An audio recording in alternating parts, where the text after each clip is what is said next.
Little Women. Part 1. Chapter 1. Playing Pilgrims. "Christmas won't be Christmas without any presents," grumbled Joe, lying on the rug. "It's so dreadful to be poor," sighed Meg, looking down at her old dress. "I don't think it's fair for some girls to have plenty of pretty things and other girls nothing at all," added little Amy with an injured sniff. "We've got father and mother and each other," said Beth contentedly from her corner. The 4 young faces on which the firelight shone brightened at the cheerful words, but darkened again as Joe said sadly, "We haven't got father, and shall not have him for a long time." She didn't say perhaps never, but each silently added it, thinking of father far away, where the fighting was. Nobody spoke for a minute.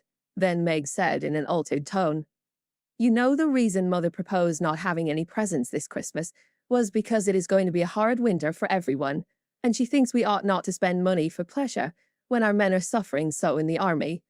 We can't do much, but we can make our little sacrifices, and ought to do it gladly. But I am afraid I don't." And Meg shook her head, as she thought regretfully of all the pretty things she wanted. "But I don't think the little we should spend would do any good. We've each got $1, and the army wouldn't be much helped by our giving that.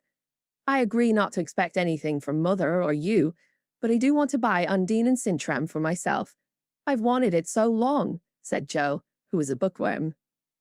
"I plan to spend mine in new music," said Beth, with a little sigh, which no one heard but the hearth-brush and kettle-holder. "I shall get a nice box of Faber's drawing pencils. I really need them," said Amy decidedly. "Mother didn't say anything about our money, and she won't wish us to give up everything. Let's each buy what we want and have a little fun. I'm sure we work hard enough to earn it," cried Joe, examining the heels of her shoes in a gentlemanly manner. "I know I do, teaching those tiresome children nearly all day when I'm longing to enjoy myself at home," began Meg, in the complaining tone again. "You don't have half such a hard time as I do," said Joe. "How would you like to be shut up for hours with a nervous, fussy old lady who keeps you trotting, is never satisfied, and worries you till you're ready to fly out the window or cry?"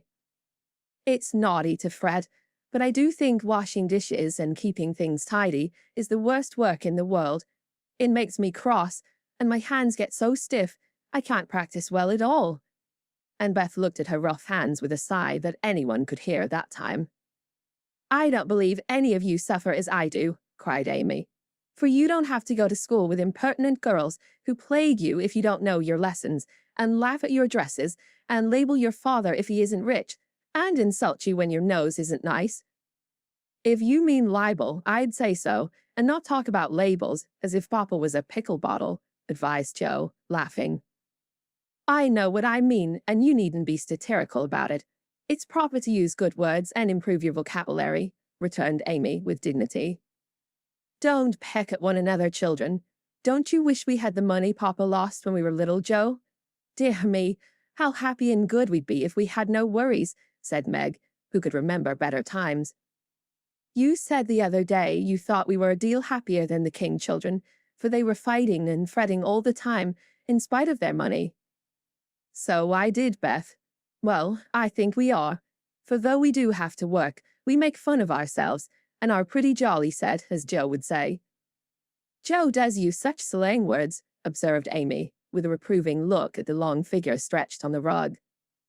Joe immediately sat up, put her hands in her pockets, and began to whistle.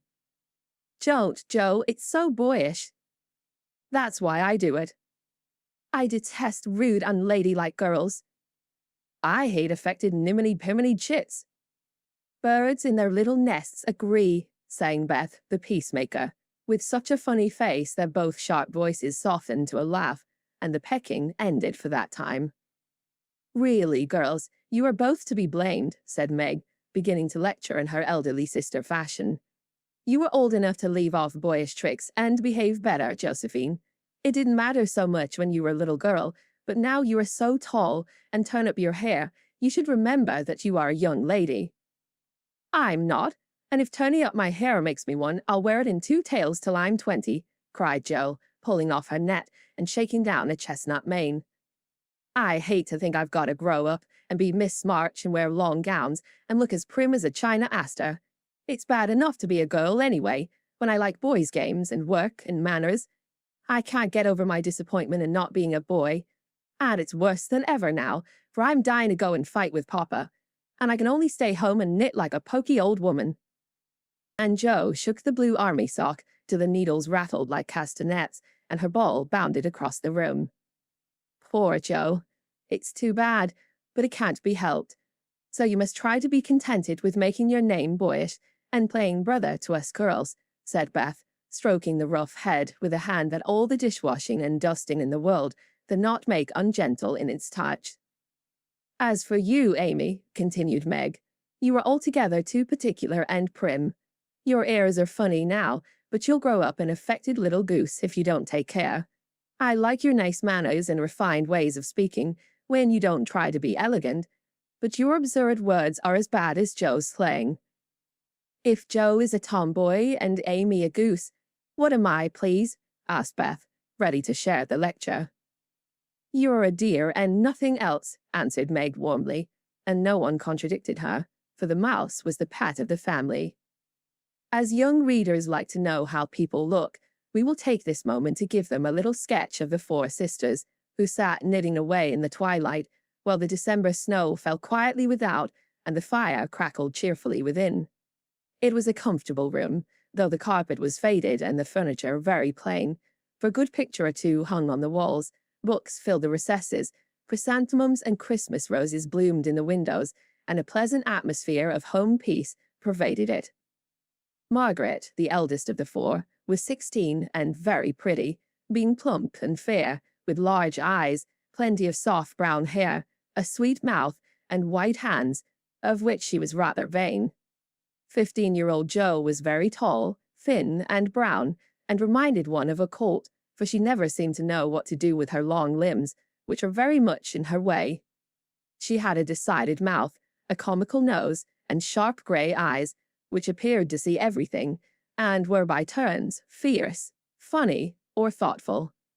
Her long, thick hair was her one beauty, but it was usually bundled into a net to be out of her way. Round shoulders had Jo, big hands and feet, a flyaway look to her clothes, and the uncomfortable appearance of a girl who was rapidly shooting up into a woman and didn't like it. Elizabeth, or Beth as everyone called her, was a rosy, smooth-haired, bright-eyed girl of 13, with a shy manner, a timid voice, and a peaceful expression which was seldom disturbed. Her father called her Little Miss Tranquility, and the name suited her excellently, for she seemed to live in a happy world of her own, only venturing out to meet the few whom she trusted and loved. Amy, though the youngest, was a most important person, in her own opinion at least, a regular snow maiden with blue eyes and yellow hair curling on her shoulders, pale and slender, and always carrying herself like a young lady mindful of her manners. What the characters of the four sisters were, we will leave to be found out. The clock struck 6, and having swept up the hearth, Beth put a pair of slippers down to warm. Somehow the sight of the old shoes had a good effect upon the girls, for Mother was coming, and everyone brightened to welcome her. Meg stopped lecturing and lighted the lamp. Amy got out of the easy-chair without being asked, and Jo forgot how tired she was as she sat up to hold the slippers nearer to the blaze. "They are quite worn out. Marmee must have a new pair." "I thought I'd get her some with my dollar," said Beth. "No, I shall," cried Amy. "I'm the oldest," began Meg, but Jo cut in with a decided, "I'm the man of the family now Papa's away, and I shall provide the slippers, for he told me to take special care of Mother while he was gone." "I'll tell you what we'll do," said Beth. "Let's each get her something for Christmas, and not get anything for ourselves." "That's like you, dear. What will we get?" exclaimed Jo. Everyone thought soberly for a minute. Then Meg announced, as if the idea was suggested by the sight of her own pretty hands, "I shall give her a nice pair of gloves." "Army shoes, best to be had," cried Jo. "Some handkerchiefs, all hemmed," said Beth. "I'll get a little bottle of cologne. She likes it, and it won't cost much, so I'll have some left to buy my pencils," added Amy. "How will we give the things?" asked Meg. "Put them on the table and bring her in and see her open the bundles. Don't you remember how we used to do it on our birthdays? Answered Joe. I used to be so frightened when it was my turn to sit in the chair with the crown on and see you all come marching round to give the presents with a kiss. I liked the things in the kisses, but it was dreadful to have you sit looking at me while I opened the bundles, said Beth, who was toasting her face and the bread for tea at the same time. Let Mormy think we are getting things for ourselves and then surprise her. We must go shopping tomorrow afternoon, Meg. There is so much to do about the play for Christmas night, said Joe, marching up and down, with her hands behind her back and her nose in the air. I don't mean to act any more after this time. I'm getting too old for such things, observed Meg, who was as much a child as ever about dressing up frolics. You won't stop, I know, as long as you can trail round in a white gown with your hair down and wear gold paper jewelry. You are the best actress we've got, and there'll be an end of everything if you quit the boards, said Joe. We ought to rehearse tonight. Come here, Amy, and do the fainting scene, for you are as stiff as a poker in that. I can't help it. I never saw anyone faint, and I don't choose to make myself all black and blue, tumbling flat as you do. If I can go down easily, I'll drop. If I can't, I shall fall into a chair and be graceful. I don't care if Hugo does come at me with a pistol, returned Amy, who was not gifted with dramatic power, but was chosen because she was small enough to be borne out, shrieking by the villain of the piece. Do it this way. Clasp your hands so, and stagger across the room, crying frantically, Roderigo, save me, save me. And away went Joe, with a melodramatic scream, which was truly thrilling. Amy followed, but she poked her hands out stiffly before her, and jerked herself along as if she went by machinery, and her ow was more suggestive of pins being run into her than of fear and anguish. Joe gave a despairing groan, and Meg laughed outright, while Beth let her bread burn as she watched the fun with interest. It's no use. Do the best you can when the time comes, and if the audience laughs, don't blame me. Come on, Meg. Then things went smoothly, for Don Pedro defied the world and his speech of 2 pages without a single break. Hagar, the witch, chanted an awful incantation over her kettle full of simmering toads, with weird effect. Roderigo rent his chains asunder manfully, and Hugo died in agonies of remorse and arsenic, with a wild, ha-ha. It's the best we've had yet, said Meg, as the dead villain sat up and rubbed his elbows. I don't see how you can write and act such splendid things, Joe. You are regular Shakespeare, exclaimed Beth, who firmly believes that her sisters were gifted with wonderful genius in all things. Not quite, replied Joe modestly. I do think the witch's curse and operatic tragedy is rather a nice thing, but I like to try Macbeth, if we only had a trap door for Banquo. I always wanted to do the killing part. Is that a dagger that I see before me? Muttered Joe, rolling her eyes and clutching at the air, as she'd seen a famous tragedian do. No, it's the toasting fork, with Mother's shoe on it instead of the bread. Beth stage struck, cried Meg, and the rehearsal ended in a general burst of laughter. Glad to find you so merry, my girls, said a cheery voice at the door, and actors and audience turned to welcome a tall, motherly lady, with a can I help you look about her, which was truly delightful. She was not elegantly dressed, but a noble-looking woman, and the girls thought the grey cloak and unfashionable bonnet covered the most splendid mother in the world. Well, dearies, how have you got on today? There was so much to do, getting the boxes ready to go tomorrow, that I didn't come home to dinner. Has anyone called, Beth? How is your cold, Meg? Joe, you look tired to death. Come and kiss me, baby. While making these maternal inquiries, Mrs. March got her wet things off, her warm slippers on, and sitting down in the easy chair, drew Amy to her lap, preparing to enjoy the happiest hour of her busy day. The girls flew about, trying to make things comfortable, each in her own way. Meg arranged the tea table. Joe brought wood and set chairs, dropping, overturning, and clattering everything she touched. Beth trotted to and fro between parlor and kitchen, quiet and busy, while Amy gave directions to everyone as she sat with her hands folded. As they gathered about the table, Mrs. March said, with a particularly happy face, I've got a treat for you after supper. A quick, bright smile went round like a streak of sunshine. Beth clapped her hands, regardless of the biscuit she held, and Joe tossed up her napkin, crying, A letter! A letter! 3 cheers for father. Yes, a nice long letter. He is well, and thinks he shall get through the cold season better than we feared. He sends all sorts of loving wishes for Christmas, and an especial message to you girls, said Mrs. March, patting her pocket as if she'd got a treasure there. Hurry and get done. Don't stop to quirk your little finger and simper over your plate, Amy, cried Jo, choking on her tea and dropping her bread, butter side down, on the carpet in her haste to get at the treat. Beth ate no more, but crept away to sit in her shadowy corner and brood over the delight to come, till the others were ready.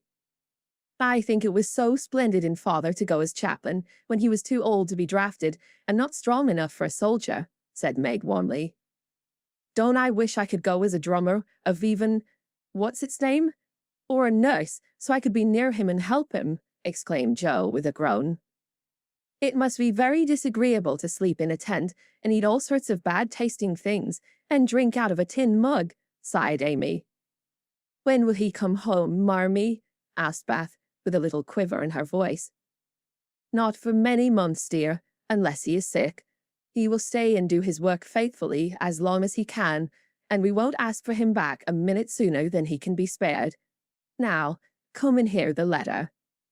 They all drew to the fire, Mother in the big chair with Beth at her feet, Meg and Amy perched on either arm of the chair, and Jo leaning on the back, where no one would see any sign of emotion if the letter should happen to be touching. Very few letters were written in those hard times that were not touching, especially those which father sent home. In this one, little was said of the hardships endured, the dangers faced, or the homesickness conquered. It was a cheerful, hopeful letter, full of lively descriptions of camp life, marches, and military news, and only at the end did the writer's heart overflow with fatherly love and longing for the little girls at home. Give them all my dear love and a kiss.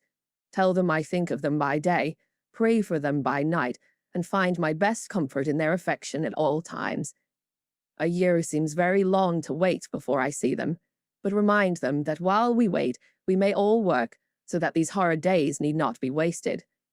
I know they will remember all I said to them, that they will be loving children to you, will do their duty faithfully, fight their bosom enemies bravely, and conquer themselves so beautifully that when I come back to them, I may be fonder and prouder than ever of my little women. Everybody sniffed when they came to that part. Jo wasn't ashamed of the great tear that dropped off the end of her nose, and Amy never minded the rumpling of her curls as she hid her face in her mother's shoulder and sobbed out, I am a selfish girl. But I'll truly try to be better, so you mayn't be disappointed in me by and by.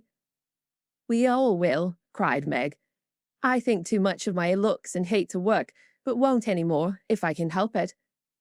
I'll try and be what he loves to call me, a little woman, and not be rough and wild, but do my duty here instead of wanting to be somewhere else, said Jo, thinking that keeping her temper at home was a much harder task than facing a rebel or two down south. Beth said nothing, but wiped away her tears with a blue army sock and began to knit with all her might, losing no time in doing the duty that lay nearest her, while she resolved, in her quiet little soul, to be all that father hoped to find her when the year brought round the happy coming home. Mrs. March broke the silence that followed Jo's words by saying in her cheery voice, Do you remember how you used to play Pilgrim's Progress when you were little things? Nothing delighted you more than to have me tie my piece bags on your backs for burdens, give you hats and sticks and rolls of paper, and let you travel through the house from the cellar, which was the city of destruction, up to the housetop, where you had all the lovely things you could collect to make a celestial city. What fun it was, especially going by the lions, fighting Apollyon, and passing through the valley where the hobgoblins were, said Jo. I liked the place where the bundles fell off and tumbled downstairs, said Meg.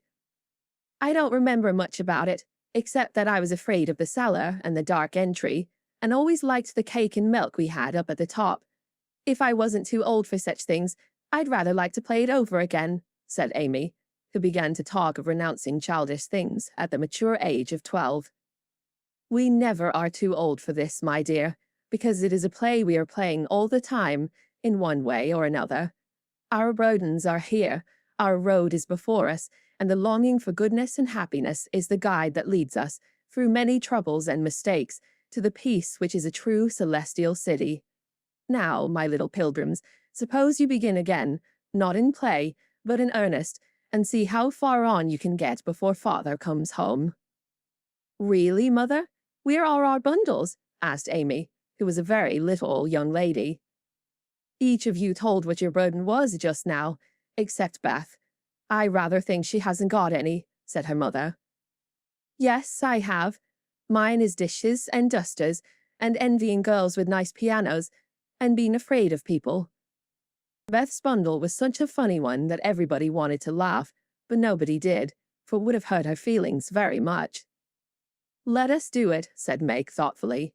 "It is only another name for trying to be good, and the story may help us, for though we do want to be good, it's hard work, and we forget, and don't do our best. We were in a slough of despond tonight, and Mother came and pulled us out as Help did in the book. We ought to have our roll of directions, like Christian. What shall we do about that?" asked Jo, delighted with the fancy which lent a little romance to the very dull task of doing her duty. "Look under your pillows Christmas morning, and you will find your guidebook," replied Mrs. March. They talked over the new plan while old Hannah cleared the table. Then out came the 4 little work baskets, and the needles flew as the girls made sheets for Aunt March. It was uninteresting sewing, but tonight no one grumbled. They adopted Jo's plan of dividing the long seams into 4 parts and calling the quarters Europe, Asia, Africa, and America, and in that way got on capitally, especially when they talked about the different countries as they stitched their way through them. At 9 they stopped work and sang, as usual, before they went to bed. No one but Beth could get much music out of the old piano, but she had a way of softly touching the yellow keys and making a pleasant accompaniment to the simple songs they sang. Meg had a voice like a flute, and she and her mother led the little choir. Amy chirped like a cricket, and Jo wandered through the airs at her own sweet will, always coming out of the wrong place with a croak or quaver that spoiled the most pensive tune. They'd always done this from the time they could lisp. "Crinkle, crinkle, idle tar." And it had become a household custom, for the mother was a born singer. The first sound in the morning was her voice, as she went about the house singing like a lark, and the last sound at night was the same cheery sound, for the girls never grew too old for that familiar lullaby. Chapter 2. A Merry Christmas. Jo was the first to wake in the grey dawn of Christmas morning. No stockings hung at the fireplace, and for a moment she felt as much disappointed as she did long ago, when her little sock fell down because it was crammed so full of goodies. Then she remembered her mother's promise and, slipping her hand under her pillow, drew out a little crimson-covered book. She knew it very well, for it was that beautiful old story of the best life ever lived, and Jo felt that it was a true guidebook for any pilgrim going on a long journey. She woke Meg with a "Merry Christmas," and bade her see what was under her pillow. A green-covered book appeared, with the same picture inside, and a few words written by their mother, which made their one present very precious in their eyes. Presently, Beth and Amy woke to rummage and find their little books also, one dove-coloured, the other blue, and all sat looking at them and talking about them, while the east grew rosy with the coming day. In spite of her small vanities, Margaret had a sweet and pious nature, which unconsciously influenced her sisters, especially Jo, who loved her very tenderly, and obeyed her because her advice was so gently given. "Girls," said Meg seriously, looking from the tumbled head beside her to the 2 little night-capped ones in the room beyond, "Mother wants us to read and love and mind these books, and we must begin at once. We used to be faithful about it, but since Father went away, and all this war trouble unsettled us, we have neglected many things. You can do as you please, but I shall keep my book on the table here, and read a little every morning as soon as I wake, for I know it will do me good and help me through the day." Then she opened her new book and began to read. Jo put her arm round her and, leaning cheek to cheek, read also, with the quiet expression so seldom seen in her restless face. "How good Meg is! Come, Amy, let's do as they do. I'll help you with the hard words, and they'll explain things if we don't understand," whispered Beth, very much impressed by the pretty books in her sister's example. "I'm glad mine is blue," said Amy, and then the rooms were very still, while the pages were softly turned, and the winter sunshine crept in to touch the bright heads and serious faces with a Christmas greeting. "Where is Mother?" asked Meg, as she and Joe ran down to thank her for their gifts half an hour later. "Goodness only knows. Some poor creetur came a-begging, and your ma went straight off to see what was needed. There never was such a woman for giving away victuals and drink, clothes and firing," replied Hannah, who'd lived with the family since Meg was born, and was considered by them all more as a friend than a servant. "She will be back soon, I think, so fry your cakes and have everything ready," said Meg, looking over the presents which were collected in a basket and kept under the sofa, ready to be produced at the proper time. "Why, where is Amy's bottle of cologne?" she added, as the little flask did not appear. "She took it out a minute ago, and went off with it to put a ribbon on it, or some such notion," replied Joe, dancing about the room to take the first stiffness off the new army slippers. "How nice my handkerchiefs look, don't they? Hannah washed and ironed them for me, and I marked them all myself," said Beth, looking proudly at the somewhat uneven letters which had cost her such labor. "Bless the child, she's gone and put Mother on them instead of M. March. How funny," cried Joe, taking one up. "Isn't that right? I thought it was better to do it so, because Meg's initials are MM, and I don't want anyone to use these but Marmee," said Beth, looking troubled. "It's all right, dear, and a very pretty idea. Quite sensible, too, for no one can ever mistake now. It will please her very much, I know," said Meg, with a frown for Joe and a smile for Beth. "There's Mother. Hide the basket, quick," cried Joe, as a door slammed and steps sounded in the hall. Amy came in hastily and looked rather abashed when she saw her sisters all waiting for her. "Where have you been, and what are you hiding behind you?" asked Meg, surprised to see by her hood and cloak that lazy Amy had been out so early. "Don't laugh at me, Joe. I didn't mean anyone should know till the time came. I only meant to change the little bottle for a big one, and I gave all my money to get it, and I'm truly trying not to be selfish any more."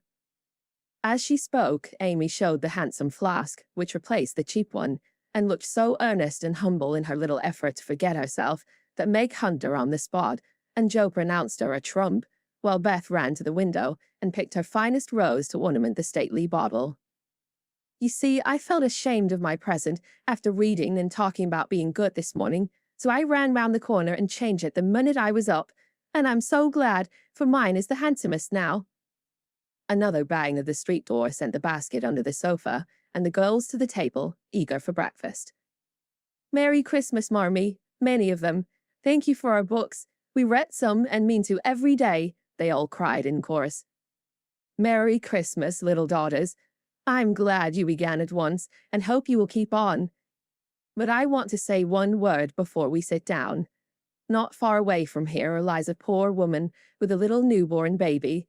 6 children are huddled into one bed to keep from freezing, for they have no fire. There is nothing to eat over there, and the oldest boy came to tell me they were suffering hunger and cold. My girls, will you give them your breakfast as a Christmas present?" They were all unusually hungry, having waited nearly an hour, and for a minute no one spoke. Only a minute, for Joe exclaimed impetuously, "I'm so glad you came before we began." "May I go and help carry the things to the poor little children?" asked Beth eagerly.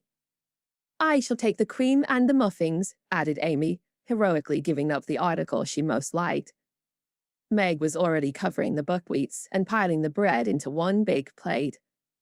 "I thought you'd do it," said Mrs. March, smiling as if satisfied.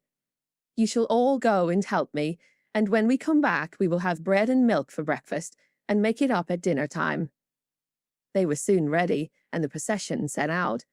Fortunately, it was early, and they went through back streets so few people saw them, and no one laughed at the queer party. A poor, bare, miserable room it was, with broken windows, no fire, ragged bedclothes, a sick mother, wailing baby, and a group of pale, hungry children cuddled under one quilt, trying to keep warm. How the big eyes stared and the blue lips smiled as the girls went in. "Ah, mein Gott, it is good angels come to us," said the poor woman, crying for joy.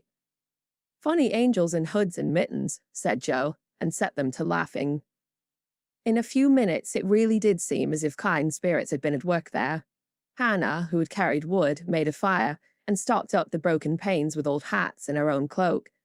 Mrs. March gave the mother tea and gruel, and comforted her with promises of help, while she dressed the little baby as tenderly as if it had been her own.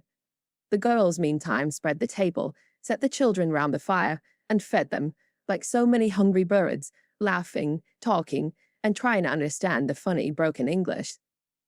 Das ist gut, die Engel Kinder, cried the poor things as they ate and warmed their purple hands at the comfortable blaze. The girls had never been called angel children before, and thought it very agreeable, especially Jo, who had been considered a Sancho ever since she was born. That was a very happy breakfast, though they didn't get any of it. And when they went away, leaving comfort behind, I think there were not in all the city 4 merrier people than the hungry little girls who gave away their breakfast and contented themselves with bread and milk on Christmas morning. That's loving our neighbour better than ourselves, and I like it, said Meg, as they set out their presents while their mother was upstairs collecting clothes for the poor Hummels. Not a very splendid show, but there was a great deal of love done up in the few little bundles, and the tall vase of red roses, white chrysanthemums, and trailing vines, which stood in the middle, gave quite an elegant air to the table. She's coming. Strike up, Beth. Open the door, Amy. 3 cheers for Marmee, cried Jo, prancing about while Meg went to conduct Mother to the seat of honour. Beth played her gayest march, Amy threw open the door, and Meg enacted escort with great dignity. Mrs. March was both surprised and touched, and smiled with her eyes full as she examined her presents and read the little notes which accompanied them. The slippers went on at once, a new handkerchief was slipped into her pocket, well scented with Amy's cologne, the rose was fastened in her bosom, and the nice gloves were pronounced a perfect fit. There was a good deal of laughing and kissing and explaining, in the simple, loving fashion which makes these home festivals so pleasant at the time, so sweet to remember long afterward, and then all fell to work. The morning charities and ceremonies took so much time that the rest of the day was devoted to preparations for the evening festivities. Being still too young to go often to the theatre, and not rich enough to afford any great outlay for private performances, the girls put their wits to work, and necessity being the mother of invention, made whatever they needed. Very clever were some of their productions: pasteboard guitars, antique lamps made of old-fashioned butter boats covered with silver paper, gorgeous robes of old cotton glittering with tin spangles from a pickle factory, and armour covered with the same useful diamond-shaped bits left in sheets when the lids of preserve pots were cut out. The big chamber was the scene of many innocent revels. No gentlemen were admitted, so Jo played male parts to her heart's content, and took immense satisfaction in a pair of russet leather boots given her by a friend, who knew a lady who knew an actor. These boots, an old foil, and a slashed doublet, once used by an artist for some picture, were Jo's chief treasures and appeared on all occasions. The smallness of the company made it necessary for the 2 principal actors to take several parts apiece, and they certainly deserved some credit for the hard work they did in learning 3 or 4 different parts, whisking in and out of various costumes, and managing the stage besides. It was excellent drill for their memories, a harmless amusement, and employed many hours which otherwise would have been idle, lonely, or spent in less profitable society. On Christmas night, a dozen girls piled onto the bed, which was the dress circle, and sat before the blue and yellow chintz curtains in a most flattering state of expectancy. There was a good deal of wrestling and whispering behind the curtain, a trifle of lap smoke, and an occasional giggle from Amy, who was apt to get hysterical in the excitement of the moment. Presently a bell sounded, the curtains flew apart, and the operatic tragedy began. A gloomy wood, according to the one playbill, was represented by a few shrubs in pots, green baize on the floor, and a cave in the distance. This cave was made with a clothes horse for a roof, bureaus for walls, and in it was a small furnace in full blast, with a black pot on it and an old witch bending over it. The stage was dark, and the glow of the furnace had a fine effect, especially as real steam issued from the kettle when the witch took off the cover. A moment was allowed for the first thrill to subside. Then Hugo, the villain, stalked in with a clanking sword at his side, a slouching hat, black beard, mysterious cloak, and the boots. After pacing to and fro in much agitation, he struck his forehead and burst out in a wild strain, singing of his hatred to Roderigo, his love for Zara, and his pleasing resolution to kill the one and win the other. The gruff tones of Hugo's voice, with an occasional shout when his feelings overcame him, were very impressive, and the audience applauded the moment he paused for breath. Bowing with the air of one accustomed to public praise, he stole to the cavern and ordered Hagar to come forth with a commanding, "What ho, minion, I need thee." Out came Meg, with grey horsehair hanging about her face, a red and black robe, a staff, and cabalistic signs upon her cloak. Hugo demanded a potion to make Zara adore him, and one to destroy Roderigo. Hagar, in a fine dramatic melody, promised both, and proceeded to call up the spirit who would bring the love philter. "Hither, hither from thy home, airy sprite, I bid thee come. Born of roses, fed on dew, charms and potions canst thou brew? Bring me here with elfin speed the fragrant philter which I need. Make it sweet and swift and strong. Spirit, answer now my song." A soft strain of music sounded, and then, at the back of the cave, appeared a little figure in cloudy white, with glittering wings, golden hair, and a garland of roses on its head. Waving a wand, it sang, "Hither I come from my airy home, afar in the silver moon. Take the magic spell and use it well, or its power will vanish soon." And dropping a small gilded bottle at the witch's feet, the spirit vanished. Another chant from Hagar produced another apparition, not a lovely one, for with a bang, an ugly black imp appeared, and having croaked a reply, tossed a dark bottle at Hugo, and disappeared with a mocking laugh. Having warbled his thanks and put the potions in his boots, Hugo departed, and Hagar informed the audience that, as he had killed a few of her friends in times past, she had cursed him and intends to thwart his plans and be revenged on him. Then the curtain fell, and the audience reposed and ate candy while discussing the merits of the play. A good deal of hammering went on before the curtain rose again, but when it became evident what a masterpiece of stage carpentry had been got up, no one murmured at the delay. It was truly superb. A tower rose to the ceiling. Halfway up appeared a window with a lamp burning in it, and behind the white curtain appeared Zara, in a lovely blue and silver dress, waiting for Roderigo. He came in gorgeous array, with plumed cap, red cloak, chestnut lovelocks, a guitar, and the boots, of course. Kneeling at the foot of the tower, he sang a serenade in melting tones. Zara replied, and, after a musical dialogue, consented to fly. Then came the grand effect of the play. Roderigo produced a rope ladder, with 5 steps to it, threw up one end, and invited Zara to descend. Timidly she crept from her lattice, put her hand on Roderigo's shoulder, and was about to leap gracefully down when— alas!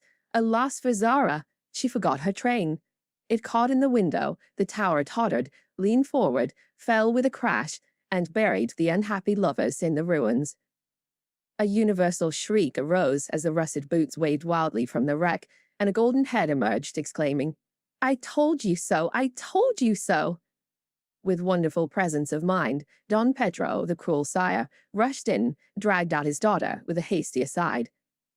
"Don't laugh, act as if it was all right," and ordering Roderigo up, banished him from the kingdom with wrath and scorn. Though decidedly shaken by the fall from the tower upon him, Roderigo defied the old gentleman and refused to stir. This dauntless example fired Zara. She also defied her sire, and he ordered them both to the deepest dungeons of the castle. A stout little retainer came in with chains and led them away, looking very much frightened and evidently forgetting the speech he ought to have made. Act Third was the castle hall, and here Hagar appeared, having come to free the lovers and finish Hugo. She hears him coming and hides, sees him put the potions into 2 cups of wine, and bid the timid little servant, "Bear them to the captives in their cells, and tell them I shall come anon." The servant takes Hugo aside to tell him something, and Hagar changes the cups for 2 others, which are harmless. Ferdinando, the minion, carries them away, and Hagar puts back the cup which holds the poison meant for Roderigo. Hugo, getting thirsty after a long warble, drinks it, loses his wits, and after a good deal of clutching and stamping, falls flat and dies, while Hagar informs him what she has done in a song of exquisite power and melody. This was a truly thrilling scene, though some persons might have thought that the sudden tumbling down of a quantity of long red hair rather marred the effect of the villain's death. He was called before the curtain, and with great propriety appeared, leading Hagar, whose singing was considered more wonderful than all the rest of the performances put together. Act Fourth displayed the despairing Roderigo on the point of stabbing himself because he's been told that Zara has deserted him. Just as the dagger is at his heart, a lovely song is sung under his window, informing him that Zara is true, but in danger, and he can save her if he will. A key is thrown in, which unlocks the door, and in a spasm of rapture, he tears off his chains and rushes away to find and rescue his lady love. Act Fifth opened with a stormy scene between Zara and Don Pedro. He wishes her to go into a convent, but she won't hear of it, and after a touching appeal, is about to faint when Roderigo dashes in and demands her hand. Don Pedro refuses because he is not rich. They shout and gesticulate tremendously, but cannot agree, and Roderigo is about to bear away the exhausted Zara when the timid servant enters with a letter and a bag from Hagar, who has mysteriously disappeared. The latter informs the party that she bequeaths untold wealth to the young pair and an awful doom to Don Pedro if he doesn't make them happy. The bag is opened, and several quarts of tin money shower down upon the stage till it is quite glorified with a glitter. This entirely softens the stern sire. He consents without a murmur. All join in a joyful chorus, and the curtain falls upon the lovers kneeling to receive Don Pedro's blessing in attitudes of the most romantic grace. Tumultuous applause followed, but received an unexpected check, for the cot bed, on which the dress circle was built, suddenly shut up and extinguished the enthusiastic audience. Roderigo and Don Pedro flew to the rescue, and all were taken out unhurt, though many were speechless with laughter. The excitement had hardly subsided when Hannah appeared, with Mrs. March's compliments, and with the ladies walked down to supper. This was a surprise even to the actors, and when they saw the table, they looked at one another in rapturous amazement. It was like Marmee to get up a little treat for them, but anything so fine as this was unheard of since the departed days of plenty. There was ice cream, actually 2 dishes of it, pink and white, and cake and fruit, and distracting French bonbons, and, in the middle of the table, 4 great bouquets of hothouse flowers. It quite took their breath away, and they stared first at the table and then at their mother, who looked as if she enjoyed it immensely. "Is it fairies?" asked Amy. "Santa Claus," said Beth. "Mother did it," and Meg smiled her sweetest, in spite of her grey beard and white eyebrows. "Aunt March had a good fit and sent the supper," cried Jo, with a sudden inspiration. "All wrong. Old Mr. Lawrence sent it," replied Mrs. March. "The Lawrence boy's grandfather? What in the world put such a thing into his head? We don't know him," exclaimed Meg. "Hannah told one of his servants about your breakfast party. He is an odd old gentleman, but that pleased him. He knew my father years ago, and he sent me a polite note this afternoon, saying he hoped I would allow him to express his friendly feeling toward my children by sending them a few trifles in honor of the day. I could not refuse, and so you have a little feast at night to make up for the bread and milk breakfast." "That boy put it into his head, I know he did. He's a capital fellow, and I wish we could get acquainted. He looks as if he'd like to know us, but he's bashful, and Meg is so prim she won't let me speak to him when we pass," said Jo, as the plates went round, and the ice began to melt out of sight with ohs and ahs of satisfaction. "You mean the people who live in the big house next door, don't you?" asked one of the girls. "My mother knows old Mr. Lawrence, but says he's very proud and doesn't like to mix with his neighbors. He keeps his grandson shut up when he isn't riding or walking with his tutor, and makes him study very hard. We invited him to our party, but he didn't come. Mother says he's very nice, though he never speaks to us girls. Our cat ran away once, and he brought her back, and we talked over the fence, and were getting on capitally, all about cricket and so on, when he saw Meg coming and walked off. I mean to know him some day, for he needs fun, I'm sure he does," said Jo decidedly. "I like his manners, and he looks like a little gentleman, so I have no objection to your knowing him, if a proper opportunity comes. He brought the flowers himself, and I should have asked him in, if I had been sure what was going on upstairs. He looked so wistful as he went away, hearing the frolic and evidently having none of his own. "It's a mercy you didn't, Mother," laughed Joe, looking at her boots. "But we'll have another play sometime that he can see. Perhaps he'll help act. Wouldn't that be jolly?" "I never had such a fine bouquet before. How pretty it is!" And Meg examined her flowers with great interest. "They are lovely, but Beth's roses are sweeter to me," said Mrs. March, smelling the half-dead posy in her belt. Beth nestled up to her and whispered softly, "I wish I could send my bunch to Father. I'm afraid he isn't having such a Merry Christmas as we are." Chapter 3. The Lawrence Boy. "Joe! Joe, where are you?" cried Meg at the foot of the garret stairs. "Here," answered a husky voice from above, and, running up, Meg found her sister eating apples and crying over the air of Redcliffe, wrapped up in a comforter on an old three-legged sofa by the sunny window. This was Joe's favourite refuge, and here she loved to retire with half a dozen russets and a nice book, to enjoy the quiet and the society of a pet rat, who lived nearby and didn't mind her a particle.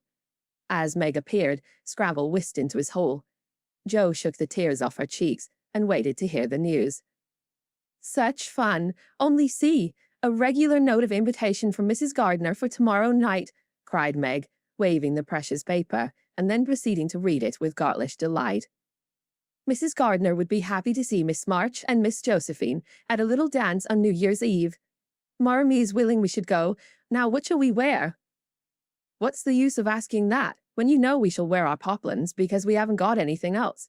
answered Joe with her mouth full. "If I only had a silk," sighed Meg. "Mother says I may when I'm 18 perhaps, but 2 years is an everlasting time to wait. I'm sure our pops look like silk, and they're nice enough for us. Yours is as good as new, but I forgot the burn and the tear in mine. Whatever shall I do? The burn shows badly, and I can't take any out." "You must sit still all you can and keep your back out of sight. The front is all right.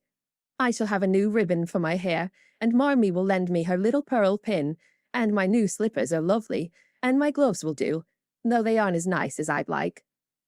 Mine are spoiled with lemonade, and I can't get any new ones, so I shall have to go without," said Joe, who never troubled herself much about dress. "You must have gloves, or I won't go," cried Meg decidedly. "Gloves are more important than anything else. You can't dance without them, and if you don't, I should be so mortified." "Then I'll stay still. I don't care much for company dancing. It's no fun to go sailing round. I like to fly about and cut capers." "You can't ask Mother for new ones. They are so expensive, and you are so careless. She said when you spoiled the others that she shouldn't get you any more this winter. Can't you make some do?" "I can hold them crumpled up in my hand, so no one will know how stained they are. That's all I can do. No, I'll tell you how we can manage. Each wear one good one and carry a bad one. Don't you see?" "Your hands are bigger than mine, and you will stretch my glove dreadfully," began Meg, whose gloves were a tender point with her. "Then I'll go without. I don't care what people say," cried Joe, taking up her book. "You may have it, you may. Only don't stain it, and do behave nicely. Don't put your hands behind you, or stare, or say Christopher Columbus, will you? Don't worry about me. I'll be as prim as I can, and not get into any scrapes, if I can help it. Now go and answer your note, and let me finish this splendid story." So Meg went away to accept with thanks, look over her dress, and sing blithely as she did up her one real lace frill, while Joe finished her story, her 4 apples, and had a game of romps with Scrabble. On New Year's Eve the parlour was deserted, for the 2 younger girls played dressing maids, and the 2 elder were absorbed in the all-important business of getting ready for the party. Simple as the toilets were, there was a great deal of running up and down, laughing and talking, and at one time a strong smell of burned hair pervaded the house. Meg wanted a few curls about her face, and Joe undertook to pinch the papered locks with a pair of hot tongs. "Ought they to smoke like that?" asked Beth from her perch on the bed. "It's the dampness drying," replied Joe. "What a queer smell! It's like burned feathers," observed Amy, smoothing her own pretty curls with a superior air. "There now, I'll take off the papers, and you'll see a cloud of little ringlets," said Joe, putting down the tongs. She did take off the papers, but no cloud of ringlets appeared, for the hair came with the papers, and the horrified hairdresser laid a row of little scorched bundles on the bureau before her victim. "Oh, oh, oh, what have you done? I'm spoiled. I can't go. My hair, oh, my hair," wailed Meg, looking with despair at the uneven frizzle on her forehead. "Just my luck. You shouldn't have asked me to do it. I always spoil everything. I'm so sorry, but the tongs were too hot, and so I've made a mess," groaned poor Jo, regarding the little black pancakes with tears of regret. "It isn't spoiled. Just frizzle it and tie your ribbon so the ends come on your forehead a bit, and it will look like the last fashion. I've seen many girls do it so," said Amy consolingly. "Serves me right for trying to be fine. I wish I'd let my hair alone," cried Meg petulantly. "So do I. It was so smooth and pretty. But it will soon grow out again," said Beth, coming to kiss and comfort the shorn sheep. After various lesser mishaps, Meg was finished at last, and by the united exertions of the entire family, Jo's hair was got up and her dress on. They looked very well in their simple suits, Meg's in silvery drab, with a blue velvet snood, lace frills, and the pearl pin. Jo in maroon, with a stiff gentlemanly linen collar, and a white chrysanthemum or two for her only ornament. Each put on one nice light glove, and carried one soiled one, and all pronounced the effect quite easy and fine. Meg's high-heeled slippers were very tight and hurt her, though she would not own it, and Jo's 19 hairpins all seemed stuck straight into her head, which was not exactly comfortable, but dear me, let us be elegant or die. "Have a good time, dearies," said Mrs. March, as the sisters went daintily down the walk. "Don't eat much supper, and come away at 11 when I send Hannah for you." As the gate clashed behind them, a voice cried from a window, "Girls, girls, have you both got nice pocket handkerchiefs?" "Yes, yes, bandy nice, and Meg has cologne on hers," cried Jo, adding with a laugh as they went on, "I do believe Marmee would ask that if we were all running away from an earthquake." "It is one of her aristocratic tastes, and quite proper, for a real lady is always known by neat boots, gloves, and handkerchief," replied Meg, who had a good many little aristocratic tastes of her own. "Now, don't forget to keep the bad breath out of sight, Jo. Is my sash right?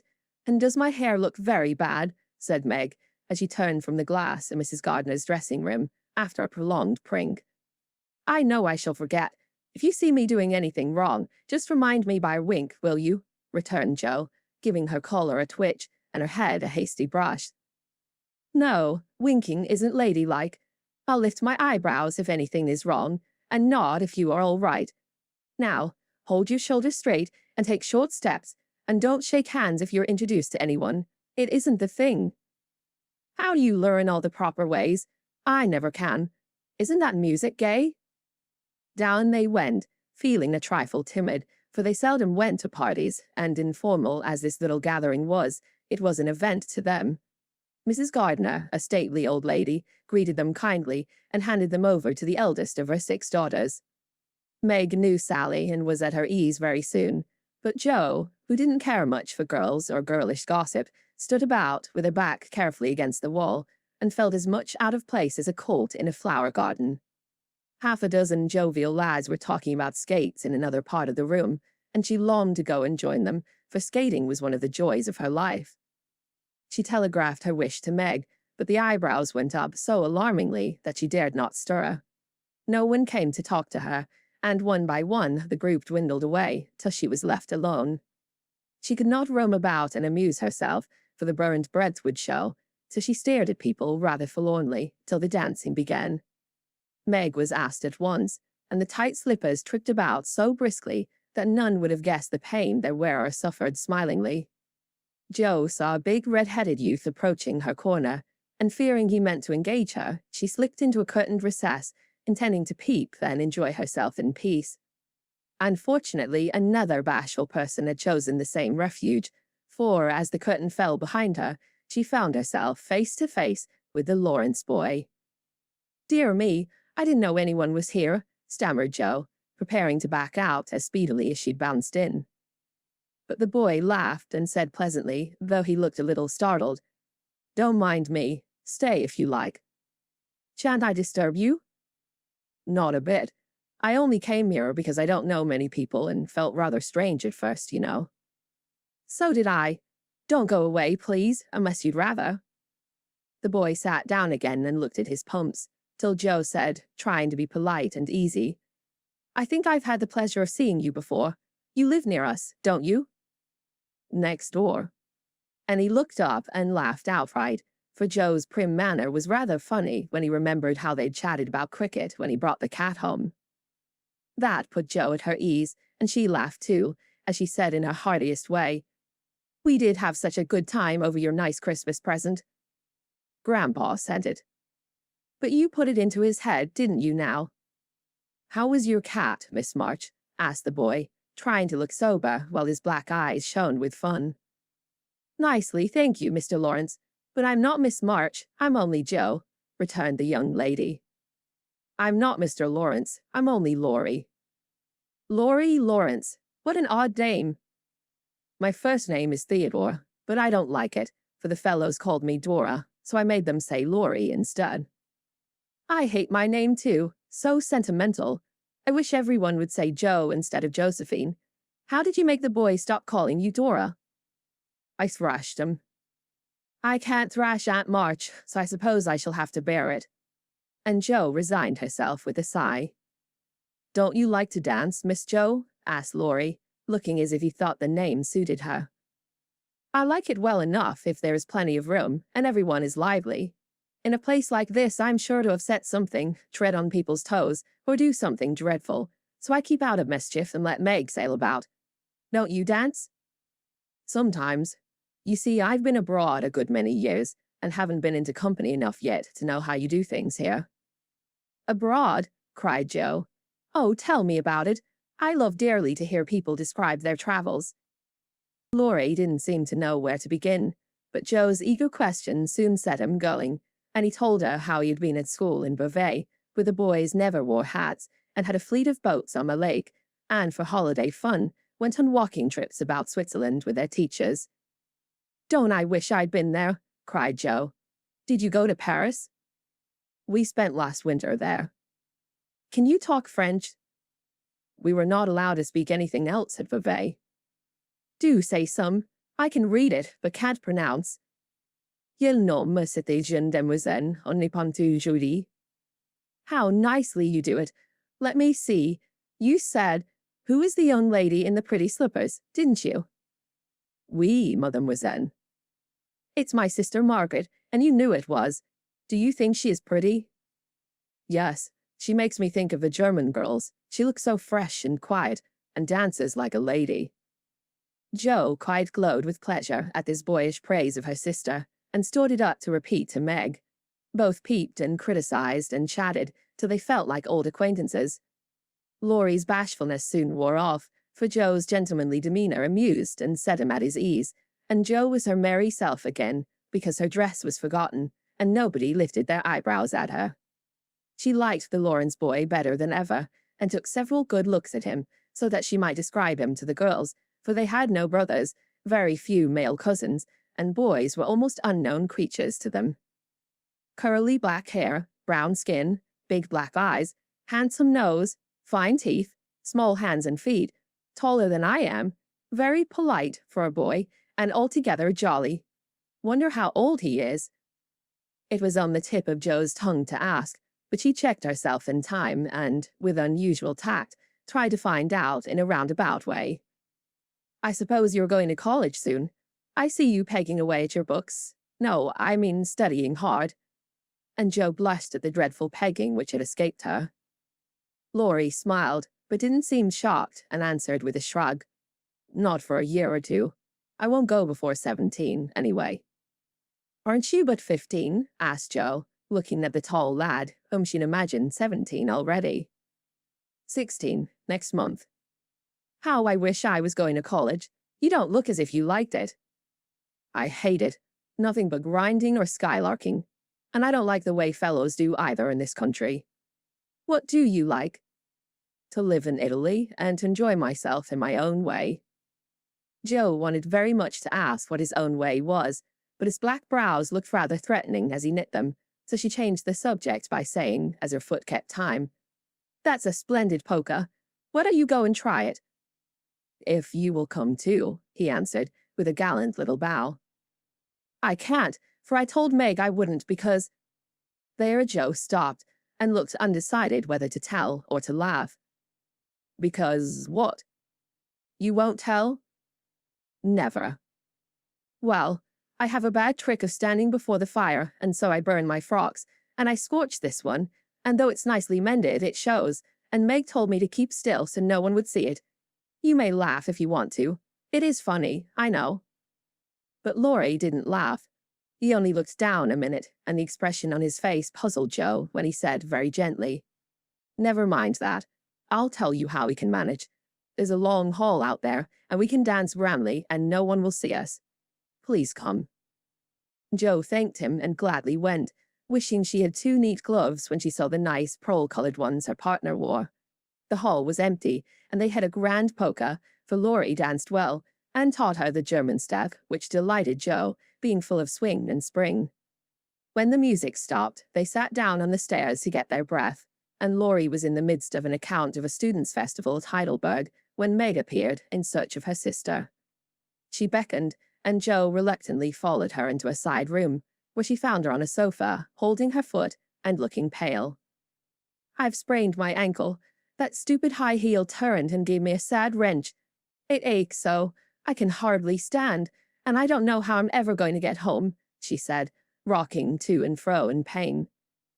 "I knew you'd hurt your feet with those silly shoes. I'm sorry, but I don't see what you can do except get a carriage or stay here all night," answered Joe, softly rubbing the poor ankle as she spoke.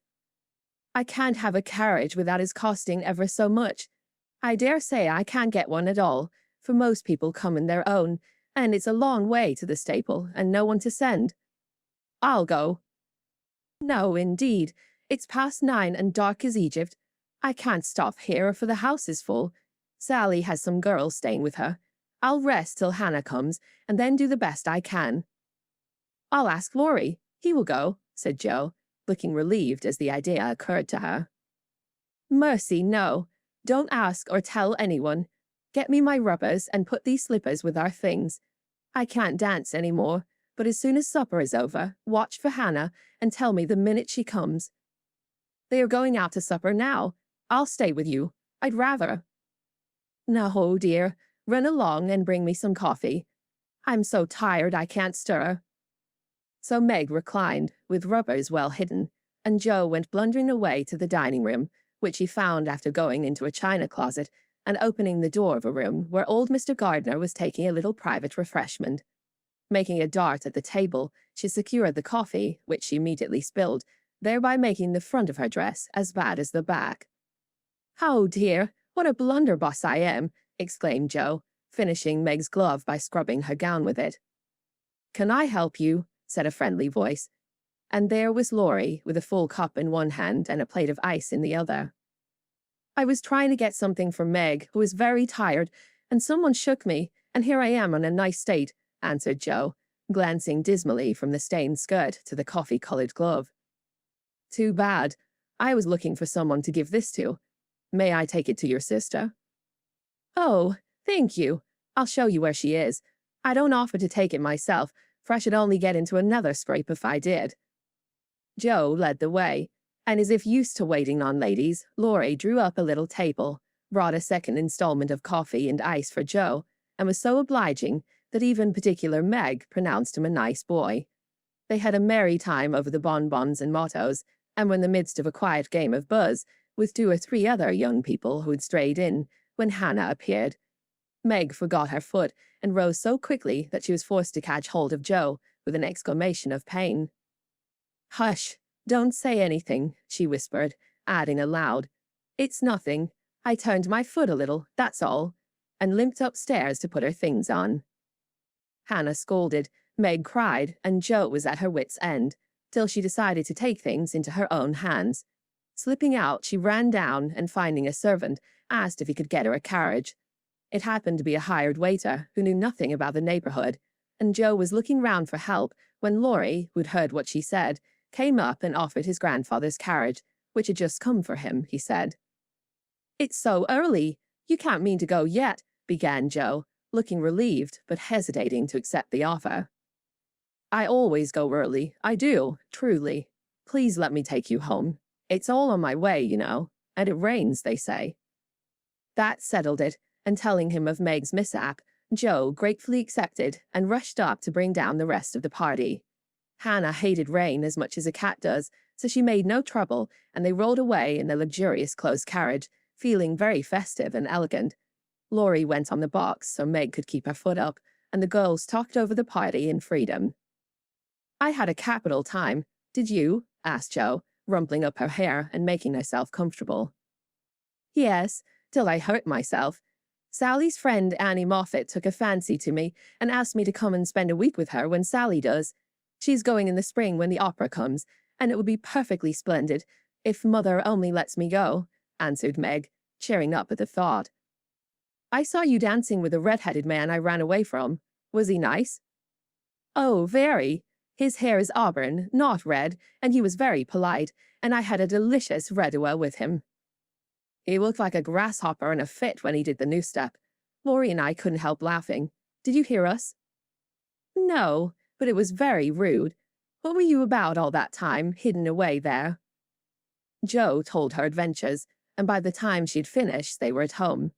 With many thanks, they said good night and crept in, hoping to disturb no one, but the instant their door creaked, 2 little nightcaps bobbed up, and 2 sleepy but eager voices cried out, "Tell about the party! Tell about the party!" With what Meg called a great want of manners, Joe had saved some bonbons for the little girls, and they soon subsided after hearing the most thrilling events of the evening. "I declare, it really seems like being a fine young lady to come home from the party in a carriage and sit in my dressing gown with a maid to wait on me," said Meg, as Joe bound up her foot with arnica and brushed her hair. "I don't believe fine young ladies enjoy themselves a bit more than we do, in spite of our burned hair, old gowns, 1 glove apiece, and tight slippers that sprain our ankles when we are silly enough to wear them." And I think Joe was quite right. Chapter 4. Burdens. "Oh dear, how hard it does seem to take up our packs and go on," sighed Meg, the morning after the party, for now the holidays were over. The week of merrymaking did not fit her for going on easily with a task she never liked. "I wish it was Christmas or New Year's all the time. Wouldn't it be fun?" answered Joe, yawning dismally. "We shouldn't enjoy ourselves half so much as we do now. But it does seem so nice to have little suppers and bouquets, and go to parties and drive home, and read and rest, and not work. It's like other people, you know, and I always envy girls who do such things. I'm so fond of luxury," said Meg, trying to decide which of 2 shabby gowns was the least shabby. "Well, we can't have it, so don't let us grumble, but shoulder our bundles and trudge along as cheerfully as Marmee does. I'm sure Aunt March is a regular old man of the sea to me, but I suppose when I've learned to carry her without complaining, she will tumble off, or get so light that I shan't mind her." This idea tickled Joe's fancy and put her in good spirits, but Meg didn't brighten, for her burden, consisting of 4 spoiled children, seemed heavier than ever. She had not heart enough even to make herself pretty as usual by putting on a blue neck ribbon and dressing her hair in the most becoming way. "Where's the use of looking nice when no one sees me but those cross midgets, and no one cares whether I'm pretty or not?" she muttered, shutting her drawer with a jerk. "I shall have to toil and moil all my days, with only little bits of fun now and then, and get old and ugly and sour because I'm poor and can't enjoy my life as other girls do. It's a shame." So Meg went down, wearing an injured look, and wasn't at all agreeable at breakfast time. Everyone seemed rather out of sorts and inclined to croak. Beth had a headache and lay on the sofa, trying to comfort herself with the cat and 3 kittens. Amy was fretting because her lessons were not learned, and she couldn't find her ruppers. Joe would whistle and make a great racket getting ready. Mrs. March was very busy trying to finish a letter, which must go at once, and Hannah had the grumps for being up late didn't suit her. "There never was such a cross family," cried Joe, losing her temper when she'd upset an inkstand, broken both boot lacings, and sat down upon her hat. You're the crossest person in it, returned Amy, washing out the sum that was all wrong with the tears that had fallen on her slate. Beth, if you don't keep these horrid cats down cellar, I'll have them drowned, exclaimed Meg angrily, as she tried to get rid of the kitten which had scrambled up her back and stuck, like a burr, just out of reach. Joe laughed, Meg scolded, Beth implored, and Amy wailed, because she couldn't remember how much 9 times 12 was. Girls, girls, do be quiet 1 minute. I must get this off by the early mail, and you drive me distracted with your worry, cried Mrs. March, crossing out the third spoiled sentence in her letter. There was a momentary lull, broken by Hannah, who stalked in, laid 2 hot turnovers on the table, and stalked out again. Bee's turnovers were an institution, and the girls called them muffs, for they had no others, and found the hot pies very comforting to their hands on cold mornings. Hannah never forgot to make them, no matter how busy or grumpy she might be, for the walk was long and bleak. The poor things got no other lunch, and were seldom home before 2. Cuddle your cats and get over your headache, Bethy. Goodbye, Marmee. We are a set of rascals this morning, but we'll come home regular angels. Now then, Meg. And Joe tramped away, feeling that the Pilgrims were not setting out as they ought to do. They always looked back before turning the corner, for their mother was always at the window to nod and smile and wave her hand at them. Somehow it seemed as if they couldn't have got through the day without that, for whatever their mood might be, the last glimpse of that motherly face was sure to affect them like sunshine. If Marmee shook her fist instead of kissing her hand to us, it would serve us right, for more ungrateful wretches than we are were never seen, cried Joe, taking a remorseful satisfaction in the snowy walk and bitter wind. Don't use such dreadful expressions, replied Meg, from the depths of the veil in which she had shrouded herself, like a nun sick of the world. I like good strong words that mean something, replied Joe, catching her hat as it took a leap off her head, preparatory to flying away altogether. Call yourself any names you like, but I am neither a rascal nor a wretch, and I don't choose to be called so. You're a blighted being, and decidedly cross today, because you can't sit in the lap of luxury all the time. Poor dear, just wait till I make my fortune, and you shall revel in carriages and ice cream and high-heeled slippers and posies and red-headed boys to dance with. How ridiculous you are, Joe. But Meg laughed at the nonsense, and felt better in spite of herself. Lucky for you I am, for if I put on crushed airs and tried to be dismal, as you do, we should be in a nice state. Thank goodness I can always find something funny to keep me up. Don't croak any more, but come home jolly. There's a dear. Joe gave her sister an encouraging pat on the shoulder as they parted for the day, each going a different way, each hugging her little warm turnover, and each trying to be cheerful in spite of wintry weather, hard work, and the unsatisfied desires of pleasure-loving youth. When Mr. March lost his property in trying to help an unfortunate friend, the 2 oldest girls begged to be allowed to do something toward their own support at least. Believing that they could not begin too early to cultivate energy, industry, and independence, their parents consented, and both fell to work with a hearty goodwill which, in spite of all obstacles, is sure to succeed at last. Margaret found a place as nursery governess and felt rich for their small salary. As she said, she was fond of luxury, and her chief trouble was poverty. She found it harder to bear than the others, because she could remember a time when home was beautiful, life full of ease and pleasure, and want of any kind unknown. She tried not to be envious or discontented, but it was very natural that the young girl should long for pretty things, gay friends, accomplishments, and a happy life. At the King's she daily saw all she wanted, for the children's older sisters were just out, and Meg caught frequent glimpses of dainty ball dresses and bouquets, heard lively gossip about theatres, concerts, sleighing parties, and merrymakings of all kinds, and saw money lavished on trifles which would have been so precious to her. Poor Meg seldom complained, but a sense of injustice made her feel bitter toward everyone sometimes, for she'd not yet learned to know how rich she was and the blessings which alone can make life happy. Jo happened to suit Aunt March, who was lame and needed an active person to wait upon her. The childless old lady had offered to adopt one of the girls when the troubles came, and was much offended because her offer was declined.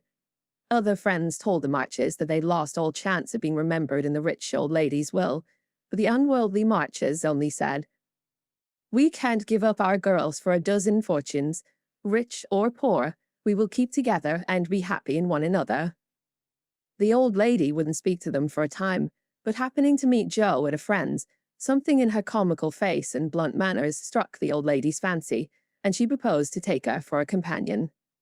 This did not suit Jo at all, but she accepted the place since nothing better appeared, and to everyone's surprise, got on remarkably well with her irascible relative. There was an occasional tempest, and once Jo marched home, declaring she couldn't bear it longer, but Aunt March always cleared up quickly and sent for her to come back again with such urgency that she could not refuse, for in her heart she rather liked the peppery old lady.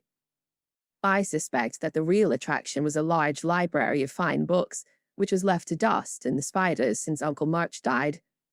Jo remembered the kind old gentleman who used to let her build railroads and bridges with his big dictionaries, tell her stories about queer pictures in his Latin books, and buy her cards of gingerbread whenever he met her in the street.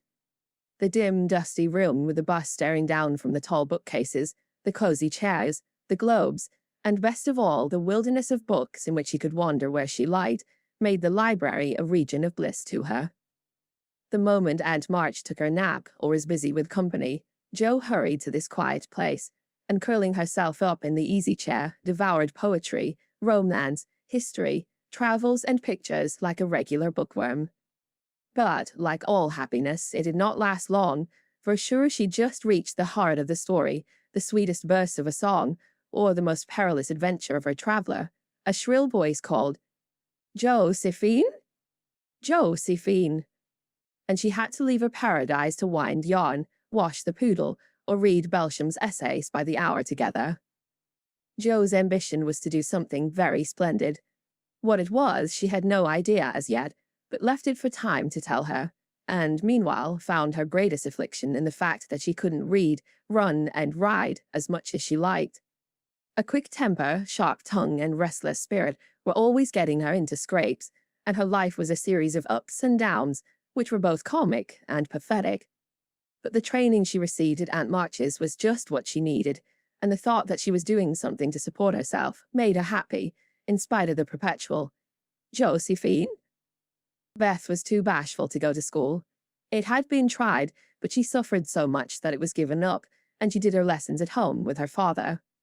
Even when he went away, and her mother was called to devote her skill and energy to soldiers' aid societies, Beth went faithfully on by herself and did the best she could.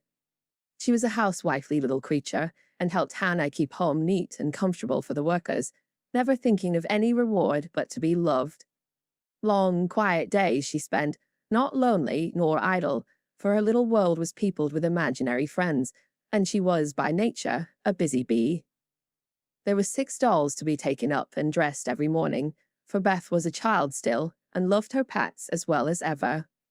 Not one whole or handsome one among them, all were outcasts, till Beth took them in, for when her sisters outgrew these idols, they passed to her, because Amy would have nothing old or ugly.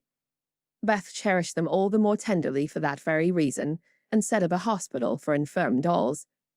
No pins were ever stuck into their cotton vitals, no harsh words or blows were ever given them, no neglect ever saddened the heart, or the most repulsive, but all were fed and clothed, nursed and caressed, with an affection which never failed.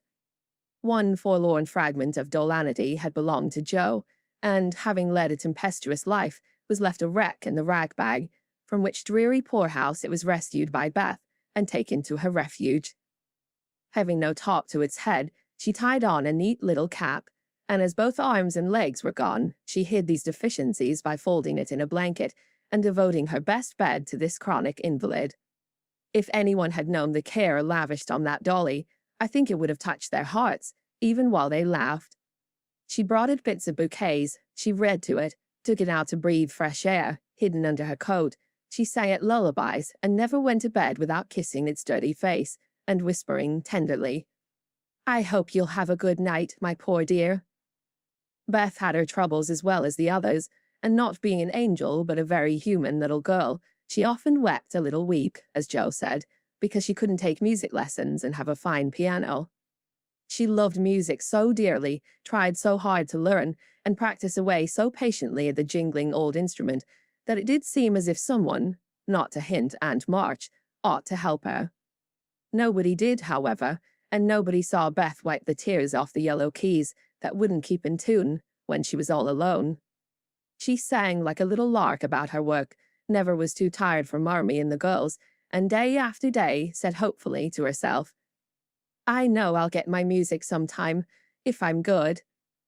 There are many Beths in the world, shy and quiet, sitting in corners till needed, and living for others so cheerfully that no one sees the sacrifices till the little cricket on the hearth stops chirping, and the sweet, sunshiny presence vanishes, leaving silence and shadow behind. If anybody had asked Amy what the greatest trial of her life was, she would have answered at once, "My nose." When she was a baby, Joe had accidentally dropped her into the coal hod, and Amy insisted that the fall had ruined her nose forever. It was not big nor red, like poor Petria's. It was only rather flat, and all the pinching in the world could not give it an aristocratic point.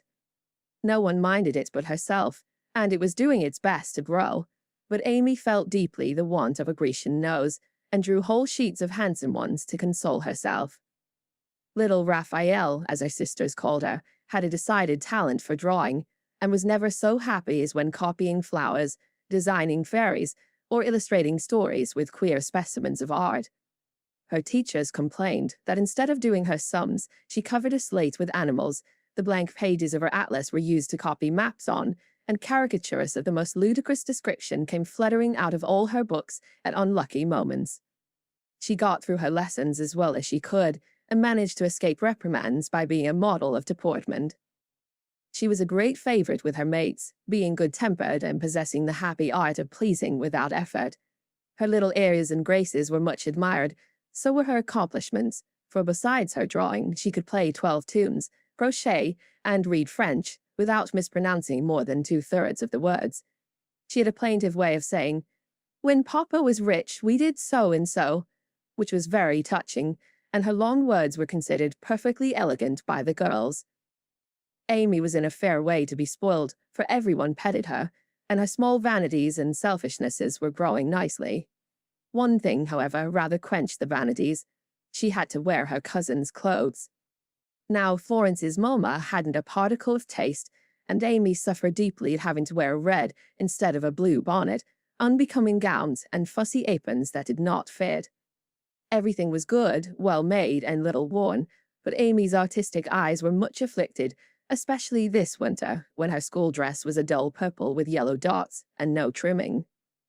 "My only comfort," she said to Meg, with tears in her eyes, "is that Mother doesn't take tucks in my dresses whenever I'm naughty, as Maria Parks's mother does. My dear, it's really dreadful, for sometimes she is so bad her frock is up to her knees, and she can't come to school. When I think of this degradation, I feel that I can bear even my flat nose and purple gown with yellow skyrockets on it." Meg was Amy's confidant and monitor, and by some strange attraction of opposites, Jo was gentle Beth's. To Jo alone did the shy child tell her thoughts, and over her big harum-scarum sister, Beth unconsciously exercised more influence than anyone in the family. The two older girls were a great deal to one another, but each took one of the younger sisters into her keeping, and watched over her in her own way, playing mother, they called it, and put their sisters in the places of discarded dolls, with the maternal instinct of little women. "Has anybody got anything to tell? It's been such a dismal day, I'm really dying for some amusement," said Meg, as they sat sewing together that evening. "I had a queer time with Aunt today, and as I got the best of it, I'll tell you about it," began Jo, who dearly loved to tell stories. "I was reading that everlasting Belsham, and droning away as I always do, for Aunt soon drops off, and then I take out some nice book and read like fury till she wakes up. I actually made myself sleepy, and before she began to nod, I gave such a gape that she asked me what I meant by opening my mouth wide enough to take the whole book in at once. 'I wish I could, and be done with it,' said I, trying not to be saucy. Then she gave me a long lecture on my sins, and told me to sit and think them over while she just lost herself for a moment. She never finds herself very soon, so the minute her cap began to bob like a top-heavy dahlia, I whipped the Vicar of Wakefield out of my pocket and read away, with one eye on him and one on Aunt. I just got to where they all tumbled into the water when I forgot and laughed out loud. Aunt woke up, and, being more good-natured after her nap, told me to read a bit and show what frivolous work I preferred to the worthy and instructive Belsham. I did my very best, and she liked it, though she only said, "I don't understand what it's all about. Go back and begin it, child." Back I went and made the primroses as interesting as ever I could. Once I was wicked enough to stop in a thrilling place and say meekly, "I'm afraid it tires you, ma'am. Shan't I stop now?" She caught up her knitting, which had dropped out of her hands, gave me a sharp look through her specs, and said, in her short way, "Finish the chapter, and don't be impertinent, miss." "Did she own she liked it?" asked Meg. "Oh, bless you, no. But she let old Belsham rust, and when I ran back after my gloves this afternoon, there she was, so hard at the vicar that she didn't hear me laugh as I danced a jig in the hall because of the good time coming. What a pleasant life she might have if only she chose. I don't envy her much, in spite of her money, for after all, rich people have about as many worries as poor ones, I think," added Joe. "That reminds me," said Meg, "that I've got something to tell. It isn't funny, like Joe's story, but I thought about it a good deal as I came home. At the King's today, I found everybody in a flurry, and one of the children said that her oldest brother had done something dreadful, and Papa had sent him away. I heard Mrs. King crying and Mr. King talking very loud, and Grace and Ellen turned away their faces when they passed me, so I shouldn't see how red and swollen their eyes were. I didn't ask any questions, of course, but I felt so sorry for them, and was rather glad I hadn't any wild brothers to do wicked things and disgrace the family. I think being disgraced in school is a great deal tryiner than anything bad boys can do," said Amy, shaking her head, as if her experience of life had been a deep one. "Susie Perkins came to school today with a lovely red carnelian ring. I wanted it dreadfully, and wished I was her with all my might. Well, she drew a picture of Mr. Davis with a monstrous nose and a hump, and the words, 'Young ladies, my eyes upon you,' coming out of his mouth in a balloon thing. We were laughing over it, when all of a sudden his eye was on us, and he ordered Susie to bring up her slate. She was paralyzed with fright, but she went, and oh, what do you think he did? He took her by the ear. The ear! Just fancy how horrid, and led her to the recitation platform, and made her stand there half an hour, holding the slate so everyone could see." "Didn't the girls laugh at the picture?" asked Joe, who relished the scrape. "Laugh? Not one. They sat still as mice, and Susie cried quarts. I know she did. I didn't envy her then, for I felt that millions of carnelian rings wouldn't have made me happy after that. I never should have got over such an agonizing mortification." And Amy went on with her work, and the proud consciousness of virtue, and the successful utterance of 2 long words in a breath.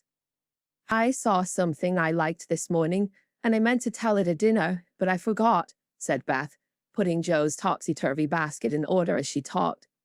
"When I went to get some oysters for Hannah, Mr. Lawrence was in the fish shop, but he didn't see me, for I kept behind the fish barrel, and he was busy with Mr. Cutter at the fishman.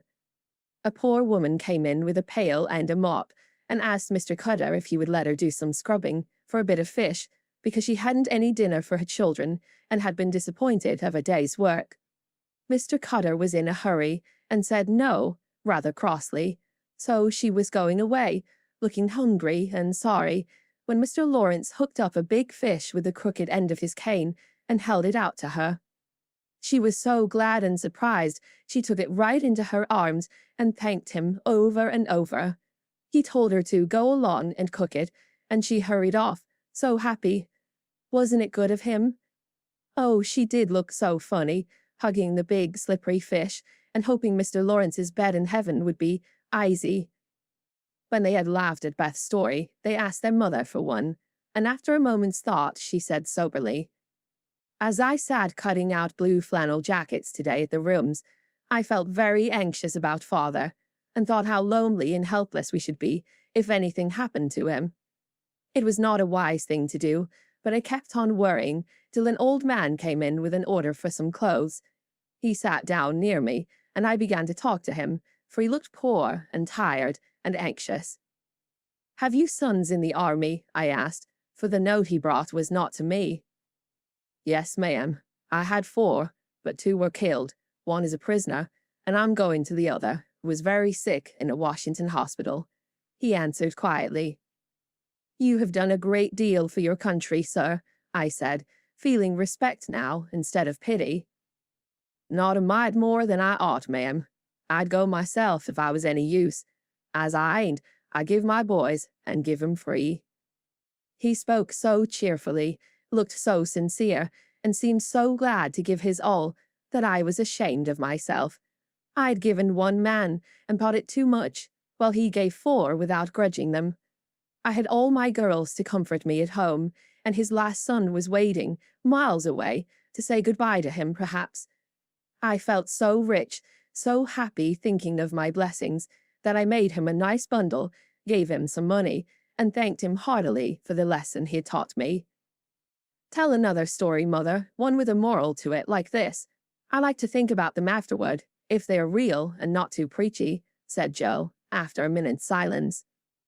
Mrs. March smiled and began at once, for she had told stories to this little audience for many years and knew how to please them. "Once upon a time, there were 4 girls who had enough to eat and drink and wear, a good many comforts and pleasures, kind friends and parents who loved them dearly, and yet they were not contented." Here the listeners stole sly looks at one another and began to sew diligently. These girls were anxious to be good and made many excellent resolutions, but they did not keep them very well, and were constantly saying, "If only we had this," or "If only we could do that," quite forgetting how much they already had and how many things they actually could do. So they asked an old woman what spell they could use to make them happy, and she said, "When you feel discontented, think over your blessings and be grateful." Here Jo looked up quickly, as if about to speak, but changed her mind, seeing that the story was not done yet. Being sensible girls, they decided to try her advice, and soon were surprised to see how well off they were. One discovered that money couldn't keep shame and sorrow out of rich people's houses, another that, though she was poor, she was a great deal happier with her youth, health, and good spirits than a certain fretful, feeble old lady who couldn't enjoy her comforts. A third that, disagreeable as it was to help get dinner, it was harder still to go begging for it, and the fourth, that even carnelian rings were not so valuable as good behavior. So they agreed to stop complaining, to enjoy the blessings already possessed, and try to deserve them, lest they should be taken away entirely, instead of increased, and I believe they were never disappointed or sorry that they took the old woman's advice. "Now, Marmee, that is very cunning of you to turn our own stories against us, and give us a sermon instead of a romance," cried Meg. "I like that kind of sermon. It's the sort Father used to tell us," said Beth thoughtfully, putting the needle straight on Jo's cushion. "I don't complain near as much as the others do, and I shall be more careful than ever now, for I've had warning from Susie's downfall," said Amy morally. "We needed that lesson, and we won't forget it. If we do so, you just say to us, as old Chloe did and Uncle Tom, 'Think of your mercies, chillin', think of your mercies,'" added Jo, who could not, for the life of her, help getting a morsel of fun out of the little sermon, though she took it to heart as much as any of them. Chapter 5. Being Neighborly. "What in the world are you going to do now, Jo?" asked Meg one snowy afternoon, as her sister came tramping through the hall, in rubber boots, old sack, and hood, with a broom in one hand and a shovel in the other. "Going out for exercise," answered Jo, with a mischievous twinkle in her eyes. "I should think 2 long walks this morning would have been enough. It's cold and dull out, and I advise you to stay warm and dry by the fire, as I do," said Meg with a shiver. "Never take it, Rice. Can't keep still all day, and not being a pussycat, I don't like to doze by the fire. I like adventures, and I'm going to find some." Meg went back to toast her feet and read Ivanhoe, and Jo began to dig paths with great energy. The snow was light, and with her broom she soon swept a path all round the garden, for Beth to walk in when the sun came out and the invalid dolls needed air. Now, the garden separated the Marches' house from that of Mr. Lawrence. Both stood in a suburb of the city, which was still country-like, with groves and lawns, large gardens, and quiet streets. A low hedge parted the two estates. On one side was an old brown house, looking rather bare and shabby, robbed of the vines that in summer covered its walls, and the flowers which then surrounded it. On the other side was a stately stone mansion, plainly betokening every sort of comfort and luxury, from the big coach house and well-kept grounds to the conservatory and the glimpses of lovely things one caught between the rich curtains. Yet it seemed a lonely, lifeless sort of house, for no children frolicked on the lawn, no motherly face ever smiled at the windows, and few people went in and out, except the old gentleman and his grandson. To Jo's lively fancy, this fine house seemed a kind of enchanted palace, full of splendors and delights which no one enjoyed. She long wanted to behold these hidden glories, and to know the Lawrence boy, who looked as if he would like to be known, if he only knew how to begin. Since the party, she'd been more eager than ever, and had planned many ways of making friends with him, but he'd not been seen lately, and Jo began to think he'd gone away, when she one day spied a brown face at an upper window, looking wistfully down into their garden, where Beth and Amy were snowballing one another. "That boy is suffering for society and fun," she said to herself. "His grandpa does not know what's good for him, and keeps him shut up all alone. He needs a party of jolly boys to play with, or somebody young and lively. I've a great mind to go over and tell the old gentleman so." The idea amused Jo, who liked to do daring things and was always scandalizing Meg by her queer performances. The plan of going over was not forgotten, and when the snowy afternoon came, Jo resolved to try what could be done. She saw Mr. Lawrence drive off, and then sallied out to dig her way down to the hedge, where she paused and took a survey. All quiet, curtains down at the lower windows, servants out of sight, and nothing human visible but a curly black head leaning on a thin hand at the upper window. "There he is," thought Jo. "Poor boy, all alone and sick this dismal day. It's a shame. I'll toss up a snowball and make him look out, and then say a kind word to him." Up went a handful of soft snow, and the head turned at once, showing a face which lost its listless look in a minute, as the big eyes brightened and the mouth began to smile. Jo nodded and laughed, and flourished her broom as she called out, "How do you do? Are you sick?" Laurie opened the window and croaked out as hoarsely as a raven. "Better, thank you. I've had a bad cold and been shut up a week." "I'm sorry. What do you amuse yourself with?" "Nothing. It's dull as tombs up here." "Don't you read?" "Not much. They won't let me." "Can't somebody read to you?" "Grandpa does sometimes, but my books don't interest him, and I hate to ask Brooke all the time." "Have someone come and see you, then." "There isn't anyone I'd like to see. Boys make such a row, and my head is weak." "Isn't there some nice girl who'd read and amuse you? Girls are quiet and like to play nurse." "Don't know any." "You know us," began Jo, then laughed and stopped. "So I do. Will you come, please?" cried Laurie. "I'm not quiet and nice, but I'll come if Mother will let me. I'll go ask her. Shut the window like a good boy and wait till I come." With that, Jo shouldered her broom and marched into the house, wondering what they would all say to her. Laurie was in a flutter of excitement at the idea of having company, and flew about to get ready, for as Mrs. March said, he was a little gentleman, and did honor to the coming guest by brushing his curly pate, putting on a fresh collar, and trying to tidy up the room, which, in spite of half a dozen servants, was anything but neat. Presently there came a loud ring, then a decided voice asking for "Mr. Laurie," and a surprised-looking servant came running up to announce a young lady. "All right, show her up. It's Miss Jo," said Laurie, going to the door of his little parlor to meet Jo, who appeared, looking rosy and quite at her ease, with a covered dish in one hand and Beth's 3 kittens in the other. "Here I am, bag and baggage," she said briskly. "Mother sent her love, and was glad if I could do anything for you. Meg wanted me to bring some of her blancmange. She makes it very nicely, and Beth thought her cats would be comforting. I knew you'd laugh at them, but I couldn't refuse. She was so anxious to do something." It so happened that Beth's funny loan was just the thing, for in laughing over the kits, Laurie forgot his bashfulness and grew sociable at once. "That looks too pretty to eat," he said, smiling with pleasure as Joe uncovered the dish and showed the blancmange, surrounded by a garland of green leaves and the scarlet flowers of Amy's pet geranium. It isn't anything, only they all felt kindly and wanted to show it.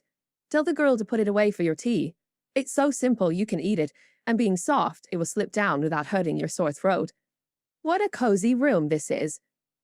It might be if it was kept nice, but the maids are lazy, and I don't know how to make them mind. It worries me, though. I'll write it up in 2 minutes, for it only needs to have the hearth brushed, so, and the things made straight on the mantelpiece, so, and the books put here, and the bottles there, and your sofa turned from the light, and the pillows plumped up a bit. Now then, you're fixed. And so he was, for as she laughed and talked, Joe had whisked things into place and given quite a different air to the room. Laurie watched her in respectful silence, and when she beckoned him to his sofa, he sat down with a sigh of satisfaction, saying gratefully, "How kind you are. Yes, that's what it wanted.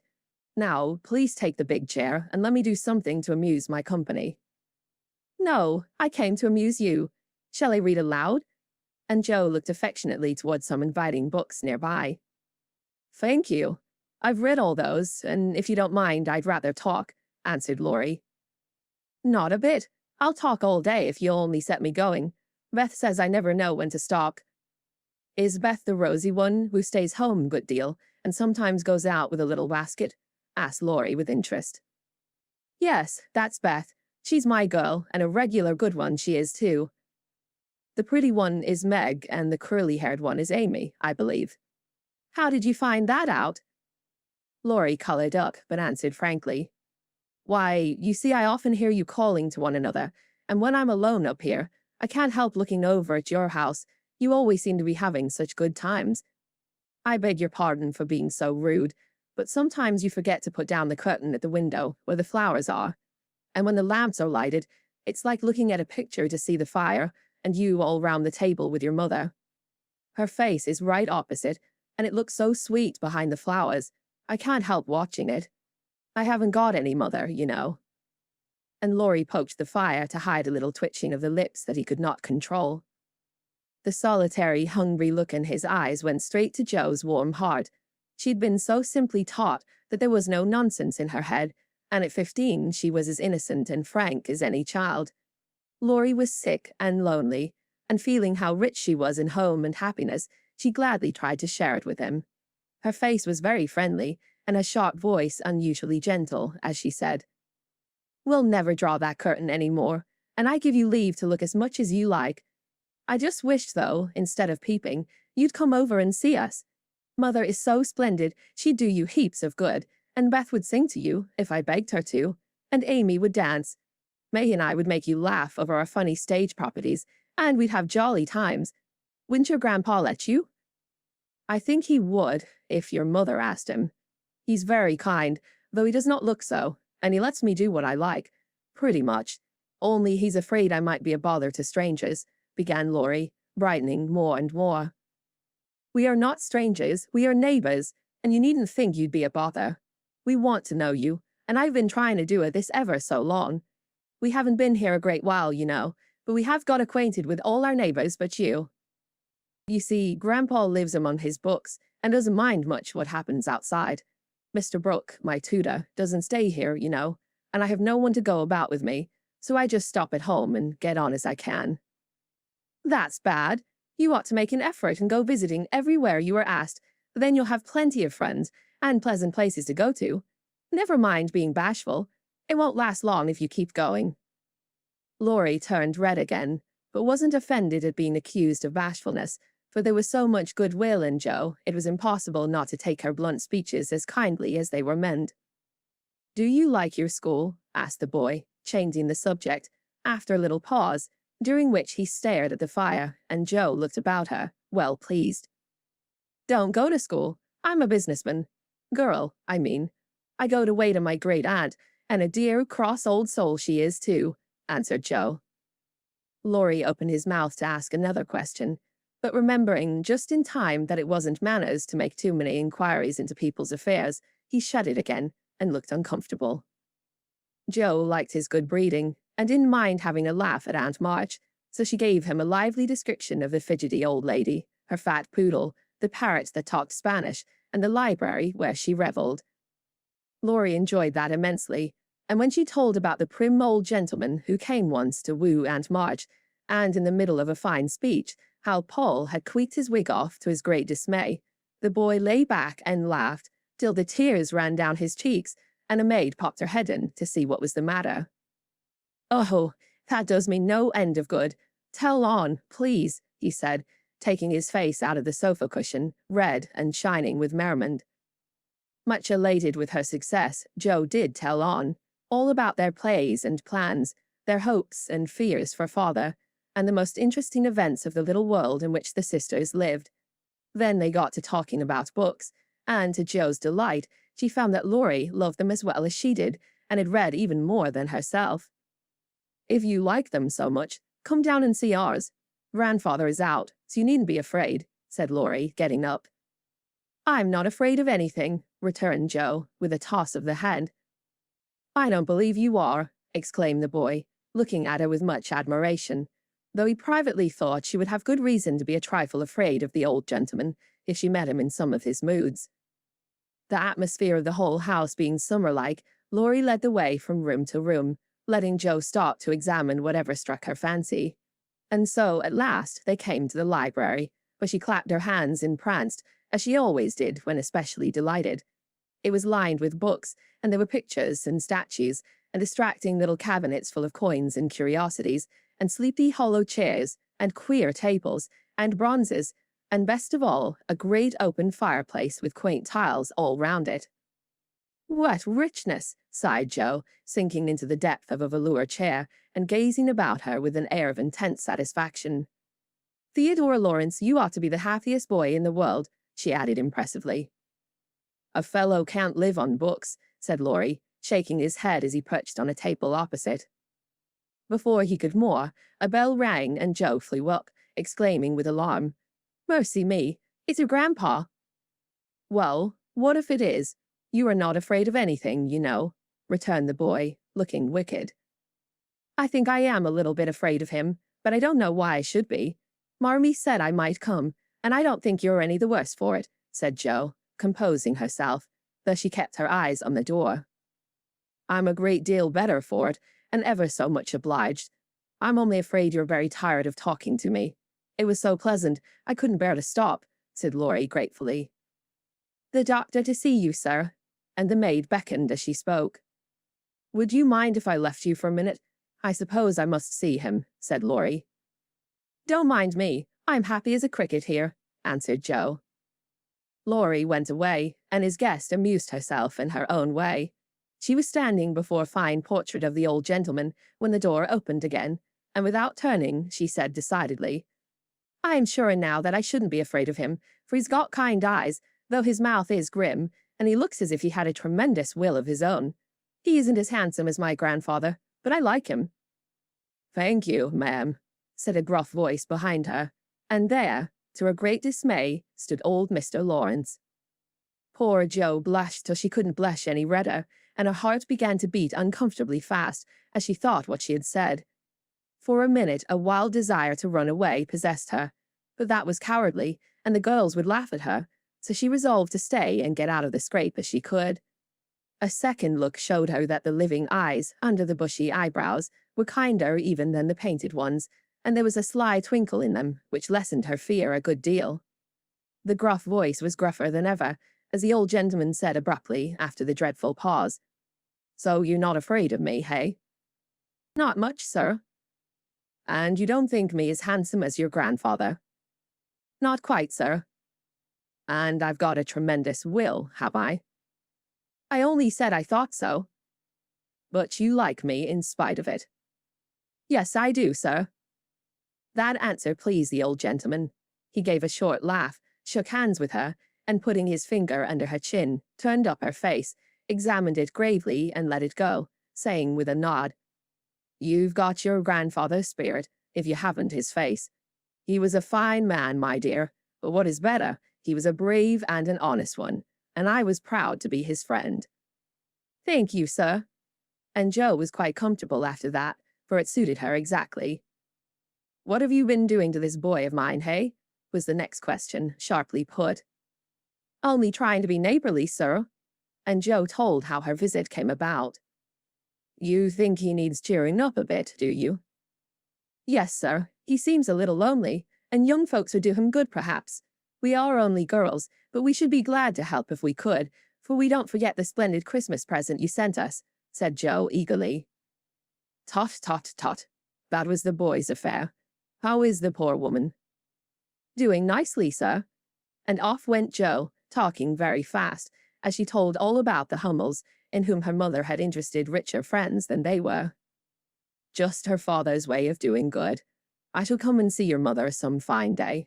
Tell her so. There is the tea bell. We have it early on the boy's account. Come down and go on being neighborly. If you like to have me, sir. Shouldn't ask you if I didn't. And Mr. Lawrence offered her his arm with old-fashioned courtesy. What would Meg say to this, thought Joe, as she was marched away, while her eyes danced with fun as she imagined herself telling the story at home. Hey, why, what the dickens has come to the fellow? Said the old gentleman, as Laurie came running downstairs and brought up with a start of surprise at the astounding sight of Joe, arm in arm with his redoubtable grandfather. I didn't know you'd come, sir, he began, as Joe gave him a triumphant little glance.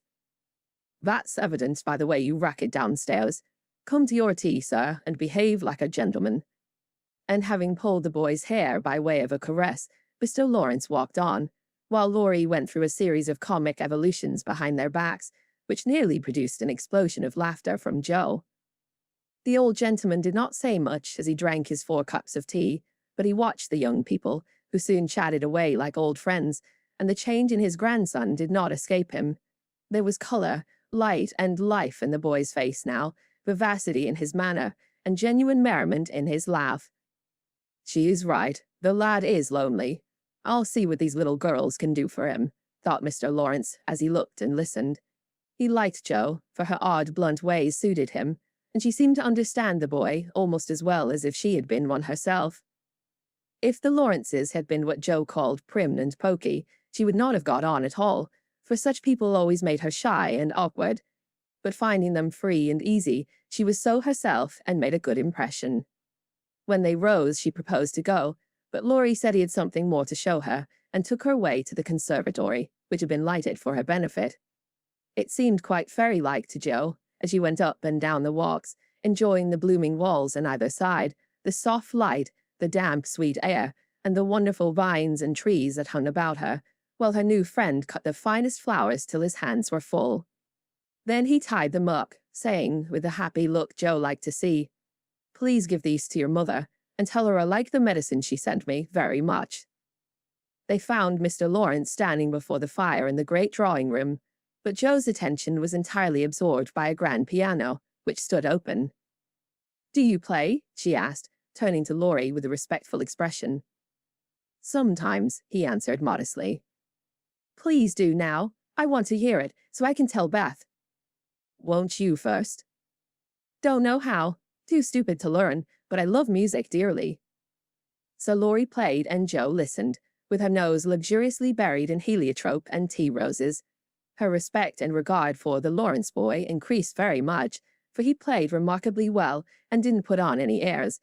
She wished Beth could hear him, but she did not say so, only praised him till he was quite abashed, and his grandfather came to his rescue. That will do, young lady. Too many sugar plums are not good for him. His music isn't bad, but I hope you will do as well in more important things. Going? Well, I'm much obliged to you, and I hope you'll come again. My respects to your mother. Good night, Dr. Jo." He shook hands kindly, but looked as if something did not please him. When they got into the hall, Jo asked Laurie if she had said something amiss. He shook his head. "No, it was me. He doesn't like to hear me play." "Why not?" "I'll tell you some day. John is going home with you, as I can't." "No need of that. I'm not a young lady, and it's only a step. Take care of yourself, won't you?" "Yes, but you will come again, I hope." "If you promise to come and see us after you are well." "I will." "Good night, Laurie." "Good night, Jo. Good night." When all the afternoon's adventures had been told, the family felt inclined to go visiting in a body, for each found something very attractive in the big house on the other side of the hedge. Mrs. March wanted to talk of her father with the old man who had not forgotten him. Meg longed to walk in the conservatory. Beth sighed for the grand piano, and Amy was eager to see the fine pictures and statues. "Mother, why didn't Mr. Lawrence like to have Laurie play?" asked Jo, who was of an inquiring disposition. "I am not sure, but I think it was because his son, Laurie's father, married an Italian lady, a musician, which displeased the old man, who was very proud. The lady was good and lovely and accomplished, but he did not like her, and never saw his son after he married. They both died when Laurie was a little child, and then his grandfather took him home. I fancy the boy, who was born in Italy, is not very strong, and the old man is afraid of losing him, which makes him so careful. Laurie comes naturally by his love of music, for he is like his mother, and I dare say his grandfather fears that he may want to be a musician. At any rate, his skill reminds him of the woman he did not like, and so he glowered, as Jo said." "Dear me, how romantic!" exclaimed Meg. "How silly," said Jo. "Let him be a musician if he wants to, and not plague his life out sending him to college when he hates to go. That's why he has such handsome black eyes and pretty manners, I suppose. Italians are always nice," said Meg, who was a little sentimental. "What do you know about his eyes and his manners? You never spoke to him hardly," cried Jo, who was not sentimental. "I saw him at the party, and what you tell shows that he knows how to behave. That was a nice little speech about the medicine Mother sent him." "He meant the blancmange, I suppose." "How stupid you are, child. He meant you, of course." "Did he?" And Jo opened her eyes as if it had never occurred to her before. "I never saw such a girl. You don't know a compliment when you get it," said Meg, with the air of a young lady who knew all about the matter. "I think they are great nonsense, and I'll thank you not to be silly and spoil my fun. Laurie's a nice boy, and I like him, and I won't have any sentimental stuff about compliments and such rubbish. We'll all be good to him because he hasn't got any mother, and he may come over and see us, mayn't he, Marmee?" "Yes, Jo, your little friend is very welcome, and I hope Meg will remember that children should be children as long as they can." "I don't call myself a child, and I'm not in my teens yet," observed Amy. "What do you say, Beth?" "I was thinking about our Pilgrim's Progress," answered Beth, who had not heard a word. "How we got out of the slough and through the wicket gate by resolving to be good, and up the steep hill by trying, and that maybe the house over there, full of splendid things, is going to be our Palace Beautiful." "We've got to get by the lions first," said Jo, as if she rather liked the prospect. Chapter 6. Beth finds the palace beautiful. The big house did prove a palace beautiful, though it took some time for all to get in, and Beth found it very hard to pass the lions. Old Mr. Lawrence was the biggest one, but after he had called, said something funny or kind to each one of the girls, and talked over old times with their mother, nobody felt much afraid of him, except timid Beth. The other lion was the fact that they were poor and Laurie rich, for this made them shy of accepting favors which they could not return. But after a while, they found that he considered them the benefactors, and could not do enough to show how grateful he was for Mrs. March's motherly welcome, their cheerful society, and the comfort he took in that humble home of theirs. So they soon forgot their pride and interchanged kindnesses, without stopping to think which was the greater. All sorts of pleasant things happened about that time, for the new friendship flourished like grass in spring.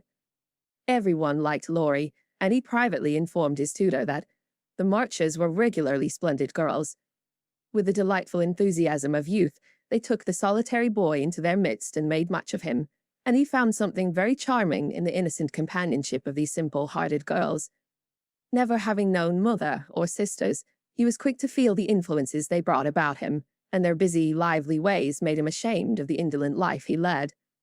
He was tired of books, and found people so interesting now that Mr. Brooke was obliged to make very unsatisfactory reports, for Laurie was always playing truant and running over to the Marches.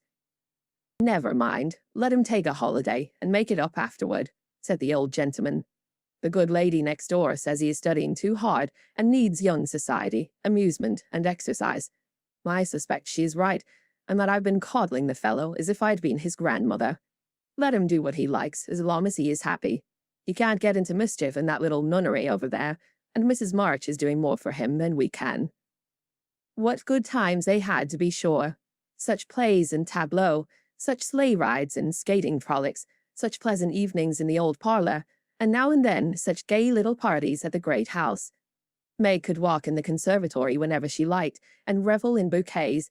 Yo browsed over the new library voraciously, and convulsed the old gentleman with her criticisms.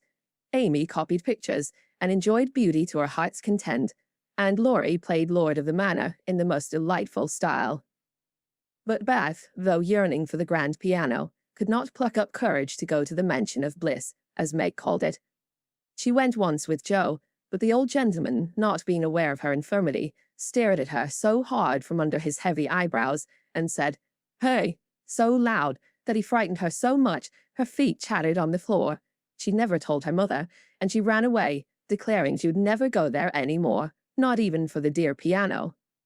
No persuasions or enticements could overcome her fear, till, the fact coming to Mr. Lawrence's ear in some mysterious way, he set about mending matters. During one of the brief calls he made, he artfully led the conversation to music, and talked away about great singers whom he had seen, fine organs he had heard, and told such charming anecdotes that Beth found it impossible to stay in her distant corner, but crept nearer and nearer, as if fascinated. At the back of his chair she stopped and stood listening, with her great eyes wide open and her cheeks red with excitement of this unusual performance. Taking no more notice of her than if she had been a fly, Mr. Lawrence talked on about Laurie's lessons and teachers. And presently, as if the idea had just occurred to him, he said to Mrs. March, "The boy neglects his music now, and I'm glad of it, for he was getting too fond of it. But the piano suffers for want of use. Wouldn't some of your girls like to run over and practice on it now and then, just to keep it in tune, you know, ma'am?" Beth took a step forward and pressed her hands tightly together to keep from clapping them, for this was an irresistible temptation, and the thought of practicing on that splendid instrument quite took her breath away. Before Mrs. March could reply, Mr. Lawrence went on with an odd little nod and smile. "They needn't see or speak to anyone, but run in at any time. For I'm shut up in my study at the other end of the house. Laurie is out a great deal, and the servants are never near the drawing-room after 9 o'clock. Here he rose, as if going, and Beth made up her mind to speak, for that last arrangement left nothing to be desired. "Please, tell the young ladies what I say, and if they don't care to come, why, never mind." Here a little hand slipped into his, and Beth looked up at him with a face full of gratitude, as she said, in her earnest yet timid way, "Oh, sir, they do care, very, very much." "Are you the musical girl?" he asked, without any startling "hey," as he looked down at her very kindly. "I'm Beth. I love it dearly, and I'll come, if you are quite sure nobody will hear me and be disturbed," she added, fearing to be rude, and trembling at her own boldness as she spoke. "Not a soul, my dear. The house is empty half the day, so come and drum away as much as you like, and I shall be obliged to you." "How kind you are, sir." Beth blushed like a rose under the friendly look he wore, but she was not frightened now, and gave the hand a grateful squeeze, because she had no words to thank him for the precious gift he had given her. The old gentleman softly stroked the hair off her forehead, and, stooping down, he kissed her, saying, in a tone few people ever heard, "I had a little girl once, with eyes like these. God bless you, my dear. Good day, madam." And away he went, in a great hurry. Beth had a rapture with her mother, and then rushed up to impart the glorious news to her family of invalids, as the girls were not home. How blithely she sang that evening, and how they all laughed at her, because she woke Amy in the night by playing the piano on her face in her sleep. Next day, having seen both the old and young gentlemen out of the house, Beth, after 2 or 3 retreats, fairly got in at the side door, and made her way, as noiselessly as any mouse, to the drawing-room, where her idol stood.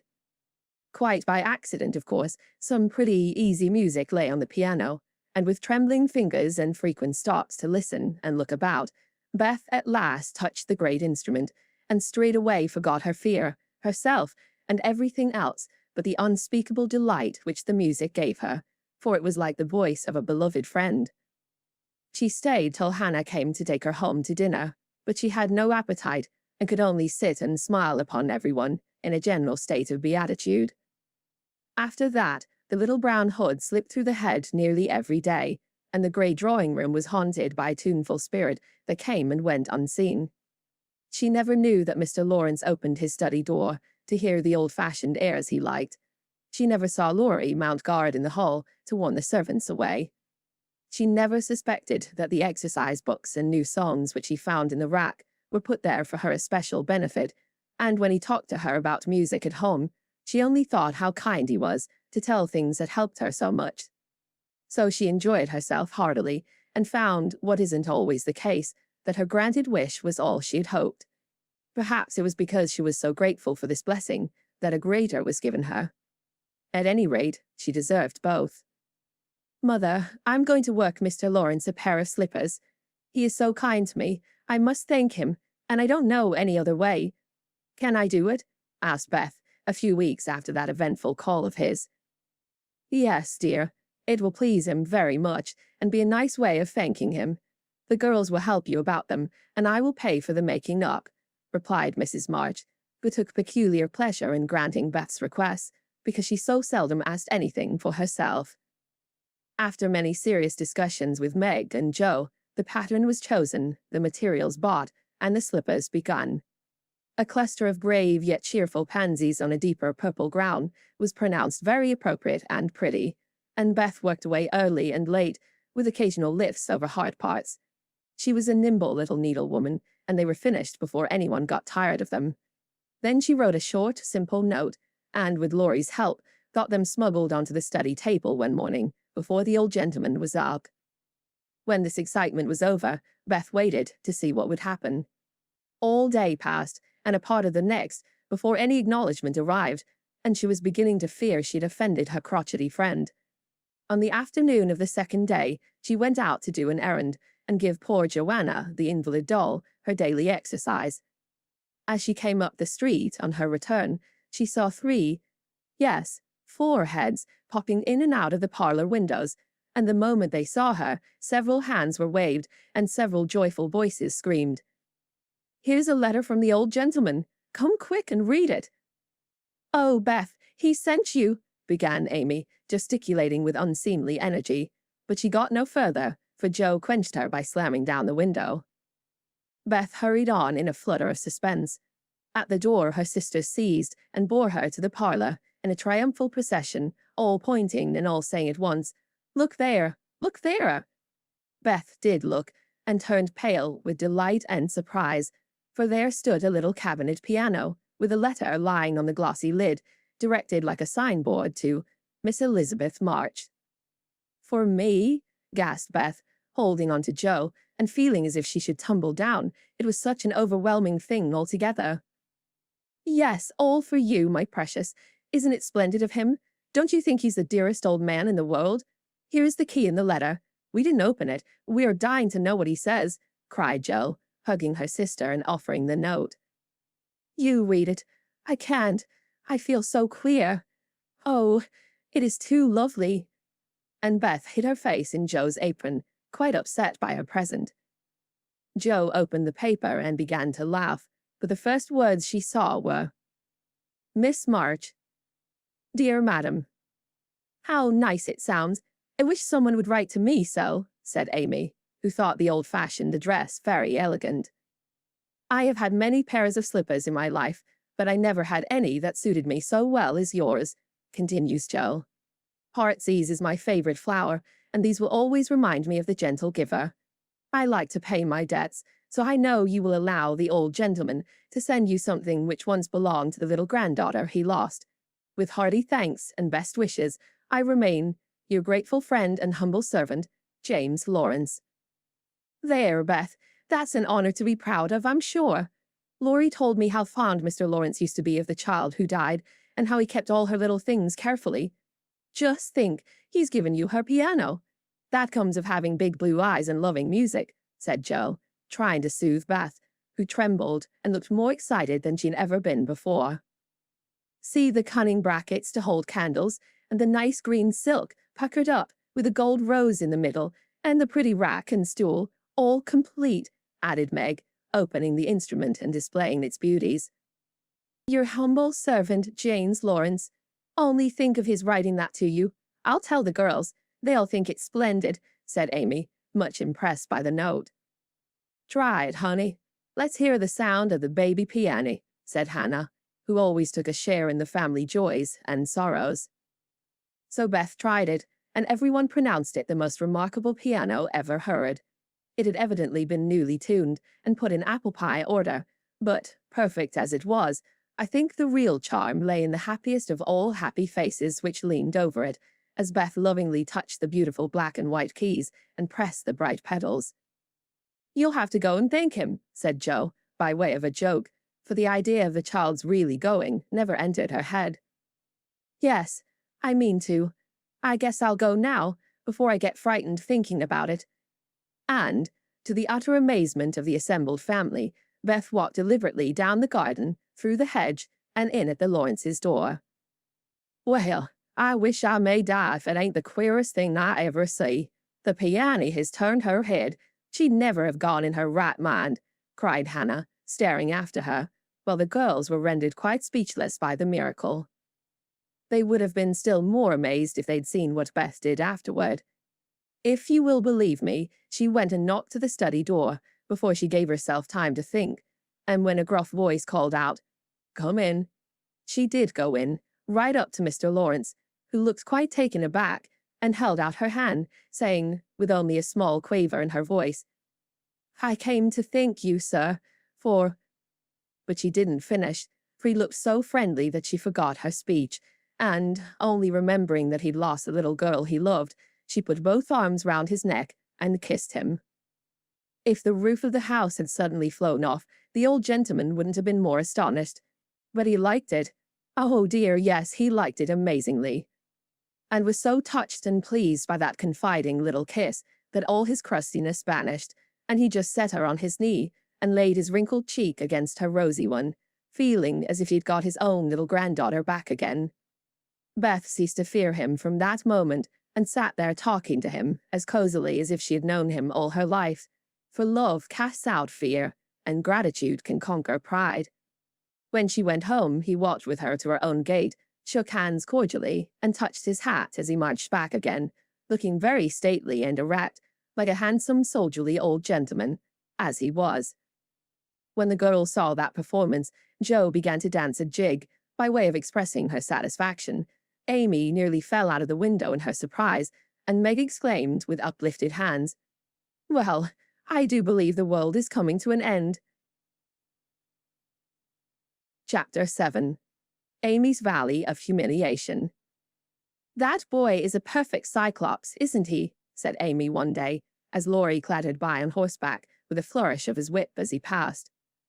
"How dare you say so when he's got both his eyes, and very handsome ones they are too," cried Jo, who resented any slighting remarks about her friend. "I didn't say anything about his eyes, and I don't see why you need fire up when I admire his riding." "Oh my goodness, that little goose means a centaur, and she called him a cyclops," exclaimed Jo, with a burst of laughter. "You needn't be so rude, it's only a lapse of lingy, as Mr. Davis says," retorted Amy, finishing Jo with her Latin. "I just wish I had a little of the money Laurie spends on that horse," she added, as if to herself, yet hoping her sisters would hear. "Why?" asked Meg kindly, for Jo had gone off in another laugh at Amy's second blunder. "I need it so much. I'm dreadfully in debt, and it won't be my turn to have the rag money for a month." "In debt, Amy? What do you mean?" And Meg looked sober. "Why, I owe at least a dozen pickled limes, and I can't pay them, you know, till I have money, for Marmee forbade my having anything charged at the shop." "Tell me about it. Are limes the fashion now? It used to be pricking bits of rubber to make balls." And Meg tried to keep her countenance. Amy looked so grave and important. "Why, you see, the girls are always buying them, and unless you want to be thought mean, you must do it too. It's nothing but limes now, for everyone is sucking them in their desks in school time and trading them off for pencils, bead rings, paper dolls, or something else at recess. If one girl likes another, she gives her a lime. If she's mad with her, she eats one before her face and doesn't offer even a suck. They treat by turns, and I've had ever so many but haven't returned them, and I ought, for they are debts of honor, you know." "How much will pay them off and restore your credit?" asked Meg, taking out her purse. "A quarter would more than do it, and leave a few cents over for a treat for you. Don't you like limes?" "Not much. You may have my share. Here's the money. Make it last as long as you can, for it isn't very plenty, you know." "Oh, thank you. It must be so nice to have pocket money. I'll have a grand feast, for I haven't tasted a lime this week. I felt delicate about taking any, as I couldn't return them, and I'm actually suffering for one." Next day, Amy was rather late at school, but could not resist the temptation of displaying, with pardonable pride, a moist brown paper parcel before she consigned it to the inmost recesses of her desk. During the next few minutes, the rumor that Amy March had got 24 delicious limes, she ate one on the way, and was going to treat, circulated through her set, and the attentions of her friends became quite overwhelming. Katie Brown invited her to her next party on the spot. Mary Kingsley insisted on lending her her watch till recess, and Jenny Snow, a satirical young lady who'd basely twitted Amy upon her limeless state, promptly buried the hatchet and offered to furnish answers to certain appalling sums. But Amy had not forgotten Miss Snow's cutting remarks about some persons whose noses were not too flat to smell other people's limes, and stuck-up people who were not too proud to ask for them. And she instantly crushed that Snow girl's hopes by the withering telegram, "You needn't be so polite all of a sudden, for you won't get any." A distinguished personage happened to visit the school that morning, and Amy's beautifully drawn maps received praise, which honor to her foe rankled in the soul of Miss Snow, and caused Miss March to assume the airs of a studious young peacock. But alas, alas, pride goes before a fall, and the revengeful Snow turned the tables with disastrous success. No sooner had the guest paid the usual stale compliments and bowed himself out, than Jenny, under pretense of asking an important question, informed Mr. Davis, the teacher, that Amy March had pickled limes in her desk. Now, Mr. Davis had declared limes a contraband article, and solemnly vowed to publicly ferule the first person who was found breaking the law. This much-enduring man had succeeded in banishing chewing gum, after a long and stormy war, had made a bonfire of the confiscated novels and newspapers, had suppressed a private post office, had forbidden distortions of the face, nicknames, and caricatures, and done all that one man could do to keep 100 rebellious girls in order. Boys are trying enough to human patience, goodness knows, but girls are infinitely more so, especially to nervous gentlemen with tyrannical tempers, and no more talent for teaching than Dr. Blimber. Mr. Davis knew any quantity of Greek, Latin, algebra, and ologies of all sorts, so he was called a fine teacher, and manners, morals, feelings, and examples were not considered of any particular importance. It was a most unfortunate moment for denouncing Amy, and Jenny knew it. Mr. Davis had evidently taken his coffee too strong that morning. There was an east wind, which always affected his neuralgia, and his pupils had not done him the credit which he felt he deserved. Therefore, to use the expressive, if not elegant, language of a schoolgirl, he was as nervous as a witch and as cross as a bear. The word limes was like fire to powder. His yellow face flushed, and he rapped on his desk with an energy which made Jenny skip to her seat with unusual rapidity. "Young ladies, attention, if you please." At the stern order, the buzz ceased, and 50 pairs of blue, black, grey, and brown eyes were obediently fixed upon his awful countenance. "Miss March, come to the desk." Amy rose to comply with outward composure, but a secret fear oppressed her, so the limes weighed upon her conscience. "Bring with you the limes you have in your desk," was the unexpected command which arrested her before she got out of her seat. "Don't take all," whispered her neighbor, a young lady of great presence of mind. Amy hastily shook out half a dozen and laid the rest down before Mr. Davis, feeling that any man possessing a human heart would relent when that delicious perfume met his nose. Unfortunately, Mr. Davis particularly detested the odor of the fashionable pickle, and disgust added to his wrath. "Is that all?" "Not quite," stammered Amy. "Bring the rest immediately." With a despairing glance at her set, she obeyed. "You are sure there are no more?" "I never lie, sir." "So I see. Now take these disgusting things 2 by 2 and throw them out of the window." There was a simultaneous sigh, which created quite a little gust as the last hope fled and the treat was ravished from their longing lips. Scarlet with shame and anger, Amy went to and fro 6 dreadful times, and as each doomed couple, looking, oh, so plump and juicy, fell from her reluctant hands, a shout from the street completed the anguish of the girls, for it told them that their feast was being exulted over by the little Irish children who were their sworn foes. This was too much. All flashed indignant or appealing glances at the inexorable Davis, and one passionate lime lover burst into tears. As Amy returned from her last trip, Mr. Davis gave a portentous "hem," and said in his most impressive manner, "Young ladies, you remember what I said to you a week ago. I am sorry this has happened, but I never allow my rules to be infringed, and I never break my word. Miss March, hold out your hand." Amy started and put both hands behind her, turning on him an imploring look, which pleaded for her better than the words she could not utter. She was rather a favourite with old Davis, as of course he was called, and it's my private belief that he would have broken his word if the indignation of one irrepressible young lady had not found vent in a hiss. That hiss, faint as it was, irritated the irascible gentleman and sealed the culprit's fate. "Your hand, Miss March," was the only answer her mute appeal received, and too proud to cry or beseech, Amy set her teeth, threw back her head defiantly, and bore, without flinching, several tingling blows on her little palm. They were neither many nor heavy, but that made no difference to her. For the first time in her life, she had been struck, and the disgrace, in her eyes, was as deep as if he had knocked her down. "You will now stand on the platform till recess," said Mr. Davis, resolved to do the thing thoroughly, since he had begun. That was dreadful.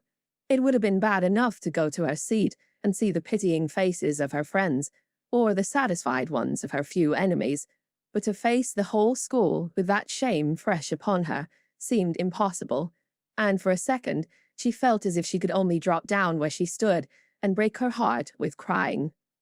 A bitter sense of wrong and the thought of Jenny Snow helped her to bear it, and taking the ignominious place, she fixed her eyes on the stove funnel above what now seemed a sea of faces, and stood there, so motionless and white that the girls found it hard to study with that pathetic figure before them. During the 15 minutes that followed, the proud and sensitive little girl suffered a shame and pain which she never forgot. To others it might seem a ludicrous or a trivial affair, but to her it was a hard experience, for during the 12 years of her life she had been governed by love alone, and a blow of that sort had never touched her before. The smart of her hand and the ache of her heart were forgotten in the sting of the thought, "I shall have to tell at home, and they'll be so disappointed in me." The 15 minutes seemed an hour, but they came to an end at last, and the word "recess" had never seemed so welcome to her before. "You can go, Miss March," said Mr. Davis, looking, as he felt, uncomfortable. He did not soon forget the reproachful glance Amy gave him as she went, without a word to anyone, straight into the anteroom, snatched her things, and left the place forever, as she passionately declared to herself. She was in a sad state when she got home, and when the older girls arrived some time later, an indignation meeting was held at once. Mrs. March did not say much, but looked disturbed, and comforted her afflicted little daughter in her tenderest manner. Meg bathed the insulted hand with glycerin and tears. Beth felt that even her beloved kittens would fail as a balm for griefs like this.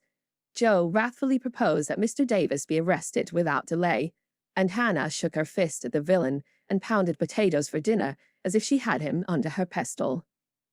No notice was taken of Amy's flight, except by her mates, but the sharp-eyed demoiselles discovered that Mr. Davis was quite benignant in the afternoon, also unusually nervous. Just before school closed, Jo appeared, wearing a grim expression, as she stalked up to the desk and delivered a letter from her mother, then collected Amy's property and departed, carefully scraping the mud from her boots on the doormat, as if she shook that dust of the place off her feet. Yes, you can have a vacation from school, but I want you to study a little every day with Beth, said Mrs. March that evening. I don't approve of corporal punishment, especially for girls. I dislike Mr. Davis's manner of teaching, and don't think the girls you associate with are doing you any good, so I shall ask your father's advice before I send you anywhere else. That's good. I wish all the girls would leave and spoil his old school. It's perfectly maddening to think of those lovely limes, sighed Amy, with the air of a martyr. I am not sorry you lost them, for you broke the rules, and deserve some punishment for disobedience, was the severe reply, which rather disappointed the young lady, who expected nothing but sympathy. Do you mean you are glad I was disgraced before the whole school? Cried Amy. I should not have chosen that way of mending a fault, replied her mother, but I'm not sure that it would do you more good than a bolder method. You are getting to be rather conceited, my dear, and it is quite time you set about correcting it. You have a good many little gifts and virtues, but there is no need of parading them, for conceit spoils the finest genius.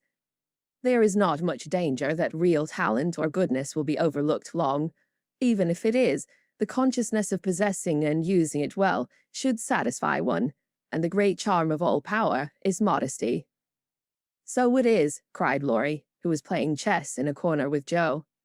I know a girl once with a really remarkable talent for music, and she didn't know it, never guessed what sweet little things she composed when she was alone, and wouldn't have believed it if anyone had told her.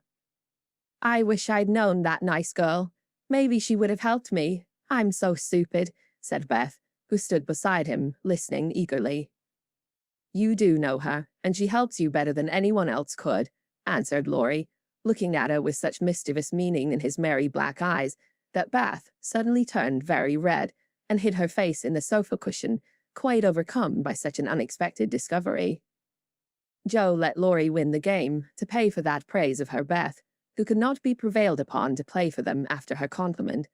So Laurie did his best and sang delightfully, being in a particularly lively humour, for to the Marches he seldom showed the moody side of his character. When he was gone, Amy, who'd been pensive all evening, said suddenly, as if busy over some new idea, Is Laurie an accomplished boy? Yes, he has had an excellent education and has much talent. He will make a fine man, if not spoiled by petting, replied her mother. And he isn't conceited, is he? Asked Amy. Not in the least. That is why he is so charming, and we all like him so much. I see. It's nice to have accomplishments and be elegant, but not to show off or get perked up, said Amy thoughtfully. These things are always seen and felt in a person's manner and conversations, if modestly used, but it is not necessary to display them, said Mrs. March.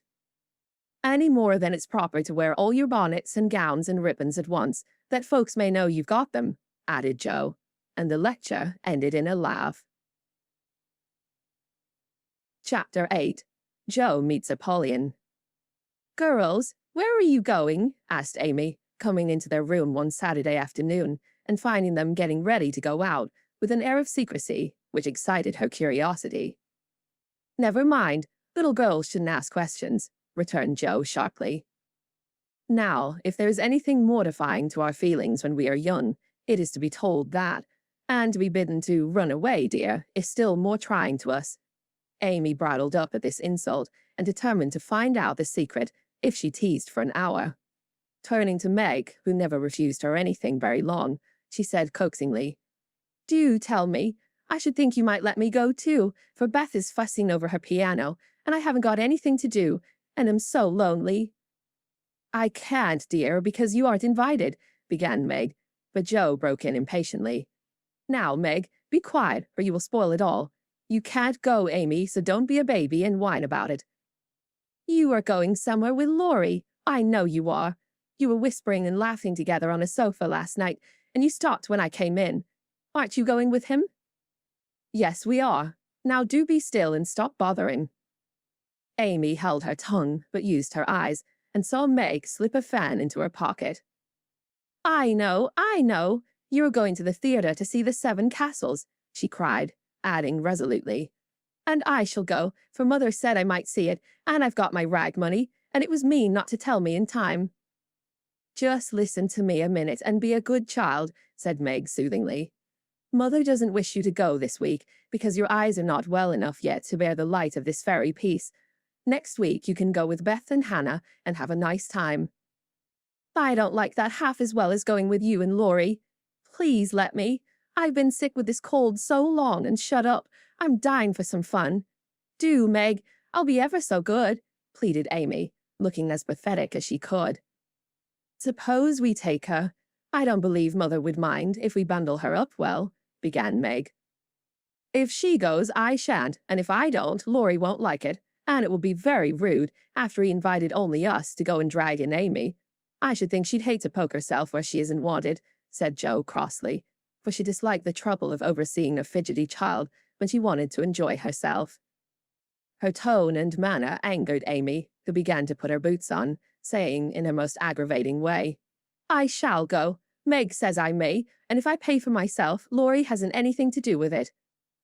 You can't sit with us, for our seats are reserved, and you mustn't sit alone, so Laurie will give you his place, and that will spoil our pleasure. Or he'll get another seat for you, and that isn't proper when you weren't asked. You shan't stir a step, so you may just stay where you are, scolded Jo, crosser than ever, having just pricked her finger in her hurry. Sitting on the floor with one boot on, Amy began to cry, and Meg to reason with her, when Laurie called from below, and the two girls hurried down, leaving their sister wailing. For now and then she forgot her grown-up ways and acted like a spoiled child. Just as the party was setting out, Amy called over the banisters in a threatening tone. You'll be sorry for this, Jo March. See if you ain't. Fiddlesticks, returned Jo, slamming the door. They had a charming time, for the 7 castles of the Diamond Lake was as brilliant and wonderful as heart could wish. But in spite of the comical red imps, sparkling elves, and the gorgeous prince and princesses, Jo's pleasure had a drop of bitterness in it. The fairy queen's yellow curls reminded her of Amy, and between the acts she amused herself with wondering what her sister would do to make her sorry for it. She and Amy had had many lively skirmishes in the course of their lives, for both had quick tempers and were apt to be violent when fairly roused. Amy teased Jo, and Jo irritated Amy, and semi-occasional explosions occurred, of which both were much ashamed afterward. Although the oldest, Jo had the least self-control, and had hard times trying to curb the fiery spirit, which was continually getting her into trouble. Her anger never lasted long, and having humbly confessed her fault, she sincerely repented and tried to do better. Her sisters used to say that they rather liked to get Jo into a fury, because she was such an angel afterward. Poor Jo tried desperately to be good, but her bosom enemy was always ready to flame up and defeat her, and it took years of patient effort to subdue it. When they got home, they found Amy reading in the parlor. She assumed an injured air as they came in, never lifted her eyes from her book, or asked a single question. Perhaps curiosity might have conquered resentment, if Beth had not been there to inquire and receive a glowing description of the play.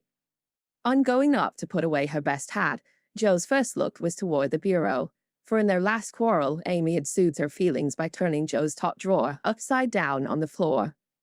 Everything was in its place, however, and after a hasty glance into her various closets, bags, and boxes, Jo decided that Amy had forgiven and forgotten her wrongs. There, Jo was mistaken, for next day she made a discovery which produced a tempest. Meg, Beth, and Amy were sitting together, late in the afternoon, when Jo burst into the room, looking excited and demanding breathlessly, "Has anyone taken my book?" Meg and Beth said, "No," at once, and looked surprised. Amy poked the fire and said nothing. Jo saw her color rise and was down upon her in a minute. "Amy, you've got it." "No, I haven't." "You know where it is, then." "No, I don't." "That's a fib," cried Jo, taking her by the shoulders and looking fierce enough to frighten a much braver child than Amy. "It isn't. I haven't got it, don't know where it is now, and don't care." "You know something about it, and you'd better tell at once or I'll make you." And Jo gave her a slight shake.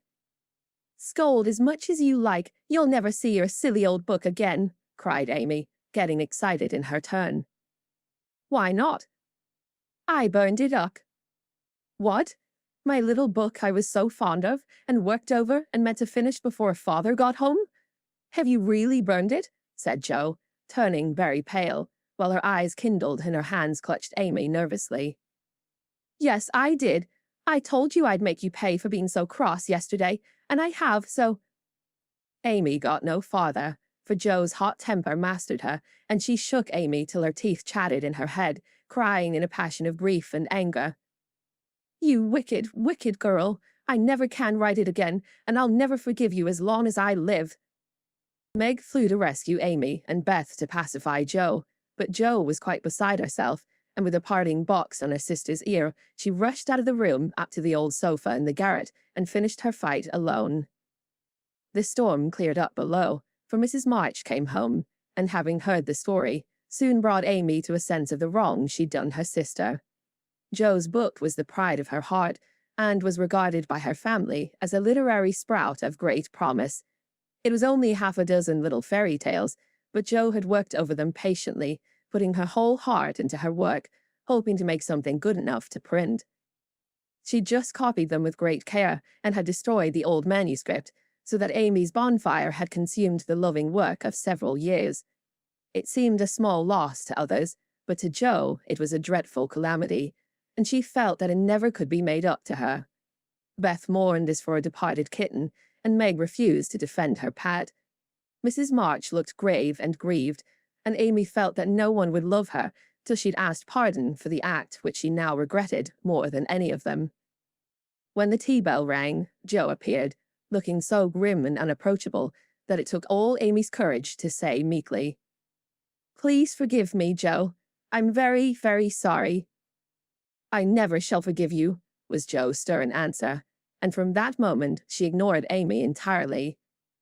No one spoke of the great trouble, not even Mrs. March, for all had learned by experience that when Jo was in that mood, words were wasted, and the wisest course was to wait till some little accident, or her own generous nature, softened Jo's resentment and healed the breach. It was not a happy evening, for though they sewed as usual, while their mother read aloud from Brimmer, Scott, or Edgeworth, something was wanting, and the sweet home peace was disturbed. They felt this most when singing time came, for Beth could only play, Jo stood dumb as a stone, and Amy broke down, so Meg and Mother sang alone. But in spite of their efforts to be as cheery as larks, the flute-like voices did not seem to chord as well as usual, and all felt out of tune. As Jo received her good-night kiss, Mrs. March whispered gently, "My dear, don't let the sun go down upon your anger. Forgive each other, help each other, and begin again tomorrow." Jo wanted to lay her head down on that motherly bosom and cry her grief and anger all away, but tears were an unmanly weakness, and she felt so deeply injured that she really couldn't quite forgive yet. So she winked hard, shook her head, and said gruffly, because Amy was listening, "It was an abominable thing, and she doesn't deserve to be forgiven." With that, she marched off to bed, and there was no merry or confidential gossip that night. Amy was much offended that her overtures of peace had been repulsed, and began to wish she had not humbled herself, to feel more injured than ever, and to plume herself in her superior virtue in a way which was particularly exasperating. Jo still looked like a thundercloud, and nothing went well all day. It was bitter cold in the morning. She dropped her precious turnover in the gutter. Aunt March had an attack of the fidgets. Meg was sensitive. Beth would look grieved and wistful when she got home, and Amy kept making remarks about people who were always talking about being good, and yet wouldn't even try when other people set them a virtuous example. "Everybody is so hateful. I'll ask Laurie to go skating. He is always kind and jolly, and will put me to rights, I know," said Jo to herself, and off she went. Amy heard the clash of skates, and looked out with an impatient exclamation. "There! She promised I should go next time, for this is the last ice we shall have. But it's no use to ask such a crosspatch to take me." "Don't say that. You were very naughty, and it is hard to forgive the loss of her precious little book. But I think she might do it now, and I guess she will, if you try her at the right minute," said Meg. "Go after them. Don't say anything till Jo has got good-natured with Laurie. Then take a quiet minute and just kiss her, or do some kind thing, and I'm sure she'll be friends again with all her heart." "I'll try," said Amy, for the advice suited her, and after a flurry to get ready, she ran after the friends, who were just disappearing over the hill. It was not far to the river, but both were ready before Amy reached them. Jo saw her coming and turned her back. Laurie did not see, for he was carefully skating along the shore, sounding the ice, for a warm spell had preceded the cold snap. "I'll go on to the first bend and see if it's all right before we begin to race," Amy heard him say, as he shot away, looking like a young Russian in his fur-trimmed coat and cap. Jo heard Amy panting after her run, stamping her feet and blowing on her fingers as she tried to put her skates on, but Jo never turned and went slowly zigzagging down the river, taking a bitter, unhappy sort of satisfaction in her sister's troubles. She had cherished her anger till it grew strong and took possession of her, as evil thoughts and feelings always do, unless cast out at once. As Laurie turned the bend, he shouted back, "Keep near the shore. It isn't safe in the middle." Jo heard, but Amy was struggling to her feet and did not catch a word. Jo glanced over her shoulder, and the little demon she was harboring said in her ear, "No matter whether she heard or not, let her take care of herself." Laurie had vanished round the bend. Jo was just at the turn, and Amy, far behind, striking out toward the smoother ice in the middle of the river. For a minute, Jo stood still, with a strange feeling in her heart, and then she resolved to go on, but something held and turned her round, just in time to see Amy throw up her hands and go down, with a sudden crash of rotten ice, the splash of water, and a cry that made Jo's heart stand still with fear. She tried to call Laurie, but her voice was gone. She tried to rush forward, but her feet seemed to have no strength in them, and for a second she could only stand motionless, staring with a terror-stricken face at the little blue hood above the black water. Something rushed swiftly by her, and Laurie's voice cried out, "Bring a rail! Quick! Quick!" How she did it she never knew, but for the next few minutes she worked as if possessed, blindly obeying Laurie, who was quite self-possessed, and, lying flat, held Amy up by his arm and hockey stick till Jo dragged a rail from the fence, and together they got the child out, more frightened than hurt. "Now then, we must walk her home as fast as we can. Pile our things on her while I get off these confounded skates," cried Laurie, wrapping his coat round Amy and tugging away at the straps, which never seemed so intricate before. Shivering, dripping, and crying, they got Amy home, and after an exciting time of it, she fell asleep, rolled in blankets before a hot fire. During the bustle, Jo had scarcely spoken, but flown about, looking pale and wild, with her things half off, her dress torn, and her hands cut and bruised by ice and rails and refractory buckles. When Amy was comfortably asleep, the house quiet, and Mrs. March sitting by the bed, she called Jo to her and began to bind up the hurt hands. "Are you sure she is safe?" whispered Jo, looking remorsefully at the golden head, which might have been swept away from her sight forever under the treacherous ice. "Quite safe, dear. She is not hurt, and won't even take cold, I think. You were so sensible in covering and getting her home quickly," replied her mother cheerfully. "Laurie did it all. I only let her go. Mother, if she should die, it would be my fault." And Jo dropped down beside the bed in a passion of penitent tears, telling all that had happened, bitterly condemning her hardness of heart, and sobbing out her gratitude for being spared the heavy punishment which might have come upon her. "It's my dreadful temper. I try to cure it, I think I have, and then it breaks out worse than ever. Oh, Mother, what shall I do? What shall I do?" cried poor Jo in despair. "Watch and pray, dear. Never get tired of trying, and never think it is impossible to conquer your fault," said Mrs. March, drawing the blousy head to her shoulder and kissing the wet cheek so tenderly that Jo cried even harder. "You don't know. You can't guess how bad it is. It seems as if I could do anything when I'm in a passion. I get so savage I could hurt anyone and enjoy it. I'm afraid I shall do something dreadful some day and spoil my life and make everybody hate me. Oh, Mother, help me. Do help me." "I will, my child, I will. Don't cry so bitterly, but remember this day, and resolve with all your soul that you will never know another like it. Jo, dear, we all have our temptations, some far greater than yours, and it often takes all our lives to conquer them. You think your temper is the worst in the world, but mine used to be just like it. Yours, mother? Why, you are never angry. And for the moment, Joe forgot remorse and surprise. I've been trying to cure it for 40 years, and have only succeeded in controlling it. I am angry nearly every day of my life, Joe, but I've learned not to show it, and I still hope to learn not to feel it, though it may take me another 40 years to do so. The patience and the humility of the face she loved so well was a better lesson to Joe than the wisest lecture, the sharpest reproof. She felt comforted at once by the sympathy and confidence given her. The knowledge that her mother had a fault like hers, and tried to mend it, made her own easier to bear, and strengthened her resolution to cure it, though 40 years seemed rather a long time to watch and pray to a girl of 15.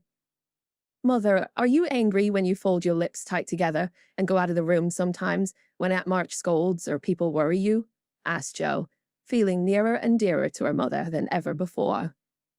Yes, I've learned to check the hasty words that rise to my lips, and when I feel that they mean to break out against my will, I just go away for a minute and give myself a little shake for being so weak and wicked, answered Mrs. March with a sigh and a smile, as she smoothed and fastened up Joe's disheveled hair. How did you learn to keep still? That is what troubles me, for the sharp words fly out before I know what I'm about, and the more I say, the worse I get, till it's a pleasure to hurt people's feelings and say dreadful things. Tell me how you do it, Marmee dear. My good mother used to help me. As you do us, interrupted Joe, with a grateful kiss. But I lost her when I was a little older than you are, and for years had to struggle on alone, for I was too proud to confess my weakness to anyone else. I had a hard time, Joe, and shed a good many bitter tears over my failures, for in spite of my efforts, I never seemed to get on. Then your father came, and I was so happy that I found it easy to be good. But by and by, when I had 4 little daughters round me, and we were poor, then the old trouble began again, for I am not patient by nature, and it tried me very much to see my children wanting anything. Poor mother! What helped you then? Your father, Joe. He never loses patience, never doubts or complains, but always hopes, and works and waits so cheerfully that one is ashamed to do otherwise before him. He helped and comforted me, and showed me that I must try to practice all the virtues I would have my little girls possess, for I was their example. It was easier to try for your sakes than for my own.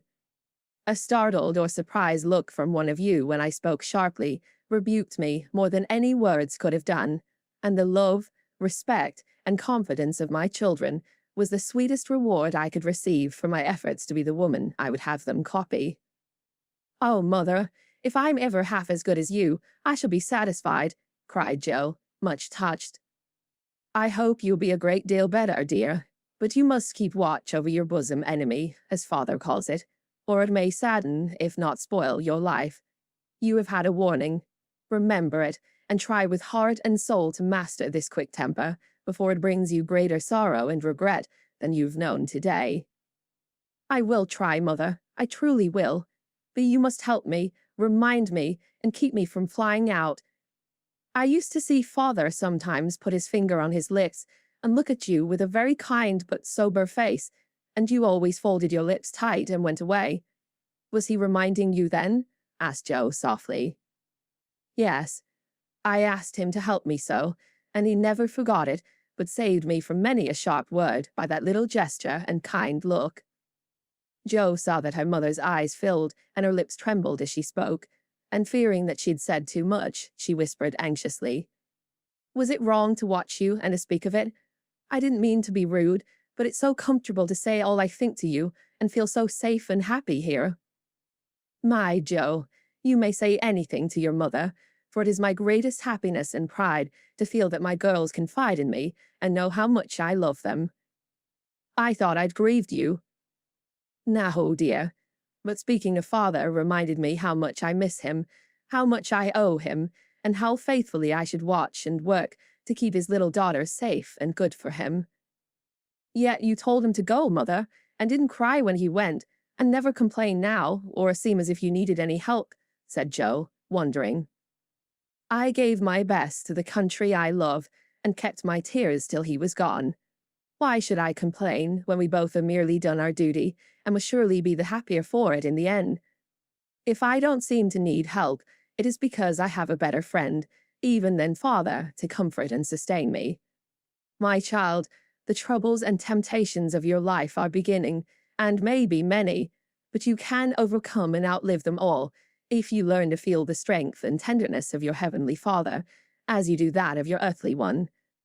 The more you love and trust him, and the less you will depend on human power and wisdom, his love and care never tire or change, can never be taken from you, but may become the source of lifelong peace, happiness, and strength. Believe this heartily, and go to God with all your little cares, and hopes, and sins, and sorrows, as freely and confidingly as you come to your mother. Jo's only answer was to hold her mother close, and in the silence which followed, the sincerest prayer she'd ever prayed left her heart without words.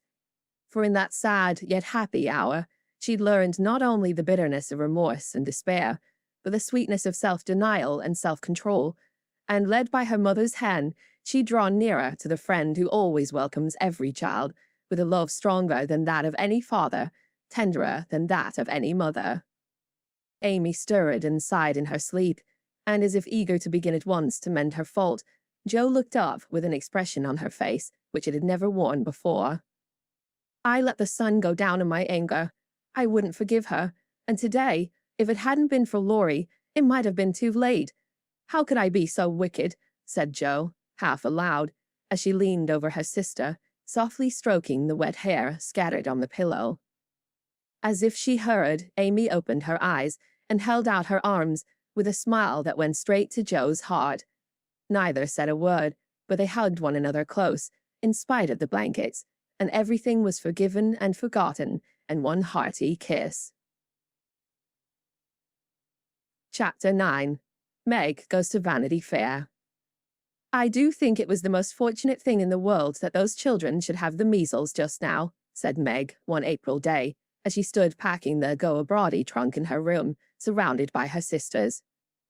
And so nice of Annie Moffat not to forget her promise. A whole fortnight of fun would be regularly splendid, replied Jo, looking like a windmill as she folded skirts with her long arms. And such lovely weather. I'm so glad of that, added Beth, tidily sorting neck and hair ribbons in her best box, lent for the great occasion. I wish I was going to have a fine time and wear all these nice things, said Amy with her mouth full of pins, as she artistically replenished her sister's cushion. I wish you were all going, but as you can't, I shall keep my adventures to tell you when I come back. I'm sure it's the least I can do when you've been so kind, lending me things and helping me get ready, said Meg, glancing round the room, the very simple outfit, which seemed nearly perfect in their eyes. What did Mother give you out of the treasure box? Asked Amy, who had not been present at the opening of a certain cedar chest, in which Mrs. March kept a few relics of past splendor, as gifts for her girls when the proper time came. A pair of silk stockings, that pretty carved fan, and a lovely blue sash. I wanted the violet silk, but there isn't time to make it over, so I must be contented with my old tarlatan. It will look nice over my new muslin skirt, and the sash will set it off beautifully. I wish I hadn't smashed my coral bracelet, for you might have had it, said Jo, who loved to give and lend, but whose possessions were usually too dilapidated to be of much use. There is a lovely old-fashioned pearl set in the treasure chest, but Mother said real flowers were the prettiest ornament for a young girl, and Laurie promised to send me all I want, replied Meg. Now, let me see. There is my new grey walking suit. Just curl up the feather of my hat, Beth, then my poplin for Sunday, and the small party. It looks heavy for spring, doesn't it? The violet silk would be so nice. Oh, dear. Never mind, you've got the tarlatan for the big party, and you always look like an angel in white, said Amy, brooding over the little store of finery in which her soul delighted. It isn't low-necked, and it doesn't sweep enough, but it will have to do. My blue house dress looks so well, turned and freshly trimmed, that I feel as if I'd got a new one. My silk sack isn't a bit the fashion, and my bonnet doesn't look like Sally's. I didn't like to say anything, but I was sadly disappointed in my umbrella. I told Mother black with a white handle, but she forgot and bought a green one with a yellowish handle. It's strong and neat, so I ought not to complain, but I know I shall feel ashamed of it beside Annie's silk one with a gold top, sighed Meg, surveying the little umbrella with great disfavor. Change it, advised Joe. I won't be so silly or hurt Marmy's feelings, and she took so much pains to get my things. It's a nonsensical notion of mine, and I'm not going to give up to it. My silk stockings and 2 pairs of new gloves are my comfort. You are a dear to lend me yours, Joe. I feel so rich and sort of elegant, with 2 new pairs, and the old ones cleaned up for common. And Meg took a refreshing peep at her glove box. Annie Moffat has blue and pink bows in her nightcaps. Would you put some on mine? She asked, as Beth brought up a pile of snowy muslins, fresh from Hannah's hands. No, I wouldn't, for the smart caps won't match the plain gowns without any trimming on them. Poor folks shouldn't rig, said Joe decidedly. I wonder if I shall ever be happy enough to have real lace on my clothes and bows on my caps, said Meg impatiently. You said the other day that you'd be perfectly happy if you could only go to Annie Moffat's, observed Beth in her quiet way. So I did. Well, I am happy, and I won't fret, but it does seem as if the more one gets, the more one wants, doesn't it? There now, the trays are ready, and everything in but my ball dress, which I shall leave for Mother to pack, said Meg, cheering up as she glanced from the half-filled trunk to the many times pressed and mended white tarlatan, which she called her ball dress, with an important air. The next day was fine, and Meg departed in style for a fortnight of novelty and pleasure. Mrs. March had consented to the visit rather reluctantly, fearing that Margaret would come back more discontented than she went. But she begged so hard, and Sally had promised to take good care of her, and the little pleasure seemed so delightful after a winter of irksome work that the mother yielded, and the daughter went to take her first taste of fashionable life. The Moffats were very fashionable, and simple Meg was rather daunted at first by the splendor of the house and the elegance of its occupants. But they were kindly people, in spite of the frivolous life they led, and soon put their guest at her ease. Perhaps Meg felt, without understanding why, that they were not particularly cultivated or intelligent people, and that all their gilding could not quite conceal the ordinary material of which they were made. It certainly was agreeable to fare sumptuously, drive in a fine carriage, wear her best frock every day, and do nothing but enjoy herself. It suited her exactly, and soon she began to imitate the manners and conversation of those about her, to put on little airs and graces, use French phrases, crimp her hair, take in her dresses, and talk about the fashions as well as she could. The more she saw of Annie Moffat's pretty things, the more she envied her, and sighed to be rich. Home now looked bare and dismal as she thought of it. Work grew harder than ever, and she felt that she was a very destitute and much injured girl, in spite of the new gloves and silk stockings. She had not much time for repining, however, for the 3 young girls were busily employed in having a good time. They shopped, walked, rode, and called all day, went to theatres and operas, or frolicked at home in the evening, for Annie had many friends and knew how to entertain them. Her older sisters were very fine young ladies, and one was engaged, which was extremely interesting and romantic, Meg thought. Mr. Moffat was a fat, jolly old gentleman who knew her father, and Mrs. Moffat a fat, jolly old lady who took as great a fancy to Meg as her daughter had done. Everyone petted her, and Daisy, as they called her, was in a fair way to have her head turned. When the evening for the small party came, she found that the poplin wouldn't do at all, for the other girls were putting on thin dresses and making themselves very fine indeed. So out came the tarlatan, looking older, limper, and shabbier than ever, beside Sally's crisp new one. Meg saw the girls glance at it, and then at one another, and her cheeks began to burn, for with all her gentleness she was very proud. No one said a word about it, but Sally offered to dress her hair, and Annie to tie her sash, and Belle, the engaged sister, praised her white arms. But in their kindness, Meg saw only pity for her poverty, and her heart felt very heavy as she stood by herself, while the others laughed, chattered, and flew about like gauzy butterflies. The horrid, bitter feeling was getting pretty bad when the maid brought in a box of flowers. Before she could speak, Annie had the cover off, and all were exclaiming at the lovely roses, heath, and fern within. "It's for Belle, of course. George always sends her some, but these are altogether ravishing," cried Annie with a great sniff. "They are for Miss March," the man said. "And here's a note," put in the maid, holding it to Meg. "What fun! Who are they from?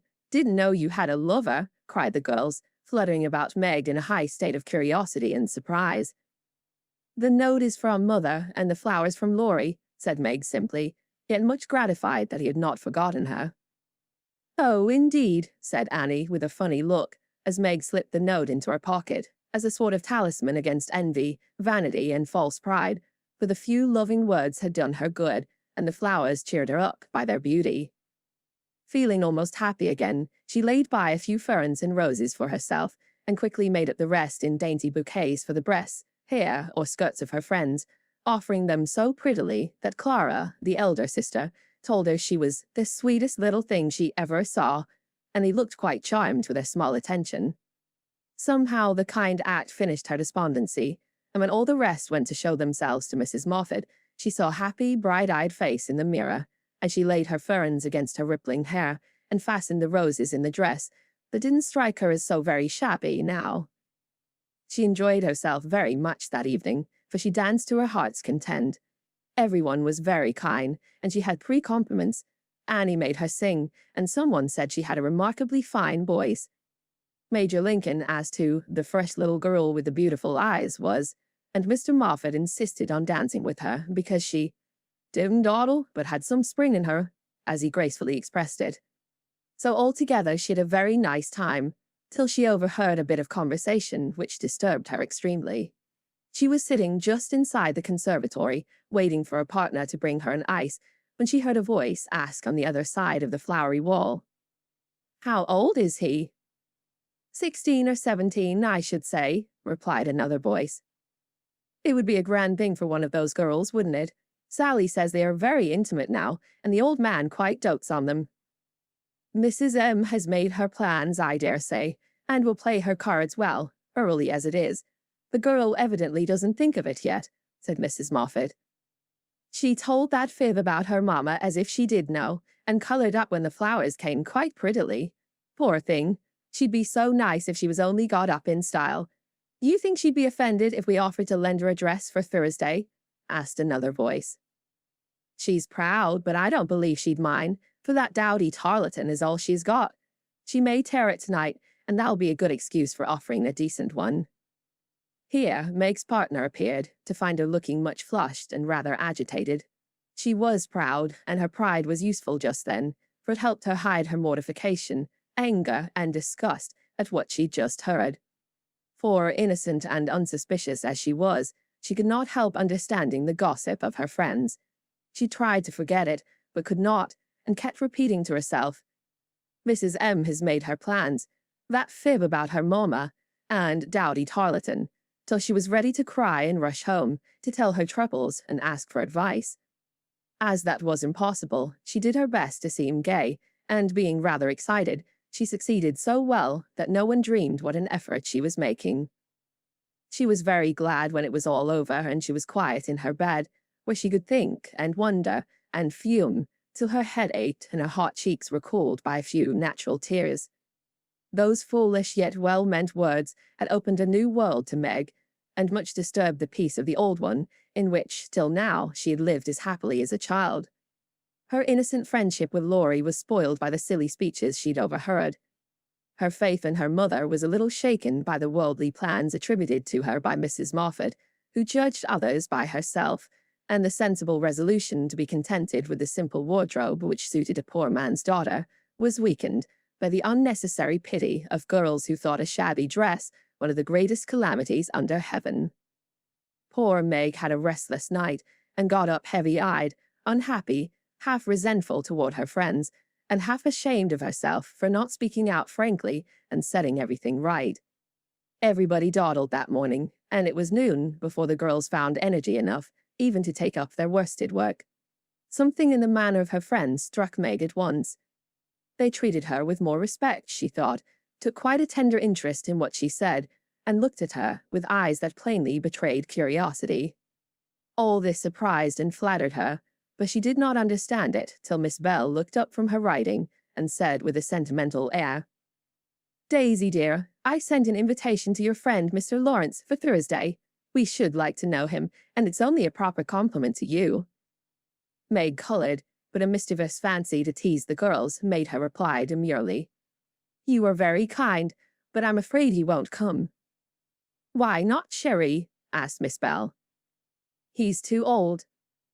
"My child, what do you mean? What is his age, I beg to know?" cried Miss Clara.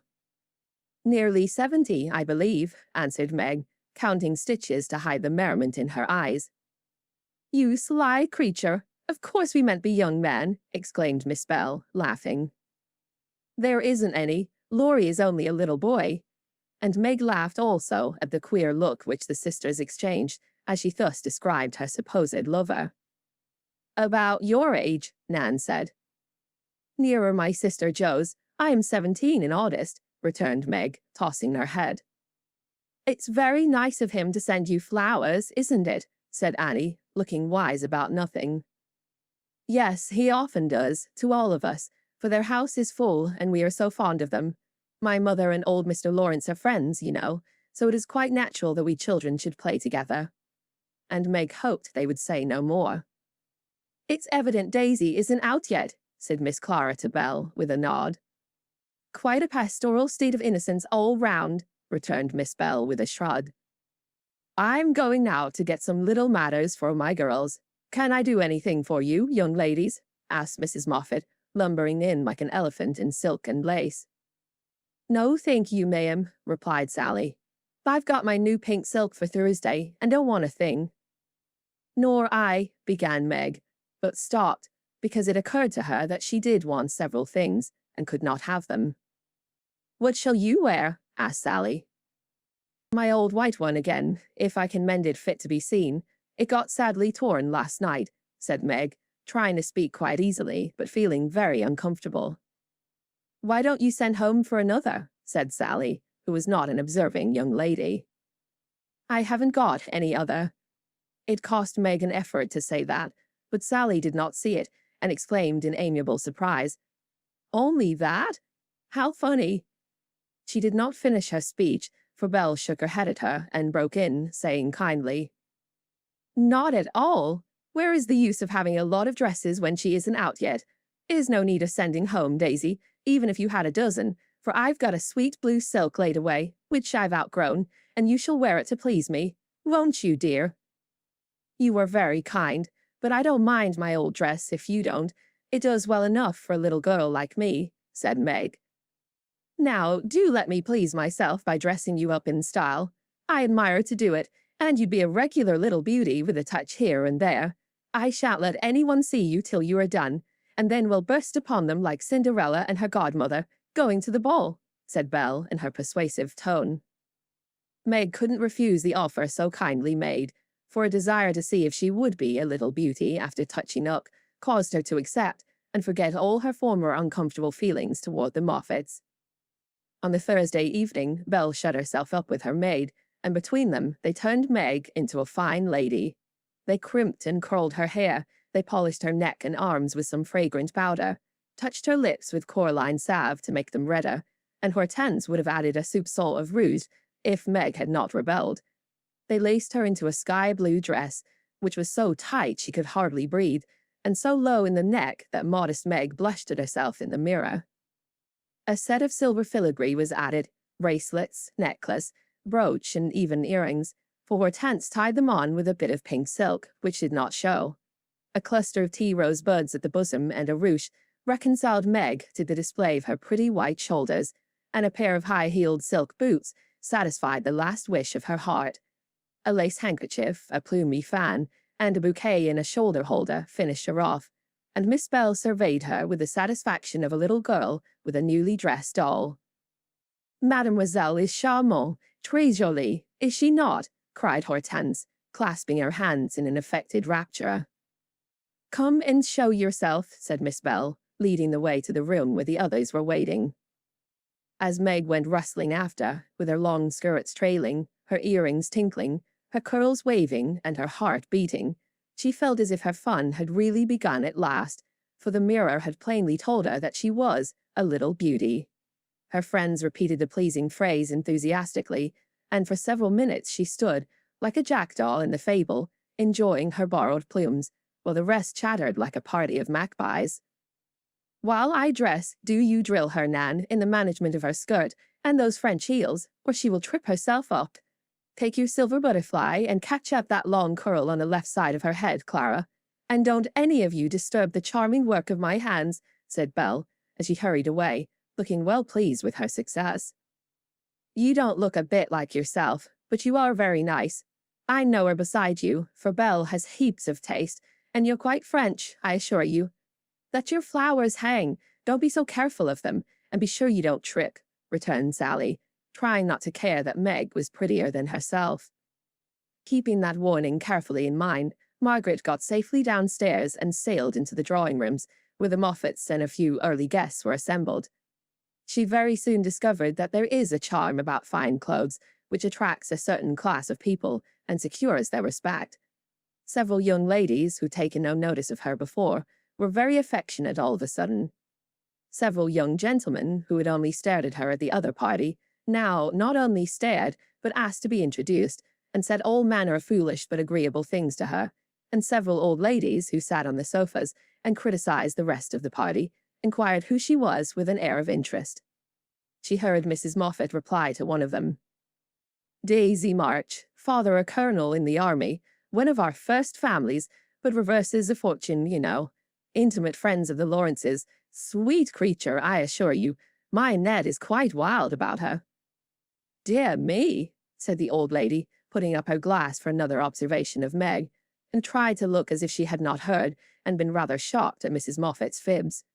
The queer feeling did not pass away, but she imagined herself acting the new part of fine lady, and so got on pretty well, though the tight dress gave her a side ache, the train kept getting under her feet, and she was in constant fear lest her earrings should fly off and get lost or broken.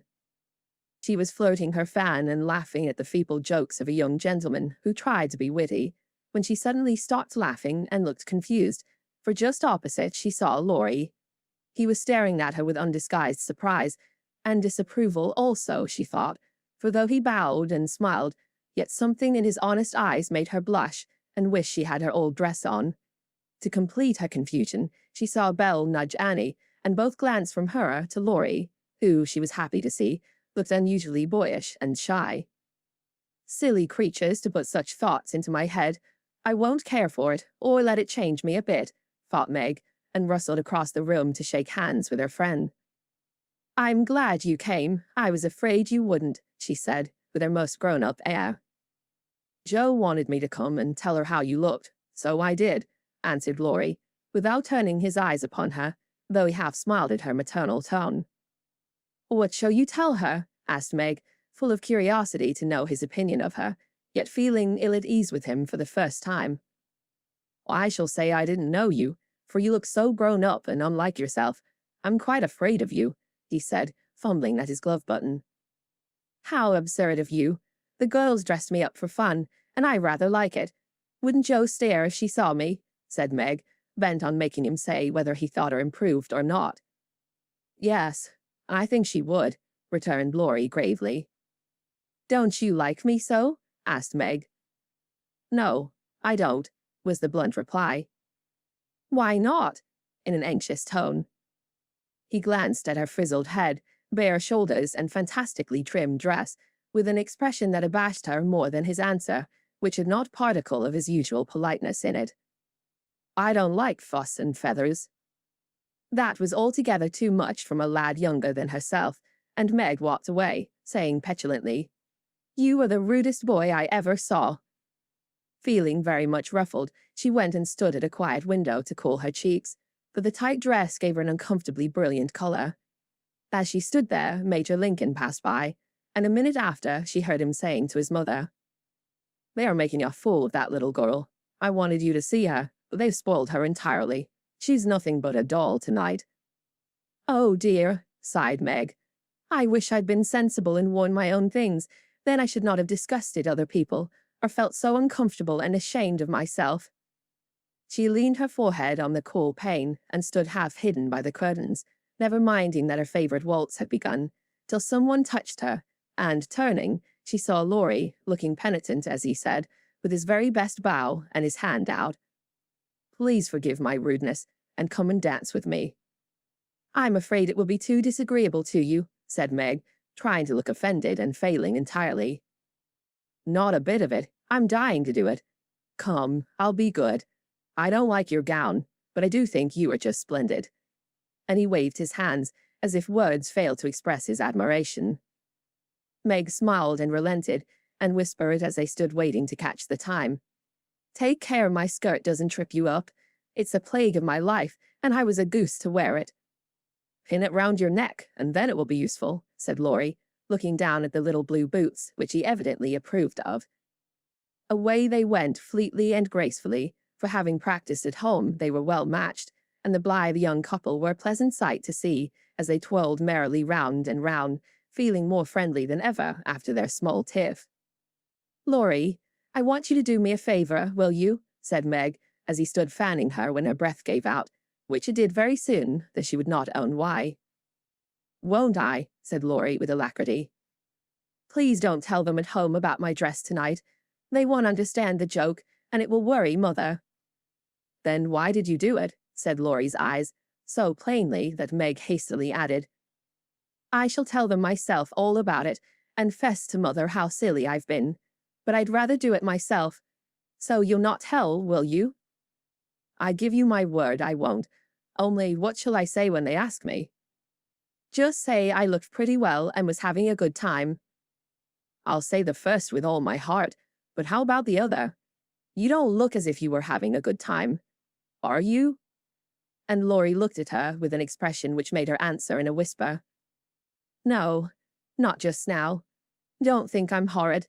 I only wanted a little fun, but this sort doesn't pay, I find, and I'm getting tired of it." "Here comes Ned Moffat. What does he want?" said Laurie, knitting his black brows, as if he did not regard his young host in the light of a pleasant addition to the party. "He put his name down for 3 dances, and I suppose he's coming for them."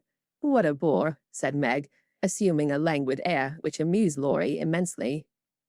He did not speak to her again till supper time, when he saw her drinking champagne with Ned and his friend Fisher, who were behaving like a pair of fools, as Laurie said to himself, for he felt a brotherly sort of right to watch over the Marches and fight their battles whenever a defender was needed.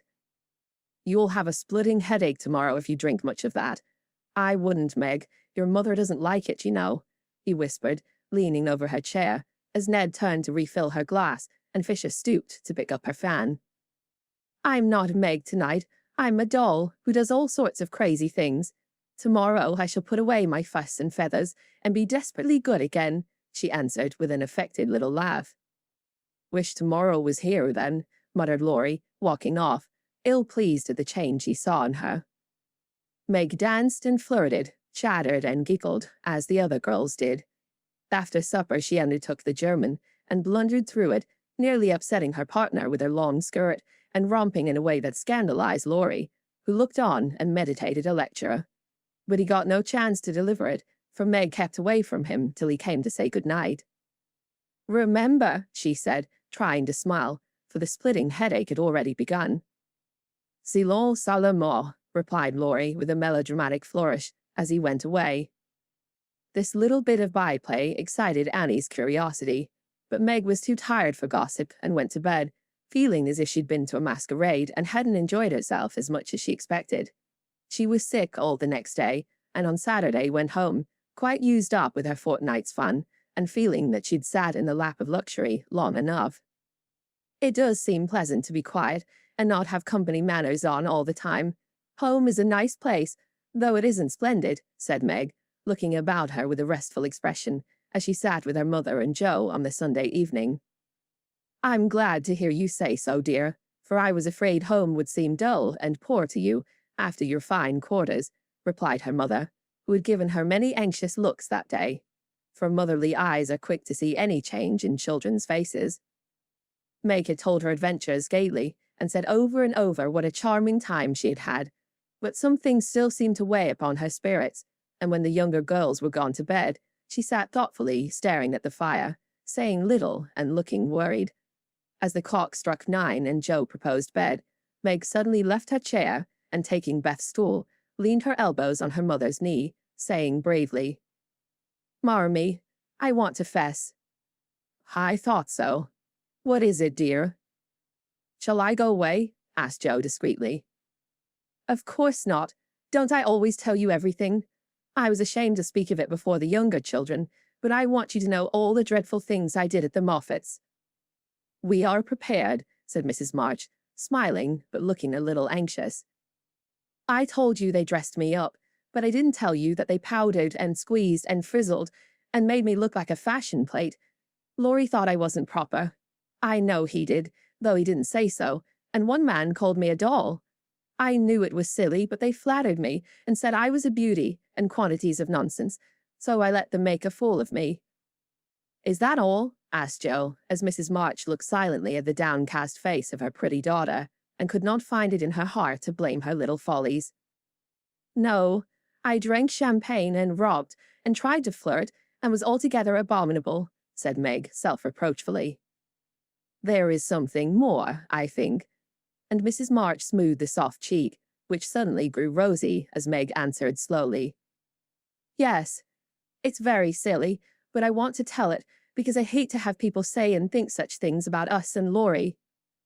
Then she told the various bits of gossip she'd heard at the Moffats, and as she spoke, Jo saw her mother fold her lips tightly, as if ill-pleased that such ideas should be put into Meg's innocent mind. "Well, if that isn't the greatest rubbish I ever heard," cried Jo indignantly.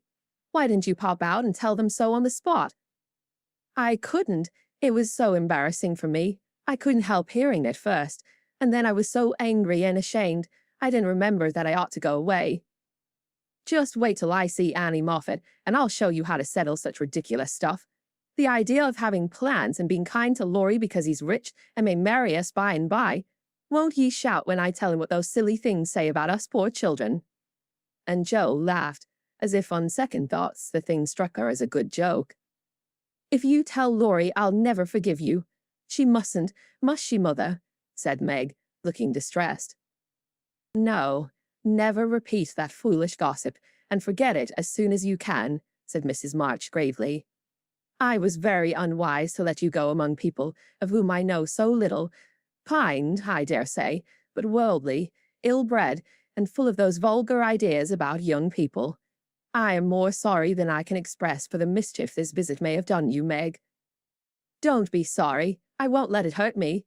I'll forget all the bad and remember only the good, for I did enjoy a great deal, and thank you very much for letting me go. I'll not be sentimental or dissatisfied, Mother. I know I'm a silly little girl, and I'll stay with you till I'm fit to take care of myself. But it is nice to be praised and admired, and I can't help saying I like it," said Meg, looking half ashamed of the confession. "That is perfectly natural, and quite harmless, if the liking does not become a passion and lead one to do foolish or unmaidenly things.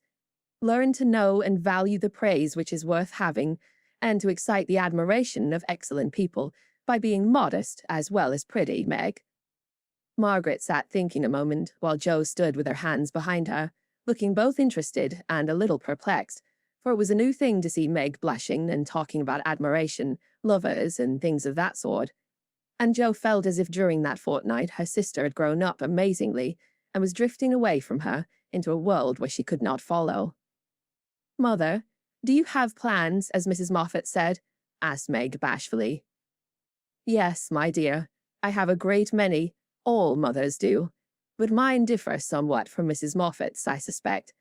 I will tell you some of them, for the time has come when a word may set this romantic little head and heart of yours right on a very serious subject. You are young, Meg, but not too young to understand me, and mother's lips are the fittest to speak of such things to girls like you. Jo, your turn will come in time, perhaps, so listen to my plans and help me carry them out, if they are good." Jo went and sat on one arm of the chair, looking as if she thought they were about to join in some very solemn affair. Holding a hand of each and watching the two young faces wistfully, Mrs. March said in her serious yet cheery way, "I want my daughters to be beautiful, accomplished, and good, to be admired, loved, and respected, to have a happy youth, to be well and wisely married, and to lead useful, pleasant lives, with as little care and sorrow to try them as God sees fit to send. To be loved and chosen by a good man is the best and sweetest thing which can happen to a woman, and I sincerely hope my girls may know this beautiful experience. It is natural to think of it, Meg, right to hope and wait for it, and wise to prepare for it, so that when the happy time comes, you may feel ready for the duties and worthy of the joy. My dear girls, I am ambitious for you, but not to have you make a dash in the world, marry rich men merely because they are rich, or have splendid houses which are not homes because love is wanting. Money is a needful and precious thing, and when well used, a noble thing, but I never want you to think it is the first or only prize to strive for. I'd rather see you poor men's wives, if you were happy, beloved, contented, than queens on thrones without self-respect and peace. Poor girls don't stand any chance, Belle says, unless they put themselves forward, sighed Meg. Then we'll be old maids, said Jo stoutly. Right, Jo. Better be happy old maids than unhappy wives, or unmaidenly girls running about to find husbands, said Mrs. March decidedly. Don't be troubled, Meg. Poverty seldom daunts a sincere lover. Some of the best and most honored women I know were poor girls, but so love-worthy that they were not allowed to be old maids. Leave these things to time. Make this home happy, so that you may be fit for homes of your own, if they are offered you, and contented here, if they are not. One thing remember, my girls. Mother is always ready to be your confidant, father to be your friend, and both of us hope and trust that our daughters, whether married or single, will be the pride and comfort of our lives. We will, Marmee, we will, cried both with all their hearts, as she bade them good night. Chapter 10. The PC and PO. As spring came on, a new set of amusements became the fashion, and the lengthening days gave long afternoons for work and play of all sorts. The garden had to be put in order, and each sister had a quarter of the little plot to do what she liked with. Hannah used to say, I'd know which each of them gardens belonged to, if I see 'em in Chiny. And so she might, for the girls' tastes differed as much as their characters. Meg's had roses and heliotrope, myrtle, and a little orange tree in it. Jo's bed was never like 2 seasons, for she was always trying experiments. This year it was to be a plantation of sunflowers, the seeds of which cheerful, land-aspiring plant were to feed Aunt Cockletop and her family of chicks. Beth had old-fashioned fragrant flowers in her garden, sweet peas and mignonette, larkspur, pinks, pansies, and southernwood, with chickweed for the birds and catnip for the pussies. Amy had a bower in hers, rather small and earwiggy, but very pretty to look at, with honeysuckle and morning glories hanging their coloured horns and bells in graceful wreaths all over it, tall white lilies, delicate ferns, and as many brilliant, picturesque plants as would consent to blossom there. Gardening, walks, rows on the river, and flower hunts employed the fine days, and for rainy ones they had house diversions, some old, some new, all more or less original.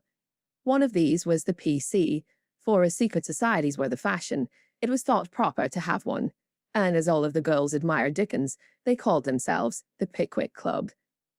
With a few interruptions, they'd kept this up for a year, and met every Saturday evening in the big garret, on which occasions the ceremonies were as follows. 3 chairs were arranged in a row before a table, on which was a lamp, also 4 white badges, the big PC in different colours on each, and the weekly newspaper called the Pickwick Portfolio, to which all contributed something, while Jo, who revelled in pens and ink, was the editor. At 7 o'clock, the 4 members ascended to the clubroom, tied their badges round their heads, and took their seats with great solemnity. Meg, as the eldest, was Samuel Pickwick, Jo, being of a literary turn, Augustus Snodgrass, Beth, because she was round and rosy, Tracy Tupman, and Amy, who was always trying to do what she couldn't, was Nathaniel Winkle. Pickwick, the president, read the paper, which was filled with original tales, poetry, local news, funny advertisements, and hints, in which they good-naturedly reminded each other of their faults and shortcomings. On one occasion, Mr. Pickwick put on a pair of spectacles without any glass, rapped upon the table, hemmed, and having stared hard at Mr. Snodgrass, who was tilting back in his chair till he arranged himself properly, began to read. The Pickwick Portfolio. May 20, 1800s. Poet's Corner. Anniversary Ode. Again we meet to celebrate, with badge and solemn rite, Our 52nd anniversary in Pickwick Hall tonight. We all are here in perfect health, none gone from our small band. Again we see each well-known face and press each friendly hand. Our Pickwick, always at his post, with reverence we greet, as spectacles on nose he reads our well-filled weekly sheet. Although he suffers from a cold, we joy to hear him speak, for words of wisdom from him fall, in spite of croak or squeak. Old 6-foot Snodgrass looms on high, with elephantine grace, and beams upon the company, with brown and jovial face. Poetic fire lights up his eye, he struggles against his lot. Behold ambition on his brow, and on his nose a blot. Next our peaceful Topham comes, so rosy, plump, and sweet, who chokes with laughter at the puns, and tumbles off his seat. Prim little Winkle, too, is here, with every hair in place, a model of propriety, though he hates to wash his face. The year is gone, we still unite, to joke and laugh and read, and tread the path of literature, that doth to glory lead. Long may our paper prosper well, our club unbroken be, and coming years their blessings pour on the useful gay P.C. A. Snodgrass. The Masked Marriage. A Tale of Venice. Gondola after gondola swept up to the marble steps, and left its lovely load to swell the brilliant throng that filled the stately halls of Count Adelon. Knights and ladies, elves and pages, monks and flower girls, all mingled gaily in the dance. Sweet voices in rich melody filled the air, and so with mirth and music the masquerade went on. "Has your highness seen the Lady Viola tonight?" asked a gallant troubadour of the fairy queen, who floated down the hall upon his arm. "Yes, is she not lovely, though so sad? Her dress is well chosen, too, for in a week she weds Count Antonio, whom she passionately hates. By my faith, I envy him. Yonder he comes, arrayed like a bridegroom, except the black mask. When that is off, we shall see how he regards the fair maid whose heart he cannot win, though her stern father bestows her hand," returned the troubadour. "'Tis whispered that she loves a young English artist who haunts her steps, and is spurned by the old count," said the lady, as they joined the dance. The revel was at its height when a priest appeared, and withdrawing the young pair to an alcove hung with purple velvet, he motioned them to kneel. Instant silence fell on the gay throng, and not a sound but the dash of fountains or the rustle of orange row sleeping in the moonlight broke the hush, as Count Adelon spoke thus. "My lords and ladies, pardon the ruse by which I've gathered you here to witness the marriage of my daughter. Father, we wait your services." All eyes turned toward the bridal party, and a murmur of amazement went through the throng, for neither bride nor groom removed their masks.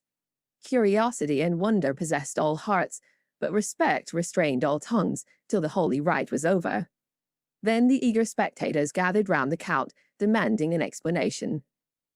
"Gladly would I give it if I could, but I only know that it was the whim of my timid Viola, and I yielded to it.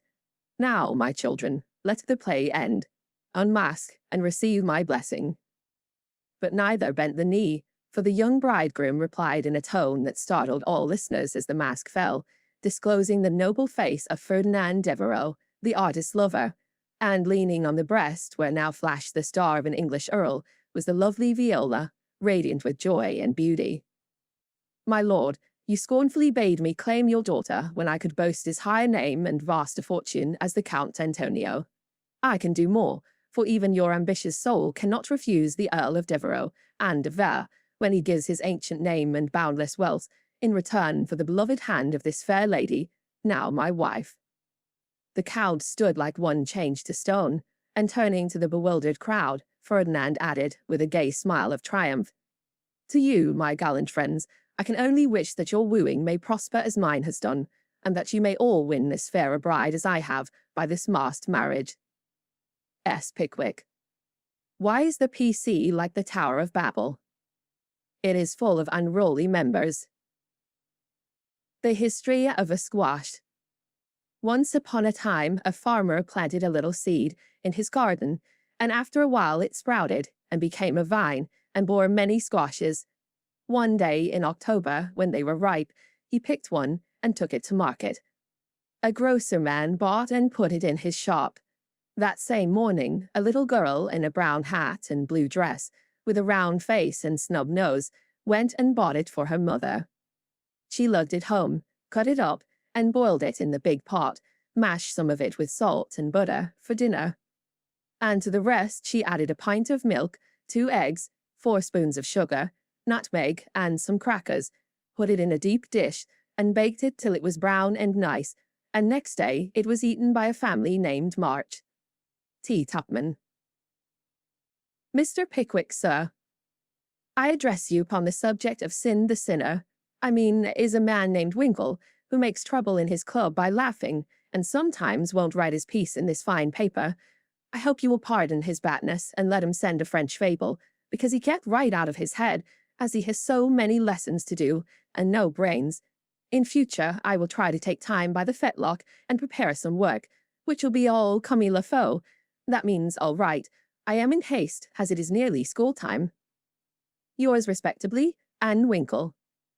The above is a manly and handsome acknowledgment of past misdemeanors. If our young friend studied punctuation, it would be well. A sad accident. On Friday last, we were startled by a violent shock in our basement, followed by cries of distress. On rushing in a body to the cellar, we discovered our beloved president prostrate upon the floor, having tripped and fallen while getting wood for domestic purposes. A perfect scene of ruin met our eyes, for in his fall Mr. Pickwick had plunged his head and shoulders into a tub of water, upset a keg of soft soap upon his manly form, and torn his garments badly. On being removed from this perilous situation, it was discovered that he had suffered no injury but several bruises, and, we are happy to add, is now doing well. Editor. The public bereavement. It is our painful duty to record the sudden and mysterious disappearance of our cherished friend, Mrs. Snowball Patpaw.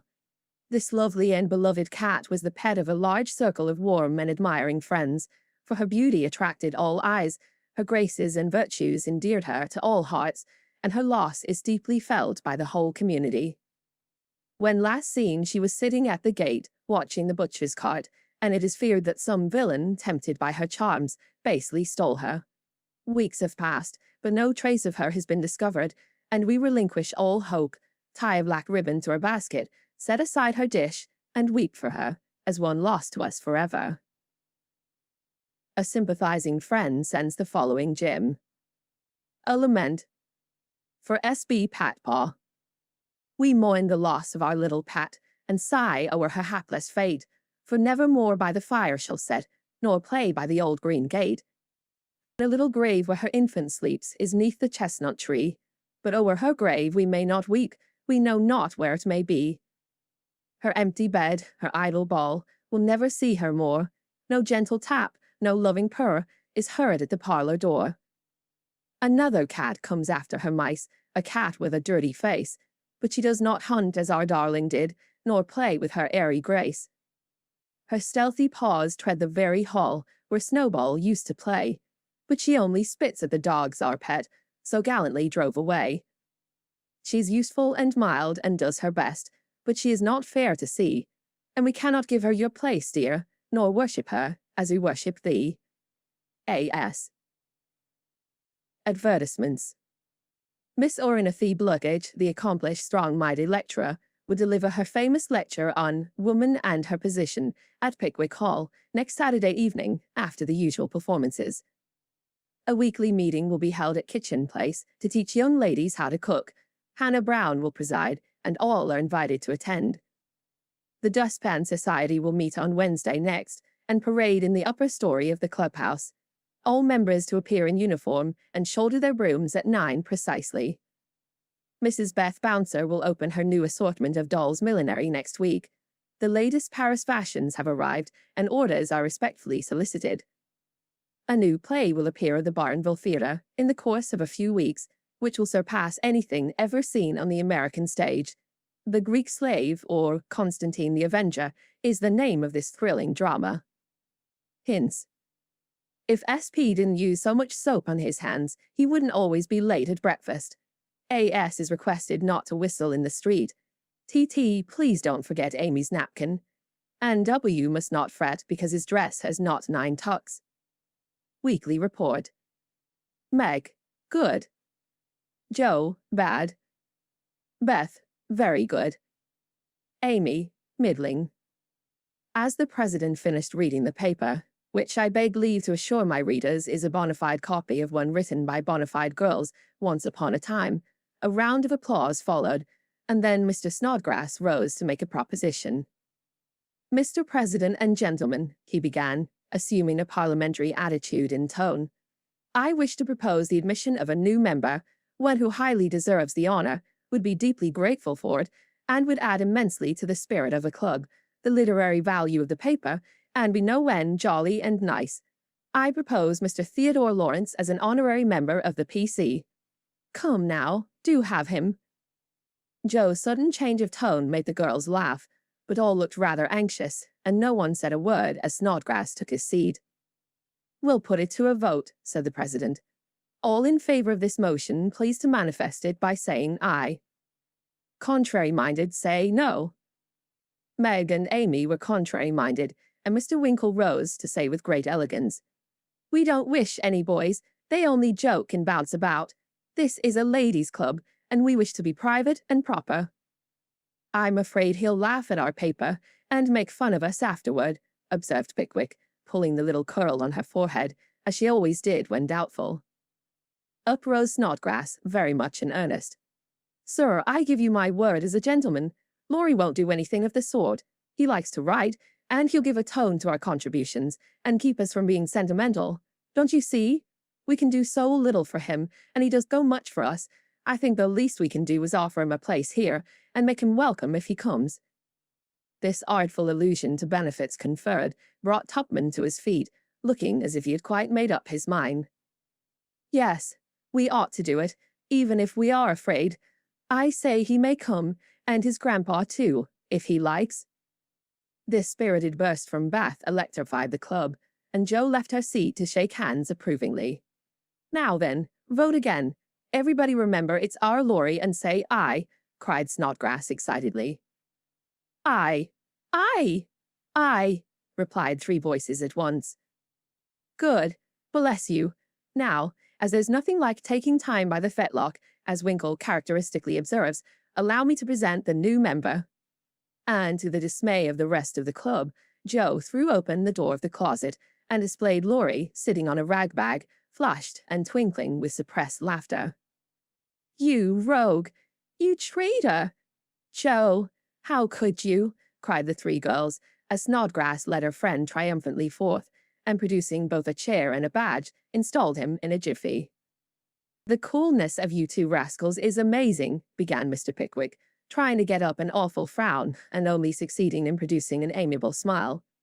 But the new member was equal to the occasion, and rising, with a grateful salutation to the chair, said in the most engaging manner, Mr. President and ladies, I beg pardon, gentlemen, allow me to introduce myself as Sam Weller, the very humble servant of the club.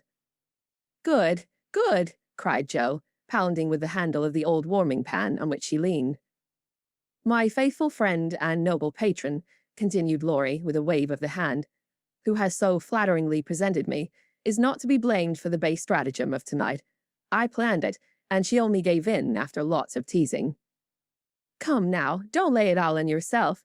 You know I proposed the cupboard, broke in Snodgrass, who was enjoying the joke amazingly. Never mind what she says. I'm the wretch that did it, sir, said the new member, with a Weller-esque nod to Mr. Pickwick. But on my honor, I never will do so again, and henceforth devote myself to the interest of this immortal club. Hear, hear, cried Jo, clashing the lid of the warming pan like a cymbal. Go on, added Winkle and Tupman, while the president bowed benignly.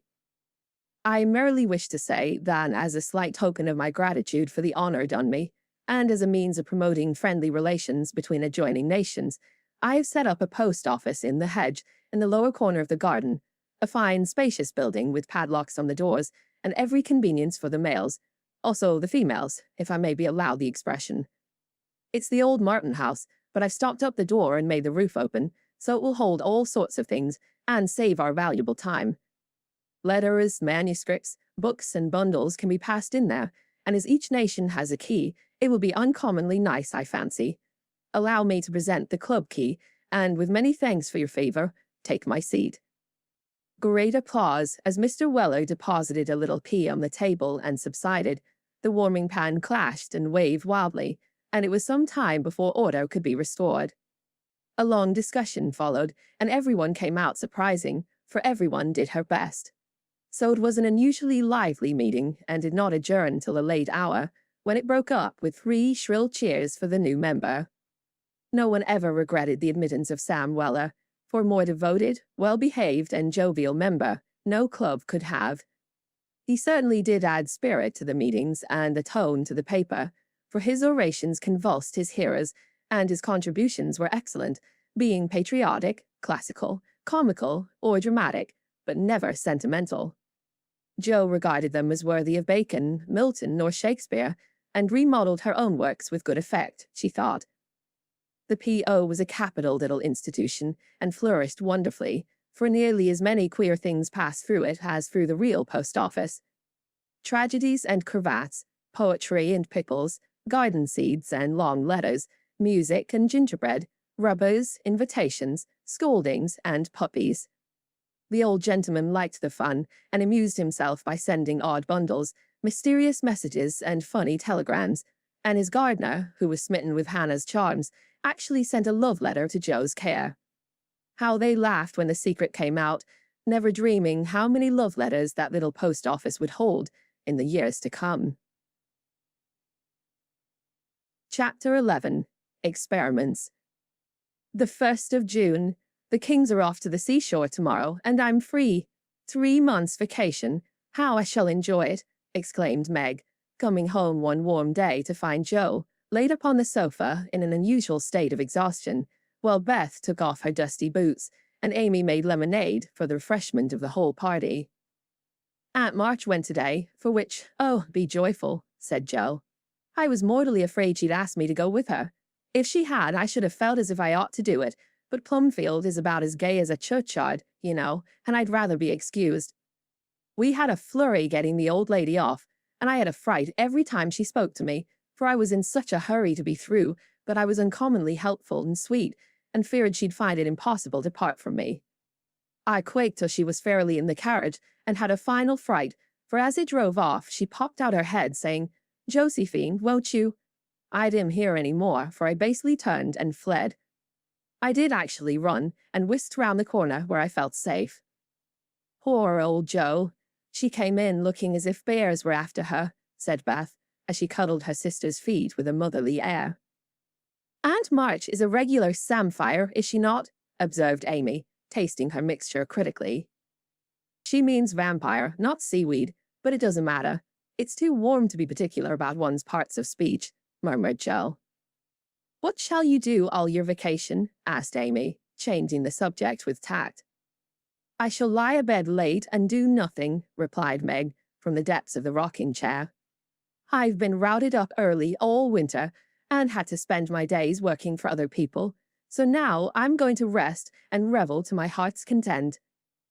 "No," said Jo, "Mad Dozy Way wouldn't suit me.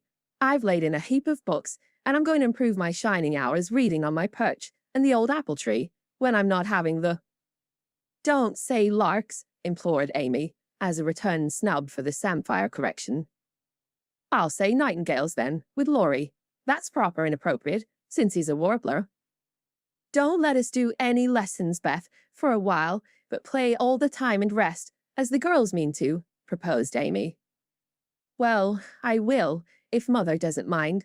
I want to learn some new songs, and my children need fitting up for the summer. They are dreadfully out of order, and really suffering for clothes." "May we, Mother?" asked Meg, turning to Mrs. March, who sat sewing in what they called Marmy's corner. "You may try your experiment for a week, and see how you like it. I think by Saturday night you will find that all play and no work is as bad as all work and no play." "Oh dear, no. It'll be delicious, I'm sure," said Meg complacently. "I now propose a toast, as my friend and partner, Sari Gamp, says, 'Fun forever and no grubbing,'" cried Jo, rising, glass in hand, as the lemonade went round. They all drank it merrily, and began the experiment by lounging for the rest of the day. Next morning, Meg did not appear till 10 o'clock. Her solitary breakfast did not taste nice, and the room seemed lonely and untidy, for Jo had not filled the vases, Beth had not dusted, and Amy's books lay scattered about. Nothing was neat and pleasant but Marmy's corner, which looked as usual. And there Meg sat, to rest and read, which meant to yawn and imagine what pretty summer dresses she would get with her salary.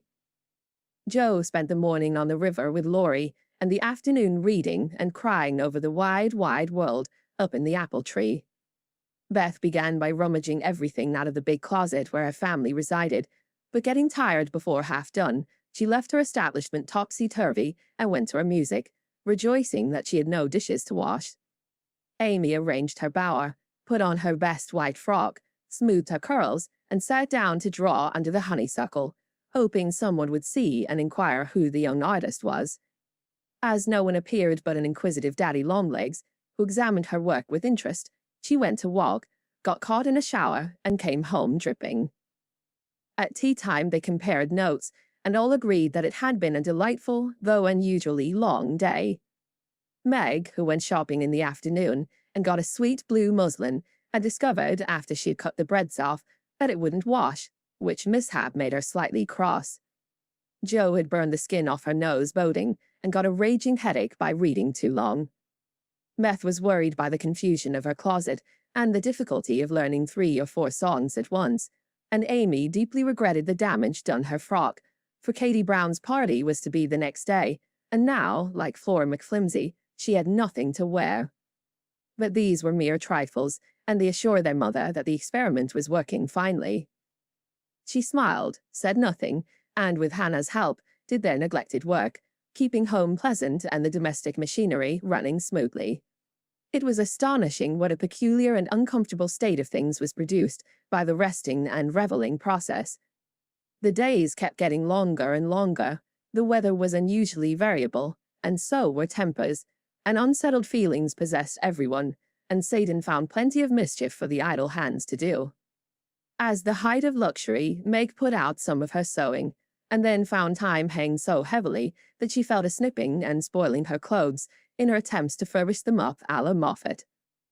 Jo read till her eyes gave out, and she was sick of books, got so fidgety that even good-natured Laurie had a quarrel with her, and so reduced in spirits that she desperately wished she'd gone with Aunt March.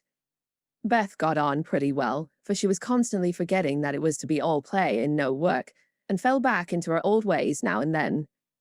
But something in the air affected her, and more than once her tranquillity was much disturbed, so much so that on one occasion she actually shook poor dear Joanna and told her she was a fright. Amy fared worst of all, for her resources were small, and when her sisters left her to amuse herself, she soon found that accomplished and important little self a great burden. She didn't like dolls, fairy tales were childish, and one couldn't draw all the time. Tea parties didn't amount to much, neither did picnics, unless very well conducted. If one could have a fine house full of nice girls, or go traveling, the summer would be delightful, but to stay at home with 3 selfish sisters and a grown-up boy was enough to try the patience of a Boaz, complained Miss Malaprop, after several days devoted to pleasure, fretting, and ennui. No one would own that they were tired of the experiment, but by Friday night, each acknowledged to herself that she was glad the week was nearly done. Hoping to impress the lesson more deeply, Mrs. March, who had a good deal of humor, resolved to finish off the trial in an appropriate manner, so she gave Hannah a holiday and let the girls enjoy the full effect of the play system. When they got up on Saturday morning, there was no fire in the kitchen, no breakfast in the dining room, and no mother anywhere to be seen. "Mercy on us! What has happened?" cried Jo, staring about her in dismay. Meg ran upstairs and soon came back again, looking relieved but rather bewildered, and a little ashamed. "Mother isn't sick, only very tired, and she says she's going to stay quietly in her room all day and let us do the best we can. It's a very queer thing for her to do. She doesn't act a bit like herself, but she says it's been a hard week for her, so we mustn't grumble, but take care of ourselves." "That's easy enough, and I like the idea. I'm aching for something to do. That is, some new amusement, you know," added Jo quickly. In fact, it was an immense relief to them all to have a little work, and they took hold with a will. but soon realized the truth of Hannah's saying, "Housekeeping ain't no joke." There was plenty of food in the larder, and while Beth and Amy set the table, Meg and Joe got breakfast, wondering, as they did, why servants ever talked about hard work. "I shall take some up to Mother, though she said we were not to think of her, for she'd take care of herself," said Meg, who presided and felt quite matronly behind the teapot. So a tray was fitted out before anyone began, and taken up with the cook's compliments. The boiled tea was very bitter, the omelette scorched, and the biscuits speckled with saleratus, but Mrs. March received her repast with thanks, and laughed heartily over it after Joe was gone. "Poor little souls, they will have a hard time, I'm afraid, but they won't suffer, and it will do them good," she said, producing the more palatable viands with which she had provided herself, and disposing of the bad breakfast, so that their feelings might not be hurt, a motherly little dissection for which they were grateful. Many were the complaints below, and great the chagrin of the head cook at her failures. "Never mind, I'll get the dinner and be servant. You be mistress. Keep your hands nice, see company, and give orders," said Joe, who knew still less than Meg about culinary affairs. This obliging offer was gladly accepted, and Margaret retired to the parlour, which she hastily put in order by whisking the litter under the sofa and shutting the blinds to save the trouble of dusting. Joe, with perfect faith in her own powers and a friendly desire to make up the quarrel, immediately put a note in the office inviting Laurie to dinner. "You'd better see what you've got before you think of having company," said Meg, when informed of the hospitable but rash act. "Oh, there's corned beef and plenty of potatoes, and I shall get some asparagus and a lobster, for a relish, as Hannah says. We'll have lettuce and make a salad. I don't know how, but the book tells. I'll have blancmange and strawberries for dessert, and coffee too, if you want to be elegant. Don't try too many messes, Joe, for you can't make anything but gingerbread and molasses candy fit to eat. I wash my hands of the dinner party, and since you've asked Laurie on your own responsibility, you may just take care of him." "I don't want you to do anything but be civil to him and help to the pudding. You'll give me your advice if I get in a muddle, won't you?" asked Joe, rather hurt. "Yes, but I don't know much, except about bread and a few trifles. You'd better ask Mother's leave before you order anything," returned Meg prudently. "Of course I shall. I'm not a fool." And Joe went off in a huff at the doubts expressed of her powers. "Get what you like and don't disturb me. I'm going out to dinner and can't worry about things at home," said Mrs. March when Joe spoke to her. "I never enjoyed housekeeping, and I'm going to take a vacation today and read, write, go visiting, and amuse myself." The unusual spectacle of her busy mother rocking comfortably and reading early in the morning made Joe feel as if some unnatural phenomenon had occurred, for an eclipse, an earthquake, or a volcanic eruption would hardly have seemed stranger. "Everything is out of sorts somehow," she said to herself, going downstairs. "There's Beth crying. That's a sure sign that something is wrong in this family. If Amy is bothering, I'll shake her." Feeling very much out of sorts herself, Joe hurried into the parlour to find Beth, sobbing over Pip, the canary, who lay dead in the cage, with his little claws pathetically extended, as if imploring the food for want of which she had died. "It's all my fault. I forgot him. There isn't a seed or a drop left. Oh, Pip, how could I be so cruel to you?" cried Beth, taking the poor thing in her hands and trying to restore him. Joe peeped into his half-open eye, felt his little heart, and finding him stiff and cold, shook her head, and offered her domino box for a coffin. "Put him in the oven, and maybe he will get warm and revive," said Amy hopefully. "He's been starved, and he shan't be baked now he's dead. I'll make him a shroud, and he shall be buried in the garden, and I'll never have another bird, never, my Pip, for I am too bad to own one," murmured Beth, sitting on the floor with her pet folded in her hands. "The funeral shall be this afternoon, and we will all go.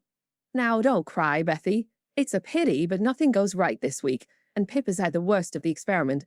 Make the shroud and lay him in my box, and after the dinner party, we'll have a nice little funeral," said Joe, beginning to feel as if she'd undertaken a good deal. Leaving the others to console Beth, she departed to the kitchen, which was in a most discouraging state of confusion. Putting on a big apron, she fell to work and got the dishes piled up ready for washing, when she discovered that the fire was out. "Here's a sweet prospect," muttered Joe, slamming the stove door open and poking vigorously among the cinders. Having rekindled the fire, she thought she would go to market while the water heated. The walk revived her spirits, and flattering herself that she'd made good bargains, she trudged home again, after buying a very young lobster, some very old asparagus, and 2 boxes of acid strawberries.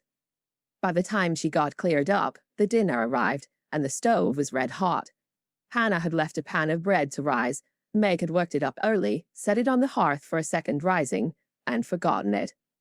Meg was entertaining Sally Gardner in the parlor when the door flew open and a flowery, crocky, flushed and disheveled figure appeared, demanding tartly, "I say, isn't bread riz enough when it runs over the pans?" Sally began to laugh, but Meg nodded and lifted her eyebrows as high as they would go, which caused the apparition to vanish and put the sour bread into the oven without further delay. Mrs. March went out, after peeping here and there to see how matters went, also saying a word of comfort to Beth, who sat making a winding sheet, while the dear departed lay in state in the domino box. A strange sense of helplessness fell upon the girls as the grey bonnet vanished round the corner, and despair seized them when a few minutes later Miss Crocker appeared and said she'd come to dinner. Now, this lady was a thin yellow spinster with a sharp nose and inquisitive eyes, who saw everything and gossiped about all she saw. They disliked her, but had been taught to be kind to her, simply because she was old and poor and had few friends. So Meg gave her the easy chair and tried to entertain her, while she asked questions, criticized everything, and told stories of the people whom she knew. Language cannot describe the anxieties, experiences, and exertions which Jo underwent that morning, and the dinner she served up became a standing joke. Fearing to ask any more advice, she did her best alone, and discovered that something more than energy and goodwill is necessary to make a cook. She boiled the asparagus for an hour, and was grieved to find the heads cooked off and the stalks harder than ever. The bread burned black, for the salad dressing so aggravated her that she could not make it fit to eat. The lobster was a scarlet mystery to her, but she hammered and poked till it was unshelled, and its meagre proportions concealed in a grove of lettuce leaves. The potatoes had to be hurried, not to keep the asparagus waiting, and were not done at the last. The blancmange was lumpy, and the strawberries not as ripe as they looked, having been skilfully deaconed. "Well, they can eat beef and bread and butter if they are hungry, only it's mortifying to have to spend your whole morning for nothing," thought Jo, as she rang the bell half an hour later than usual, and stood, hot, tired, and dispirited, surveying the feast spread before Laurie, accustomed to all sorts of elegance, and Miss Crocker, whose tattling tongue would report them far and wide. Poor Jo would gladly have gone under the table, as one thing after another was tasted and left, while Amy giggled, Meg looked distressed, Miss Crocker pursed her lips, and Laurie talked and laughed with all his might to give a cheerful tone to the festive scene. Jo's one strong point was the fruit, for she'd sugared it well, and had a pitcher of rich cream to eat with it. Her hot cheeks cooled a trifle, and she drew a long breath as the pretty glass plates went round, and everyone looked graciously at the little rosy islands floating in a sea of cream. Miss Crocker tasted first, made a wry face, and drank some water hastily. Jo, who refused, thinking there might not be enough, for they dwindled sadly after the picking over, glanced at Laurie, but he was eating away manfully, though there was a slight pucker about his mouth, and he kept his eye fixed on his plate. Amy, who was fond of delicate fare, took a heaping spoonful, choked, hid her face in her napkin, and left the table precipitately. "Oh, what is it?" exclaimed Jo, trembling. "Salt instead of sugar, and the cream is sour," replied Meg with a tragic gesture. Jo uttered a groan and fell back in her chair, remembering that she'd given a last hasty powdering to the berries out of one of the 2 boxes on the kitchen table, and had neglected to put the milk in the refrigerator. She turned scarlet and was on the verge of crying when she met Laurie's eyes, which would look merry in spite of his heroic efforts. The comical side of the affair suddenly struck her, and she laughed till the tears ran down her cheeks. So did everyone else, even Croker, as the girls called the old lady, and the unfortunate dinner ended gaily, with bread and butter, olives, and fun. "I haven't strength of mind enough to clear up now," So we will sober ourselves for the funeral, said Jo as they rose, and Miss Crocker made ready to go, being eager to tell the new story at another friend's dinner table. They did sober themselves, for Beth's sake. Laurie dug a grave under the ferns in the grove. Little Pip was laid in, with many tears by his tender-hearted mistress, and covered with moss, while a wreath of violets and chickweed was hung on the stone which bore his epitaph, composed by Jo while she struggled with the dinner. Here lies Pip March, who died the 7th of June, loved and lamented sore, and not forgotten soon. At the conclusion of the ceremonies, Beth retired to her room, overcome with emotion and laughter, but there was no place of repose, for the beds were not made, and she found her grief much assuaged by beating up the pillows and putting things in order. Meg helped Jo clear away the remains of the feast, which took half the afternoon, and left them so tired that they agreed to be contented with tea and toast for supper. Laurie took Amy to drive, which was a deed of charity, for the sour cream seemed to have had a bad effect upon her temper. Mrs. March came home to find the 3 older girls hard at work in the middle of the afternoon, and a glance at the closet gave her an idea of the success of one part of the experiment. Before the housewives could rest, several people called, and there was a scramble to get ready to see them. Then tea must be got, errands done, and 1 or 2 necessary bits of sewing neglected until the last minute.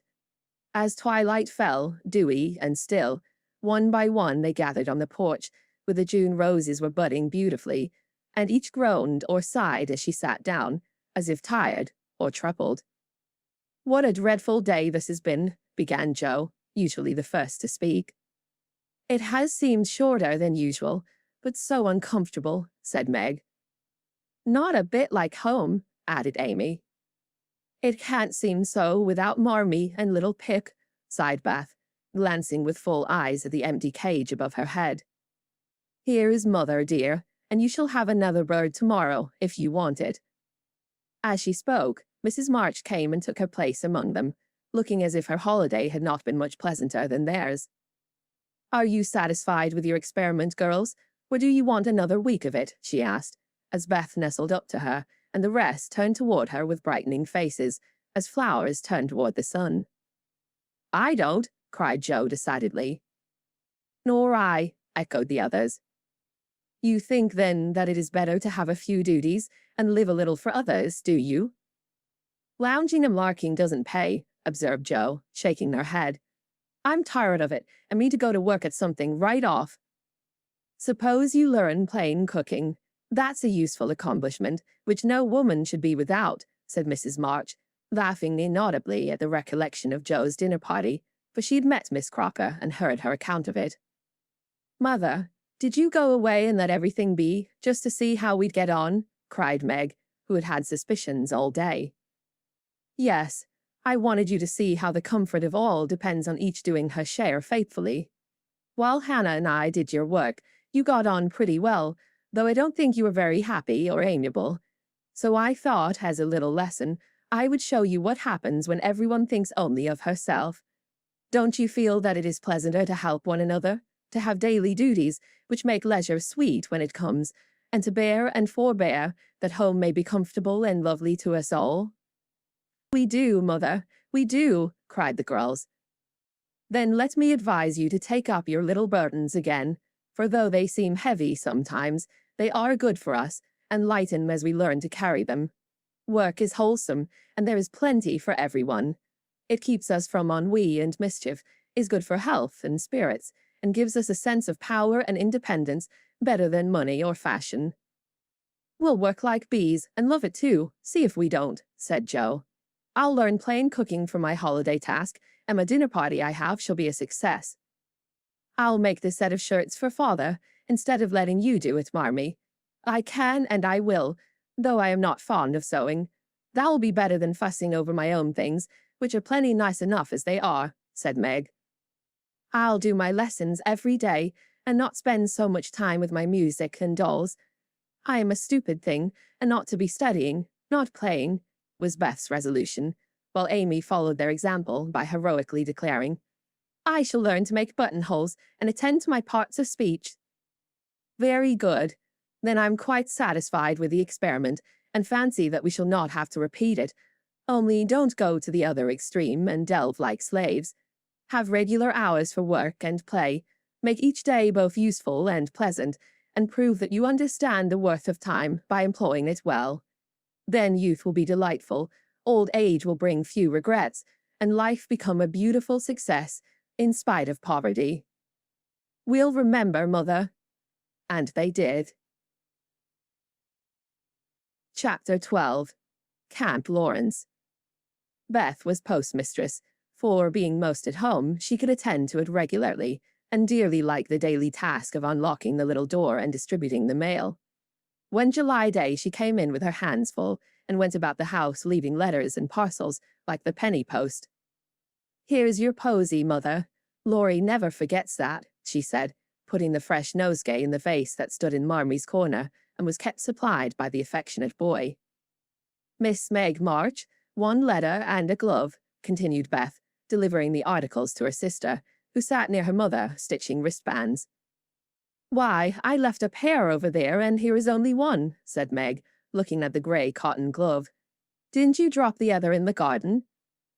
"No, I'm sure I didn't, for there was only one in the office."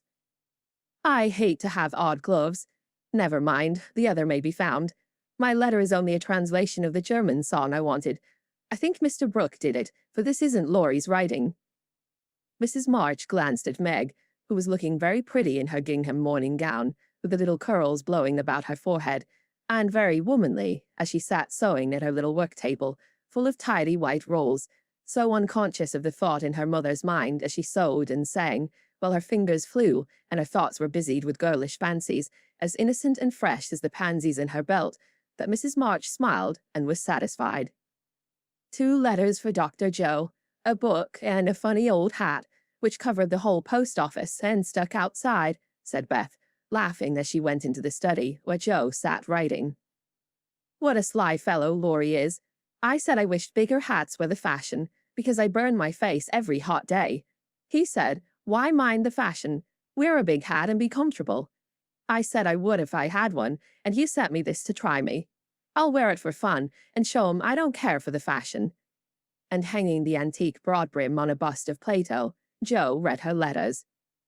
One from her mother made her cheeks glow and her eyes fill, for it said to her, "My dear, I write a little word to tell you with how much satisfaction I watch your efforts to control your temper. You say nothing about your trials, failures, or successes, and think, perhaps, that no one sees them but the friend whose help you daily ask, if I may trust the well-worn cover of your guidebook. I, too, have seen them all, and heartily believe in the sincerity of your resolution, since it begins to bear fruit.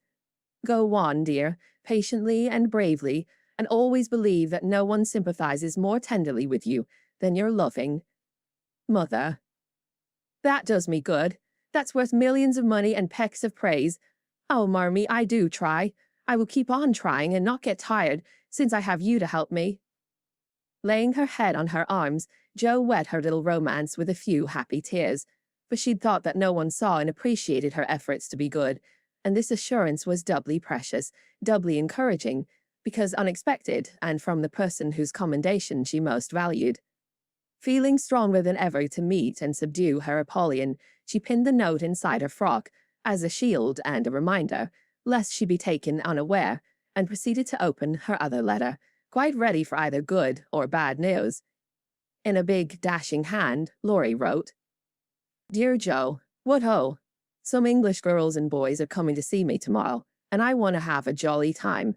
If it's fine, I'm going to pitch my tent in Long Meadow and row up the whole crew to lunch and croquet, have a fire, make messes, gypsy fashion, and all sorts of larks. They are nice people and like such things. Brooke will go to keep us boys steady, and Kate Vaughan will play propriety for the girls. I want you all to come. Can't let Beth off at any price, and nobody shall worry her. Don't bother about rations, I'll see to that, and everything else. Only do come, there's a good fellow. In a tearing hurry, yours ever, Laurie." "Here's richness," cried Jill, flying in to tell the news to Meg. "Of course we can go, Mother. It'll be such a help to Laurie, for I can row, and Meg see to the lunch, and the children be useful in some way." "I hope the Vaughans are not fine grown-up people. Do you know anything about them, Joe? Asked Meg. Only that there are 4 of them. Kate is older than you, Fred and Frank, twins, about my age, and a little girl, Grace, who is 9 or 10. Laurie knew them abroad and liked the boys. I fancied from the way he primmed up his mouth in speaking of her that he didn't admire Kate much. I'm so glad my French print is clean. It's just the thing and so becoming, observed Meg complacently. Have you anything decent, Joe? Scarlet and grey boating suit. Good enough for me. I shall row and tramp about, so I don't want any starch to think of. You'll come, Betty? If you won't let any boys talk to me. Not a boy. I like to please Laurie, and I'm not afraid of Mr. Brooke. He is so kind. But I don't want to play, or sing, or say anything. I'll work hard and not trouble anyone, and you'll take care of me, Joe. So I'll go. That's my good girl. You do try to fight off your shyness, and I love you for it. Fighting faults isn't easy, as I know, and a cheery word kind of gives a lift. Thank you, Mother. And Joe gave the thin cheek a grateful kiss, more precious to Mrs. March than if it had given back the rosy roundness of her youth. I had a box of chocolate drops and the picture I wanted to copy, said Amy, showing her mail. And I got a note from Mr. Lawrence asking me to come over and play to him tonight before the lamps are lighted, and I shall go, added Beth, whose friendship with the old gentleman prospered finely. Now, let's fly round and do double duty today so that we can play tomorrow with free minds, said Joe, preparing to replace her pen with a broom. When the sun peeped into the girls' room early next morning to promise them a fine day, he saw a comical sight. Each had made such preparation for the fete as seemed necessary and proper. Meg had an extra row of little curl papers across her forehead. Joe had copiously anointed her afflicted face with cold cream. Beth had taken Joanna to bed with her to atone for the approaching separation, and Amy had capped the climax by putting a clothespin on her nose to uplift the offending feature. It was one of the kind artists use to hold the paper on their drawing boards, therefore quite appropriate and effective for the purpose it was now being put. This funny spectacle appeared to amuse the son, for he burst out with such radiance that Joe woke up and roused her sisters by a hearty laugh at Amy's ornament. Sunshine and laughter were good omens for a pleasure party, and soon a lively bustle began in both houses. Beth, who was ready first, kept reporting what went on next door, and enlivened her sisters' toilets by frequent telegrams from the window. There goes the man with the tent. I see Mrs. Barker doing up the lunch in a hamper and a great basket. Now Mr. Lawrence is looking up at the sky in the weathercock. I wish he would go, too. There's Laurie, looking like a sailor, nice boy. Oh, mercy me, here's a carriage full of people, a tall lady, a little girl, and 2 dreadful boys. One is lame, poor thing. He's got a crutch. Laurie didn't tell us that. Be quick, girls. It's getting late. Why, there is Ned Moffat. I do declare. Meg, isn't that the man who bowed to you one day when we were shopping? So it is. How queer that he should come. I thought he was at the mountains. There is Sally. I'm glad she got back in time. Am I all right, Joe? Cried Meg in a flutter. A regular daisy. Hold up your dress and put your hat on straight. It looks sentimental tipped that way, and will fly off at the first puff. Now then, come on. Oh, Joe, you are not going to wear that awful hat. It's too absurd. You shall not make a guy of yourself, remonstrated Meg, as Joe tied down with a red ribbon the broad-brimmed, old-fashioned leghorn Laurie had sent for a joke. I just will, though, for it's capital, so shady, light, and big. It will make fun, and I don't mind being a guy if I'm comfortable. With that, Joe marched straight away, and the rest followed, a bright little band of sisters, all looking their best in summer suits, with happy faces under the jaunty hat brims. Laurie ran to meet and present them to his friends in the most cordial manner. The lawn was the reception room, and for several minutes a lively scene was enacted there. Meg was grateful to see that Miss Kate, though 20, was dressed with a simplicity which American girls would do well to imitate, and was much flattered by Mr. Ned's assurances that he came especially to see her. Joe understood why Laurie primmed up his mouth when speaking of Kate, for that young lady had a stand-off, don't-touch-me air, which contrasted strongly with the free and easy demeanor of the other girls. Beth took an observation of the new boys and decided that the lame one was not dreadful, but gentle and feeble, and she would be kind to him on that account. Amy found Grace a well-mannered, merry little person, and after staring dumbly at one another for a few minutes, they suddenly became very good friends. Tents, lunch, and croquet utensils having been sent on beforehand, the party was soon embarked, and the two boats pushed off together, leaving Mr. Lawrence waving his hat on the shore. Laurie and Joe rowed one boat, Mr. Brooke and Ned the other, while Fred Vaughan, the riotous twin, did his best to upset both by paddling about in a wherry like a disturbed water bug. Joe's funny hat deserved a vote of thanks, for it was of general utility. It broke the ice in the beginning by producing a laugh.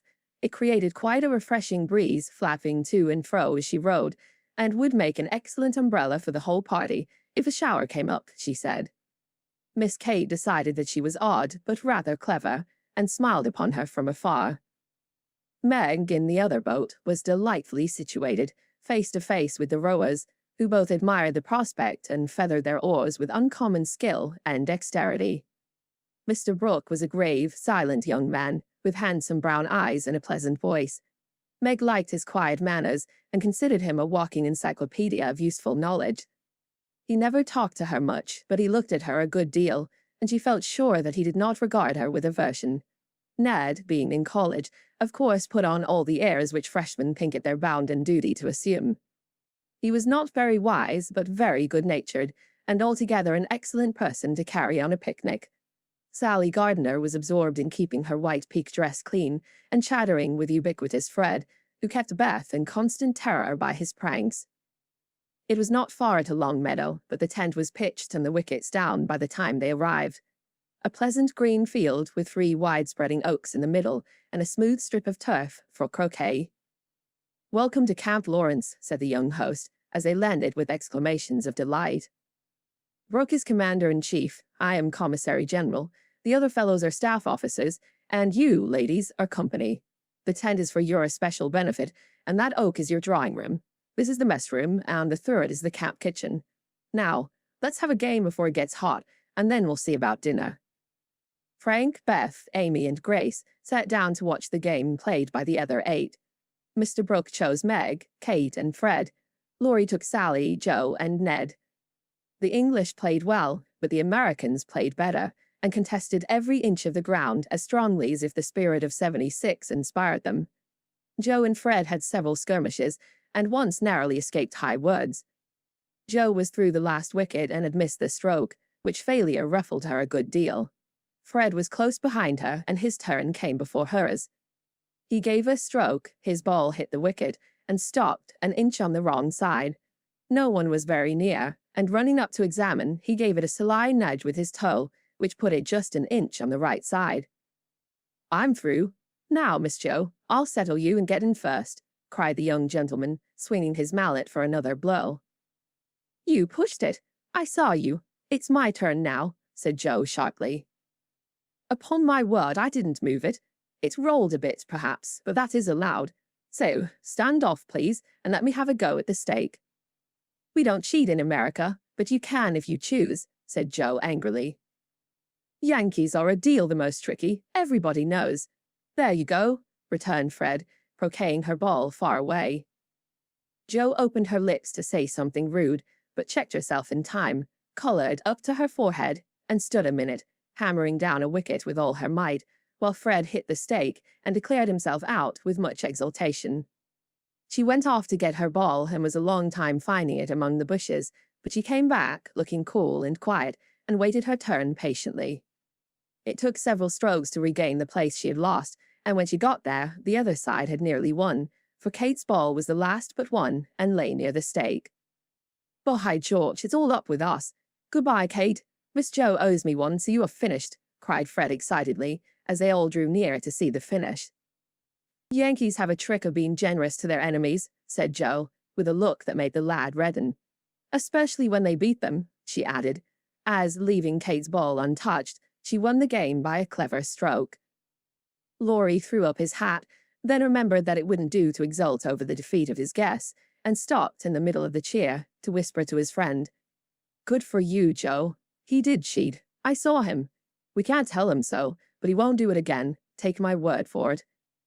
Meg drew her aside, under pretense of pinning up a loose braid, and said approvingly, "It was dreadfully provoking, but you kept your temper, and I'm so glad, Joe." "Don't praise me, Meg, for I could box his ears this minute. I should certainly have boiled over if I hadn't stayed among the nettles till I got my rage under control, enough to hold my tongue. It's simmering now, so I hope you'll keep out of my way," returned Joe, biting her lips as she glowered at Fred from under her big hat. "Time for lunch," said Mr. Brooke, looking at his watch. "Commissary General, will you make the fire and get water, while Miss March, Miss Sally, and I spread the table? Who can make good coffee?" "Joe can," said Meg, glad to recommend her sister. So Joe, feeling that her late lessons in cookery were to do her honor, went to preside over the coffee pot, while the children collected dry sticks, and the boys made a fire and got water from a spring nearby. Miss Kate sketched, and Frank talked to Beth, who was making little mats of braided rushes to serve as plates. The commander-in-chief and his aides soon spread the tablecloth with an inviting array of eatables and drinkables, prettily decorated with green leaves. Joe announced that the coffee was ready, and everyone settled themselves to a hearty meal, for youth is seldom dyspeptic, and exercise develops wholesome appetites. A very merry lunch it was, for everything seemed fresh and funny, and frequent peals of laughter startled a venerable horse who fed nearby. There was a pleasing inequality in the table, which produced many mishaps to cups and plates. Acorns dropped in the milk, little black ants partook of the refreshments without being invited, and fuzzy caterpillars swung down from the tree to see what was going on. 3 white-headed children peeped over the fence, and an objectionable dog barked at them from the other side of the river with all his might and main. "There is salt here," said Laurie, as he handed Joe a saucer of berries. "Thank you, I prefer spiders," she replied, fishing up 2 unwary little ones who had gone to a creamy death. "How dare you remind me of that horrid dinner party, when yours is so nice in every way," added Joe, as they both laughed and ate out of one plate, the china having run short. "I had an uncommonly good time that day, and haven't got over it yet. This is no credit to me, you know. I don't do anything. It's you and Meg and Brooke who make it all go, and I'm no end obliged to you. What shall we do when we can't eat any more?" asked Laurie, feeling that his trump card had been played when lunch was over. "Have games till it's cooler. I brought offers, and I dare say Miss Kate knows something new and nice. Go and ask her. She's company, and you ought to stay with her more." "Aren't you company too? I thought she'd suit Brooke, but he keeps talking to Meg, and Kate just stares at them through that ridiculous glass of hers. I'm going, so you needn't try to preach propriety, for you can't do it, Joe." Miss Kate did know several new games, and as the girls would not, and the boys could not, eat any more, they all adjourned to the drawing-room to play rigmarole. One person begins a story, any nonsense you like, and tells as long as he pleases, only taking care to stop short at some exciting point when the next takes it up and does the same. It's very funny when well done, and makes a perfect jumble of tragical, comical stuff to laugh over. "Please start it, Mr. Brooke," said Kate, with a commanding air, which surprised Meg, who treated the tutor with as much respect as any other gentleman. Lying on the grass at the feet of the 2 young ladies, Mr. Brooke obediently began the story, with the handsome brown eye steadily fixed upon the sunshiny river. "Once on a time, a knight went out into the world to seek his fortune, for he had nothing but his sword and his shield. He travelled a long while, nearly 28 years, and had a hard time of it, till he came to the palace of a good old king, who had offered a reward to anyone who could tame and train a fine but unbroken colt, of which he was very fond. The knight agreed to try, and got on slowly but surely, for the colt was a gallant fellow, and soon learned to love his new master, though he was freakish and wild. Every day when he gave his lessons to this pet of the king's, the knight rode him through the city, and as he rode, looked everywhere for a certain beautiful face, which he had seen many times in his dreams, but never found. One day, as he went prancing down a quiet street, he saw at the window of a ruinous castle the lovely face. He was delighted, inquired who lived in this old castle, and was told that several captive princesses were kept there by a spell, and spun all day to lay up money to buy their liberty. The knight wished intensely that he could free them, but he was poor, and could only go by each day, watching for the sweet face and longing to see it out in the sunshine. At last, he resolved to get into the castle and ask how he could help them. He went and knocked. The great door flew open, and he beheld a ravishingly lovely lady, who exclaimed with a cry of rapture, "At last, at last," continued Kate, who had read French novels and admired the style. "'Tis she," cried Count Gustav, and fell at her feet in an ecstasy of joy. "Oh, rise," she said, extending a hand of marble fairness. "Never." "Till you tell me how I may rescue you," swore the knight, still kneeling. "Alas, my cruel fate condemns me to remain here till my tyrant is destroyed." "Where is the villain?" "In the Mauve Salon." "Go, brave heart, and save me from despair." "I obey, and return victorious or dead." With these thrilling words, he rushed away, and flinging open the door of the Mauve Salon, was about to enter, when he received a stunning blow from a big Greek lexicon, which an old fellow in a black gown fired at him, said Ned. Instantly, Sir What's-his-name recovered himself, pitched the tyrant out of the window, and turned to join the lady, victorious, but with a bump on his brow, found the door locked, tore up the curtains, made a rope ladder, got halfway down when the ladder broke, and he went head-first into the moat 60 feet below. Could swim like a duck, paddled round the castle till he came to a little door, guarded by 2 stout fellows, knocked their heads together till they cracked like a couple of nuts. Then, by a trifling exertion of his prodigious strength, he smashed in the door, went up a pair of stone steps covered with dust a foot thick, toads as big as your fist, and spiders that would frighten you into hysterics, Miss March. At the top of these steps he came plump upon a sight that took his breath away and chilled his blood. A tall figure, all in white with a veil over its face and a lamp in its wasted hand, went on Meg. It beckoned, gliding noiselessly before him, down a corridor as dark and cold as any tomb. Shadowy effigies in armor stood on either side, a dead silence reigned, the lamp burned blue, and the ghostly figure ever and anon turned its face toward him, showing the glitter of awful eyes through its white veil. They reached a curtained door, behind which sounded lovely music. He sprang forward to enter, but the spectre plucked him back and waved threateningly before him a "Snuff-box," said Joe in a sepulchral tone, which convulsed the audience. "Thank ye," said the knight politely, as he took a pinch and sneezed 7 times, so violently that his head fell off. "Ha ha!" laughed the ghost, and having peeped through the keyhole at the princess's spinning away for dear life, the evil spirit picked up her victim and put him in a large tin box, where there were 11 other knights packed together without their heads, like sardines, who all rose and began to dance a hornpipe, cut in Fred, as Joe paused for breath. And, as they danced, the rubbishy old castle turned to a man-of-war in full sail. "Up with the jib, reef the topsail halyards, helm hard, Ali, and man my guns," roared the captain, as a Portuguese pirate hove in sight, with a flag, black as ink, flying from her foremast.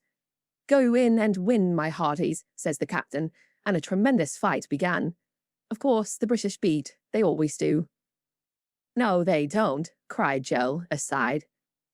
Having taken the pirate captain prisoner, sailed slap over the schooner, whose decks were piled high with dead, and his lee scuppers ran blood, for the order had been cutlasses and die hard. "Boatswain's mate, take a bite of the flying jib sheet, and start this villain if he doesn't confess his sins double quick," said the British captain. The Portuguese held his tongue like a brick, and walked to the plank, while the jolly tars cheered like mad. But the sly dog dived, came up under the man-of-war, scuttled her, and down she went, with all sail set. To the bottom of the sea, where— "Oh, gracious! What shall I say?" cried Sally, as Fred ended his rigmarole, in which he jumbled together pell-mell nautical phrases and facts out of one of his favourite books. Well, they went to the bottom, and a nice mermaid welcomed them, but was much grieved on finding the box of headless knights, and kindly pickled them in brine, hoping to discover the mystery about them, for, being a woman, she was curious. By and by a diver came down, and the mermaid said, "I'll give you a box of pearls if you can take it up," for she wanted to restore the poor things to life, and couldn't raise the heavy load herself. So the diver hoisted it up, and was much disappointed on opening it to find no pearls. He left it in a great lonely field, where it was found by a little goose girl who kept 100 fat geese in the field, said Amy, when Sally's invention gave out. The little girl was sorry for them and asked an old woman what she should do to help them. Your geese will tell you, they know everything, said the old woman. So she asked what she should use for new heads, since the old ones were lost, and all the geese opened their 100 mouths and screamed. Cabbages, continued Laurie promptly. Just the thing, said the girl, and ran to get 12 fine ones from her garden. She put them on, the knights revived at once, thanked her, and went on their way rejoicing, never knowing the difference, for there were so many other heads like them in the world that no one thought anything of it. The knight in whom I'm interested went back to find the pretty face, and learned that the princesses had spun themselves free and all gone and married but one. He was in a great state of mind at that, and mounting the colt, who stood by him through thick and thin, rushed to the castle to see which was left. Peeping over the hedge, he saw the queen of his affections picking flowers in her garden. Will you give me a rose? Said he. You must come and get it. I can't come to you, it isn't proper, said she, as sweet as honey. He tried to climb over the hedge, but it seemed to grow higher and higher. Then he tried to push through, but it grew thicker and thicker, and he was in despair. So he patiently broke twig after twig, till he had made a little hole through which he peeped, saying imploringly, Let me in. Let me in. But the pretty princess did not seem to understand, for she picked her roses quietly and left him to fight his way in. Whether he did or not, Frank will tell you. I can't. I'm not playing. I never do, said Frank, dismayed at the sentimental predicament out of which he was to rescue the absurd couple. Beth had disappeared behind Joe, and Grace was asleep. So the poor knight is to be left sticking in the hedge, is he? Asked Mr. Brooke, still watching the river, and playing with the wild rose in his buttonhole. I guess the princess gave him a posy and opened the gate after a while, said Laurie, smiling to himself, as he threw acorns at his tutor. What a piece of nonsense we have made. With practice, we might do something quite clever. Do you know truth? I hope so, said Meg soberly. The game, I mean. What is it? Said Fred. Why, you pile up your hands, choose a number, and draw out in turn, and the person who draws at the number has to answer truly any question put by the rest. It's great fun. Let's try it, said Joe, who liked no experiments. Miss Kate and Mr. Brooke, Meg and Ned declined, but Fred, Sally, Joe, and Laurie piled and drew, and the lot fell to Laurie. Who are your heroes? Asked Joe. Grandfather and Napoleon. Which lady here do you think prettiest? Said Sally. Margaret. Which do you like best? From Fred. Joe, of course. What silly questions you ask. And Joe gave a disdainful shrug, as the rest laughed at Laurie's matter-of-fact tone. Try again. Truth isn't a bad game, said Fred. It's a very good one for you, retorted Joe in a low voice. Her turn came next. What is your greatest fault? Asked Fred, by way of testing in her the virtue he lacked himself. A quick temper. What do you most wish for? Said Laurie. A pair of bootlacings, returned Joe, guessing and defeating his purpose. Not a true answer. You must say what you really do want most. Genius. Don't you wish you could give it to me, Laurie? And she slyly smiled in his disappointed face. What virtues do you most admire in a man? Asked Sally. Courage and honesty. Now my turn, said Fred, as his hand came last. Let's give it to him, whispered Laurie to Joe, who nodded and asked at once. Didn't you cheat at croquet? Well, yes, a little bit. Good. Didn't you take your story out of the sea line? Said Laurie. Rather. Don't you think the English nation perfect in every respect? Asked Sally. I should be ashamed of myself if I didn't. He's a true John Bull. Now, Miss Sally, you shall have a chance without waiting to draw. I'll harrow up your feelings first by asking if you don't think you are something of a flirt, said Laurie, as Joe nodded to Fred as a sign that peace was declared. You impertinent boy. Of course I'm not, exclaimed Sally, with an air that proved the contrary. What do you hate most? Asked Fred. Spiders and rice pudding. What do you like best? Asked Joe, dancing, and French gloves. Well, I think truth is a very silly play. Let's have a sensible game of authors to refresh our minds, proposed Joe. Ned, Frank, and the little girls joined in this, and while it went on, the three elders sat apart, talking. Miss Kate took out her sketch again, and Margaret watched her, while Mr. Brooke lay on the grass with a book, which he did not read. How beautifully you do it. I wish I could draw, said Meg, with mingled admiration and regret in her voice. Why don't you learn? I should think you had taste and talent for it, replied Miss Kate graciously. I haven't time. Your mamma prefers other accomplishments, I fancy. So did mine, but I proved to her that I had talent by taking a few lessons privately, and then she was quite willing I should go on. Can't you do the same with your governess? I have none. I forgot young ladies in America go to school more than with us. Very fine schools they are too, Papa says. You go to a private one, I suppose. I don't go at all. I am a governess myself. Oh, indeed, said Miss Kate, but she might as well have said, dear me, how dreadful, for her tone implied it, and something in her face made Meg colour and wish she had not been so frank. Mr. Brooke looked up and said quickly, Young ladies in America love independence as much as their ancestors did, and are admired and respected for supporting themselves. Oh, yes, of course it's very nice and proper in them to do so.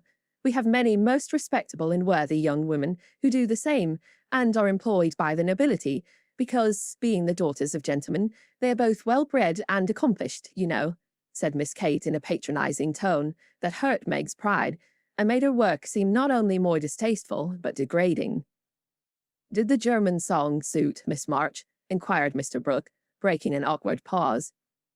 Oh, yes, it was very sweet, and I'm much obliged to whoever translated it for me. And Meg's downcast face brightened as she spoke. Don't you read German? Asked Miss Kate with a look of surprise. Not very well. My father, who taught me, is away, and I don't get on very fast alone, for I've no one to correct my pronunciation.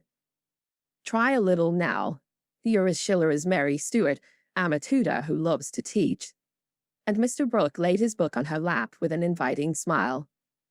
It's so hard, I'm afraid to try, said Meg, grateful, but bashful in the presence of the accomplished young lady beside her. I'll read a bit to encourage you. And Miss Kate read one of the most beautiful passages in a perfectly correct but perfectly expressionless manner. Mr. Brooke made no comment as she returned the book to Meg, who said innocently, I thought it was poetry. Some of it is. Try this passage.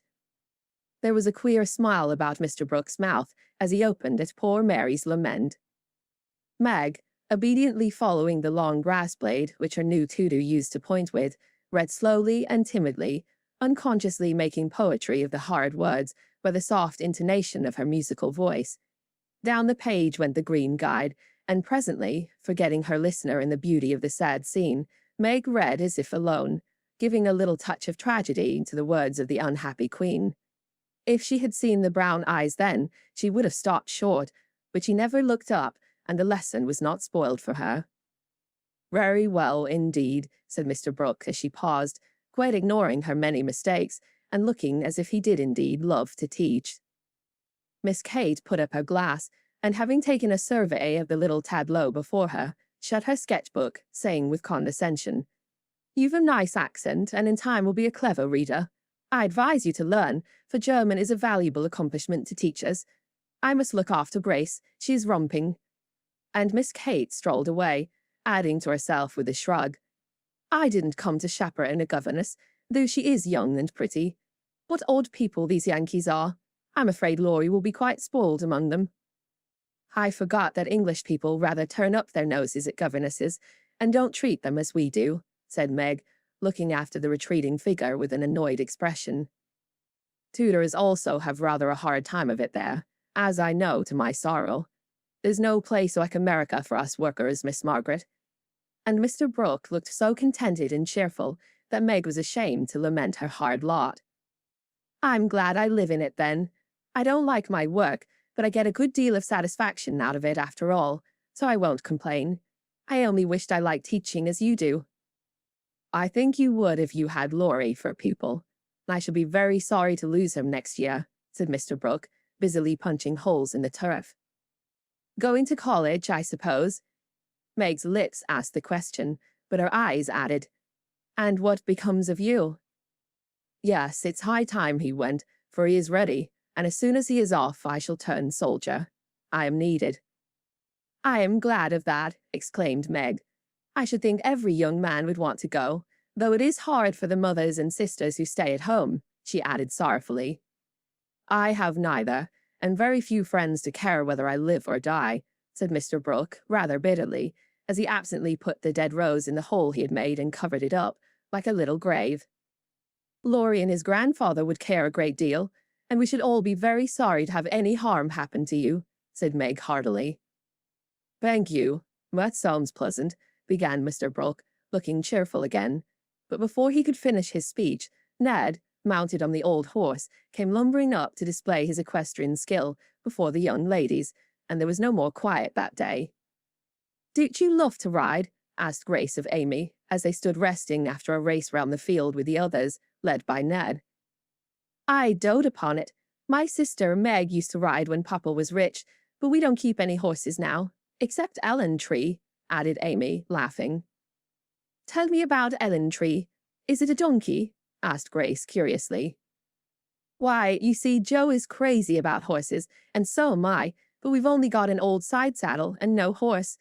Out in our garden is an apple tree that has a nice low branch, so Joe put the saddle on it, fixed some reins on the part that turns up, and we bounce away an Ellen Tree whenever we like." "How funny," laughed Grace. "I have a pony at home and ride nearly every day in the park with Fred and Kate. It's very nice, for my friends go too, and the row is full of ladies and gentlemen." "Dear, how charming. I hope I shall go abroad some day, but I'd rather go to Rome than the row," said Amy, who had not the remotest idea what the row was and wouldn't have asked for the world. Frank, sitting just behind the little girls, heard what they were saying and pushed his crutch away from him with an impatient gesture as he watched the active lads going through all sorts of comical gymnastics. Beth, who was collecting the scattered author cards, looked up and said, in her shy yet friendly way, "I'm afraid you are tired. Can I do anything for you?" "Talk to me, please. It's dull sitting by myself," answered Frank, who had evidently been used to being made much of at home. If he asked her to deliver a Latin oration, it would not have seemed a more impossible task to bashful Beth, but there was no place to run to, no Joe to hide behind now, and the poor boy looked so wistfully at her that she bravely resolved to try. "What do you like to talk about?" she asked, fumbling over the cards and dropping half as she tried to tie them up. "Well, I like to hear about cricket and boating and hunting," said Frank, who had not yet learned to suit his amusements to his strength. "My heart, what shall I do? I don't know anything about them," thought Beth, and forgetting the boy's misfortune in her flurry, she said, hoping to make him talk, "I never saw any hunting, but I suppose you know all about it." "I did once, but I can never hunt again, for I got hurt leaping a confounded 5-barred gate, so there are no more horses and hounds for me," said Frank with a sigh that made Beth hate herself for her innocent blunder. "Your deer are much prettier than our ugly buffaloes," she said, turning to the prairies for help, and feeling glad that she'd read one of the boys' books in which Joe delighted. Buffaloes proved soothing and satisfactory, and in her eagerness to amuse another, Beth forgot herself and was quite unconscious of her sister's surprise and delight at the unusual spectacle of Beth talking away to one of the dreadful boys, against whom she'd begged protection. "Bless her heart, she pities him, so she is good to him," said Joe, beaming at her from the croquet ground. "I always said she was a little saint," added Meg, as if there could be no further doubt of it. "I haven't heard Frank laugh so much for ever so long," said Grace to Amy, as they sat discussing dolls and making tea sets out of the acorn cups. "My sister Beth is a very fastidious girl, when she likes to be," said Amy, well pleased at Beth's success. She meant fascinating, but as Grace didn't know the exact meaning of either word, fastidious sounded well and made a good impression. An impromptu circus, fox and geese, and an amicable game of croquet finished the afternoon. At sunset, the tent was struck, hampers packed, wickets pulled up, boats loaded, and the whole party floated down the river, singing at the tops of their voices. Ned, getting sentimental, warbled a serenade with a pensive refrain. Alone, alone, ah, woe alone and at the lines. We each are young, we each have a heart. Oh, why should we stand thus coldly apart? He looked at Meg with such a lackadaisical expression that she laughed outright and spoiled his song. How can you be so cruel to me? He whispered, under cover of a lively chorus.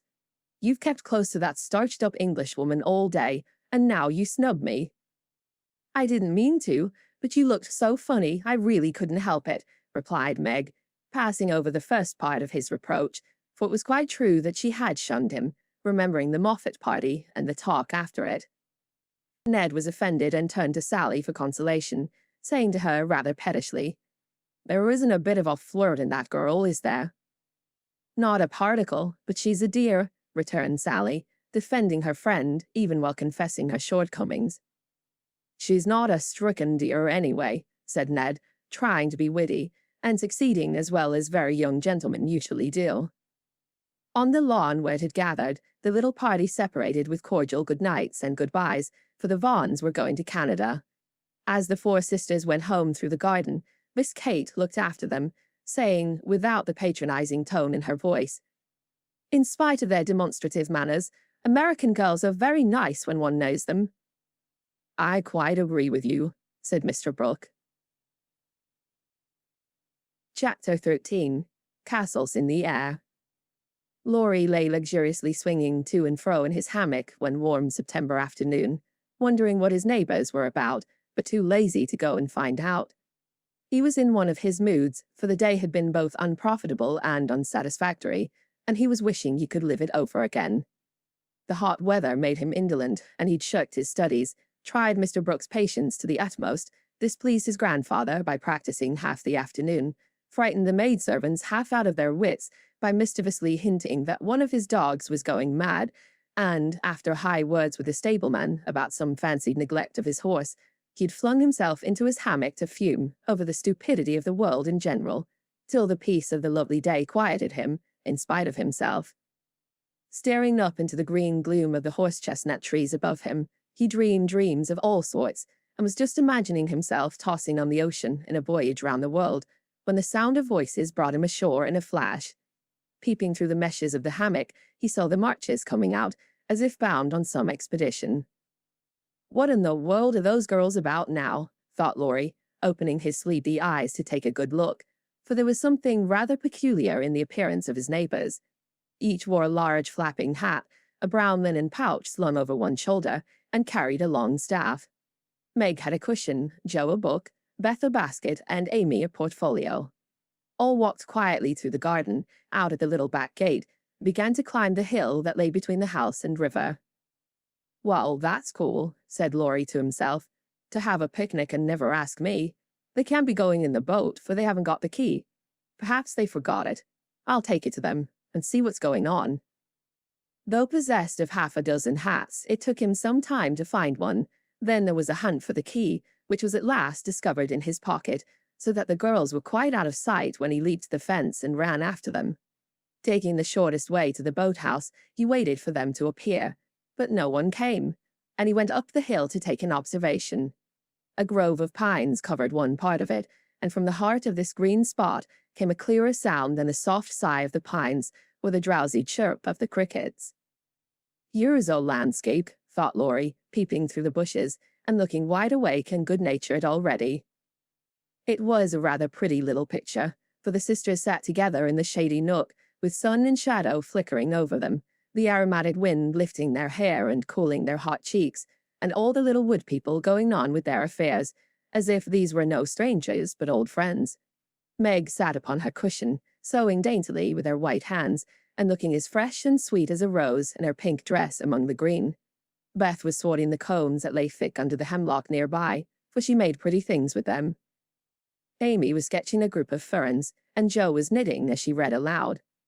A shadow passed over the boy's face as he watched them, feeling that he ought to go away because uninvited, yet lingering because home seemed very lonely and this quiet party in the woods most attractive to his restless spirit. He stood so still that a squirrel, busy with its harvesting, ran down a pine close beside him, saw him suddenly, and skipped back, scolding so shrilly that Beth looked up, espied the wistful face behind the birches, and beckoned with a reassuring smile. "May I come in, please? Or shall I be a bother?" he asked, advancing slowly.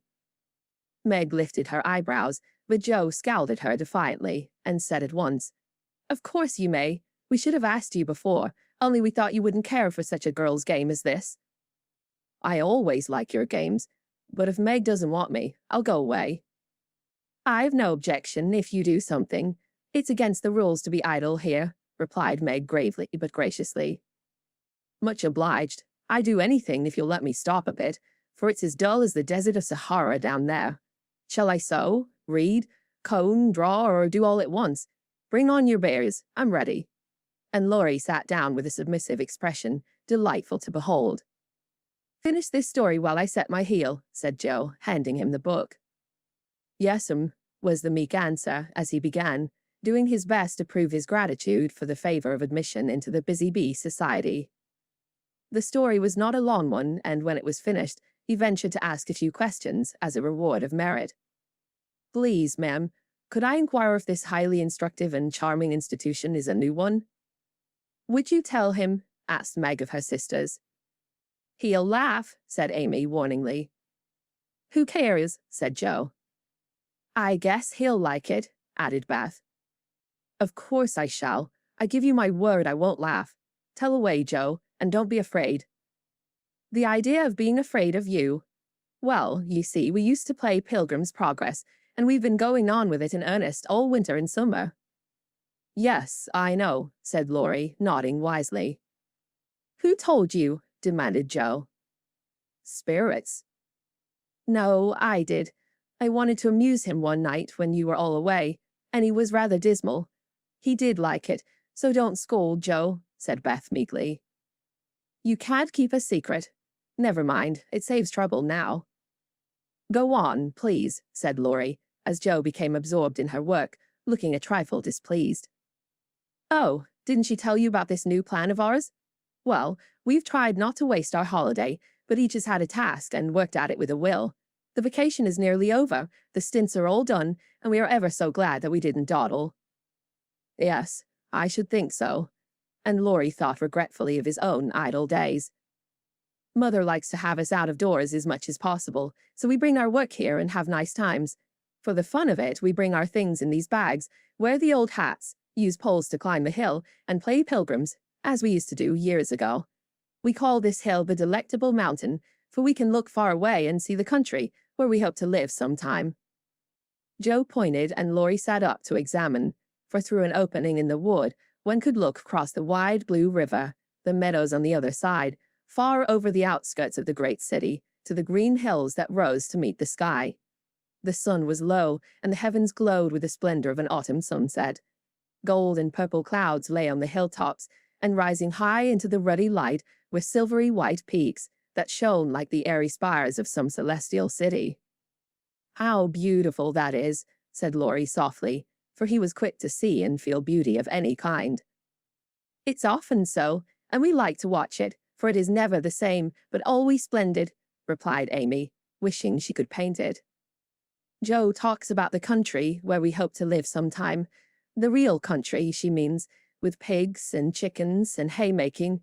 It would be nice, but I wish the beautiful country up there was real, and we could ever go to it," said Beth musingly. "There is a lovelier country even than that, where we shall go by and by, when we are good enough," answered Meg with her sweetest voice. "It seems so long to wait, so hard to do. I want to fly away at once, as though swallows fly, and go in at that splendid gate."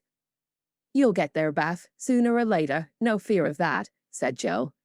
"I'm the one that will have to fight and work, and climb and wait, and maybe never get in after all." "You'll have me for company, if that's any comfort. I shall have to do a deal of traveling before I come in sight of your celestial city. If I arrive late, you'll say a good word for me, won't you, Beth?" Something in the boy's face troubled his little friend, but she said cheerfully, with her quiet eyes on the changing clouds, "If people really want to go, and really try all their lives, I think they will get in, for I don't believe there are any locks on that door, or any guards at the gate. I always imagine it as it is in the picture, with the shining ones stretch out their hands to welcome poor Christian as he comes up from the river. Wouldn't it be fun if all the castles in the air which we make could come true and we could live in them? Said Joe, after a little pause. I've made such quantities it would be hard to choose which I'd have, said Laurie, lying flat and throwing cones at the squirrel who had betrayed him. You'd have to take your favorite one. What is it? Asked Meg. If I tell mine, will you tell yours? Yes, if the girls will too. We will. Now, Laurie. After I'd seen as much of the world as I want to, I'd like to settle in Germany and have just as much music as I choose. I'm to be a famous musician myself, and all creation is to rush to hear me. And I'm never to be bothered about money or business, but just enjoy myself and live for what I like. That's my favorite castle. What's yours, Meg? Margaret seemed to find it a little hard to tell hers, and waved a break before her face, as if to disperse imaginary gnats, while she said slowly, I should like a lovely house, full of all sorts of luxurious things, nice food, pretty clothes, handsome furniture, pleasant people, and heaps of money. I am to be mistress of it, and manage it as I like, with plenty of servants, so I never need work a bit. How I should enjoy it, for I wouldn't be idle, but do good, and make everyone love me dearly. Wouldn't you have a master for your castle in the air? Asked Laurie slyly. I said pleasant people, you know. And Meg carefully tied up her shoe as she spoke, so that no one saw her face. Why don't you say you'd have a splendid, wise, good husband, and some angelic little children? You know your castle wouldn't be perfect without, said blunt Joe, who had no tender fancies yet, and rather scorned romance, except in books. You'd have nothing but horses, inkstands, and novels in yours, answered Meg petulantly. Wouldn't I, though?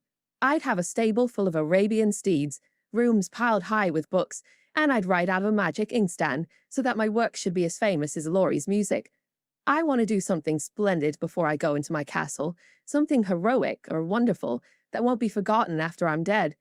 I don't know what, but I'm on the watch for it and mean to astonish you all some day. I think I shall write books and get rich and famous. That would suit me, so that is my favorite dream.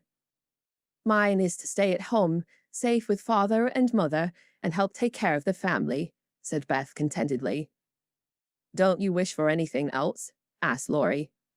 Since I had my little piano, I'm perfectly satisfied. I only wish we may all keep well and be together, nothing else.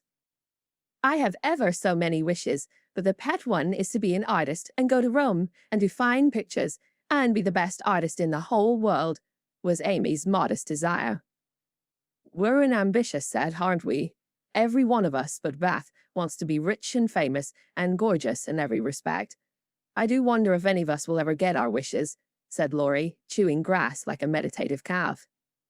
I've got the key to my castle in the air, but whether I can unlock the door remains to be seen, observed Joe mysteriously. I've got the key to mine, but I'm not allowed to try it. Hang college, muttered Laurie with an impatient sigh. Here's mine, and Amy waved her pencil. I haven't got any, said Meg forlornly. Yes, you have, said Laurie at once. Where? In your face. Nonsense, that's of no use. Wait and see if it doesn't bring you something worth having, replied the boy, laughing at the thought of a charming little secret which he fancied he knew. Meg colored behind the break, but asked no questions and looked across the river with the same expectant expression which Mr. Brooke had worn when he told the story of the night. If we are all alive 10 years hence, let's meet and see how many of us have got our wishes, or how much nearer we are then than now, said Joe, always ready with a plan. Bless me, how old I shall be! 27, exclaimed Meg, who felt grown up already, having just reached 17. You and I will be 26, Teddy, Beth 24, and Amy 22. What a venerable party, said Joe. I hope I shall have done something to be proud of by that time, but I'm such a lazy dog, I'm afraid I shall dawdle, Joe. You need a motive, Mother says, and when you get it, she is sure you'll work splendidly. Is she? By Jupiter, I will, if I only get the chance, cried Laurie, sitting up with sudden energy. I ought to be satisfied to please grandfather, and I do try, but it's working against the grain, you see, and comes hard. He wants me to be an India merchant, as he was, and I'd rather be shot. I hate tea and silk and spices and every sort of rubbish his old ships bring, and I don't care how soon they go to the bottom when I own them. Going to college ought to satisfy him, for if I give him 4 years, he ought to let me off from the business. But he's said, and I've got to do just as he did, unless I break away and please myself, as my father did. If there was anyone left to stay with the old gentleman, I'd do it tomorrow. Laurie spoke excitedly, and looked ready to carry his threat into execution on the slightest provocation, for he was growing up very fast, and in spite of his indolent ways, had a young man's hatred of subjection, a young man's restless longing to try the world for himself. I advise you to sail away in one of your ships and never come home again till you've tried your own way, said Jill, whose imagination was fired by the thought of such a daring exploit, and whose sympathy was excited by what she called Teddy's wrongs. That's not right, Joe. You mustn't talk in that way, and Laurie mustn't take your bad advice. You should just do what your grandfather wishes, my dear boy, said Meg in her most maternal tone. Do your best at college, and when he sees that you try to please him, I'm sure he won't be hard on you or unjust to you. As you say, there's no one else to stay with and love him, and you'd never forgive yourself if you left him without his permission. Don't be dismal or fret, but do your duty and you'll get your reward, as good Mr. Brooke has, by being respected and loved. What do you know about him? Asked Laurie, grateful for the good advice, but objecting to the lecture, and glad to turn the conversation from himself after his unusual outbreak. Only what your grandpa told us about him, how he took good care of his own mother till she died, and wouldn't go abroad as tutor to some nice person because he wouldn't leave her, and how he provides now for an old woman who nursed his mother, and never tells anyone, but is just as generous and patient and good as he can be. So he is, dear old fellow, said Laurie heartily, as Meg paused, looking flushed and earnest with her story. It's like Grandpa to find out all about him without letting him know, and to tell all his goodness to others, so that they might like him. Brooke couldn't understand why your mother was so kind to him, asking him over with me and treating him in her beautiful, friendly way. He thought she was just perfect, and talked about it for days and days, and went on about you all in flaming style. If ever I do get my wish, you see what I'll do for Brooke. Begin to do something now by not plaguing his life out, said Meg sharply. How do you know I do, miss? I can always tell by his face when he goes away. If you have been good, he looks satisfied and walks briskly. If you have plagued him, he's sober and walks slowly, as if he wanted to go back and do his work better. Well, I like that. So you keep an account of my good and bad marks in Brooke's face, do you? I see him bow and smile as he passes your window, but I didn't know you'd got up a telegraph. We haven't. Don't be angry. And oh, don't tell him I said anything. It was only to show that I cared how you get on, and what is said here is said in confidence, you know, cried Meg, much alarmed at the thought of what might follow from her careless speech. I don't tell tales, replied Laurie, with his high and mighty air, as Joe called a certain expression which he occasionally wore. Only if Brooke is going to be a thermometer, I must mind and have fair weather for him to report. Please don't be offended. I didn't mean to preach or tell tales, or be silly. I only thought Joe was encouraging you in a feeling which you'd be sorry for by and by. You are so kind to us. We feel as if you were our brother, and say just what we think. Forgive me. I meant it kindly. And Meg offered her hand, with a gesture both affectionate and timid. Ashamed of his momentary pique, Laurie squeezed the kind little hand and said frankly, I'm the one to be forgiven. I'm cross, and I've been out of sorts all day. I like to have you tell me my faults and be sisterly, so don't mind if I'm grumpy sometimes. I thank you all the same. Bent on showing that he was not offended, he made himself as agreeable as possible, wound cotton for Meg, recited poetry to please Joe, shook down cones for Beth, and helped Amy with her ferns, proving himself a fit person to belong to the Busy Bee Society. In the midst of an animated discussion on the domestic habits of turtles, one of those amiable creatures having strolled up from the river, The faint sound of a bell warned them that Hannah had put the tea to draw, and they would just have time to get home to supper. "May I come again?" asked Laurie. "Yes, if you are good and love your book, as the boys in the primer are told to do," said Meg, smiling. "I'll try." "Then you may come and I'll teach you to knit as the Scotchmen do. There's a demand for socks just now," added Jo, waving hers like a big blue worsted banner as they parted at the gate. That night, when Beth played to Mr. Lawrence in the twilight, Laurie, standing in the shadow of the curtain, listened to the little David, whose simple music always quieted his moody spirit, and watched the old man, who sat with his grey head on his hand, thinking tender thoughts of the dead child he'd loved so much. Remembering the conversation of the afternoon, the boy said to himself, with a resolve to make the sacrifice cheerfully, "I'll let my castle go, and stay with the dear old gentleman while he needs me, for I am all he has."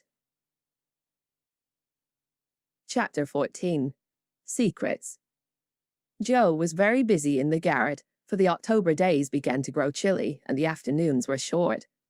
For 2 or 3 hours the sun lay warmly in the high window, showing Jo seated on the old sofa, writing busily, with her papers spread out upon a trunk before her, while Scrapple, the pet rat, promenaded the beams overhead, accompanied by his oldest son, a fine young fellow who was evidently very proud of his whiskers.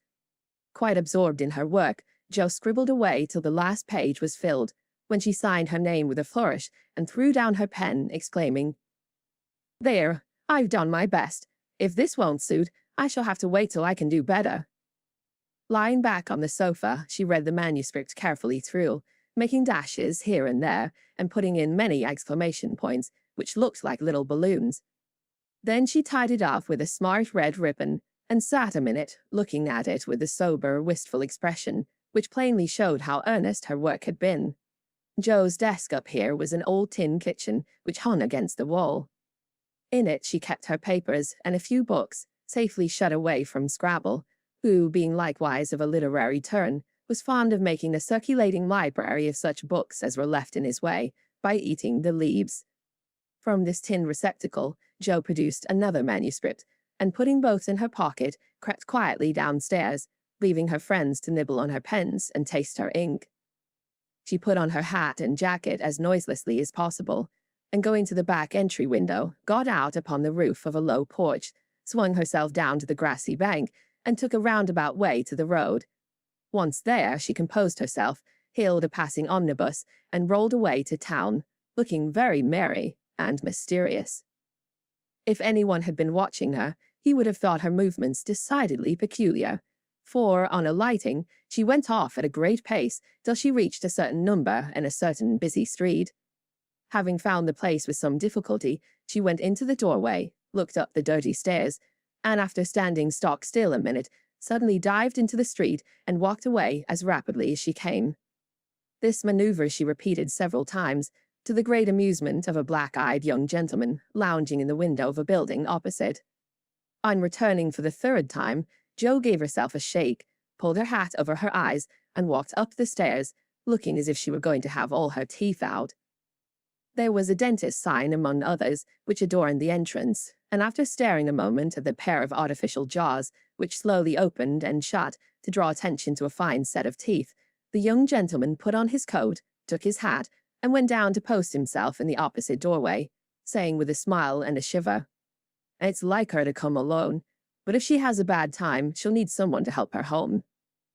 In 10 minutes, Jo came running downstairs, with a very red face, and the general appearance of a person who had just passed through a trying ordeal of some sort. When she saw the young gentleman, she looked anything but pleased, and passed him with a nod.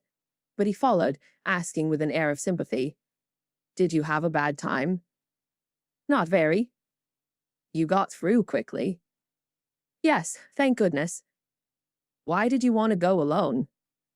"Didn't want anyone to know." "You're the oddest fellow I ever saw. How many did you have out?" Jo looked at her friend, as if she did not understand him, then began to laugh, as if mightily amused at something. "There are 2 which I want to have come out, but I must wait a week." "What are you laughing at? You are up to some mischief, Jo," said Laurie, looking mystified. "So are you." What were you doing, sir, up in that billiard saloon? Begging your pardon, ma'am, it wasn't a billiard saloon, but a gymnasium, and I was taking a lesson in fencing. I'm glad of that. Why?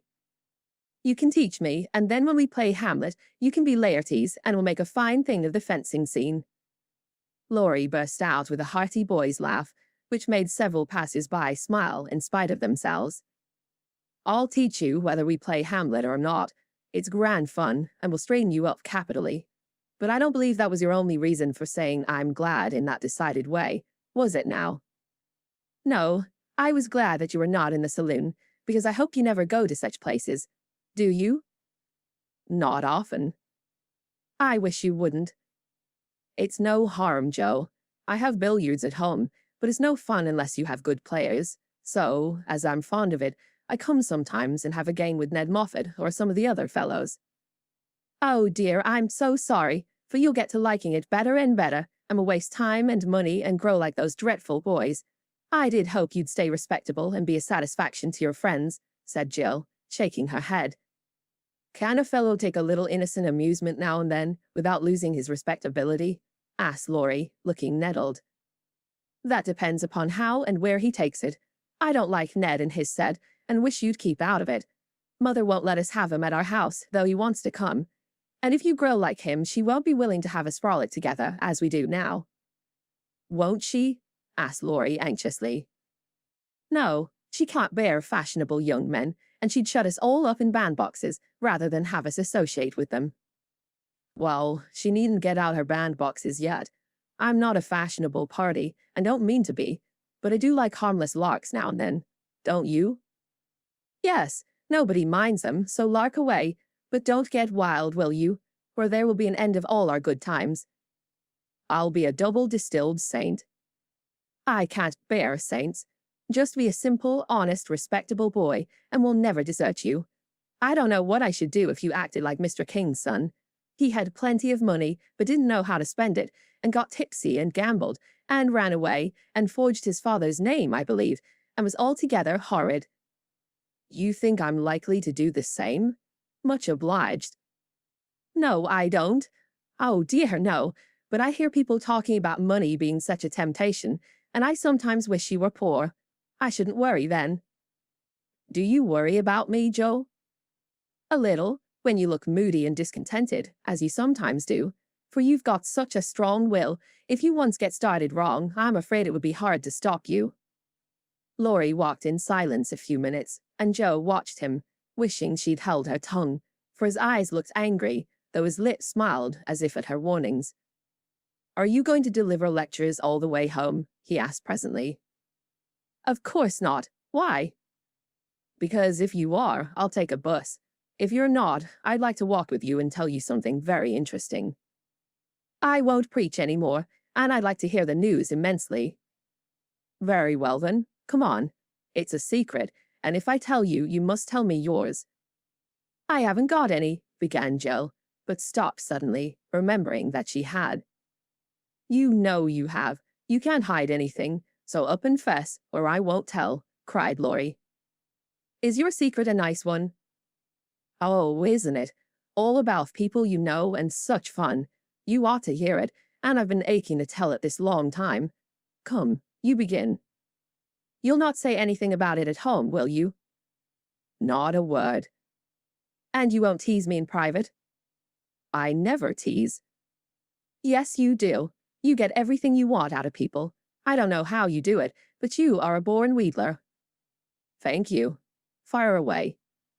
Well, I've left 2 stories with a newspaper man, and he's to give his answer next week, whispered Joe in a confident's ear.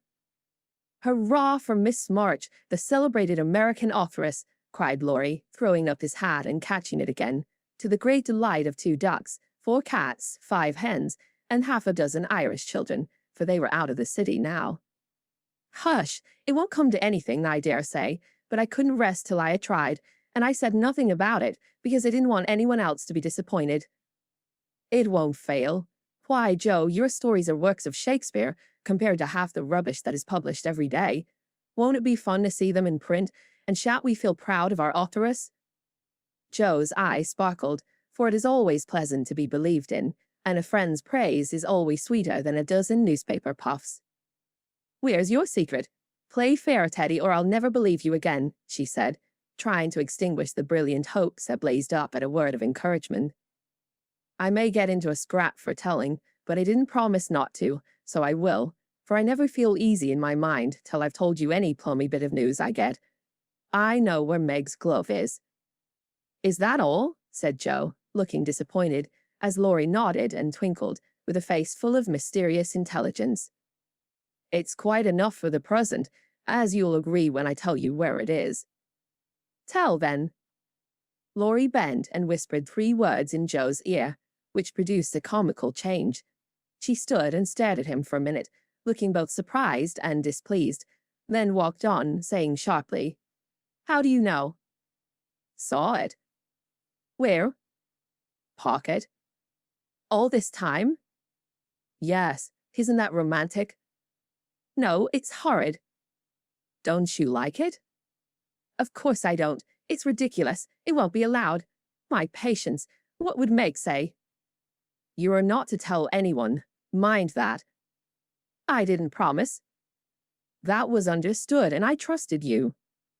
Well, I won't for the present anyway, but I'm disgusted and wish you hadn't told me. I thought you'd be pleased. At the idea of anybody coming to take Meg away? No, thank you. You'll feel better about it when somebody comes to take you away. I'd like to see anyone try it, cried Joe fiercely. So should I. And Laurie chuckled at the idea. I don't think secrets agree with me. I feel rumpled up in my mind since you told me that, said Joe rather ungratefully. Brace down Miss Hill with me, and you'll be all right, suggested Laurie. No one was in sight. The smooth road sloped invitingly before her, and finding the temptation irresistible, Joe darted away, soon leaving hat and comb behind her and scattering hairpins as she ran. Laurie reached the goal first, and was quite satisfied with the success of his treatment, for as Atlanta came panting up with flying hair, bright eyes, ruddy cheeks, and no signs of dissatisfaction in her face. I wish I was a horse, then I could run for miles in the splendid air and not lose my breath.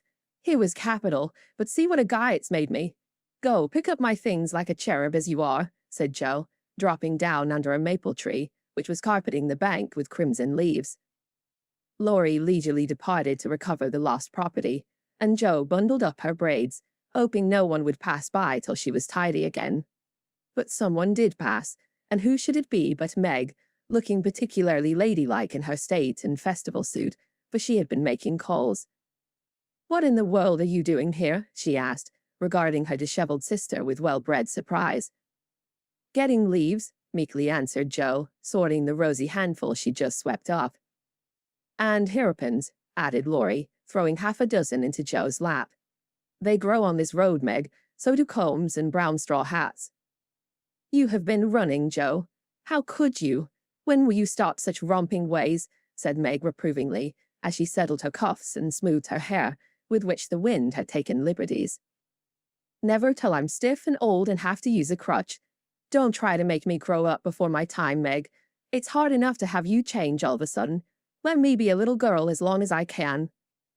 As she spoke, Joe bent over the leaves to hide the trembling of her lips, for lately she'd felt that Margaret was fast getting to be a woman, and Laurie's secret made her dread the separation, which must surely come some time, and now seemed very near. He saw the trouble in her face, and drew Meg's attention from it by asking quickly, Where have you been calling, all so fine? At the gardener's, and Sally has been telling me all about Belle Moffat's wedding. It was very splendid, and they have gone to spend the winter in Paris. Just think how delightful that must be. Do you envy her, Meg? Said Laurie. I'm afraid I do. I'm glad of it, muttered Joe, tying on her hat with a jerk. Why? Asked Meg, looking surprised. Because if you care much about riches, you will never go and marry a poor man, said Joe, frowning at Laurie, who was mutely warning her to mind what she said.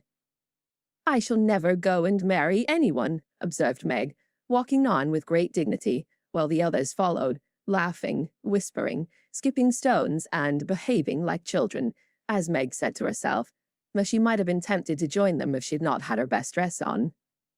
For a week or two, Jo behaved so queerly that her sisters were quite bewildered. She rushed to the door when the postman rang, was rude to Mr. Brooke whenever they met, would sit looking at Meg with a woe-begone face, occasionally jumping up to shake and then kiss her, in a very mysterious manner.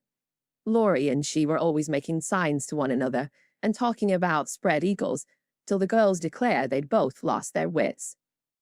On the second Saturday after Jo got out of the window, Meg, as she sat sewing at her window, was scandalized by the sight of Laurie chasing Jo all over the garden and finally capturing her in Amy's bower. What went on there Meg could not see, but shrieks of laughter were heard, followed by the murmur of voices and a great flapping of newspapers. "What shall we do with that girl? She will never behave like a young lady," sighed Meg, as she watched the race with a disapproving face. "I hope she won't.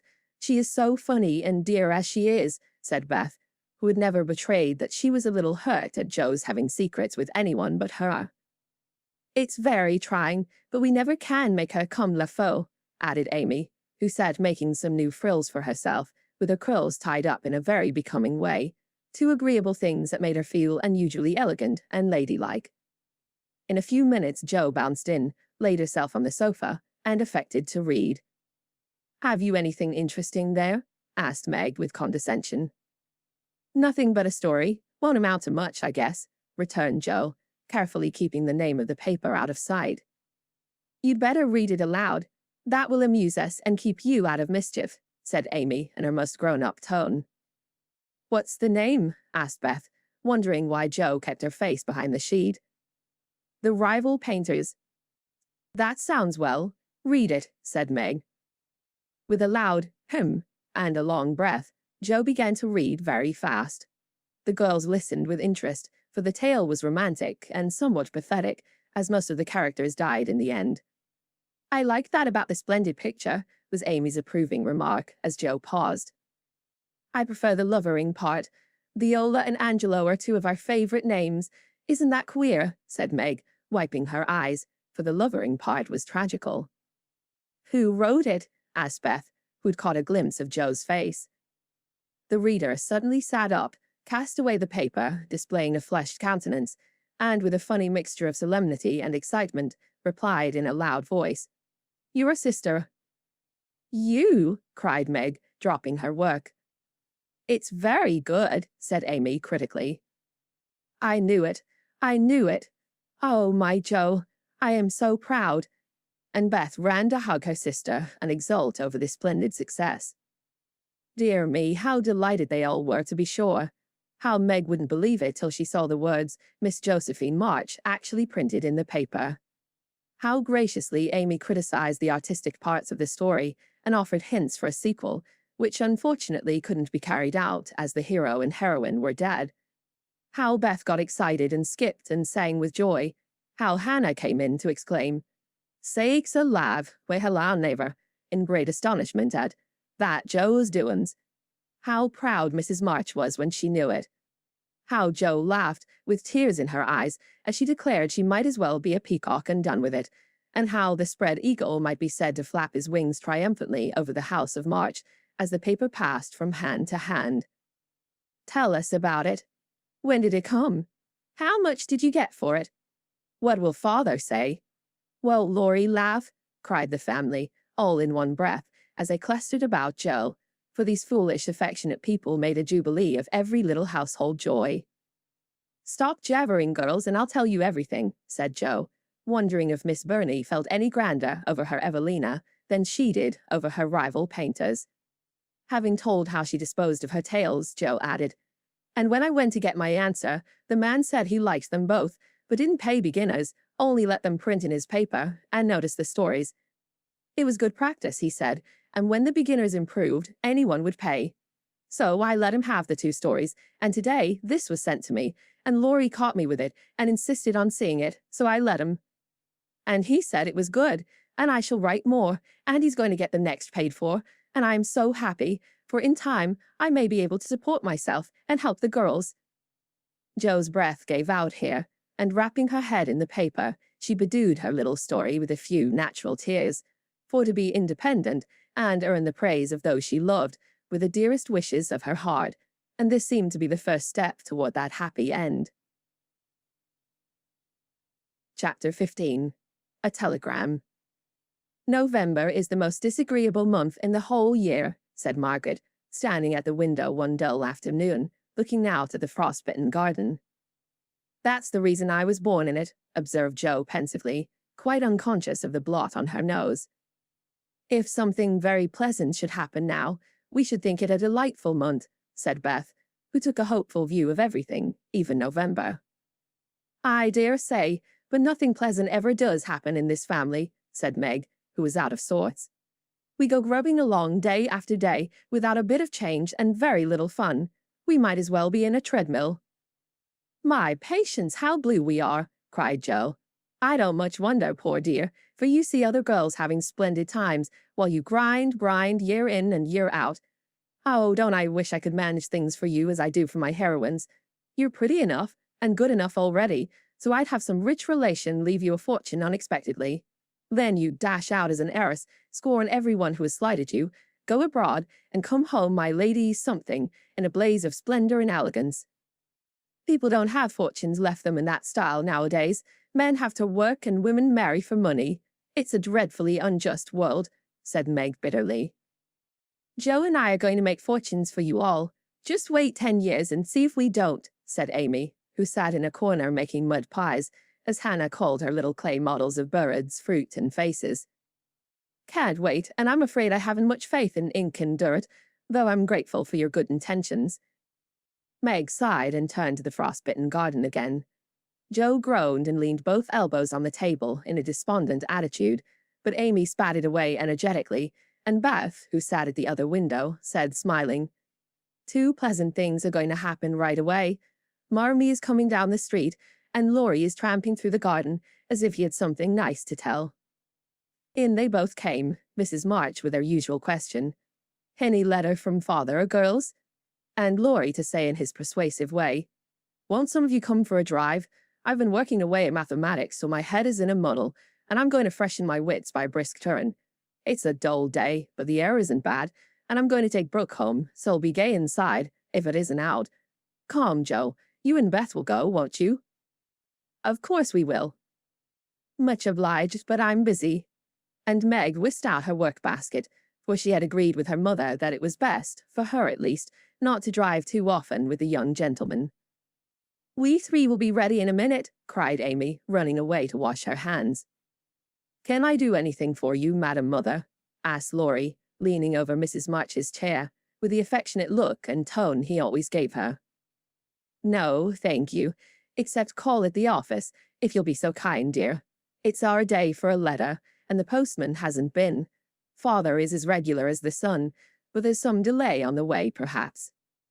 A sharp ring interrupted her, and a minute after, Hannah came in with a letter.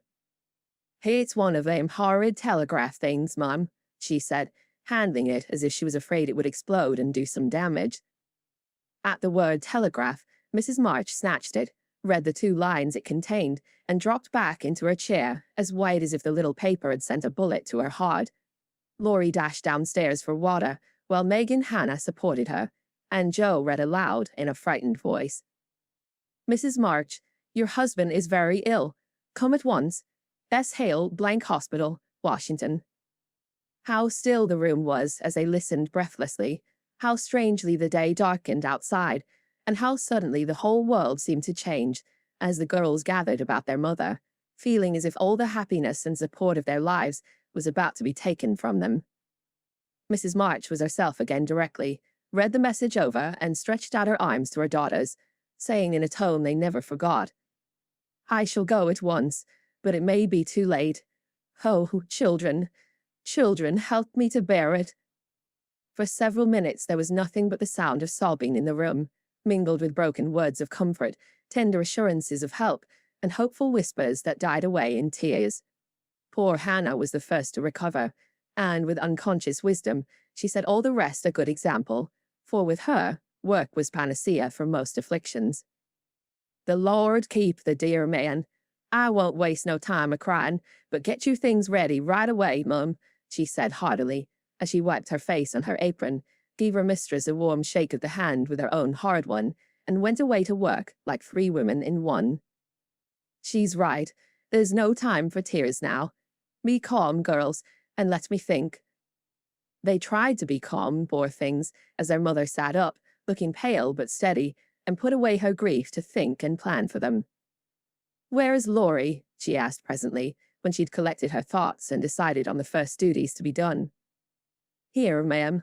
"Oh, let me do something," cried the boy, hurrying from the next room whither he'd withdrawn, feeling that their first sorrow was too sacred for even his friendly eyes to see. "Send a telegram saying I will come at once. The next train goes early in the morning. I'll take that." "What else? The horses are ready. I can go anywhere, do anything," he said, looking ready to fly to the ends of the earth. "Leave a note at Aunt March's. Joe, give me that pen and paper." Tearing off the blank side of one of her newly copied pages, Jo drew the table before her mother, well knowing that money for the long, sad journey must be borrowed, and feeling as if she could do anything to add a little to the sum for her father.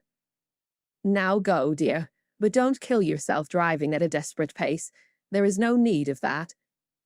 Mrs. March's warning was evidently thrown away, for 5 minutes later, Laurie tore by the window on his own fleet horse, riding as if for his life. "Joe, run to the rooms and tell Mrs. King that I can't come. On the way, get these things. I'll put them down. They'll be needed, and I must go prepared for nursing. Hospital stores are not always good. Beth, go and ask Mr. Lawrence for a couple of bottles of old wine. I'm not too proud to beg for father. He shall have the best of everything. Amy, tell Hannah to get down the black trunk. And Meg, come and help me find my things, for I'm half bewildered." Writing, thinking, and directing all at once might well bewilder the poor lady, and Meg begged her to sit quietly in her room for a little while and let them work. Everyone scattered like leaves before a gust of wind, and the quiet, happy household was broken up as suddenly as if the paper had been an evil spell. Mr. Lawrence came hurrying back with Beth, bringing every comfort the kind old gentleman could think of for the invalid, and friendliest promises of protection for the girls during their mother's absence, which comforted her very much. There was nothing he didn't offer, from his own dressing gown to himself as escort. But the last was impossible. Mrs. March would not hear of the old gentleman's undertaking the long journey, yet an expression of relief was visible when he spoke of it, for anxiety ill fits one for traveling. He saw the look, knit his heavy eyebrows, rubbed his hands, and marched abruptly away, saying he'd be back directly. No one had time to think of him again till, as Meg ran through the entry with a pair of rubbers in one hand and a cup of tea in the other, she came suddenly upon Mr. Brooke. "I'm very sorry to hear of this, Miss March," he said, in the kind, quiet tone which sounded very pleasantly to her perturbed spirit. "I came to offer myself as escort to your mother. Mr. Lawrence has commissions for me in Washington, and it will give me real satisfaction to be of service to her there." Down dropped the rubbers, and the tea was very near following, as Meg put out her hand, with a face so full of gratitude that Mr. Brooke would have felt repaid for a much greater sacrifice than the trifling one of time and comfort which he was about to take.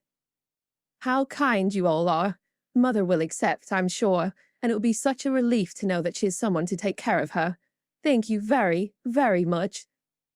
Meg spoke earnestly and forgot herself entirely, till something in the brown eyes looking down at her made her remember the cooling tea and lead the way into the parlor, saying she would call her mother. Everything was arranged by the time Laurie returned with a note from Aunt March, enclosing the desired sum, and a few lines repeating what she'd often said before, that she'd always told them it was absurd for March to go into the army, always predicted that no good would come of it, and she hoped they would take her advice the next time. Mrs. March put the note in the fire, the money in her purse, and went on with her preparations, with her lips folded tightly, in a way which Jo would have understood if she had been there. A short afternoon wore away. All other errands were done, and Meg and her mother busy at some necessary needlework, while Beth and Amy got tea, and Hannah finished her ironing, with what she called a slap and a bang. But still, Jo did not come. They began to get anxious, and Laurie went off to find her, for no one knew what freak Jo might take into her head. He missed her, however, and she came walking in with a very queer expression of countenance, for there was a mixture of fun and fear, satisfaction and regret in it, which puzzled the family as much as did the roll of bills she laid before her mother, saying with a little choke in her voice, "That's my contribution toward making father comfortable and bringing him home." "My dear, where did you get it? $25. Joe, I hope you haven't done anything rash." "No, it's mine honestly. I didn't beg, borrow, or steal it. I earned it, and I don't think you'll blame me, for I only sold what was my own." As she spoke, Joe took off her bonnet, and a general outcry arose, for all her abundant hair was cut short. "Your hair! Your beautiful hair!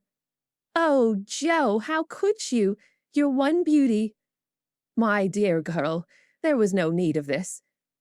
She doesn't look like my Joe any more, but I love her dearly for it." As everyone exclaimed and Beth hugged the cropped head tenderly, Joe assumed an indifferent air, which did not deceive anyone a particle, and said, rumpling up the brown bush and trying to look as if she liked it, "It doesn't affect the fate of the nation, so don't wail, Beth. It'll be good for my vanity. I was getting too proud of my wig. It would do my brains good to have that mop taken off. My head feels deliciously light and cool, and the barber said I could soon have a curly crop, which will be boyish, becoming, and easy to keep in order. I'm satisfied, so please take the money and let's have supper." "Tell me all about it, Joe. I am not quite satisfied, but I can't blame you, for I know how willingly you sacrificed your vanity, as you call it, to your love. But, my dear, it was not necessary, and I'm afraid you will regret it one of these days," said Mrs. March. "No, I won't," returned Joe stoutly, feeling much relieved that her prank was not entirely condemned. "What made you do it?" asked Amy, who would as soon have thought of cutting off her head as her pretty hair. "Well, I was wild to do something for father," replied Joe, as they gathered about the table, for healthy young people can eat even in the midst of trouble. "I hate to borrow as much as mother does, and I knew Aunt March would croak, she always does, if you ask for a ninepence. Meg gave all her quarterly salary toward the rent, and I only got some clothes with mine, so I felt wicked and was bound to have some money if I sold the nose off my face to get it." "You needn't feel wicked, my child. You had no winter things and got the simplest with your own hard earnings," said Mrs. March, with a look that warmed Joe's heart. "I hadn't the least idea of selling my hair at first, but as I went along, I kept thinking what I could do, and feeling as if I'd like to dive into some of the rich stores and help myself. In a barber's window, I saw tails of hair with the prices marked, and one black tail, not so thick as mine, was $40. It came to me all of a sudden that I had one thing to make money out of, and without stopping to think, I walked in, asked if they bought hair, and what they would give for mine." "I don't see how you dared to do it," said Beth in a tone of awe. "Oh, he was a little man who looked as if he merely lived to oil his hair. He rather stared at first, as if he wasn't used to having girls bounce into his shop and ask him to buy their hair. He said he didn't care about mine, it wasn't the fashionable color, and he never paid much for it in the first place. The work he put into it made it dear, and so on. It was getting late, and I was afraid if it wasn't done right away that I shouldn't have it done at all, and when I start to do a thing, I hate to give it up. So I begged him to take it, and told him why I was in such a hurry. It was silly, I dare say, but it changed his mind, for I got rather excited and told the story in my topsy-turvy way, and his wife heard and said so kindly, 'Take it, Thomas, and oblige the young lady.' I'd do as much for our Jimmy any day if I had a spire of hair worth selling." "Who was Jimmy?" asked Amy, who liked to have things explained as they went along. "Her son," she said, "who is in the army. How friendly such things make strangers feel, don't they? She talked away all the time the man clipped, and I've rooted my mind nicely." "Didn't you feel dreadfully when the first cut came?" asked Meg with a shiver. "I took a last look at my hair while the man got his things, and that was the end of it. I never snivel over trifles like that. I will confess, though, I felt queer when I saw the dear old hair laid out on the table, and felt only the short, rough ends of my head. It almost seemed as if I'd had an arm or a leg off. The woman saw me look at it and picked out a long lock for me to keep. I'll give it to you, Marmee, just to remember past glories by, for a crop is so comfortable, I don't think I shall ever have a mane again." Mrs. March folded the wavy chestnut lock and laid it away with the short grey one in her desk. She only said, "Thank you, dearie." but something in her face made the girls change the subject and talk as cheerfully as they could about Mr. Brooks' kindness, the prospect of a fine day tomorrow, and the happy times they would have when father came home to be nursed. No one wanted to go to bed when, at 10 o'clock, Mrs. March put by the last finished job and said, "Come, girls." Beth went to the piano and played the father's favorite hymn. All began bravely, but broke down one by one, till Beth was left alone, singing with all her heart, for to her music was always a sweet consoler. "Go to bed, and don't talk, for we must be up early and shall need all the sleep we can get. Good night, my darlings," said Mrs. March, as the hymn ended, for no one cared to try another. They kissed her quietly and went to bed as silently as if the dear invalid lay in the next room. Beth and Amy soon fell asleep, in spite of the great trouble, but Meg lay awake, thinking the most serious thoughts she had ever known in her short life. Jo lay motionless, and her sister fancied that she was asleep, till a stifled sob made her exclaim, as she touched a wet cheek. "Jo, dear, what is it? Are you crying about father?" "No, not now." "What then?" My hair," burst out poor Jo, trying vainly to smother her emotion in the pillow. It did not seem at all comical to Meg, who kissed and caressed the afflicted heroine in the tenderest manner. "I'm not sorry," protested Jo with a choke. "I'd do it again tomorrow if I could. It's only the vain part of me that goes and cries in this silly way.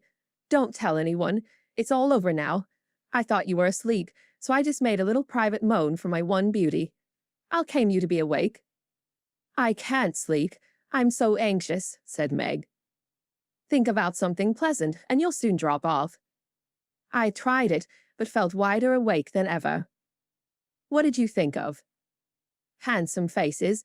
Eyes particularly," answered Meg, smiling to herself in the dark. "What color do you like best?" "Brown. That is, sometimes. Blue are lovely." Jo laughed, and Meg sharply ordered her not to talk, then amiably promised to make her hair curl, and fell asleep to dream of living in her castle in the air. The clocks were striking midnight, and the rooms were very still as a figure glided quietly from bed to bed, smoothing a coverlet here, settling a pillow there, and pausing to look, long and tenderly, at each unconscious face, to kiss each with lips that mutely blessed, and to pray the fervent prayers which only mothers utter. As she lifted the curtain to look out into the dreary night, the moon broke suddenly from behind the clouds, and shone upon her like a bright, benignant face, which seemed to whisper in the silence, "Be comforted, dear soul. There is always light behind the clouds." Chapter 16. Letters. In the cold, grey dawn, the sisters lit their lamp and read their chapter with an earnestness never felt before. For now the shadow of a real trouble had come, the little books were full of help and comfort, and as they dressed, they agreed to say goodbye cheerfully and hopefully, and send their mother on her anxious journey, unsaddened by tears or complaints from them. Everything seemed very strange when they went down, so dim and still outside, so full of light and bustle within. Breakfast at that early hour seemed odd, and even Hannah's familiar face looked unnatural as she flew about her kitchen with her nightcap on. The big trunk stood ready in the hall, Mother's cloak and bonnet lay on the sofa, and Mother herself sat trying to eat, but looking so pale and worn with sleeplessness and anxiety that the girls found it very hard to keep their resolution. Meg's eyes kept filling in spite of herself. Jo was obliged to hide her face in the kitchen roller more than once, and the little girls wore a grave, troubled expression, as if sorrow was a new experience to them. Nobody talked much, but as the time drew very near and they sat waiting for the carriage, Mrs. March said to the girls, who were all busied about her, one folding her shawl, another smoothing out the strings of her bonnet, a third putting on her overshoes, and a fourth fastening up her traveling bag, "Children, I leave you to Hannah's care and Mr. Lawrence's protection. Hannah is faithfulness itself, and her good neighbor will guard you as if you were his own. I have no fears for you, yet I am anxious that you should take this trouble rightly. Don't grieve and fret when I am gone, or think that you can be idle and comfort yourselves by being idle and trying to forget. Go on with your work as usual, for work is a blessed solace. Poke and keep busy, and whatever happens, remember that you never can be fatherless." "Yes, mother." "Meg, dear, be prudent, watch over your sisters, consult Hannah, and in any perplexity go to Mr. Lawrence. Be patient, Joe. Don't get despondent or do rash things. Write to me often and be my brave girl, ready to help and cheer all. Beth, comfort yourself with your music and be faithful to the little home duties. And you, Amy, help all you can, be obedient, and keep happy safe at home." "We will, mother, we will." The rattle of an approaching carriage made them all start and listen. That was the hard minute, but the girls stood it well.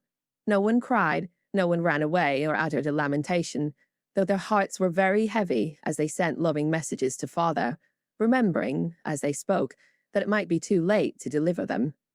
They kissed their mother quietly, clung about her tenderly, and tried to wave their hands cheerfully when she drove away. Laurie and his grandfather came over to see her off, and Mr. Brooke looked so strong and sensible and kind that the girls christened him Mr. Greatheart on the spot. "Goodbye, my darlings. God bless and keep us all," whispered Mrs. March as she kissed one dear little face after the other and hurried into the carriage. As she rolled away, the sun came out, and looking back, she saw it shining on the group at the gate like a good omen. They saw it also, and smiled and waved their hands. The last thing she beheld as she turned the corner was the 4 bright faces, and behind them, like a bodyguard, old Mr. Lawrence, faithful Hannah, and devoted Laurie. "How kind everyone is to us," she said, turning to find fresh proof of it in the respectful sympathy of the young man's face. "I don't see how they can help it," returned Mr. Brooke, laughing so infectiously that Mrs. March could not help smiling. And so the journey began with the good omens of sunshine, smiles, and cheerful words. "I feel as if there had been an earthquake," said Joe, as their neighbors went home to breakfast, leaving them to rest and refresh themselves. "It seems as if half the house was gone," added Meg forlornly. Beth opened her lips to say something, but could only point to the pile of nicely mended hose which lay on Mother's table, showing that even in her last hurried moments she'd thought and worked for them. It was a little thing, but it went straight to their hearts, and in spite of their brave resolutions, they all broke down and cried bitterly. Hannah wisely allowed them to relieve their feelings, and when the shower showed signs of clearing up, she came to the rescue, armed with a coffee pot. "Now, my dear young ladies, remember what your ma said, and don't fret. Come and have a cup of coffee all round, and then let's fall to work and be a credit to the family." Coffee was a treat, and Hannah showed great tact in making it that morning. No one could resist her persuasive nods, or the fragrant invitation issuing from the nose of the coffee pot. They drew up to the table, exchanged their handkerchiefs for napkins, and in 10 minutes were all right again. "Hope and keep busy, that's the motto for us, so let's see who will remember it best. I shall go to Aunt March, as usual." "Oh, won't she lecture, though?" said Jo, as she sipped with returning spirit. "I shall go to my King's, though I'd much rather stay at home and attend to things here," said Meg, wishing she hadn't made her eyes so red. "No need of that. Beth and I can keep house perfectly well," put in Amy with an important air. "Hannah will tell us what to do, and we'll have everything nice when you come home," added Beth, getting out her mop and dish tub without delay. "I think anxiety is very interesting," observed Amy, eating sugar pensively. The girls couldn't help laughing and felt better for it, though Meg shook her head at the young lady who could find consolation in a sugar bowl. The sight of the turnovers made Jo sober again, and when the two went out to their daily tasks, he looked sorrowfully back at the window, where they were accustomed to see their mother's face. It was gone, but Beth had remembered the little household ceremony, and there she was, nodding away at them like a rosy-faced mandarin. "That's so like my Beth," said Jo, waving her hat with a grateful face. "Goodbye, Meggie. I hope the Kings won't strain today. Don't fret about father, dear," she added as they parted. "And I hope Aunt March won't croak. Your hair is becoming, and it looks very boyish and nice," returned Meg, trying not to smile at the curly head, which looked comically small on her tall sister's shoulders. "That's my only comfort." And touching her hat a la Laurie, away went Jo, feeling like a shorn sheep on a wintry day. News from their father comforted the girls very much, for though dangerously ill, the presence of the best and tenderest of nurses had already done him good. Mr. Brooks sent a bulletin every day, and as the head of the family, Meg insisted on reading the dispatches, which grew more cheerful as the week passed. At first, everyone was eager to write, and plump envelopes were carefully poked into the letter box by one or other of the sisters, who felt rather important with their Washington correspondence. As one of these packets contained characteristic notes from the party, we will rob an imaginary mail and read them. My dearest mother, it is impossible to tell you how happy your last letter made us, for the news was so good we couldn't help laughing and crying over it. How very kind Mr. Brooke is, and how fortunate that Mr. Lawrence's business detains him near you so long, since he is so useful to you and father. The girls are all as good as gold. Jo helps me with the sewing and insists on doing all sorts of hard jobs. I should be afraid she might overdo if I didn't know her moral fit wouldn't last long. Beth is as regular about her tasks as a clock and never forgets what you told her. She grieves about father and looks sober except when she's at her little piano. Amy minds me nicely, and I take great care of her. She does her own hair, and I'm teaching her to make buttonholes and mend her stockings. She tries very hard, and I know you will be pleased with her improvement when you come. Mr. Lawrence watches over us like a motherly old hen, as Jo says, and Laurie is very kind and neighborly. He and Jo keep us merry, for we get pretty blue sometimes and feel like orphans with you so far away. Hannah is a perfect saint. She does not scold at all, and always calls me Miss Margaret, which is quite proper, you know, and treats me with respect. We are all well and busy, but we long day and night to have you back. Give my dearest love to father, and believe me, ever your own, Meg. This note, prettily written on scented paper, was a great contrast to the next, which was scribbled on a big sheet of thin foreign paper, ornamented with blots and all manner flourishes and curly-tailed letters. My precious Marmee, 3 cheers for dear father. Brooke was a trump to telegraph right off and let us know the minute he was better. I rushed up garret when the letter came and tried to thank God for being so good to us, but I could only cry and say, I'm glad, I'm glad. Didn't that do as well as a regular prayer? For I felt a great many in my heart. We have such funny times, and now I can enjoy them, for everyone is so desperately good, it's like living in a nest of turtle doves. You'd laugh to see Meg head the table and try to be motherish. She gets prettier every day, and I'm in love with her sometimes. The children are regular archangels, and I'm Jo, and never shall be anything else. Oh, I must tell you that I came near having a quarrel with Laurie. I freed my mind about a silly little thing, and he was offended. I was right, but didn't speak as I ought, and he marched home saying he wouldn't come again till I begged pardon. I declared I wouldn't and got mad. It lasted all day. I felt bad and wanted you very much. Laurie and I are both so proud, it's hard to beg pardon. But I thought he'd come to it, for I was in the right. He didn't come, and just at night I remembered what you said when Amy fell into the river. I read my little book, felt better, resolved not to let the sun set on my anger, and ran over to tell Laurie I was sorry. I met him at the gate, coming for the same thing. We both laughed, begged each other's pardon, and felt all good and comfortable again. I made a poem yesterday when I was helping Hannah wash, and as father likes my silly things, I put it in to amuse him. Give him my lovingest hug that ever was, and kiss yourself a dozen times for your topsy-turvy Jo. A song from the Suds. Queen of my tub, I merrily sing, while the white foam rises high, and sturdily wash and rinse and wring, and fasten the clothes to dry. Then out in the free, fresh air they swing, under the sunny sky.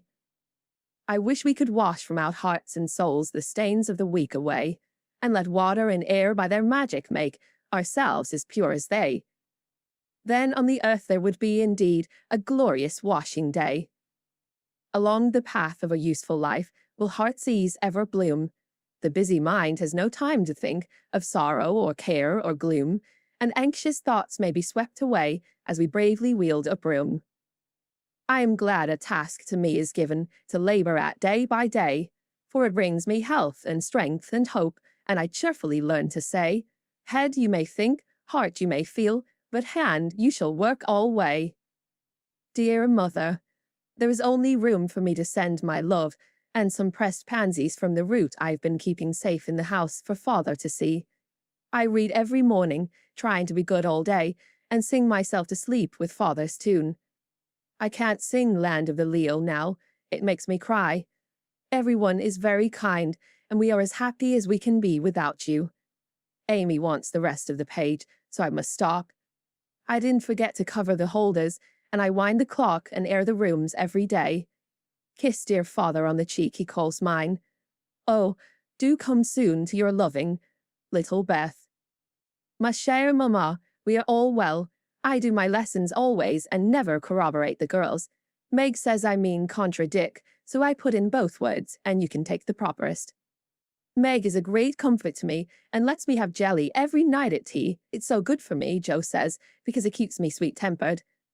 Laurie is not as respectful as he ought to be now I'm almost in my teens. He calls me chick and hurts my feelings by talking French to me very fast when I say merci or bonjour, as Hattie King does. The sleeves of my blue dress were all worn out, and Meg put in new ones, but the full front came wrong, and they are more blue than the dress. I felt bad, but did not fret. I bear my troubles well, but I do wish Hannah would put more starch in my aprons and have buckwheats every day. Can't she? Didn't I make that interrogation point nice? Meg says my punctuation and spelling are disgraceful, and I am mortified, but dear me, I have so many things to do, I can't stop. Adieu, I send heaps of love to Papa. Your affectionate daughter, Amy Curtis March. Dear Miss March, I just drop a line to say we get on first rate. The girls is clever and fly around right smart. Miss Meg is going to make a proper good housekeeper. She has the liking for it and gets the hang of things surprising quick. Jo does beat all for going ahead, but she don't stop to calculate first, and you never know where she's like to bring up. She done out a tub of clothes on Monday, but she starched 'em afore they was wrenched, and blued a pink calico dress, till I thought I should have died a laughing. Beth is the best of little creeters, and a sight of help to me, being so forehanded and dependable. She tries to learn everything, and really goes to market beyond her years, likewise keeps accounts, with my help, quite wonderful. We have got on very economical so far. I don't let the girls have coffee only once a week, according to your wish, and keep 'em on plain, wholesome victuals. Amy does well without fretting, wearing her best clothes and eating sweet stuff. Mr. Laurie is full of dittos as usual, and turns the house upside down frequent, but he heartens the girls, so I let him have full swing. The old gentleman send heaps of things, and is rather wearing, but means well, and it ain't my place to say nothing. My bread is riz, so no more at this time. I send my duty to Mr. March, and hope he's seen the last of his pneumonia. Yours respectful, Hannah Mullet. Head nurse of Ward No. 2. All serene on the Rappahannock, troops in fine condition, commissary department well conducted, the home guard under Colonel Teddy always on duty. Commander-in-Chief General Lawrence reviews the army daily. Quartermaster Mullet keeps order in camp, and Major Lyon does picket duty at night. A salute of 24 guns was fired on receipt of good news from Washington, and a dress parade took place at headquarters. Commander-in-Chief sends best wishes, in which he is heartily joined by Colonel Teddy. Dear Madam, the little girls are all well. Beth and my boy report daily. Hannah is a model servant, and guards pretty Meg like a dragon. Glad the fine weather holds. Pray make Brooke useful and draw on me for funds, if expenses exceed your estimate. Don't let your husband want anything. Thank God he is mending. Your sincere friend and servant, James Lawrence. Chapter 17. Little Faithful. For a week, the amount of virtue in the old house would have supplied the neighborhood. It was really amazing, for everyone seemed in a heavenly frame of mind, and self-denial was all the fashion. Relieved of their first anxiety about their father, the girls sensibly relaxed their praiseworthy efforts a little, and began to fall back into old ways. They did not forget their motto, but hoping and keeping busy seemed to grow easier, and after such tremendous exertions, they felt that endeavor deserved a holiday, and gave it a good many. Jo caught a bad cold through neglect to cover the shorn head enough, and was ordered to stay at home till she was better, for Aunt March didn't like to hear people read with colds in their heads. Jo liked this, and after an energetic rummage from garret to cellar, subsided on the sofa to nurse her cold with arsenicum and books. Amy found that housework and art did not go well together and returned to her mud pies. Meg went daily to her pupils and sewed, or thought she did, at home, but much time was spent in writing long letters to her mother or reading the Washington dispatches over and over. Beth kept on, with only slight relapses into idleness or grieving. All the little duties were faithfully done each day, and many of her sisters also, for they were forgetful, and the house seemed like a clock whose pendulum was gone a-visiting. When her heart got heavy with longings for mother or fears for father, she went away into a certain closet, hid her face in the folds of a dear old gown, and made her little moan and prayed her little prayer, quietly, by herself. Nobody knew what cheered her up after a sober fit, but everyone felt how sweet and helpful Beth was, and fell into a way of going to her for comfort or advice in their small affairs. All were unconscious that this experience was a test of character, and when the first excitement was over, felt that they had done well and deserved praise. So they did, but their mistake was in ceasing to do well, and they learned this lesson through much anxiety and regret. "Meg, I wish you'd go and see the Hummels. You know Mother told us not to forget them," said Beth, 10 days after Mrs. March's departure. "I'm too tired to go this afternoon," replied Meg, rocking comfortably as she sewed. "Can't you, Jo?" asked Beth. "Too stormy for me with my cold." "I thought it was almost well." "It's well enough for me to go out with Laurie, but not well enough to go to the Hummels," said Jo, laughing, but looking a little ashamed of her inconsistency. "Why don't you go yourself?" asked Meg. "I have been every day, but the baby is sick, and I don't know what to do for it. Mrs. Hummel goes away to work, and Lottchen takes care of it, but it gets sicker and sicker, and I think you or Hannah ought to go." Beth spoke earnestly, and Meg promised she would go tomorrow. "Ask Hannah for some nice little mess, and take it round, Beth. The air will do you good," said Jo, adding apologetically, "I'd go, but I want to finish my writing." "My head aches, and I'm tired, so I thought maybe some of you would go," said Beth. "Amy will be in presently, and she will run down for us," suggested Meg. So Beth lay down on the sofa. The others returned to their work, and the Hummels were forgotten. An hour passed. Amy did not come. Meg went to her room to try on a new dress. Jo was absorbed in her story, and Hannah was sound asleep before the kitchen fire, when Beth quietly put on her hood, filled her basket with odds and ends for the poor children, and went out into the chilly air, with a heavy head and a grieved look in her patient eyes. It was late when she came back, and no one saw her creep upstairs and shut herself into her mother's room. Half an hour after, Jo went to Mother's closet for something, and there found little Beth sitting on the medicine chest, looking very grave, with red eyes and a camphor bottle in her hand. "Christopher Columbus, what's the matter?" cried Jo, as Beth put out her hand as if to warn her off, and asked quickly, "You've had the scarlet fever, haven't you?" "Years ago, when Meg did. Why?" "Then I'll tell you. Oh, Jo, the baby's dead." "What baby?" "Mrs. Hummel's. It died in my lap before she got home," cried Beth with a sob. "My poor dear, how dreadful for you. I ought to have gone," said Jo, taking her sister in her arms as she sat down in her mother's big chair with a remorseful face. "It wasn't dreadful, Jo, only so sad.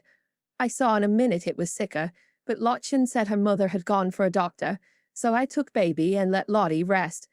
It seemed asleep, but all of a sudden it gave a little cry and trembled, and then lay very still. I tried to warm its feet, and Lottie gave it some milk, but it didn't stir, and I knew it was dead." "Don't cry, dear. What did you do?" "I just sat and held it softly till Mrs. Hummel came with the doctor. He said it was dead, and looked at Heinrich and Mina, who have sore throats. 'Scarlet fever, ma'am. Ought to have called me before,' he said crossly. Mrs. Hummel told him she was poor, and had tried to cure baby herself, but now it was too late, and she could only ask him to help the others, and trust to charity for his pay." He smiled then and was kinder, but it was very sad, and I cried with them, till he turned round all of a sudden and told me to go home and take belladonna right away, or I'd have the fever. No, you won't, cried Joe, hugging her close with a frightened look. Oh, Beth, if you should be sick, I never could forgive myself. What shall we do? Don't be frightened. I guess I shan't have it badly. I looked in Mother's book and saw that it begins with headache, sore throat, and queer feelings like mine, so I did take some belladonna, and I feel better, said Beth, laying her cold hands on her hot forehead and trying to look well. If Mother was only at home, exclaimed Joe, seizing the book and feeling that Washington was an immense way off. She read a page, looked it back, felt her head, peeped into her throat, and then said bravely, You've been over the baby every day for more than a week, and among the others we're going to have it, so I'm afraid you are going to have it, Beth. I'll call Hannah. She knows all about sickness. Don't let Amy come. She never had it, and I should hate to give it to her. Can't you and Meg have it over again? Asked Beth anxiously. I guess not. Don't care if I do. Serve me right, selfish pig, to let you go and stay writing rubbish myself, muttered Joe, as she went to consult Hannah. The good soul was wide awake in a minute and took the lead at once, assuring that there was no need to worry. Everyone had scarlet fever, and if rightly treated, nobody died, all of which Joe believed, and felt much relieved as they went up to call Meg. Now I'll tell you what we'll do, said Hannah when she'd examined and questioned Beth. We will have Dr. Bangs just to take a look at you, dear, and see that we start right. Then we'll send Amy off to Aunt March's for a spell to keep her out of harm's way, and one of you girls can stay at home and amuse Beth for a day or two. I shall stay, of course. I'm oldest, began Meg, looking anxious and self-reproachful. I shall, because it's my fault she is sick. I told Mother I'd do the errands, and I haven't, said Joe decidedly. Which will you have, Beth? There ain't no need of but one, said Hannah. Joe, please. And Beth leaned her head against her sister with a contented look, which effectually settled that point. I'll go and tell Amy, said Meg, feeling a little hurt, yet rather relieved on the whole, for she did not like nursing, and Joe did. Amy rebelled outright, and passionately declared that she'd rather have the fever than go to Aunt March. Meg reasoned, pleaded, and commanded, all in vain. Amy protested that she would not go, and Meg left her in despair to ask Hannah what should be done. Before she came back, Laurie walked into the parlor to find Amy sobbing, with her head in the sofa cushions. She told her story, expecting to be consoled, but Laurie only put his hands in his pockets and walked about the room, whistling softly as he knit his brows in deep thought. Presently he sat down beside her and said, in his most wheedlesome tone, Now, be a sensible little woman, and do as they say. No, don't cry, but hear what a jolly plan I've got. You go to Aunt March's, and I'll come and take you out every day, driving or walking, and we'll have capital times. Won't that be better than moping here? I don't wish to be sent off as if I was in the way, began Amy in an injured voice. Bless your heart, child, it's to keep you well. You don't want to be sick, do you? No, I'm sure I don't, but I dare say I shall be, for I've been with Beth all the time. That's the very reason you ought to go away at once, so that you may escape it. Change of air and care will keep you well, I dare say, or if it does not entirely, you will have the fever more lightly. I advise you to be off as soon as you can, for scarlet fever is no joke, miss. But it's dull at Aunt March's, and she is so cross, said Amy, looking rather frightened. It won't be dull with me popping in every day to tell you how Beth is, and take you out gallivanting. The old lady likes me, and I'll be as sweet as possible to her, so she won't peck at us, whatever we do. Will you take me out in the trotting wagon with Puck? On my honor as a gentleman. And come every single day? See if I don't. And bring me back the minute Beth is well? The identical minute. And go to the theatre, truly? A dozen theatres, if we may. Well, I guess I will, said Amy slowly. Good girl. Call Meg and tell her you'll give in, said Laurie with an approving pat, which annoyed Amy more than the giving in. Meg and Joe came running down to behold the miracle which had been wrought, and Amy, feeling very precious and self-sacrificing, promised to go if the doctor said Beth was going to be ill. "How is the little dear?" asked Laurie, for Beth was his especial pet, and he felt more anxious about her than he liked to show. "She is lying down on Mother's bed and feels better. The baby's death troubled her, but I dare say she's only got cold. Hannah says she thinks so, but she looks worried, and that makes me fidgety," answered Meg. "What a trying world it is," said Joe, rumpling up her hair in a fretful way. "No sooner do we get out of one trouble than down comes another. There doesn't seem to be anything to hold on to when Mother's gone, so I'm all at sea." "Well, don't make a porcupine of yourself. It isn't becoming. Settle your wig, Joe, and tell me if I shall telegraph to your mother, or do anything," asked Laurie, who had never been reconciled to the loss of his friend's one beauty. "That is what troubles me," said Meg. "I think we ought to tell her if Beth is really ill, but Hannah says we mustn't, for Mother can't leave Father, and it will only make them anxious. Beth won't be sick long, and Hannah knows just what to do, and Mother said we were to mind her, so I suppose we must, but it doesn't seem quite right to me." Well, I can't say. Suppose you ask Grandfather after the doctor has been." "We will. Joe, go and get Dr. Bangs at once," commanded Meg. "We can't decide anything till he has been."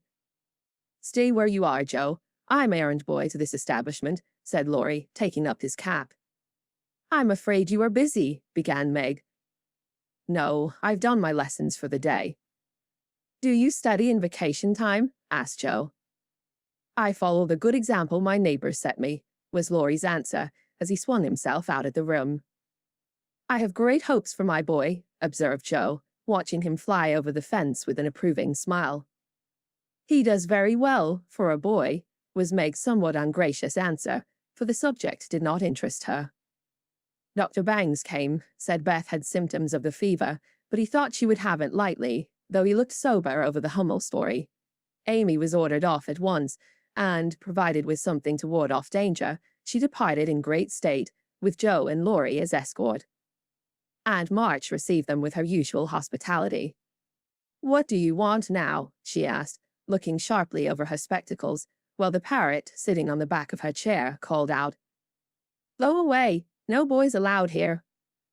Laurie retired to the window, and Joe told her story. "No more than I expected, if you are allowed to go poking about among poor folks. Amy can stay and make herself useful if she isn't sick, which I've no doubt she will be. Looks like it now. Don't cry, child. It worries me to hear people sniff."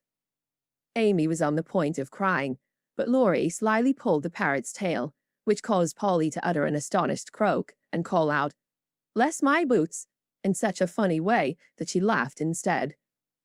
"What do you hear from your mother?" asked the old lady gruffly. "Father is much better," replied Joe, trying to keep sober. "Oh, is he? Well, that won't last long, I fancy. March never had any stamina," was the cheerful reply. "Ha ha! Never say die. Take a pinch of snuff. Goodbye, goodbye," squalled Polly, dancing on her perch and clawing at the old lady's cap as Laurie tweaked him in the rear. "Hold your tongue, you disrespectful old bird. And Joe, you'd better go at once. It isn't proper to be gadding about so late with a rattle-pated boy like—" "Hold your tongue, you disrespectful old bird," cried Polly, tumbling off the chair with a bounce and running to peck the rattle-pated boy, who was shaking with laughter at the last speech. "I don't think I can bear it, but I'll try," thought Amy, as she was left alone with Aunt March. "Get along, you fright," screamed Polly, and at that rude speech, Amy could not restrain a sniff. Chapter 18. Dark Days. Beth did have the fever, and was much sicker than anyone but Hannah and the doctor suspected.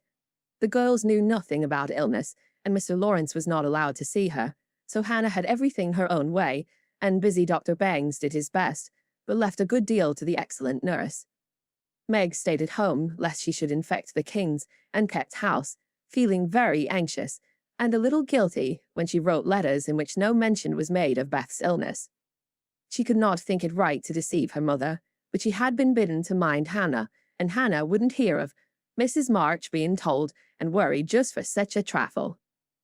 Jo devoted herself to Beth day and night, not a hard task, for Beth was very patient and bore her pain uncomplainingly as long as she could control herself. But there came a time when, during the fever fits, she began to talk in a hoarse, broken voice, to play on the coverlet as if on her beloved little piano, and try to sing with a throat so swollen that there was no music left, a time when she did not know the familiar faces around her, but addressed them by wrong names and called imploringly for her mother. Then Jo grew frightened. Meg begged to be allowed to write the truth, and even Hannah, said she, would think of it. Well, there was no danger yet. A letter from Washington added to their trouble, for Mr. March had had a relapse and could not think of coming home for a long while. How dark the day seemed now, how sad and lonely the house, and how heavy were the hearts of the sisters as they worked and waited while the shadow of death hovered over the once happy home. Then it was that Margaret, sitting alone with tears dropping often on her work, felt how rich she had been in things more precious than any luxuries money could buy, in love, protection, peace, and health, the real blessings of life. Then it was that Jo, living in the darkened room, with that suffering little sister always before her eyes and that pathetic voice sounding in her ears, learned to see the beauty and the sweetness of Beth's nature, to feel how deep and tender a place she filled in all hearts, and to acknowledge the worth of Beth's unselfish ambition to live for others, and make home happy by that exercise of those simple virtues which all may possess, and which all should love and value more than talent, wealth, or beauty. And Amy, in her exile, longed eagerly to be at home, that she might work for Beth, feeling now that no service would be hard or irksome, and remembering, with regretful grief, how many neglected tasks those willing hands had done for her. Laurie haunted the house like a restless ghost, and Mr. Lawrence locked the grand piano, because he could not bear to be reminded of the young neighbor who used to make the twilight pleasant for him. Everyone missed Beth. The milkman, baker, grocer, and butcher inquired how she did. Poor Mrs. Hummel came to beg pardon for her thoughtlessness and to get a shroud for Mina.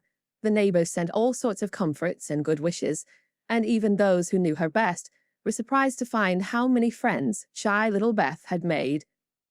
Meanwhile, she lay on her bed, with old Joanna at her side, for even in her wanderings she did not forget her forlorn protégé. She longed for her cats, but would not have them brought, lest they should get sick, and in her quiet hours she was full of anxiety about Jo. She sent loving messages to Amy, bade them tell her mother that she would write soon, and often begged for pencil and paper to try to say a word, that father might not think she had neglected him. But soon even these intervals of consciousness ended, and she lay, hour after hour, tossing to and fro, with incoherent words on her lips, or sank into a heavy sleep, which brought her no refreshment. Dr. Bangs came twice a day. Hannah sat up at night. Meg kept a telegram in her desk, all ready to send off at any minute, and Jo never stirred from Beth's side. The 1st of December was a wintry day indeed to them, for a bitter wind blew, snow fell fast, and the year seemed getting ready for its death.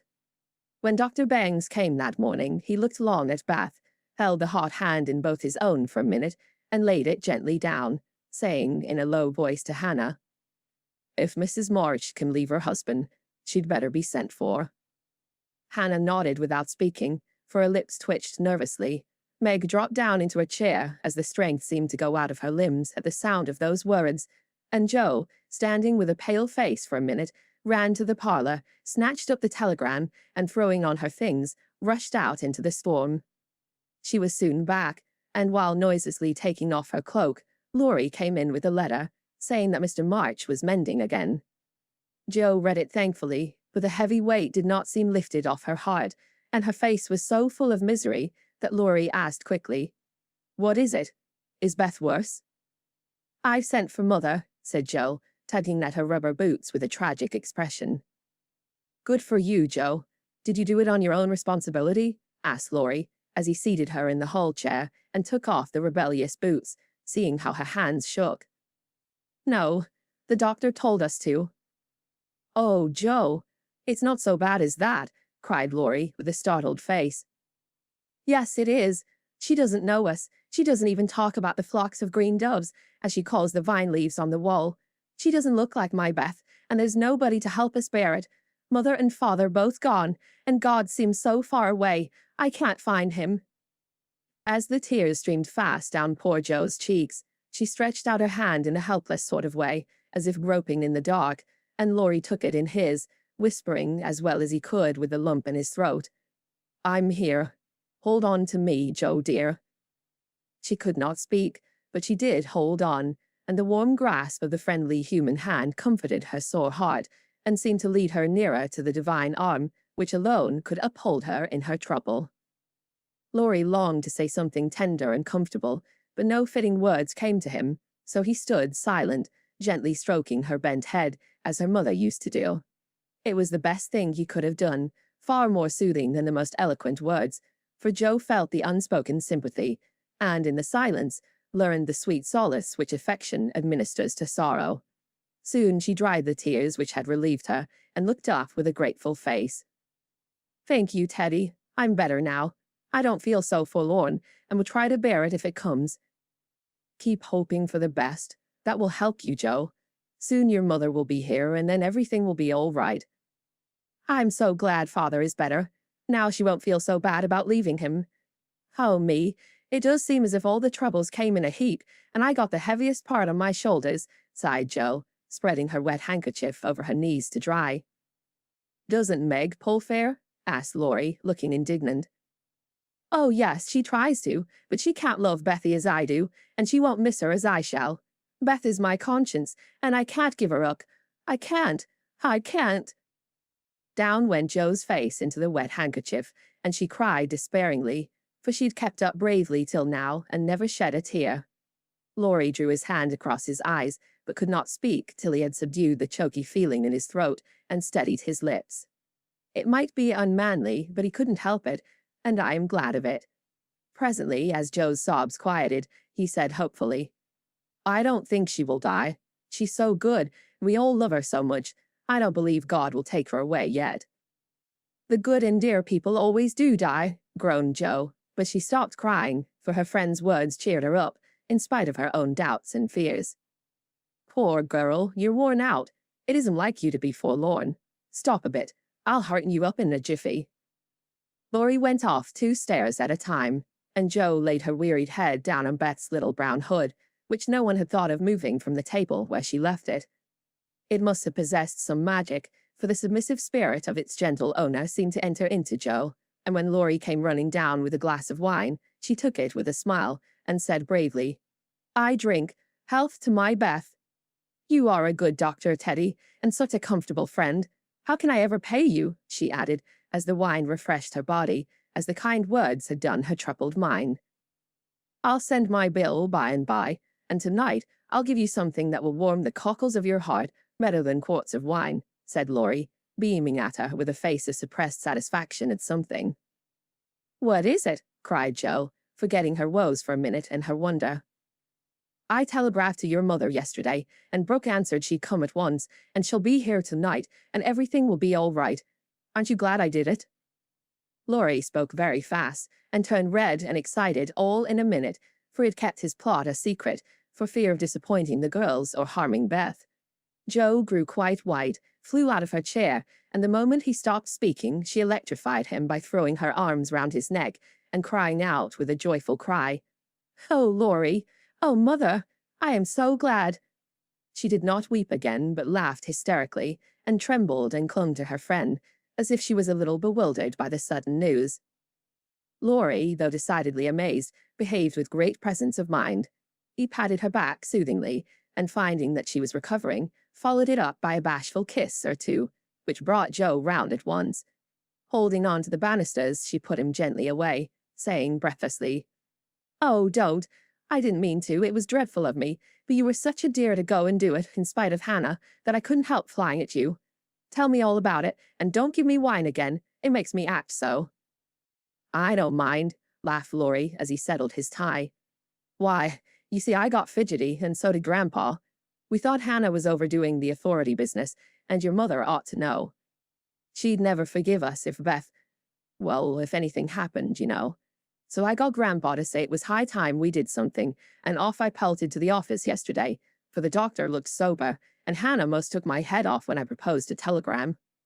I never can bear to be lorded over, so that settled my mind, and I did it. Your mother will come, I know, and the late train is in at 2 a.m. I shall go for her, and you've only got to bottle up your rapture and keep Beth quiet till that blessed lady gets here.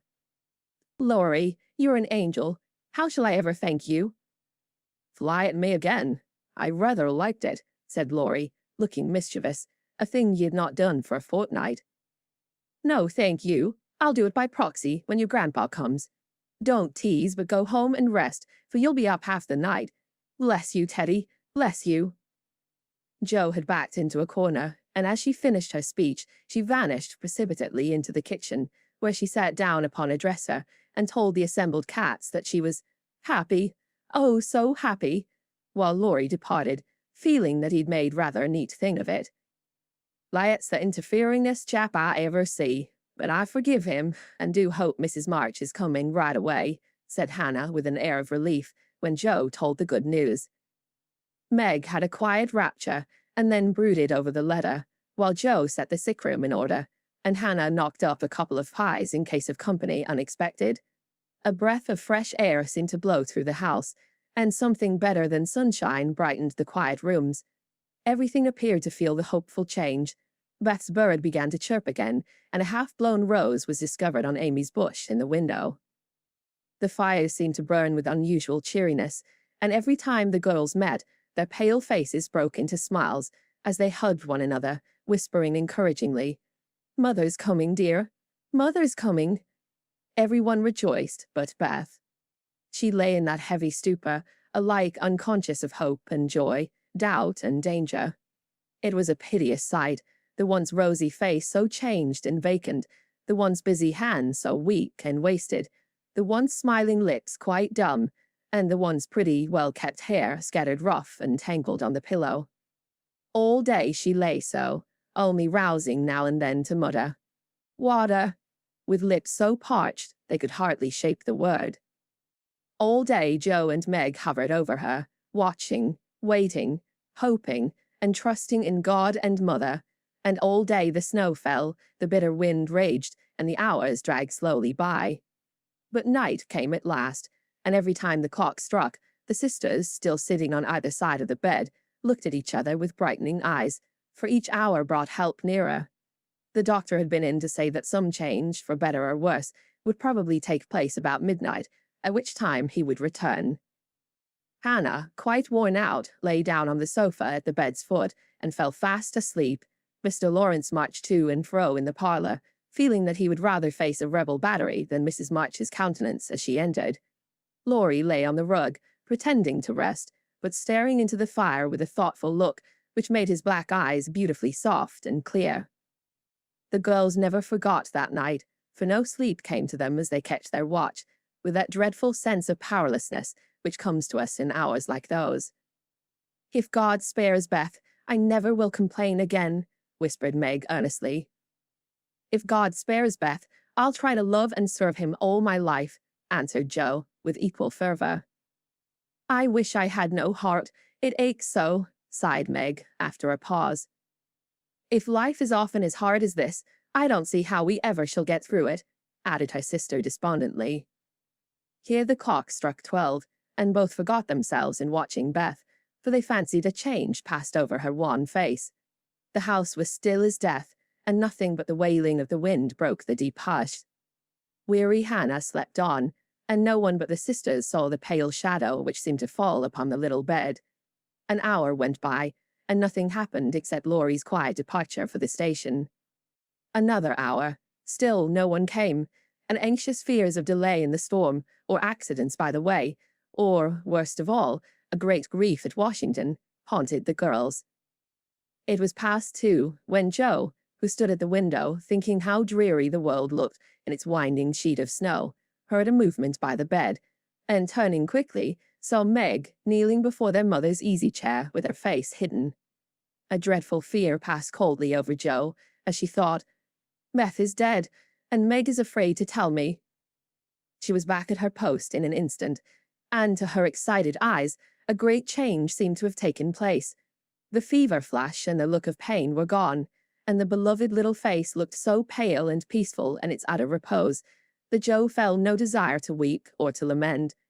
Leaning low over this dearest of her sisters, she kissed the damp forehead with her heart on her lips, and softly whispered, "Goodbye, my Beth. Goodbye."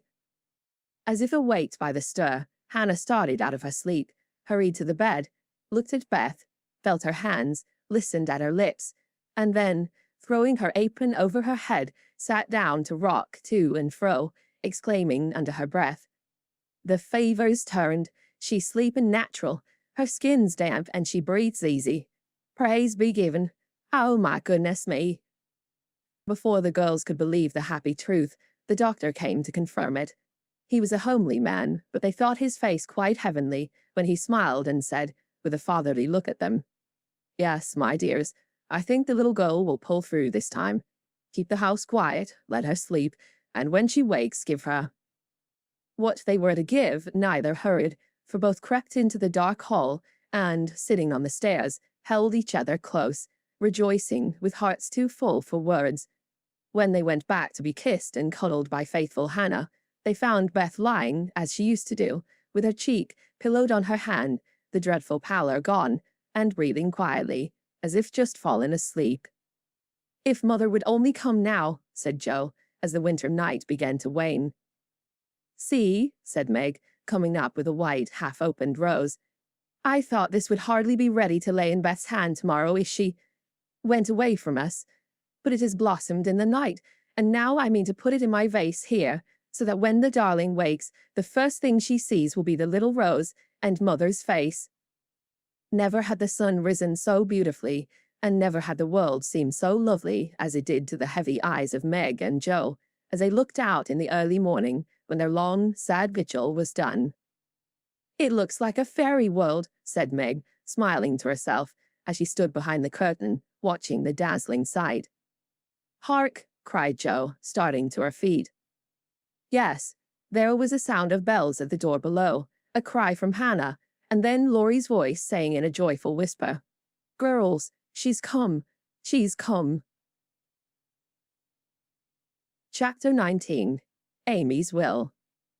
While these things were happening at home, Amy was having hard times at Aunt March's. She felt her exile deeply, and for the first time in her life realized how much she was beloved and petted at home. Aunt March never petted anyone. She did not approve of it, but she meant to be kind, for the well-behaved little girl pleased her very much, and Aunt March had a soft place in her old heart for her nephew's children, though she didn't think it proper to confess it. She really did her best to make Amy happy, but dear me, what mistakes she made. Some old people keep young at heart, in spite of wrinkles and grey hairs, can sympathize with children's little cares and joys, make them feel at home, and can hide wise lessons under pleasant plays, giving and receiving friendship in the sweetest way. But Aunt March had not this gift, and she worried Amy very much with her rules and orders, her prim ways and long, prosy talks. Finding the child more docile and amiable than her sister, the old lady felt it her duty to try and counteract, as far as possible, the bad effects of home freedom and indulgence.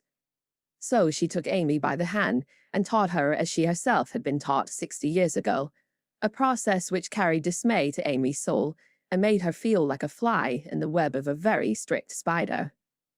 She had to wash the cups every morning and polish up the old-fashioned spoons, the fat silver teapot, and the glasses till they shone. Then she must dust the room, and what a trying job that was. Not a speck escaped Aunt March's eye, and all the furniture had claw legs and much carving, which was never dusted to suit. Then Polly had to be fed, the lapdog combed, and a dozen trips upstairs and down to get things or deliver orders, for the old lady was very lame and seldom left her big chair. After these tiresome labors, she must do her lessons, which was a daily trial of every virtue she possessed. Then she was allowed 1 hour for exercise or play, and didn't she enjoy it? Laurie came every day, and wheedled Aunt March till Amy was allowed to go out with him, when they walked and rode and had capital times. After dinner she had to read aloud, and sit still while the old lady slept, which she usually did for an hour, as she dropped off over the first page. Then patchwork or towels appeared, and Amy sewed with outward meekness and inward rebellion till dusk, when she was allowed to amuse herself as she liked till tea time. The evenings were the worst of all, for Aunt March fell to telling long stories about her youth, which were so unutterably dull that Amy was always ready to go to bed, intending to cry over her hard fate, but usually going to sleep before she had squeezed out more than a tear or two. If it had not been for Laurie and old Esther, the maid, she felt that she never could have got through that dreadful time. The parrot alone was enough to drive her distracted, for he soon felt that she did not admire him, and revenged himself by being as mischievous as possible. He pulled her hair whenever she came near him, upset his bread and milk to plague her when she newly cleaned his cage, made Mop bark by pecking at him while Madame dozed, called her names before company, and behaved in all respects like a reprehensible old bird. Then she could not endure the dog, a fat cross beast who snarled and yelped at her when she made his toilet, and who lay on his back with all his legs in the air, and a most idiotic expression of countenance when he wanted something to eat, which was about a dozen times a day. The cook was bad-tempered, the old coachman was deaf, and Esther the only one who ever took any notice of the young lady. Esther was a Frenchwoman who had lived with Madame, as she called her mistress, for many years, and had rather tyrannized over the old lady, who could not get along without her. Her real name was Estelle, but Aunt March ordered her to change it, and she obeyed, on condition that she was never asked to change her religion. She took a fancy to Mademoiselle, and amused her very much with odd stories of her life in France, when Amy sat with her while she got out Madame's laces. She also allowed her to roam about the great house, and examine the curious and pretty things stored away in the big wardrobes in the ancient chests, for Aunt March hoarded like a magpie. Amy's chief delight was an Indian cabinet, full of queer drawers, little pigeonholes, and secret places, in which were kept all sorts of ornaments, some precious, some merely curious, all more or less antique. To examine and arrange these things gave Amy great satisfaction, especially the jewel cases, in which, on velvet cushions, reposed the ornaments which had adorned a belle 40 years ago. There was the garnet set which Aunt March wore when she came out, the pearls her father gave her on her wedding day, her lover's diamonds, the jet mourning rings and pins, the queer lockets with portraits of dead friends and weeping willows made of hair inside, the baby bracelets her one little daughter had worn, Uncle March's big watch, with a red seal so many childish hands had played with, and in a box all by itself lay Aunt March's wedding ring, too small now for her fat finger, but put carefully away like the most precious jewel of them all. "Which would Mademoiselle choose if she had her will?" asked Esther, who always sat near to watch over and lock up the valuables. "I like the diamonds best, but there is no necklace among them, and I'm fond of necklaces. They are so becoming. I should choose this if I might," replied Amy, looking with great admiration at a string of gold and ebony beads, from which hung a heavy cross of the same. "I too covet that, but not as a necklace. Ah, no. To me it is a rosary, and as such I should use it like a good Catholic," said Esther, eyeing the handsome thing wistfully. "Is it meant to use as you use the string of good-smelling wooden beads hanging over your glass?" asked Amy. "Truly, yes, to pray with. It would be pleasing to the saints if one used so fine a rosary as this, instead of wearing it as a vain bijou." "You seem to take a great deal of comfort in your prayers, Esther, and always come down looking quiet and satisfied. I wish I could." "If Mademoiselle was a Catholic, she would find true comfort, but as that is not to be, it would be well if you went apart each day to meditate and pray, as did the good mistress whom I served before Madame. She had a little chapel, and in it found solacement for much trouble." "Would it be right for me to do so too?" asked Amy, who in her loneliness felt the need of help of some sort, and found that she was apt to forget her little book, now that Beth was not there to remind her of it.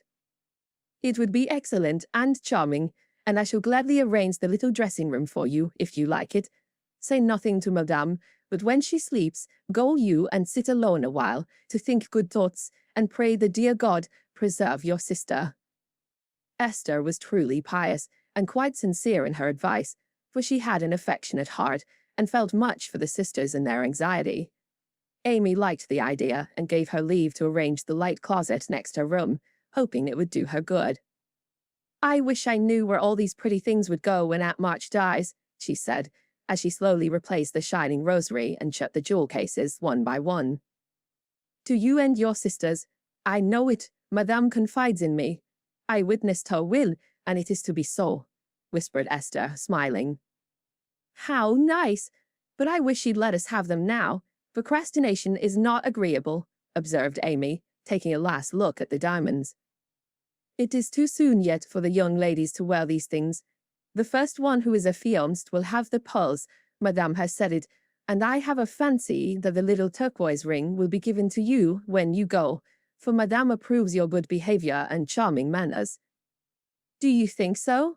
Oh, I'll be a lamb if I can only have that lovely ring. It's ever so much prettier than Kitty Brad's. I do like Aunt March after all. And Amy tried on the blue ring with a delighted face and a firm resolve to earn it. From that day she was a model of obedience, and the old lady complacently admired the success of her training. Esther fitted up the closet with the little table, placed a footstool before it, and over it a picture taken from one of the shut-up rooms. She thought it was of no great value, but being appropriate she borrowed it, well knowing that Madame would never know it, nor care if she did. It was, however, a very valuable copy of one of the famous pictures of the world, and Amy's beauty-loving eyes were never tired of looking up at the sweet face of the Divine Mother, while her tender thoughts of her own were busy at her heart. On the table she laid her little testament and hymn-book, kept a vase always full of the best flowers Laurie brought her, and came every day to sit alone, thinking good thoughts, and praying the dear God to preserve her sister. Esther had given her a rosary of black beads with a silver cross, but Amy hung it up and did not use it, feeling doubtful as to its fitness for Protestant prayers.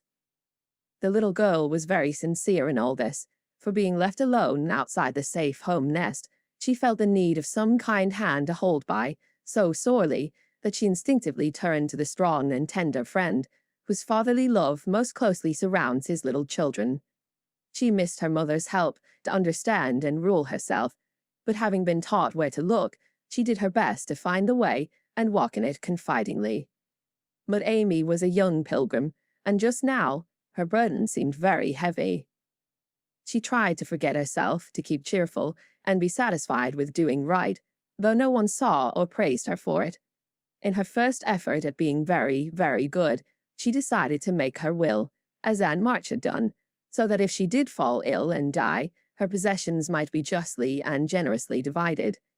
It cost her a pang even to think of giving up the little treasures, which in her eyes were as precious as the old lady's jewels.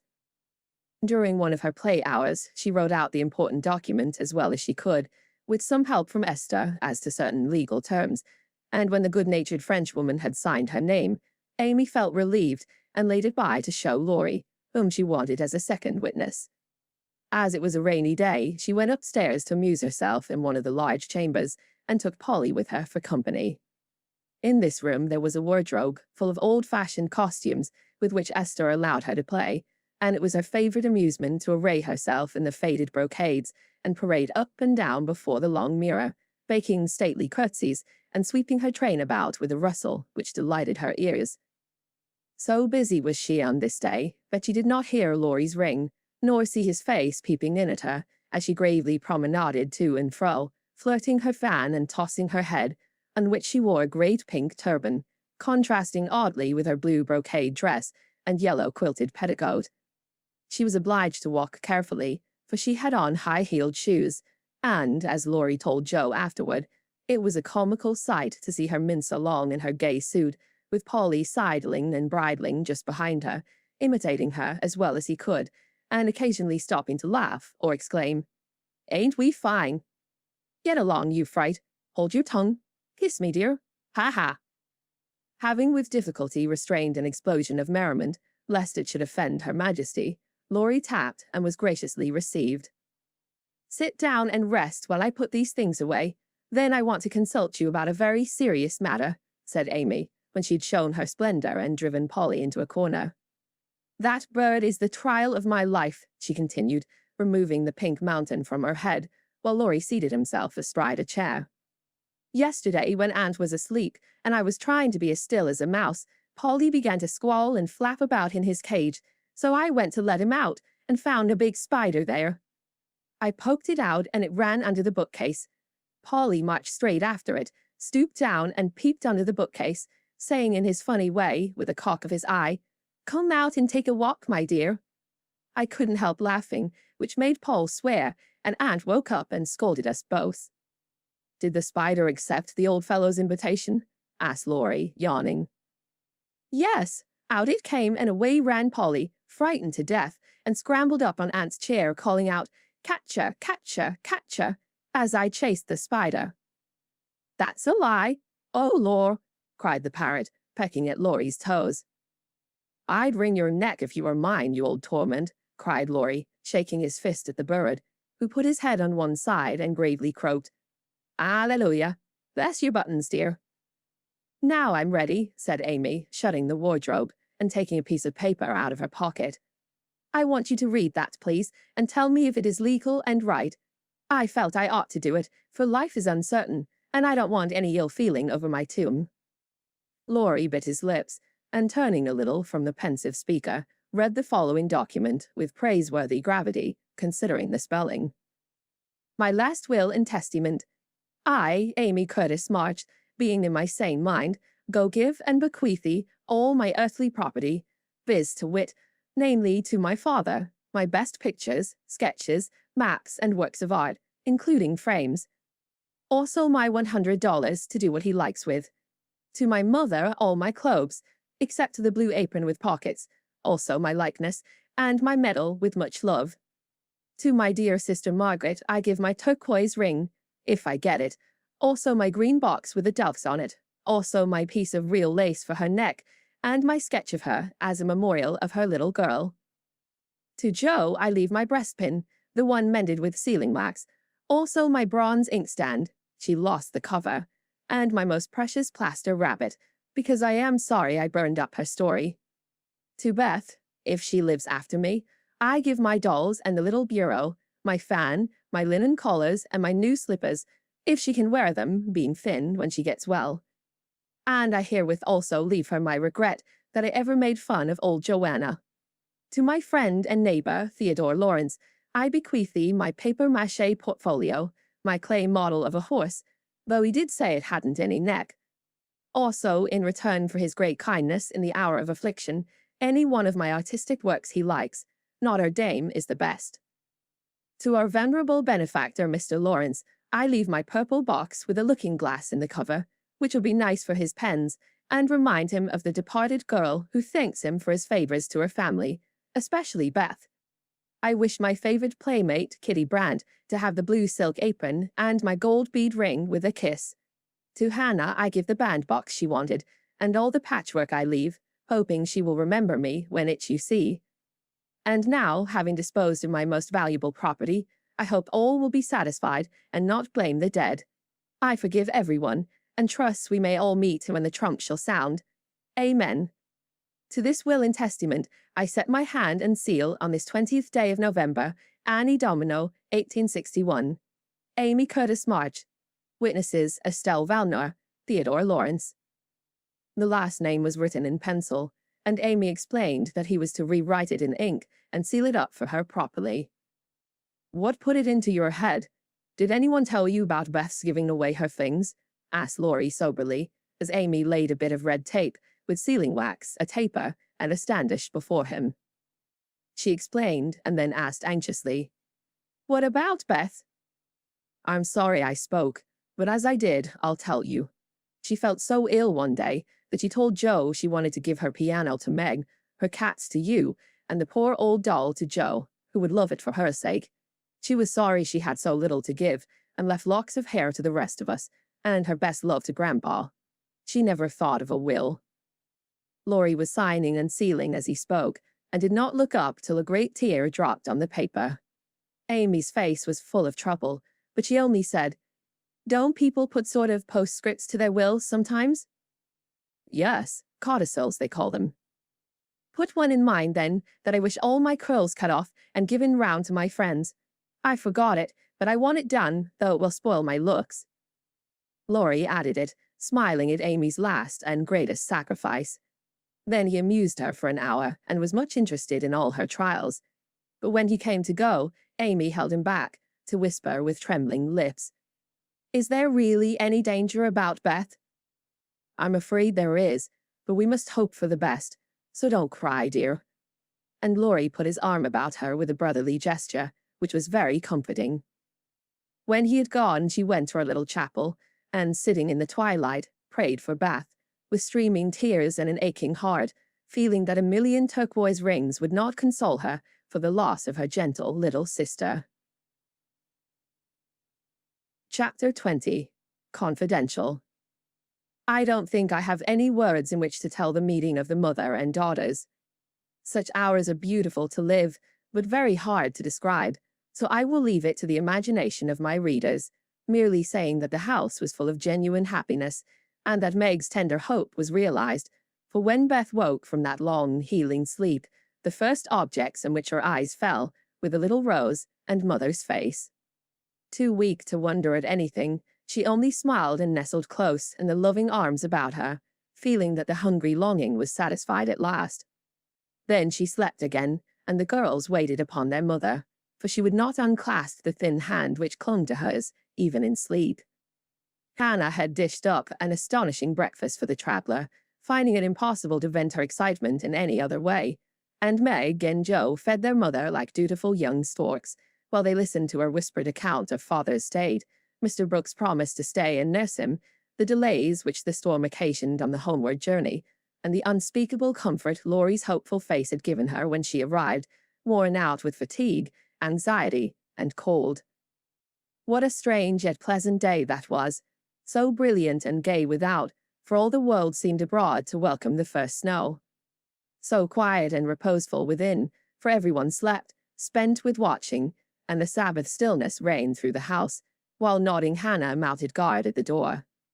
With a blissful sense of burdens lifted off, Meg and Joe closed their weary eyes and lay at rest, like storm-beaten boats safe at anchor in a quiet harbor.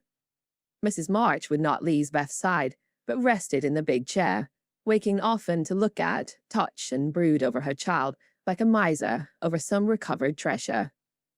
Laurie, meanwhile, posted off to comfort Amy, and told his story so well that Aunt March actually sniffed herself, and never once said, "I told you so."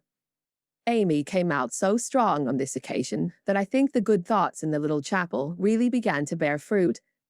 She dried her tears quickly, restrained her impatience to see her mother, and never even thought of the turquoise ring, when the old lady heartily agreed, in Laurie's opinion, that she behaved like a capital little woman. Even Polly seemed impressed, for he called her a good girl, blessed her buttons, and begged her to "come and take a walk, dear," in his most affable tone. She would very gladly have gone out to enjoy the bright wintry weather, but discovering that Laurie was dropping with sleep, in spite of manful efforts to conceal the fact, she persuaded him to rest on the sofa, while she wrote a note to her mother. She was a long time about it, and when she returned, he was stretched out with both arms under his head, sound asleep, while Aunt March had pulled down the curtains and sat doing nothing in an unusual fit of benignity.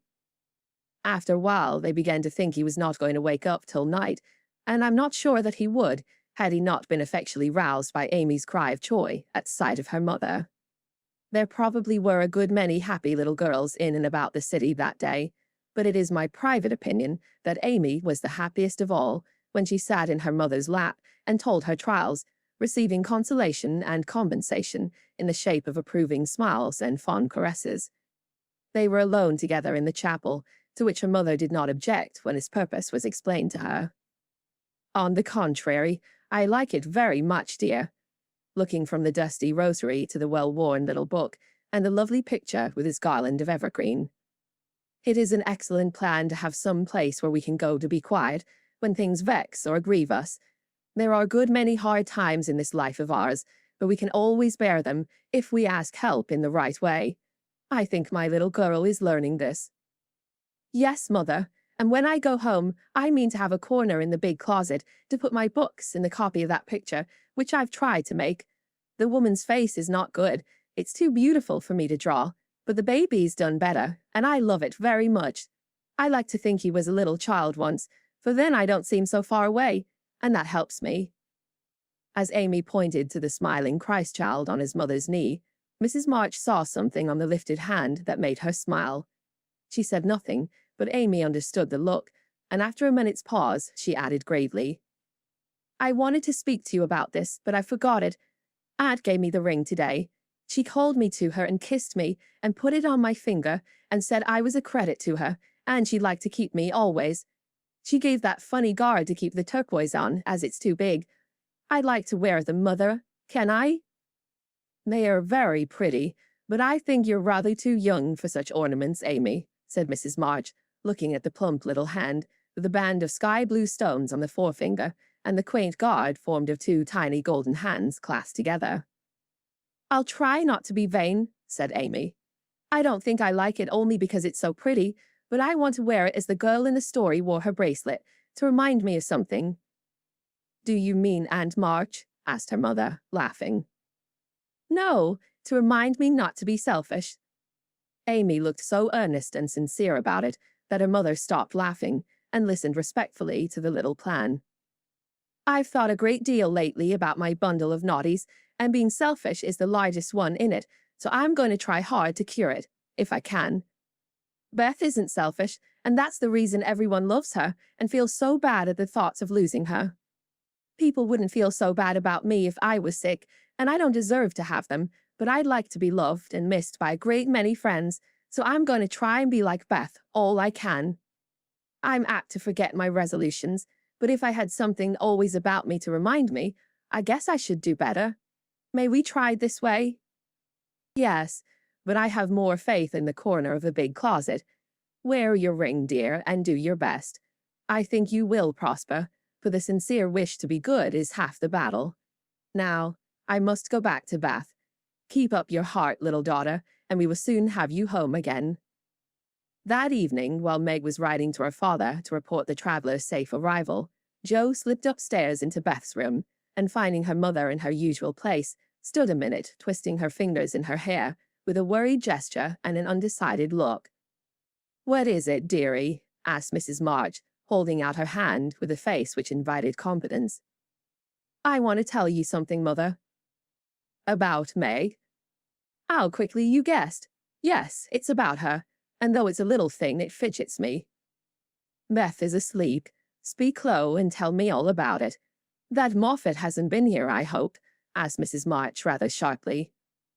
No, I should have shut the door in his face if he had, said Jo, settling herself on the floor at her mother's feet.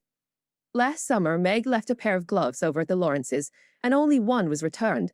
We forgot about it till Teddy told me that Mr. Brooke owned that he liked Meg, but didn't dare say so, she was so young and he so poor. Now, isn't it a dreadful state of things? Do you think Meg cares for him? Asked Mrs. March with an anxious look. Mercy me, I don't know anything about love and such nonsense, cried Jo, with a funny mixture of interest and contempt. In novels, the girls show it by starting and blushing, fainting away, growing thin, and acting like fools. Now Meg does not do anything of the sort. She eats and drinks and sleeps like a sensible creature. She looks straight in my face when I talk about that man, and only blushes a little bit when Teddy jokes about lovers. I forbid him to do it, but he doesn't mind me as he ought. Then you fancy that Meg is not interested in John? Who? Cried Jo, staring. Mr. Brooke. I call him John now. We fell into the way of doing so at the hospital, and he likes it. Oh, dear, I know you'll take his part. He's been good to father, and you won't send him away but let Meg marry him, if she wants to. Mean thing, to go petting Papa and helping you, just to wheedle you into liking him. And Jo pulled her hair again with a wrathful tweak. My dear, don't get angry about it, and I will tell you how it happened. John went with me at Mr. Lawrence's request, and was so devoted to poor father that we couldn't help getting fond of him. He was perfectly open and honorable about Meg, for he told us he loved her, but would earn a comfortable home before he asked her to marry him. He only wanted our leave to love her and work for her, and the right to make her love him if he could. He is a truly excellent young man, and we could not refuse to listen to him, but I will not consent to Meg's engaging herself so young. Of course not. It would be idiotic. I knew there was mischief brewing. I felt it, and now it's worse than I imagined. I just wish I could marry Meg myself and keep her safe in the family." This odd arrangement made Mrs. March smile, but she said gravely, "Joe, I confide in you and don't wish you to say anything to Meg yet. When John comes back and I see them together, I can judge better of her feelings toward him. She'll see those handsome eyes that she talks about, and then it will be all up with her. She's got such a soft heart, it will melt like butter in the sun if anyone looks sentimentally at her. She read the short reports he sent more than she did your letters, and pinched me when I spoke of it, and likes brown eyes, and doesn't think John an ugly name, and she'll go and fall in love, and there's an end of peace and fun and cozy times together. I see it all. They'll go lovering around the house, and we shall have to dodge. Meg will be absorbed and no good to me any more. Broke will scratch up a fortune somehow, carry her off, and make a hole in the family, and I shall break my heart, and everything will be abominably uncomfortable. Oh, dear me. Why weren't we all boys? Then there wouldn't be any bother." Jo leaned her chin on her knees in a disconsolate attitude and shook her fist at the reprehensible John. Mrs. March sighed, and Jo looked up with an air of relief. "You don't like it, Mother? I'm glad of it. Let's send him about his business and not tell Meg a word of it, but I'll be happy together as we always have been." "I did wrong to sigh, Jo. It is natural and right you should all go to homes of your own in time, but I do want to keep my girls as long as I can, and I am sorry that this happened so soon, for Meg is only 17, and it will be some years before John can make a home for her. Your father and I have agreed that she shall not bind herself in any way, nor be married before 20. If she and John love one another, they can wait, and test the love by doing so. She is conscientious, and I have no fear of her treating him unkindly. My pretty, tender-hearted girl. I hope things will go happily with her." "Hadn't you rather have her marry a rich man?" asked Jo, as her mother's voice faltered a little over the last words. "Money is a good and useful thing, Jo, and I hope my girls will never feel the need of it too bitterly, not to be tempted by too much. I should like to know that John was firmly established in some good business, which gave him an income large enough to keep free from debt and make Meg comfortable. I'm not ambitious for a splendid fortune, a fashionable position, or a great name for my girls. If rank and money come with love and virtue also, I should accept them gratefully and enjoy your good fortune, but I know, by experience, how much genuine happiness can be had in a plain little house, where the daily bread is earned, and some privations give sweetness to the few pleasures. I am content to see Meg begin humbly, for if I am not mistaken, she will be rich in the possession of a good man's heart, and that is better than a fortune." "I understand, Mother, and quite agree, but I'm disappointed about Meg, for I'd planned to have her marry Teddy by and by, and sit in the lap of luxury all her days. Wouldn't it be nice?" asked Jo, looking up with a brighter face.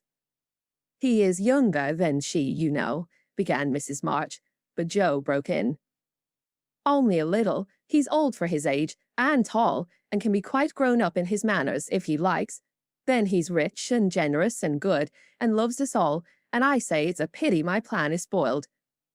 I'm afraid Laurie is hardly grown up enough for Meg, and altogether too much of a weathercock just now for anyone to depend on. Don't make plans, Jo, but let time and their own hearts mate your friends. We can't meddle safely in such matters, and had better not get romantic rubbish, as you call it, into our heads, lest it spoil our friendship."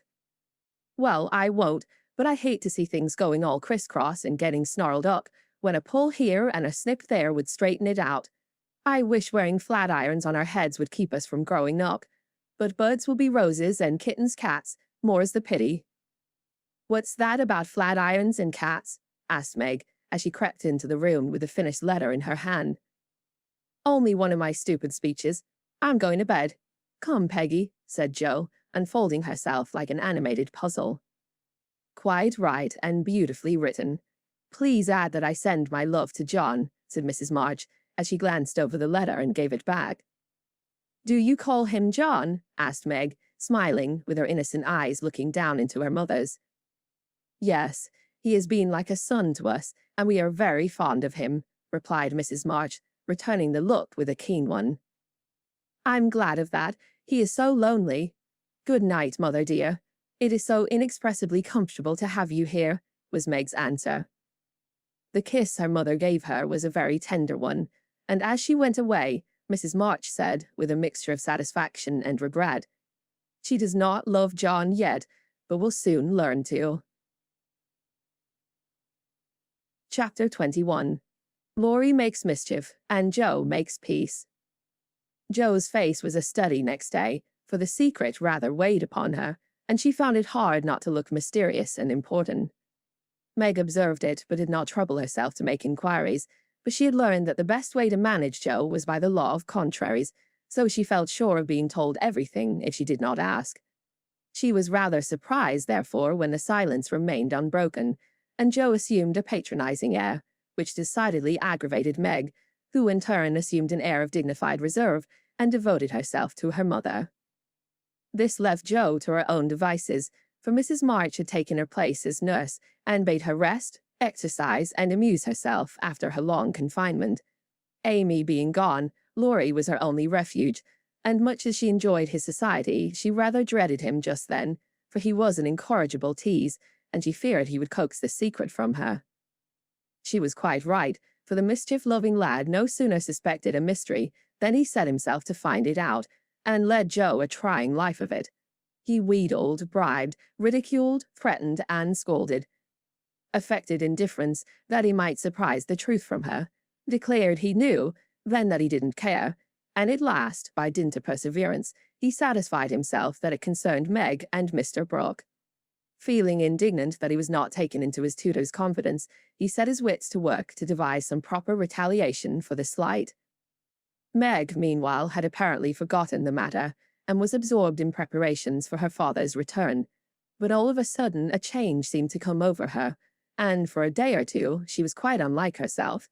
She started when spoken to, blushed when looked at, was very quiet, and sat over her sewing, with a timid, troubled look on her face. To her mother's inquiries she answered that she was quite well, and Joe's she silenced by begging to be let alone. "She feels it in the air, love, I mean, and she's going very fast. She's got most of the symptoms, is twittery and cross, doesn't eat, lies awake and mopes in corners. I caught her singing that song he gave her, and once she said, 'John,' as you do, and then turned as red as a poppy. 'Whatever shall we do?' said Joe, looking ready for any measures, however violent. 'Nothing but wait. Let her alone. Be kind and patient, and father's coming will settle everything,' replied her mother. 'Here's a note to you, Meg, all sealed up. How odd. Teddy never seals mine,' said Joe next day, as she distributed the contents of the little post office. Mrs. March and Joe were deep in their own affairs when a sound from Meg made them look up to see her staring at her note with a frightened face. "My child, what is it?" cried her mother, running to her, while Joe tried to take the paper which had done the mischief. "It's all a mistake. He didn't send it. Oh, Joe, how could you do it?" And Meg hid her face in her hands, crying as if her heart were quite broken. "Me? I've done nothing. What's she talking about?" cried Joe, bewildered. Meg's mild eyes kindled with anger as she pulled a crumpled note from her pocket and threw it at Joe, saying reproachfully, "You wrote it, and that bad boy helped you. How could you be so rude, so mean and cruel to us both?" Joe hardly heard her, for she and her mother were reading the note, which was written in a peculiar hand. "My dearest Margaret, I can no longer restrain my passion, and must know my fate before I return. I dare not tell your parents yet, but I think they would consent if they knew that we adored one another. Mr. Lawrence will help me to some good place, and then, my sweet girl, you will make me happy. I implore you to say nothing to your family yet, but to send one word of hope through Laurie to your devoted John." "Oh, the little villain! That's the way he meant to pay me for keeping my word to mother. I'll give him a hearty scolding, and bring him over to beg pardon," cried Joe, burning to execute immediate justice. But her mother held her back, saying, with a look she seldom wore, "Stop, Joe. You must clear yourself first. You have played so many pranks that I'm afraid you've had a hand in this." "On my word, mother, I haven't. I never saw that note before, and don't know anything about it, as true as I live," said Joe, so earnestly that they believed her. If I had taken part in it, I'd have done it better than this, and have written a sensible note. I should think you'd have known Mr. Brooke wouldn't write such stuff as that," she added, scornfully tossing down the paper. "It's like his writing," faltered Meg, comparing it with the note in her hand.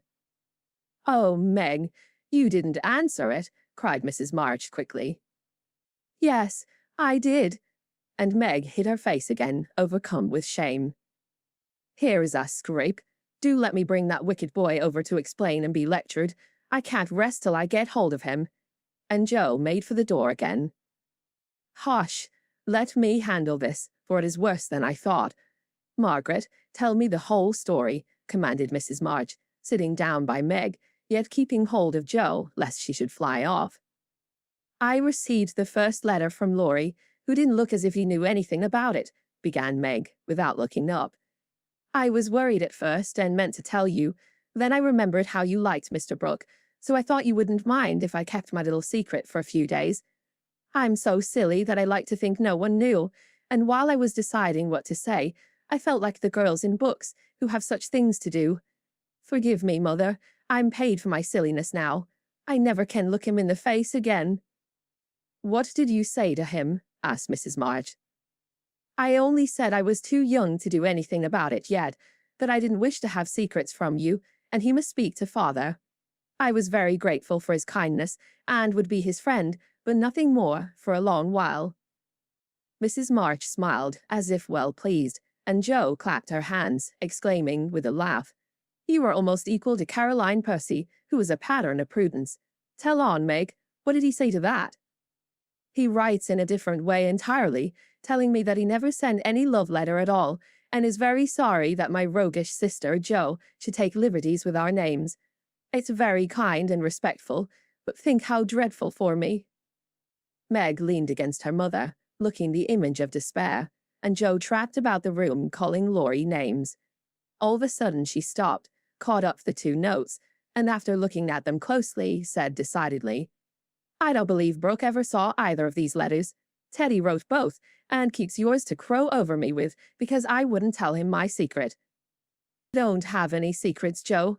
Tell it to Mother and keep out of trouble, as I should have done," said Meg warningly. "Bless you, child. Mother told me." "That will do, Joe. I'll comfort Meg while you go and get Laurie. I shall sift the matter to the bottom and put a stop to such pranks at once."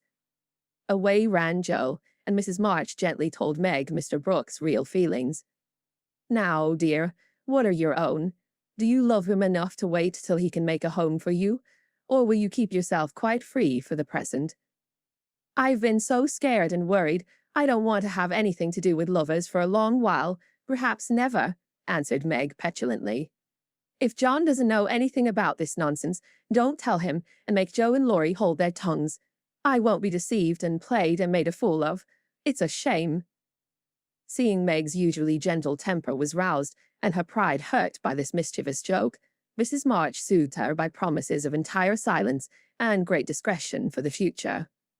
The instant Laurie's step was heard in the hall, Meg fled into the study, and Mrs. March received the culprit alone.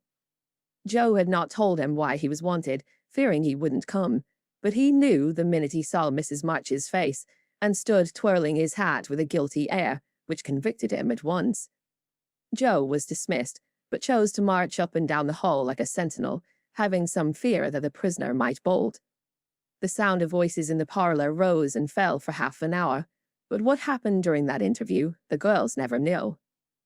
When they were called in, Laurie was standing by their mother with such a penitent face that Joe forgave him on the spot, but did not think it wise to betray the fact. Meg received his humble apology, and was much comforted by the assurance that Brooke knew nothing of the joke. "I'll never tell him to my dying day. Wild horses shan't drag it out of me. So you'll forgive me, Meg, and I'll do anything to show how out-and-out sorry I am," he added, looking very much ashamed of himself. "I'll try, but it was a very ungentlemanly thing to do. I didn't think you could be so sly and malicious, Laurie," replied Meg, trying to hide her maidenly confusion under a gravely reproachful air. "It was altogether abominable, and I don't deserve to be spoken to for a month, but you will, though, won't you?" And Laurie folded his hands together with such an imploring gesture, as he spoke in his irresistibly persuasive tone, that it was impossible to frown upon him, in spite of his scandalous behavior. Meg pardoned him, and Mrs. March's grave face relaxed, in spite of her efforts to keep sober, when she heard him declare that he would atone for his sins by all sorts of penances, and abase himself like a worm before the injured damsel. Jo stood aloof, meanwhile, trying to harden her heart against him, and succeeding only in primming up her face into an expression of entire disapprobation. Laurie looked at her once or twice, but as she showed no sign of relenting, he felt injured and turned his back on her till the others were done with him, when he made her a low bow and walked off without a word. As soon as he had gone, she wished she'd been more forgiving, and when Meg and her mother went upstairs, she felt lonely and longed for Teddy. After resisting for some time, she yielded to the impulse, and armed with a book to return, went over to the big house. "Is Mr. Lawrence in?" asked Jo of a housemaid who was coming downstairs. "Yes, miss, but I don't believe he's seeable just yet." "Why not? Is he ill?" "La, no, miss, but he's had a scene with Mr. Laurie, who is in one of his tantrums about something, which vexes the old gentleman, so I dursn't go nigh him." "Where is Laurie?" "Shut up in his room, and he won't answer, though I've been a-tapping. I don't know what's to become of the dinner, for it's ready, and there's no one to eat it." "I'll go and see what the matter is. I'm not afraid of either of them." Up went Jo and knocked smartly on the door of Laurie's little study. "Stop that, or I'll open the door and make you," called out the young gentleman in a threatening tone. Jo immediately knocked again. The door flew open, and in she bounced before Laurie could recover from his surprise. Seeing that he really was out of temper, Jo, who knew how to manage him, assumed a contrite expression, and going artistically down upon her knees, said meekly, "Please forgive me for being so cross. I came to make it up, and can't go away till I have." "It's all right. Get up, and don't be a goose, Jo," was the cavalier reply to her petition. "Thank you, I will. Could I ask what's the matter? You don't look exactly easy in your mind." "I've been shaken, and I won't bear it," growled Laurie indignantly. "Who did it?" demanded Jo. "Grandfather. If it had been anyone else, I'd have—" And the injured youth finished his sentence by an energetic gesture of the right arm. "That's nothing. I often shake you and you don't mind," said Jo soothingly. "Who? You're a girl, and it's fun, but I'll allow no man to shake me." "I don't think anyone would care to try it if you looked as much like a thundercloud as you do now. Why were you treated so?" "Just because I wouldn't say what your mother wanted me for. I'd promised not to tell, and of course I wasn't going to break my word." "Couldn't you satisfy your grandpa in any other way?" "No, he would have the truth, the whole truth, and nothing but the truth. I'd have told my part of the scrape if I could without bringing Megan. As I couldn't, I held my tongue and bore the scolding, till the old gentleman collared me. Then I bolted, for fear I should forget myself." "It wasn't nice, but he's sorry, I know, so go down and make up. I'll help you." "Hanged if I do. I'm not going to be lectured and pummeled by everyone, just for a bit of a frolic. I was sorry about Meg, and begged pardon like a man, but I won't do it again when I wasn't in the wrong." "He didn't know that." "He ought to trust me, and not act as if I was a baby. It's no use, Jo. He's got to learn that I'm able to take care of myself, and don't need anyone's apron string to hold on by." "What pepper pots you are," sighed Jo. "How do you mean to settle this affair?" "Well, he ought to beg pardon, and believe me when I say I can't tell him what the fuss is about." "Bless you, he won't do that." "I won't go down till he does." "Now, Teddy, be sensible. Let it pass, and I'll explain what I can. You can't stay here, so what's the use of being melodramatic?" "I don't intend to stay here long anyway. I'll slip off and take a journey somewhere, and when Grandpa misses me, he'll come round fast enough." "I dare say, but you ought not to go and worry him." "Don't preach. I'll go to Washington and see Brooke. It's gay there, and I'll enjoy myself after the troubles." "What fun you'd have. I wish I could run off too," said Jo, forgetting her part of mentor in lively visions of martial life at the Capitol. "Come on, then. Why not? You go and surprise your father, and I'll stir up old Brooke. It would be a glorious joke. Let's do it, Joe. We'll leave a letter saying we are all right and trot off at once. I've got money enough. It will do you good and no harm as you go to your father." For a moment, Joe looked as if she would agree, for wild as the plan was, it just suited her. She was tired of care and confinement, longed for change, and thoughts of her father blended temptingly with the novel charms of camps and hospitals, liberty and fun. Her eyes kindled as they turned wistfully toward the window, but they fell on the old house opposite, and she shook her head with sorrowful decision. "If I was a boy, we'd run away together and have a capital time, but as I'm a miserable girl, I must be proper and stop at home. Don't tempt me, Teddy. It's a crazy plan." "That's the fun of it," began Laurie, who had got a willful fit on him and was possessed to break out of bounds in some way. "Hold your tongue," cried Joe, covering her ears.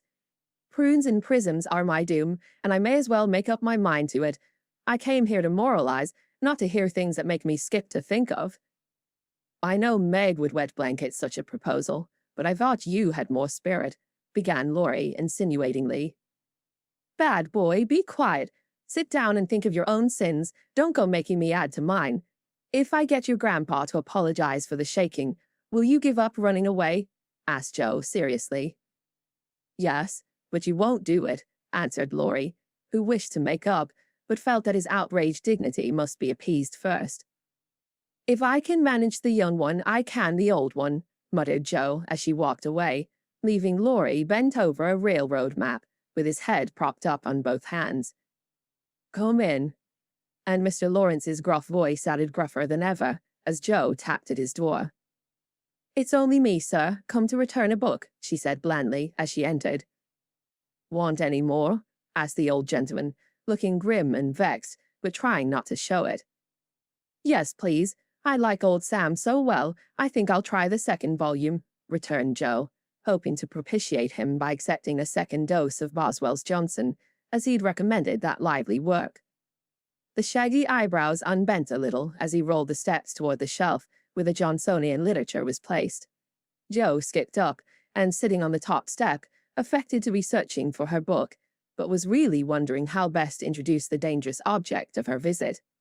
Mr. Lawrence seemed to suspect that something was brewing in her mind, for after taking several brisk turns about the room, he faced round on her, speaking so abruptly that Rasselas tumbled face downward on the floor.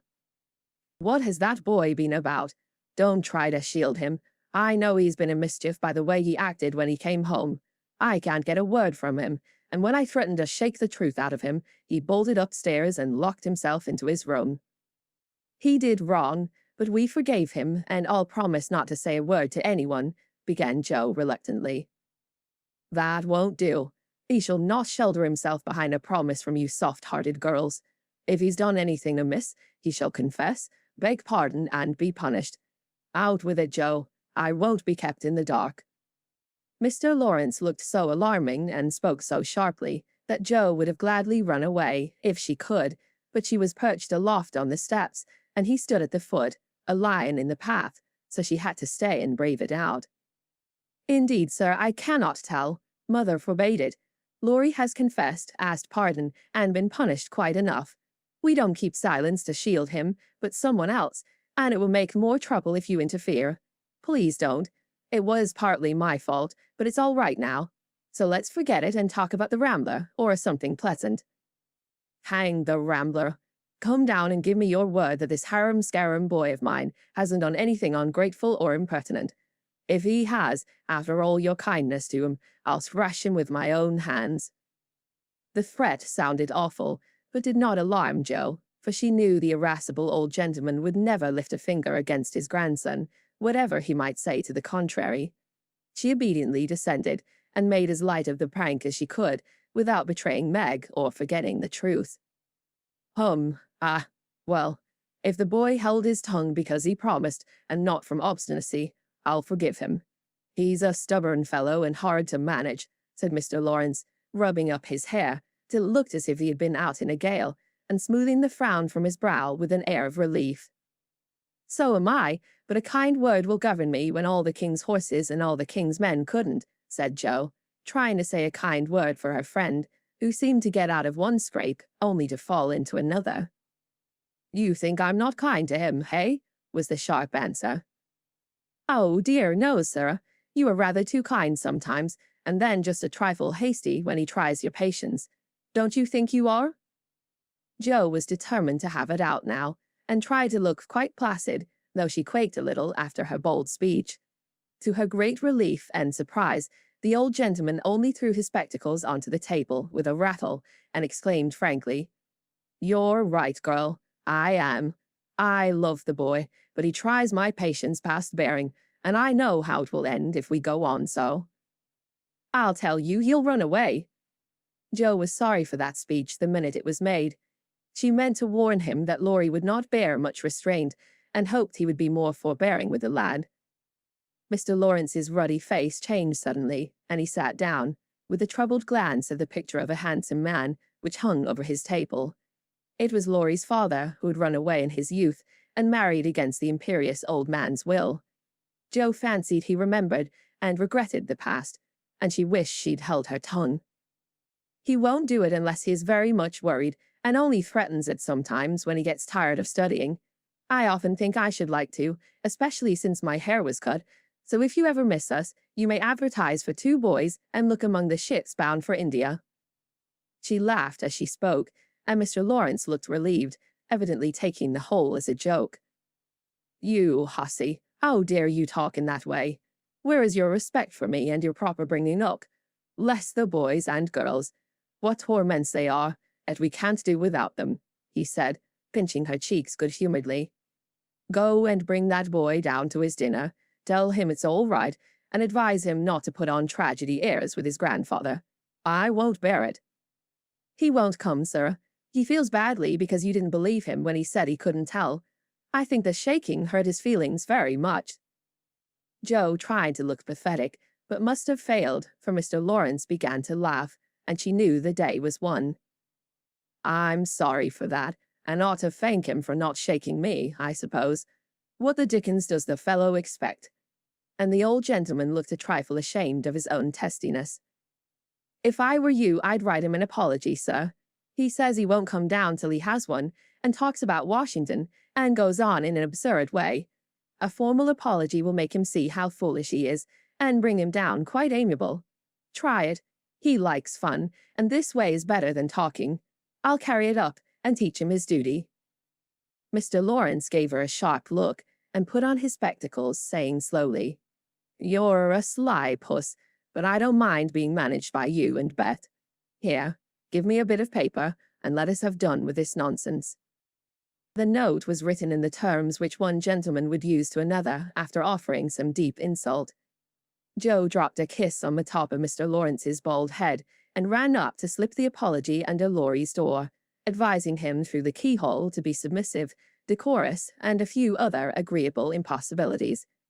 Finding the door locked again, she left the note to do its work, and was going quietly away when the young gentleman slid down the banisters and waited for her at the bottom, saying, with his most virtuous expression of countenance, "What a good fellow you are, Jo. Did you get blown up?" he added, laughing. "No, he was pretty mild on the whole." "Ah, I got it all round. Even you cast me off over there, and I felt just ready to go to the deuce," he began apologetically. "Don't talk that way. Turn over a new leaf and begin again, Teddy, my son." "I keep turning over new leaves and spoiling them, as I used to spoil my copybooks, and I make so many beginnings there never will be an end," he said dolefully. "Go and eat your dinner. You'll feel better after it. Men always croak when they're hungry." And Jo whisked out at the front door after that. "That's a label on my sect," answered Laurie, quoting Amy, as he went to partake of humble pie, dutifully with his grandfather, who was quite saintly in temper and overwhelmingly respectful in manner all the rest of the day. Everyone thought the matter ended, and the little cloud blown over, but the mischief was done, for though others forgot it, Meg remembered. She never alluded to a certain person, but she thought of him a good deal, dreamed dreams more than ever, and once Jo, rummaging her sister's desk for stamps, found a bit of paper scribbled over with the words, "Mrs. John Brooke," whereat she groaned tragically and cast it into the fire, feeling that Laurie's prank, had hastened the evil day for her. Chapter 22. Pleasant Meadows. Like sunshine after a storm were the peaceful weeks which followed. The invalids improved rapidly, and Mr. March began to talk of returning early in the new year. Beth was soon able to lie on the study sofa all day, amusing herself with the well-beloved cats at first, and in time with doll sewing, which had fallen sadly behindhand. Her once active limbs were so stiff and feeble that Jo took her for a daily airing about the house in her strong arms. Meg cheerfully blackened and burned her white hands, cooking delicate messes for the dear, while Amy, a loyal slave of the ring, celebrated her return by giving away as many of her treasures as she could prevail on her sisters to accept. As Christmas approached, the usual mysteries began to haunt the house, and Jo frequently convulsed the family by proposing utterly impossible or magnificently absurd ceremonies in honor of this unusually merry Christmas. Laurie was equally impracticable, and would have had bonfire, skyrockets, and triumphal arches if he had had his own way. After many skirmishes and snubbings, the ambitious pair were considered effectually quenched, and went about with forlorn faces, which were rather belied by explosions of laughter when the two got together. Several days of unusually mild weather fitly ushered in a splendid Christmas day.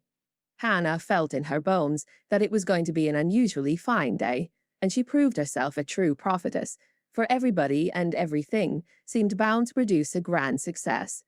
To begin with, Mr. March wrote that he should soon be with them. Then Beth felt uncommonly well that morning, and, being dressed in her mother's gift, a soft crimson merino wrapper, was borne in high triumph to the window to behold the offering of Jo and Laurie. The unquenchables had done their best to be worthy of the name, for like elves, they had worked by night and conjured up a comical surprise. Out in the garden stood a stately snow maiden, crowned with holly, bearing a basket of fruit and flowers in one hand, a great roll of music in the other, a perfect rainbow of an Afghan round her chilly shoulders, and a Christmas carol issuing from her lips on a pink paper streamer. The Jungfrau to Beth.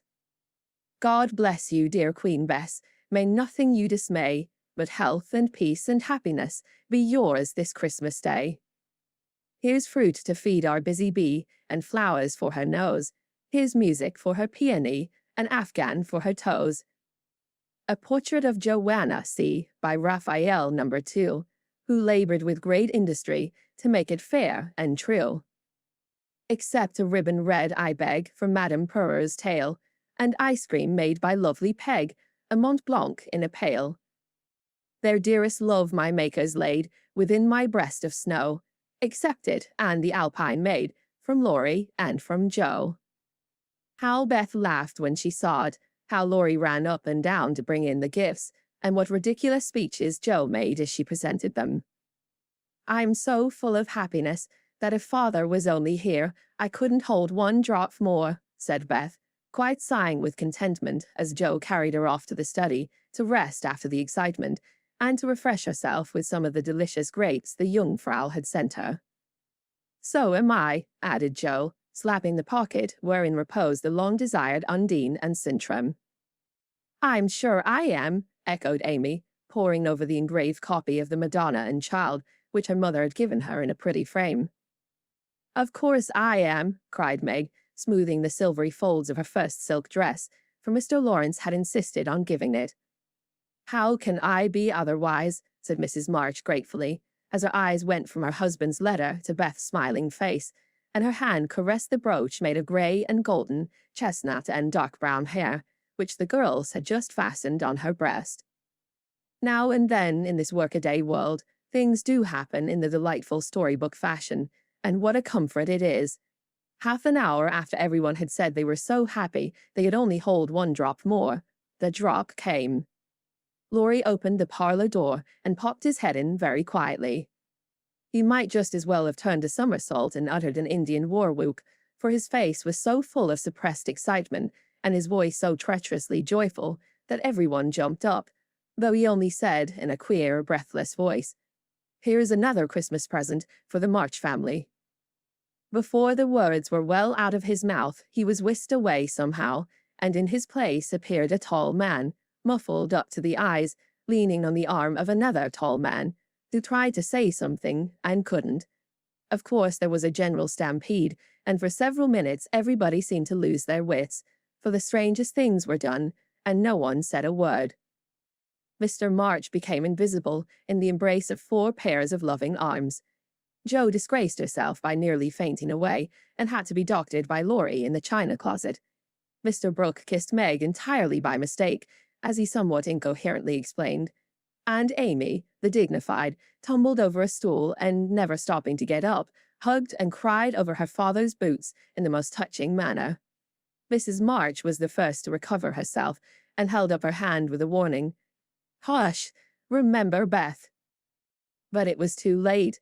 The study door flew open, the little red wrapper appeared on the threshold, joy put strength into the feeble limbs, and Beth ran straight into her father's arms. Never mind what happened just after that, for the full hearts overflowed, washing away the bitterness of the past and leaving only the sweetness of the present.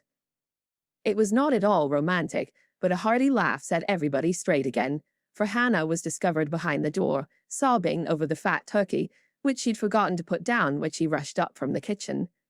As the laugh subsided, Mrs. March began to thank Mr. Brooke for his faithful care of her husband, at which Mr. Brooke suddenly remembered that Mr. March needed rest, and, seizing Laurie, he precipitately retired.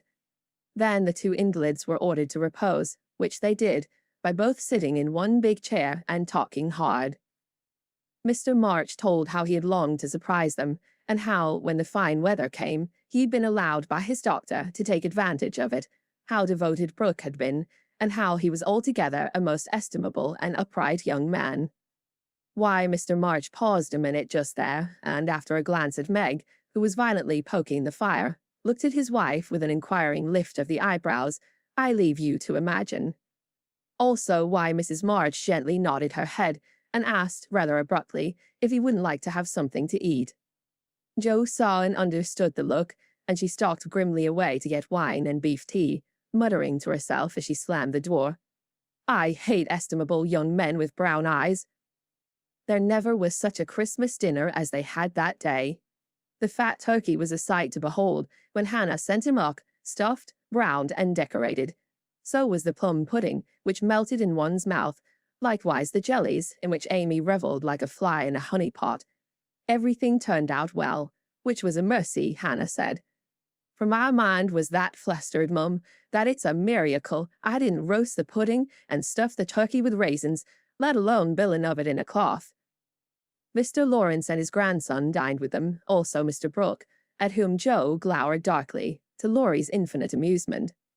2 easy chairs stood side by side at the head of the table, in which sat Beth and her father, feasting modestly on chicken and a little fruit. They drank healths, told stories, sang songs, reminisced, as the old folks say, and had a thoroughly good time. A sleigh ride had been planned, but the girls would not leave their father, so the guests departed early, and as twilight gathered, the happy family sat together round the fire. "Just a year ago, we were groaning over the dismal Christmas we expected to have. Do you remember?" asked Jo, breaking a short pause which had followed a long conversation about many things. "Rather a pleasant year on the whole," said Meg, smiling at the fire, and congratulating herself on having treated Mr. Brooke with dignity. "I think it's been a pretty hard one," observed Amy, watching the light shine on her ring with thoughtful eyes. "I'm glad it's over, because we've got you back," whispered Beth, who sat on her father's knee. "Rather a rough road for you to travel, my little pilgrims, especially the latter part of it. But you have got on bravely, and I think the burdens are in a fair way to tumble off very soon," said Mr. March, looking with fatherly satisfaction at the 4 young faces gathered round him. "How do you know? Did Mother tell you?" asked Jo. "Not much. Straws show which way the wind blows, and I've made several discoveries today." "Oh, tell us what they are," cried Meg, who sat beside him. "Here is one." And taking up the hand which lay in the arm of his chair, he pointed to the roughened forefinger, a burn on the back, and 2 or 3 little hard spots on the palm. "I remember a time when this hand was white and smooth, and your first care was to keep it so. It was very pretty then, but to me it is much prettier now, for in this seeming blemishes I read a little history. A burnt offering has been made to vanity. This hardened palm has earned something better than blisters, and I'm sure the sewing done by these pricked fingers will last a long time. So much goodwill went into the stitches. Meg, my dear, I value the womanly skill which keeps home happy more than white hands or fashionable accomplishments. I'm proud to shake this good, industrious little hand, and hope I shall not soon be asked to give it away. If Meg had wanted a reward for hours of patient labor, she received it in the hearty pressure of her father's hand and the approving smile he gave her. What about Jo? Please say something nice, for she has tried so hard and been so very, very good to me, said Beth in her father's ear. He laughed and looked across at the tall girl who sat opposite, with an unusually mild expression in her face. In spite of the curly crop, I don't see the son Jo whom I left a year ago, said Mr. March. I see a young lady who pins her collar straight, laces her boots neatly, and neither whistles, talks slang, nor lies on the rug, as she used to do. Her face is rather thin and pale just now, with watching and anxiety, but I like to look at it, for it has grown gentler, and her voice is lower. She doesn't bounce, but moves quietly, and takes care of a certain little person in a motherly way which delights me. I rather miss my wild girl, but if I get a strong, helpful, tender-hearted woman in her place, I shall feel quite satisfied. I don't know whether the shearing sobered our black sheep, but I do know that in all Washington I couldn't find anything beautiful enough to be bought with the $25 my good girl sent me. Jo's keen eyes were rather dim for a minute, and her thin face grew rosy in the firelight as she received her father's praise, feeling that she did deserve a portion of it. Now, Beth, said Amy, longing for her turn, but ready to wait. There is so little of her, I'm afraid to say much, for fear she will slip away altogether, though she is not so shy as she used to be, began their father cheerfully. But recollecting how nearly he had lost her, he held her close, saying tenderly, with her cheek against his own, I've got you safe, my Beth, and I'll keep you so, please God.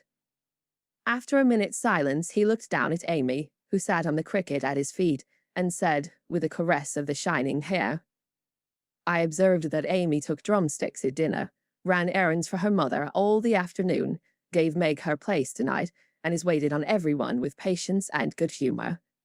I also observe that she does not fret much, nor look in the glass, and has not even mentioned a very pretty ring which she wears, so I conclude that she's learned to think of other people more and of herself less, and has decided to try and mold her character as carefully as she molds her little clay figures. I am glad of this, for though I should be very proud of a graceful statue made by her, I shall be infinitely prouder of a lovable daughter with a talent for making life beautiful to herself and others. What are you thinking of, Beth? Asked Jill, when Amy had thanked her father and told about her ring. I read in Pilgrim's Progress today how, after many troubles, Christian and Hopeful came to a pleasant green meadow where lilies bloomed all year round, and there they rested happily, as we do now, before they went on to their journey's end, answered Beth, adding, as she slipped out of her father's arms and went to the instrument, It's singing time now, and I want to be in my old place. I'll try to sing the song of the shepherd boy which the Pilgrims heard. I made the music for father, because he likes the verses. So, sitting at the dear little piano, Beth softly touched the keys, and in the sweet voice they'd never thought to hear again, sang to her own accompaniment the quaint hymn, which was a singularly fitting song for her. He that is down need fear no fall, he that is low no pride, he that is humble ever shall have God to be his guide. I am content with what I have, little be it or much, and Lord, contentment still I crave, because thou savest such. Fullness to them a burden is that go on pilgrimage. Here little and hereafter bliss is vast from age to age. Chapter 23. And March settles the question.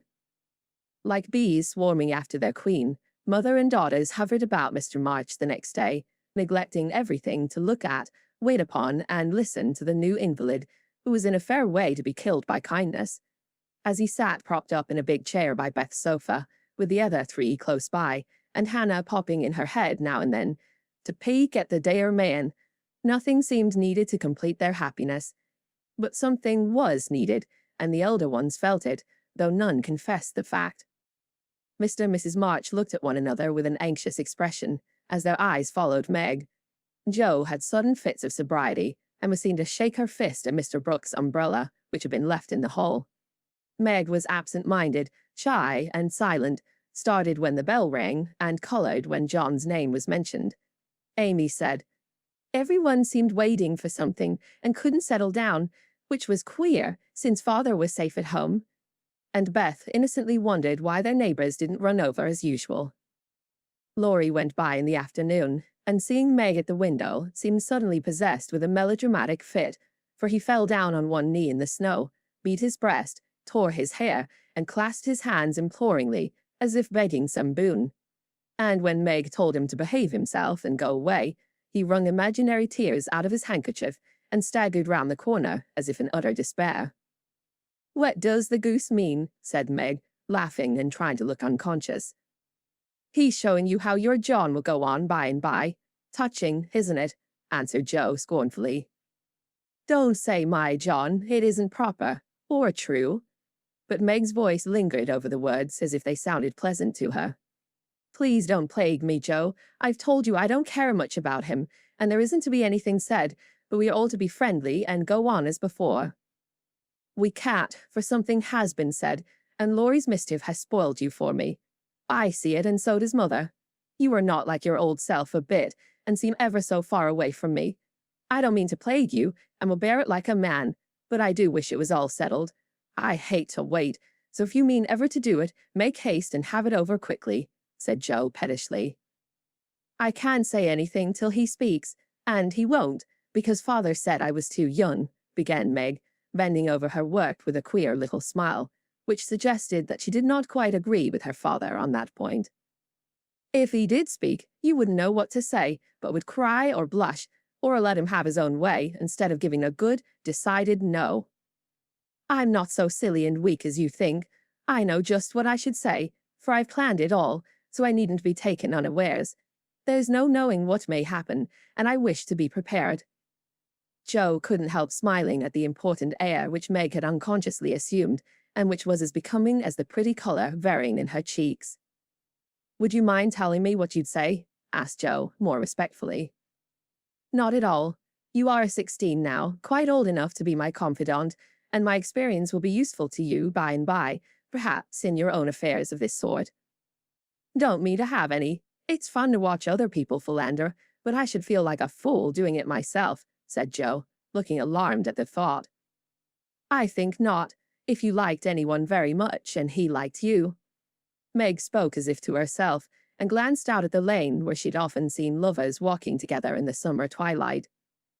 "I thought you were going to tell your speech to that man," said Jo, rudely shortening her sister's little reverie. "Oh, I should merely say, quite calmly and decidedly, 'Thank you, Mr. Brooke, you are very kind, but I agree with father that I'm too young to enter into any engagement at present, so please, say no more, but let us be friends as we were.'" That's stiff and cool enough. I don't believe you'll ever say it, and I know you won't be satisfied if you do. If he goes on like the rejected lovers in books, you'll give in, rather than hurt his feelings." "No, I won't. I shall tell him I've made up my mind and shall walk out of the room with dignity." Meg rose as she spoke, and was just going to rehearse the dignified exit, when a step in the hall made her fly into her seat and begin to sew as fast as if her life depended on finishing that particular seam in a given time. Jo smothered a laugh at the sudden change, and when someone gave a modest tap, opened the door with a grim aspect, which was anything but hospitable. "Good afternoon. I came to get my umbrella, that is, to see how your father finds himself today," said Mr. Brooke, getting a trifle confused as his eyes went from one telltale face to the other. "It's very well. He's in the rack. I'll get him and tell it you are here." And having jumbled her father and the umbrella well together in her reply, Jo slipped out of the room to give Meg a chance to make her speech and air her dignity. but the instant she vanished, Meg began to sidle toward the door, murmuring, "Mother will like to see you. Pray sit down, I'll call her." "Don't go. Are you afraid of me, Margaret?" And Mr. Brooke looked so hurt that Meg thought she must have done something very rude. She blushed up to the little curls on her forehead, for he had never called her Margaret before, and she was surprised to find how natural and sweet it seemed to hear him say it. Anxious to appear friendly and at her ease, she put out her hand with a confiding gesture and said gratefully, "How can I be afraid when you have been so kind to Father? I only wish I could thank you for it." "Shall I tell you how?" asked Mr. Brooke, holding the small hand fast in both his own, and looking down at Meg with so much love in the brown eyes that her heart began to flutter, and she both longed to run away and to stop and listen. "Oh, no, please don't. I'd rather not," she said, trying to withdraw her hand and looking frightened in spite of her denial. "I won't trouble you. I only want to know if you care for me a little, Meg. I love you so much, dear," added Mr. Brooke tenderly. This was the moment for the calm, proper speech, but Meg didn't make it. She forgot every word of it, hung her head, and answered, "I don't know," so softly that John had to stoop down to catch the foolish little reply. He seemed to think it was worth the trouble, for he smiled to himself as if quite satisfied, pressed the plump hand gratefully, and said in his most persuasive tone, "Will you try and find out? I want to know so much, for I can't go to work with any heart until I learn whether I'm to have my reward in the end, or not." "I'm too young," faltered Meg, wondering why she was so fluttered, yet rather enjoying it. "I'll wait, and in the meantime you could be learning to like me. Would it be a very hard lesson, dear?" "Not if I choose to learn it, but—" "Please choose to learn, Meg. I love you to teach, and this is easier than German," broke in John, getting possession of the other hand, so that she had no way of hiding her face as he bent to look into it. His tone was properly beseeching, but stealing a shy look at him, Meg saw that his eyes were merry as well as tender, and that he wore the satisfied smile of one who had no doubt of his success. This nettled her. Annie Moffat's foolish lessons in coquetry came into her mind, and the love of power, which sleeps in the bosoms of the best of little women, woke up all of a sudden and took possession of her. She felt excited and strange, and not knowing what else to do, followed a capricious impulse and, withdrawing her hands, said petulantly, "I don't choose. Please go away and let me be." Poor Mr. Brooke looked as if his lovely castle in the air was tumbling about his ears, for he had never seen Meg in such a mood before, and it rather bewildered him. "Do you really mean that?" he asked anxiously, following her as she walked away. "Yes, I do. I don't want to be worried about such things. Father says I needn't. It's too soon, and I'd rather not." "Mayn't I hope you'll change your mind by and by? I'll wait and say nothing till you've had more time. Don't play with me, Meg. I didn't think that of you." "Don't think of me at all. I'd rather you wouldn't," said Meg, taking a naughty satisfaction in trying her lover's patience and her own power. He was grave and pale now, and looked decidedly more like the novel heroes whom she admired, but he neither slapped his forehead nor tramped about the room as they did. He just stood, looking at her so wistfully, so tenderly, that she found her heart relenting in spite of herself. What would have happened next, I cannot say, if Aunt March had not come hobbling in at this interesting minute. The old lady couldn't resist her longing to see her nephew, but she had met Laurie as she took her airing, and hearing of Mr. March's arrival, drove straight out to see him. The family were all busy in the back part of the house, and she had made her way quietly in, hoping to surprise them. She did surprise two of them, so much that Meg started, as if she had seen a ghost, and Mr. Brooke vanished into the study. "Bless me, what's all this?" cried the old lady with a rap of her cane, as she glanced from the pale young gentleman to the scarlet young lady. "It's Father's friend. I'm so surprised to see you," stammered Meg, feeling that she was in for a lecture now. "That's evident," returned Aunt March, sitting down. "But what is Father's friend saying to make you look like a peony? There's mischief going on, and I insist upon knowing what it is," with another rap. "We were only talking. Mr. Brooke came for his umbrella," began Meg, wishing that Mr. Brooke and the umbrella were safely out of the house. Brooke? That boy's tutor? Ah, I understand now. I know all about it. Jo blundered into a wrong message in one of your father's letters, and I made her tell me. You haven't gone and accepted him, child, cried Aunt March, looking scandalized. Hush, he'll hear. Shan't I call Mother? Said Meg, much troubled. Not yet. I've something to say to you, and I must free my mind at once. Tell me, do you mean to marry this cook? If you do, not 1 penny of my money ever goes to you. Remember that, and be a sensible girl, said the old lady impressively. Now Aunt March possessed in perfection the art of rousing the spirit of opposition in the gentlest people, and enjoyed doing it. The best of us have a spice of perversity in us, especially when we are young and in love. If Aunt March had begged Meg to accept John Brooke, she would probably have declared she couldn't think of it, but as she was peremptorily ordered not to like him, she immediately made up her mind that she would. Inclination as well as perversity made the decision easy, and being already much excited, Meg opposed the old lady with unusual spirit. I shall marry whom I please, Aunt March, and you can leave your money to anyone you like, she said, nodding her head with a resolute air.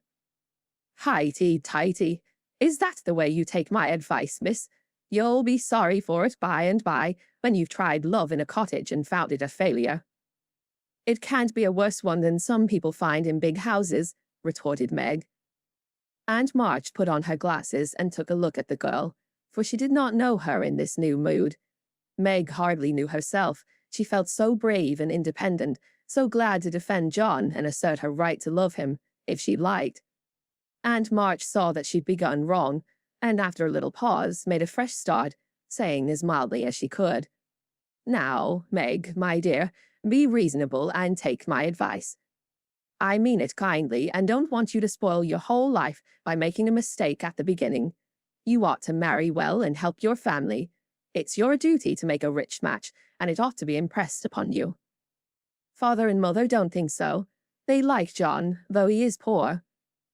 Your parents, my dear, have no more worldly wisdom than a pair of babies. I'm glad of it, cried Meg stoutly. Aunt March took no notice, but went on with her lecture. This Rook is poor, and hasn't got any rich relations, has he? No, but he has many warm friends. You can't live on friends. Try it, and see how cool they'll grow. He hasn't any business, has he? Not yet. Mr. Lawrence is going to help him. That won't last long. James Lawrence is a crotchety old fellow, and not to be depended on. So, you intend to marry a man without money, position, or business, and go on working harder than you do now, when you might be comfortable all your days by minding me and doing better. I thought you had more sense, Meg. I couldn't do better if I waited half my life. John is good and wise. He's got heaps of talent. He's willing to work and sure to get on. He's so energetic and brave. Everyone likes and respects him, and I'm proud to think he cares for me, though I'm so poor and young and silly, said Meg, looking prettier than ever in her earnestness. He knows you have got rich relations, child. That's the secret of his liking, I suspect. Aunt March, how dare you say such a thing? John is above such meanness, and I won't listen to you a minute if you talk so, cried Meg indignantly, forgetting everything but the injustice of the old lady's suspicions. My John wouldn't marry for money any more than I would. We are willing to work, and we mean to wait. I'm not afraid of being poor, for I've been happy so far, and I know I shall be with him because he loves me, and I— Meg stopped there, remembering all of a sudden that she hadn't made up her mind, that she had told her John to go away, and that he might be overhearing her inconsistent remarks. Aunt March was very angry, for she had set her heart on having her pretty niece make a fine match, and something in the girl's happy young face made the lonely old woman feel both sad and sour. Well, I washed my hands of the whole affair. You are a wilful child, and you've lost more than you know by this piece of folly. No, I won't stop. I'm disappointed in you, and haven't spirits to see your father now. Don't expect anything from me when you are married. Your Mr. Brooke's friends must take care of you. I'm done with you forever. And slamming the door in Meg's face, Aunt March drove off in high dudgeon. She seemed to take all the girl's courage with her, for when left alone, Meg stood for a moment, undecided whether to laugh or cry. Before she could make up her mind, she was taken possession of by Mr. Brooke, who said, all in one breath, "I couldn't help hearing, Meg. Thank you for defending me, and Aunt March for proving that you do care for me, a little bit." "I didn't know how much till she abused you," began Meg. "And I needn't go away, but may stay and be happy. May I, dear?" Here was another fine chance to make the crushing speech and the stately exit, but Meg never thought of doing either, and disgraced herself forever in Joe's eyes by meekly whispering, "Yes, John," and hiding her face on Mr. Brooke's waistcoat. 15 minutes after Aunt March's departure, Joe came softly downstairs, paused an instant at the parlor door, and hearing no sound within, nodded and smiled with a satisfied expression, saying to herself, "She has seen him away as we planned, and that affair is settled. I'll go and hear the fun and have a good laugh over it." But poor Joe never got her laugh, for she was transfixed upon the threshold by a spectacle which held her there, staring with her mouth nearly as wide open as her eyes. Going in to exult over a fallen enemy and to praise a strong-minded sister for the banishment of an objectionable lover, it certainly was a shock to behold the aforesaid enemy serenely sitting on the sofa, with a strong-minded sister enthroned upon his knee, and wearing an expression of the most abject submission. Joe gave a sort of gasp, as if a cold shower bath had suddenly fallen upon her, for such an unexpected turning of the tables actually took her breath away. At the odd sound, the lovers turned and saw her. Meg jumped up, looking both proud and shy, but that man, as Joe called him, actually laughed and said coolly, as he kissed the astonished newcomer, "Sister Joe, congratulate us." That was adding insult to injury. It was altogether too much, and making some wild demonstration with her hands, Joe vanished without a word.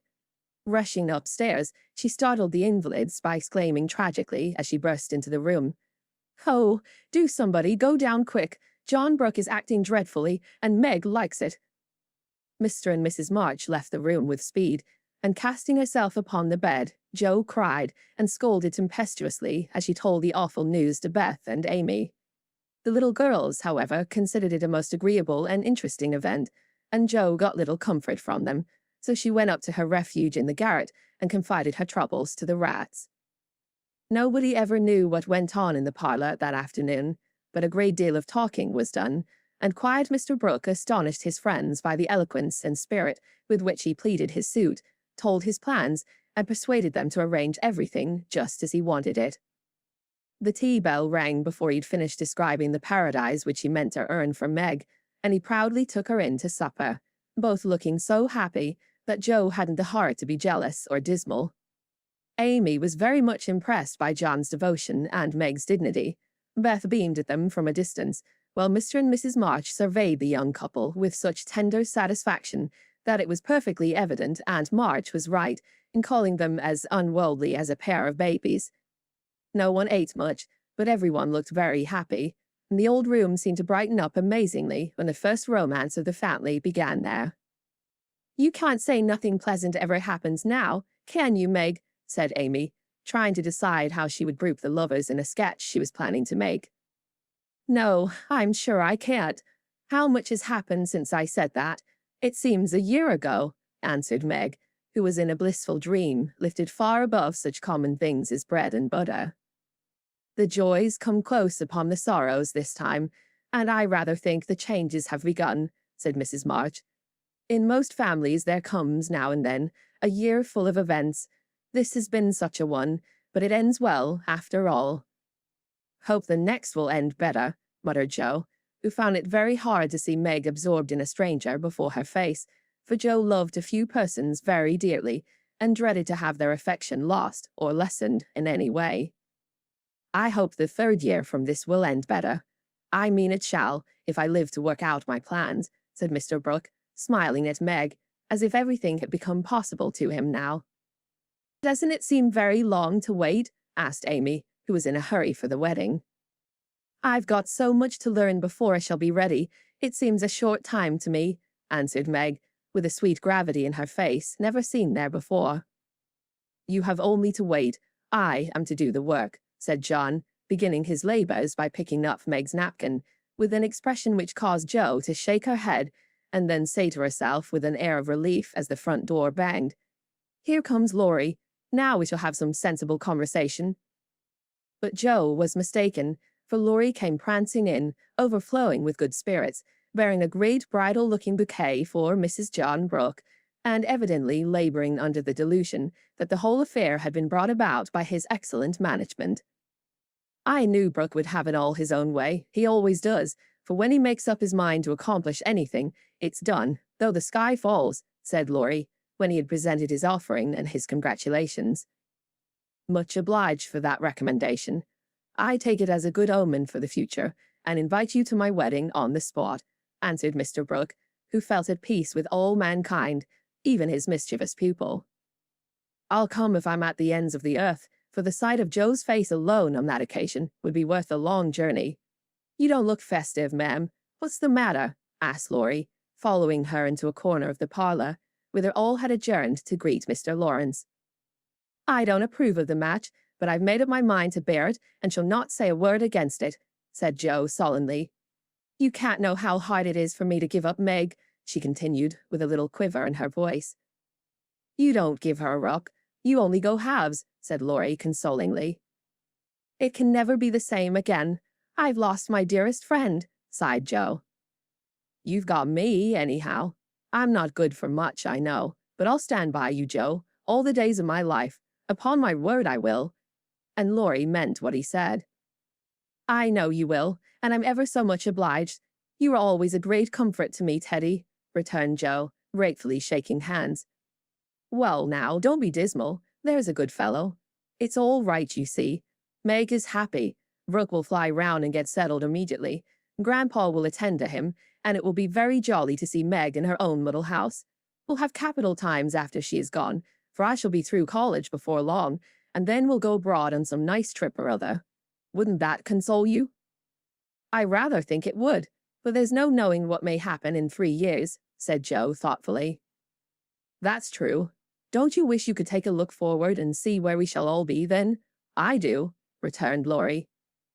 I think not, for I might see something sad, and everyone looks so happy now. I don't believe they could be much improved. And Jo's eyes went slowly round the room, brightening as they looked, for the prospect was a pleasant one. Father and mother sat together, quietly reliving the first chapter of the romance, which for them began some 20 years ago. Amy was drawing the lovers, who sat apart in a beautiful world of their own, the light of which touched their faces with a grace the little artist could not copy. Beth lay on her sofa, talking cheerily with her old friend, who held her little hand as if he felt that it possessed the power to lead him along the peaceful way she walked.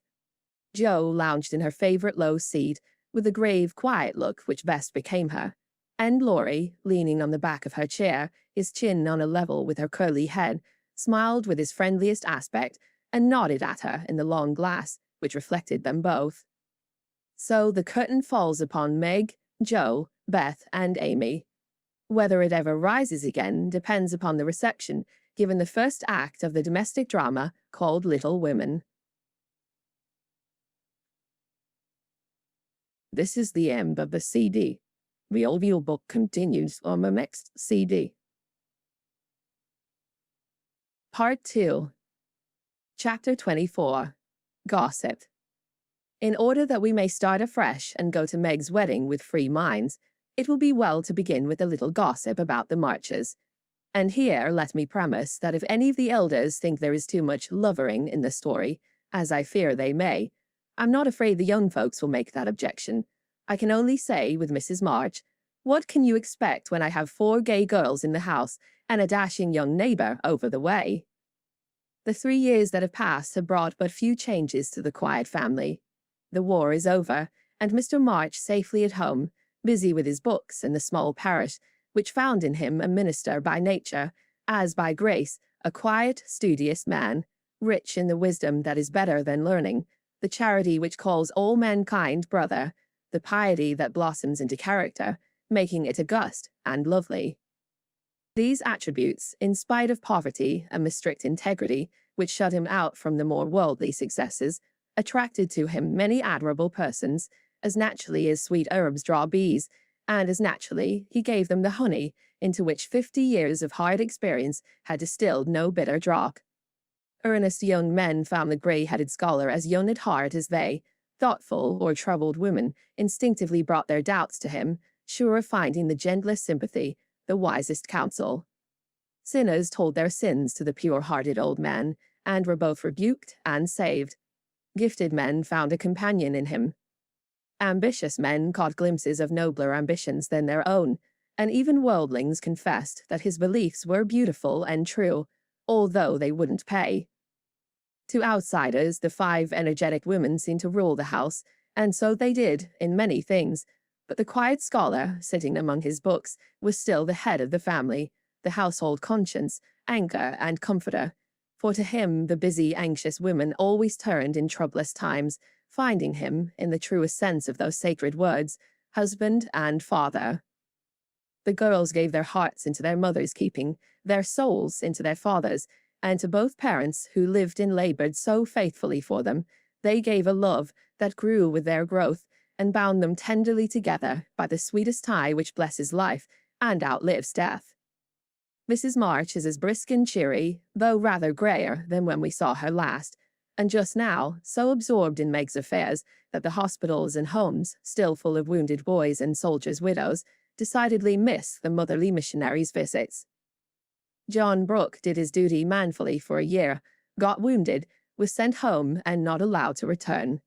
He received no stars or bars, but he deserved them, for he cheerfully risked all he had, and life and love are very precious when both are in full bloom. Perfectly resigned to his discharge, he devoted himself to getting well, preparing for business, and earning a home for Meg. With the good sense and sturdy independence that characterized him, he refused Mr. Lawrence's more generous offers and accepted the place of bookkeeper, feeling better satisfied to begin with an honestly earned salary than by running any risks with borrowed money. Meg had spent the time in working as well as waiting, growing womanly in character, wise in housewifely arts, and prettier than ever, for love is a great beautifier. She had her girlish ambitions and hopes, and felt some disappointment at the humble way in which the new life must begin. Ned Moffat had just married Sally Gardner, and Meg couldn't help contrasting their fine house and carriage, many gifts and splendid outfit with her own, and secretly wishing she could have the same. But somehow envy and discontent soon vanished when she thought of all the patient love and labor John had put into the little home awaiting her, and when they sat together in the twilight, talking over their small plans, the future always grew so beautiful and bright that she forgot Sally's splendor and felt herself the richest, happiest girl in Christendom. Jo never went back to Aunt March, for the old lady took such a fancy to Amy that she bribed her with the offer of drawing lessons from one of the best teachers going, and for the sake of this advantage, Amy would have served a far harder mistress. So she gave her mornings to duty, her afternoons to pleasure, and prospered finely. Jo, meantime, devoted herself to literature and Beth, who remained delicate long after the fever was a thing of the past. Not an invalid exactly, but never again the rosy, healthy creature she had been, yet always hopeful, happy and serene, and busy with the quiet duty she loved, everyone's friend, and an angel in the house, long before those who loved her most had learned to know it. As long as the Spread Eagle paid her $1 a column for her rubbish, as she called it, Jo felt herself a woman of means, and spun her little romances diligently. But great plans fermented in her busy brain and ambitious mind, and the old tin kitchen in the garret held a slowly increasing pile of blotted manuscript, which was one day to place the name of March upon the roll of fame. Laurie, having dutifully gone to college to please his grandfather, was now getting through it in the easiest possible manner to please himself. A universal favorite, thanks to money, manners, much talent, and the kindest heart that ever got its owner into scrapes by trying to get other people out of them, he stood in great danger of being spoiled, and probably would have been, like many another promising boy, if he had not possessed a talisman against evil, in the memory of the kind old man who was bound up in his success, the motherly friend who watched over him as if he were her son, and last, but not least by any means, the knowledge that 4 innocent girls loved admired and believed in him with all their hearts. Being only a glorious human boy, of course he frolicked and flirted, grew dandified, aquatic, sentimental, or gymnastic, as college fashions ordained, hazed and was hazed, talked slang, and more than once came perilously near suspension and expulsion. But as high spirits and the love of fun were the causes of these pranks, he always managed to save himself by frank confession, honorable atonement, or the irresistible power of persuasion, which he possessed in perfection. In fact, he rather prided himself on his narrow escapes, and liked to thrill the girls with graphic accounts of his triumphs over wrathful tutors, dignified professors, and vanquished enemies. The men of my class were heroes in the eyes of the girls, who never wearied of the exploits of our fellows, and were frequently allowed to bask in the smiles of these great creatures when Laurie brought them home with him. Amy especially enjoyed this high honour, and became quite a belle among them, for her ladyship early felt and learned to use the gift of fascination with which she was endowed. Meg was too much absorbed in her private and particular John to care for any other lords of creation, and Beth too shy to do more than peep at them, and wonder how Amy dared to order them about so. But Jo felt quite in her own element, and found it very difficult to refrain from imitating the gentlemanly attitudes, phrases, and feats, which seemed more natural to her than the decorums prescribed for young ladies. They all liked Jo immensely, but never fell in love with her, though very few escaped without paying the tribute of a sentimental sigh or two at Amy's shrine. And speaking of sentiment, brings us very naturally to the Dovecote. That was the name of the little brown house Mr. Brooke had prepared for Meg's first home. Laurie had christened it, saying it was highly appropriate to the gentle lovers, who went on together like a pair of turtle-doves, with first a bill and then a coo. It was a tiny house, with a little garden behind and a lawn about as big as a pocket handkerchief in the front. Here Meg meant to have a fountain, shrubbery, and a profusion of lovely flowers, though just at present the fountain was represented by a weather-beaten urn, very like a dilapidated slop bowl. The shrubbery consisted of several young larches, undecided whether to live or die, and the profusion of flowers was merely hinted by regiments of sticks to show where seeds were planted. But inside it was altogether charming, and the happy bride saw no fault from garret to cellar. To be sure, the hall was so narrow, it was fortunate that they had no piano, for one never could have been got in whole. The dining room was so small that 6 people were a tight fit, and the kitchen stairs seemed built for the express purpose of precipitating both servants and china pell-mell into the coal bin.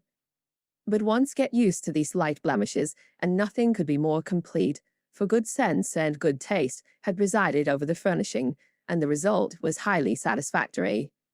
There were no marble-topped tables, long mirrors, or lace curtains in the little parlour, but simple furniture, plenty of books, a fine picture or two, a stand of flowers in the bay window, and, scattered all about, the pretty gifts which came from friendly hands, and were the fairer for the loving messages they brought. I don't think the Parian Psyche Laurie gave lost any of its beauty because John put up the bracket it stood upon, that any upholsterer could have draped the plain muslin curtains more gracefully than Amy's artistic hand, or that any storeroom was ever better provided with good wishes, merry words, and happy hopes than that in which Jo and her mother put away Meg's few boxes, barrels, and bundles. And I am morally certain that the spandy new kitchen never could have looked so cozy and neat if Hannah had not arranged every pot and pan a dozen times over, and laid the fire all ready for lighting the minute Miss Brooke came home.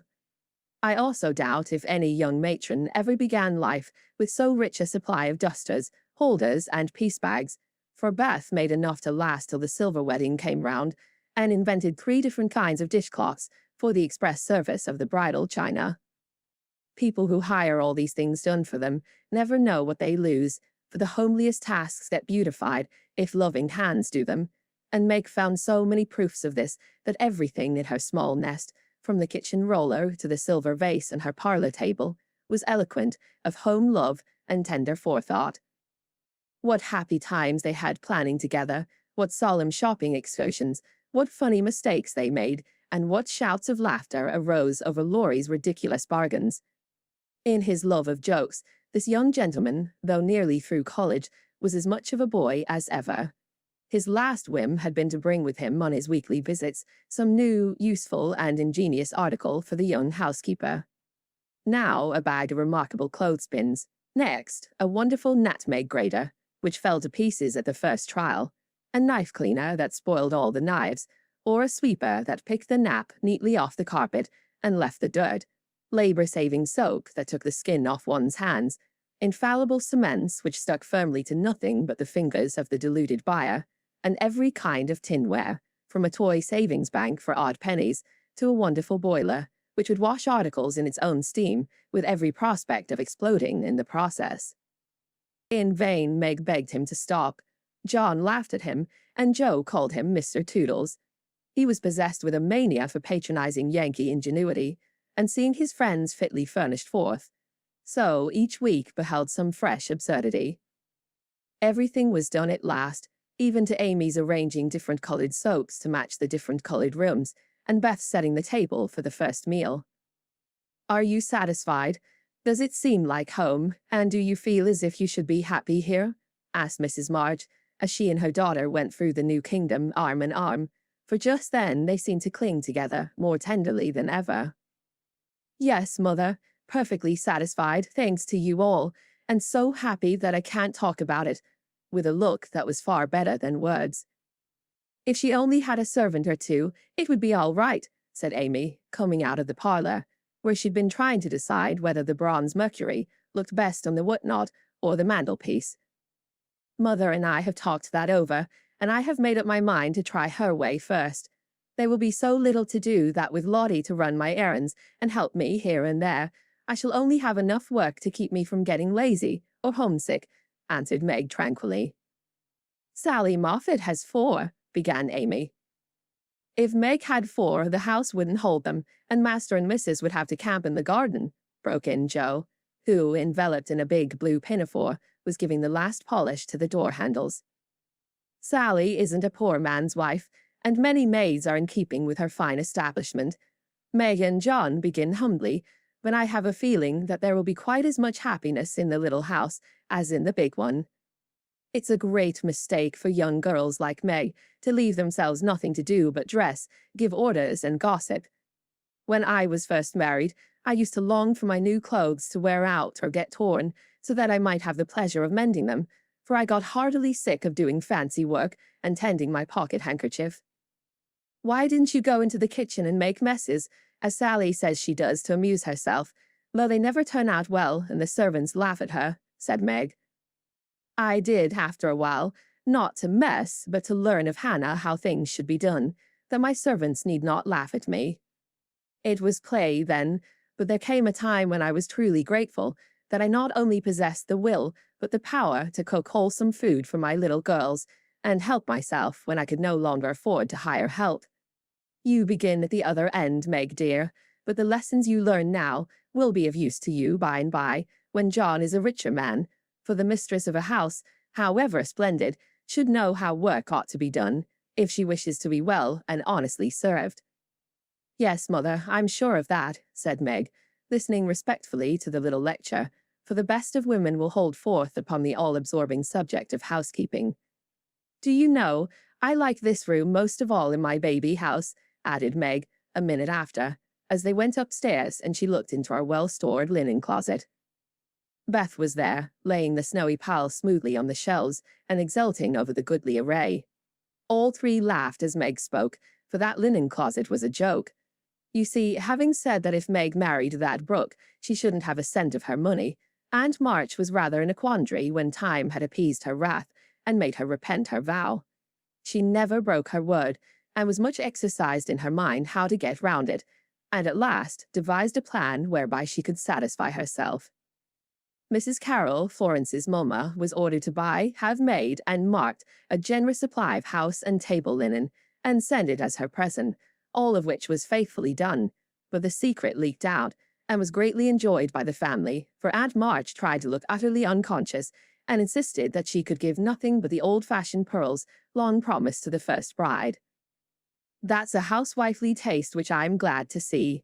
I had a young friend who set up housekeeping with 6 sheets, but she had finger bowls for company, and that satisfied her," said Mrs. March, patting the damask tablecloths with a truly feminine appreciation of their fineness. I haven't a single finger bowl, but this is a set-out that will last me all my days, Hannah says, and Meg looked quite contented, as well she might.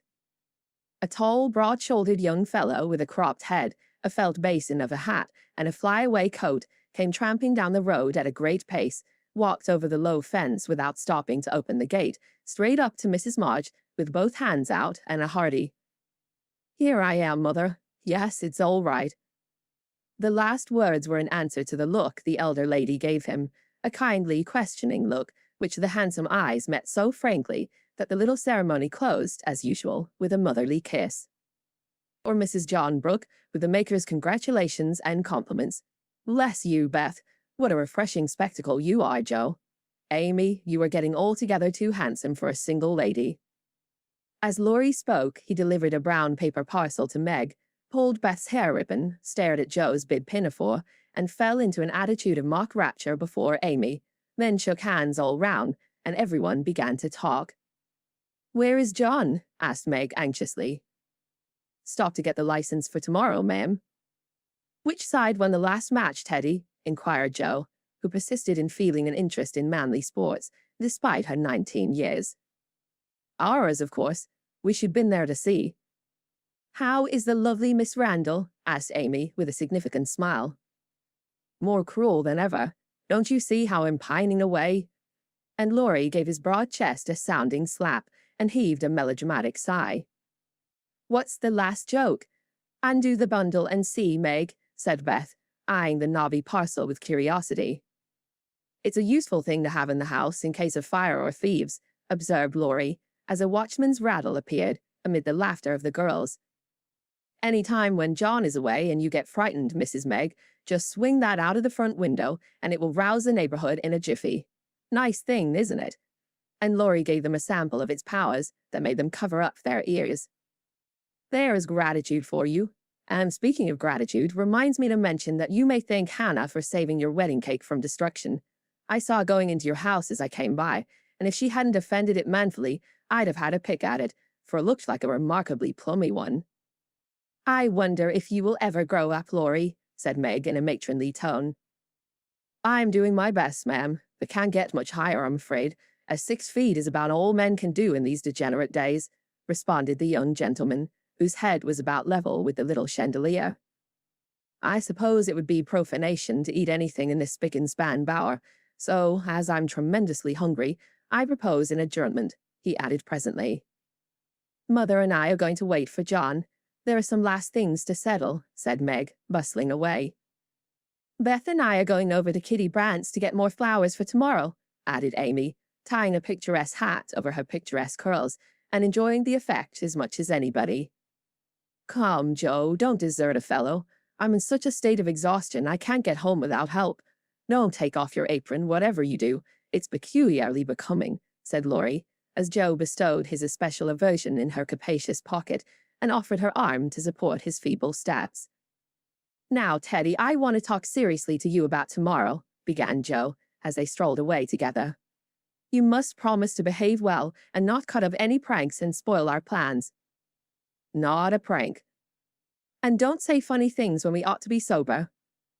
"I never do. You are the one for that." "And I implore you not to look at me during the ceremony. I shall certainly laugh if you do." "You won't see me. You be crying so hard that the thick fog round you will obscure the prospect." "I never cry, unless for some great affliction." "Such as fellows going to college, hey?" cut in Laurie with suggestive laugh. "Don't be a peacock. I only moaned a trifle to keep the girls company." "Exactly. I say, Joe, how is Grandpa this week? Pretty amiable?" "Very. Why, have you got into a scrape and want to know how he'll take it?" asked Joe rather sharply. "Now, Joe, do you think I'd look your mother in the face and say all right if it wasn't?" And Laurie stopped short with an injured air. "No, I don't." "Then don't go and be suspicious. I only want some money," said Laurie, walking on again, appeased by her hearty tone. "You spend a great deal, Teddy." "Bless you, I don't spend it. It spends itself somehow, and is gone before I know it." You are so generous and kind-hearted that you let people borrow and can't say no to anyone. We heard about Henshaw and all you did for him. If you always spent money in that way, no one would blame you," said Joe warmly. "Oh, he made a mountain out of a molehill. You wouldn't have me let that fine fellow work himself to death just for want of a little help when he is worth a dozen of us lazy chaps, would you?" "Of course not, but I don't see the use of your having 17 waistcoats, endless neckties, and a new hat every time you come home. I thought you'd got over the dandy period, but every now and then it breaks out in a new spot.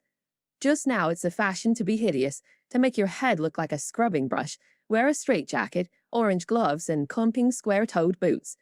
If it was cheap ugliness, I'd say nothing, but it costs as much as the other, and I don't get any satisfaction out of it." Laurie threw back his head and laughed so heartily at this attack that the felt hat fell off, and Joe walked on it, which insult only afforded him an opportunity for expatiating on the advantages of a rough-and-ready costume, as he folded up the maltreated hat and stuffed it into his pocket. "Don't lecture any more, there's a good soul. I have enough all through the week, and like to enjoy myself when I come home. I'll get myself up regardless of expense tomorrow, and be a satisfaction to my friends." "I'll leave you in peace if you'll only let your hair grow. I'm not aristocratic, but I do object to being seen with a person who looks like a young prize-fighter," observed Joe severely. "This unassuming style promotes study, that's why we adopt it," returned Laurie, who certainly could not be accused of vanity, having voluntarily sacrificed a handsome curly crop to the demand for quarter-inch-long stubble. "By the way, Joe, I think that little Parker is really getting desperate about Amy. He talks of her constantly, writes poetry, and moons about in a most suspicious manner. He'd better nip his little passion in the bud, hadn't he?" added Laurie, in a confidential, elder brotherly tone, after a minute's silence. "Of course he had. We don't want any more marrying in this family for years to come. Mercy on us, what are the children thinking of?" And Joe looked as much scandalized as if Amy and little Parker were not yet in their teens. "It's a fast age, and I don't know we are coming to, ma'am. You are a mere infant, but you go next, Joe, and we'll be left lamenting," said Laurie, shaking his head over the degeneracy of the times. "Don't be alarmed. I'm not one of the agreeable sort. Nobody will want me, and it's a mercy, for there should always be one old maid in a family." "You won't give anyone a chance," said Laurie, with a sidelong glance, and a little more color than before in his sunburned face. "You won't show the soft side of your character, and if a fellow gets a peep at it by accident and can't help showing that he likes it, you treat him as Mrs. Gummidge did her sweetheart, throw cold water over him and get so thorny no one dares touch or look at you." "I don't like that sort of thing. I'm too busy to be worried with nonsense, and I think it's dreadful to break up families so. Now don't say any more about it. Meg's wedding has turned all our heads, and we talk of nothing but lovers, and such absurdities. I don't wish to get cross, so let's change the subject." And Joe looked quite ready to fling cold water on the slightest provocation. Whatever his feelings might have been, Laurie found a vent for them in a long, low whistle, and the fearful prediction, as they parted at the gate, "Mark my words, Joe, you'll go next." Chapter 25. The First Wedding. The June roses over the porch were awake bright and early in that morning, rejoicing with all their hearts in the cloudless sunshine, like friendly little neighbors, as they were.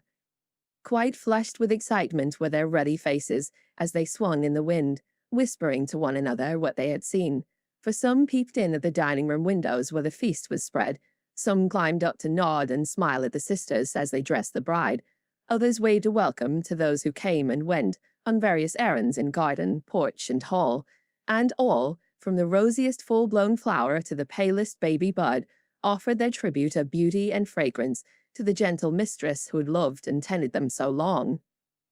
Meg looked very like a rose herself, for all that was best and sweetest in heart and soul seemed to bloom into her face that day, making it fair and tender, with a charm more beautiful than beauty.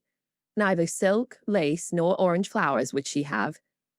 "I don't want a fashionable wedding, but only those about me whom I love, and to them I wish to look and be my familiar self." So she made her wedding gown herself, sewing into it the tender hopes and innocent romances of a girlish heart. Her sisters braided up her pretty hair, and the only ornaments she wore were the lilies of the valley, which her John liked best of all the flowers that grew. "You do look just like our own dear Meg, only so very sweet and lovely that I should hug you if it wouldn't crumple your dress," cried Amy, surveying her with delight when all was done. "Then I am satisfied. But please hug and kiss me, everyone, and don't mind my dress. I want a great many crumples of this sort put into it today." And Meg opened her arms to her sisters, who clung about her with April faces for a minute, feeling that the new love had not changed the old. "Now I'm going to tie John's cravat for him, and then to stay a few minutes with father, quietly in the study." And Meg ran down to perform these little ceremonies, and then to follow her mother wherever she went, conscious that in spite of the smiles on her motherly face, there was a secret sorrow hid in the motherly heart at the flight of the first bird from the nest. As the younger girls stand together, giving the last touches to their simple toilet, it may be a good time to tell of a few changes which 3 years have wrought in their appearance, for all are looking their best just now. Jo's angles are much softened. She's learned to carry herself with ease, if not grace. The curly crop has lengthened into a thick coil, more becoming to the small head atop of the tall figure. There is a fresh color in her brown cheeks, a soft shine in her eyes, and only gentle words fall from her sharp tongue today. Beth has grown slender, pale, and more quiet than ever. The beautiful, kind eyes are larger, and in them lies an expression that saddens one, although it is not sad itself. It is the shadow of pain which touches the young face with such pathetic patience, but Beth seldom complains, and always speaks hopefully of being better soon. Amy is with truth considered the flower of the family, for at 16 she has the air and bearing of a full-grown woman, not beautiful, but possessed of that indescribable charm called grace. One saw it in the lines of her figure, the make and motion of her hands, the flow of her dress, the droop of her hair, unconscious yet harmonious, and as attractive to many as beauty itself. Amy's nose still afflicted her, for it never would grow Grecian, so did her mouth, being too wide and having a decided chin. These offending features gave character to her whole face, but she never could see it, and consoled herself with her wonderfully fair complexion, keen blue eyes, and curls more golden and abundant than ever. All three wore suits of thin silver grey, their best gowns for the summer, with blush roses in hair and bosom, and all three looked just what they were, fresh-faced, happy-hearted girls, pausing a moment in their busy lives to read with wistful eyes the sweetest chapter in the bromance of womanhood. There were to be no ceremonious performances, everything was to be as natural and homelike as possible, so when Aunt March arrived, she was scandalized to see the bride come running to welcome and lead her in, to find the bridegroom fastening up a garland that had fallen down, and to catch a glimpse of the paternal minister marching upstairs with a grave countenance and a wine bottle under each arm.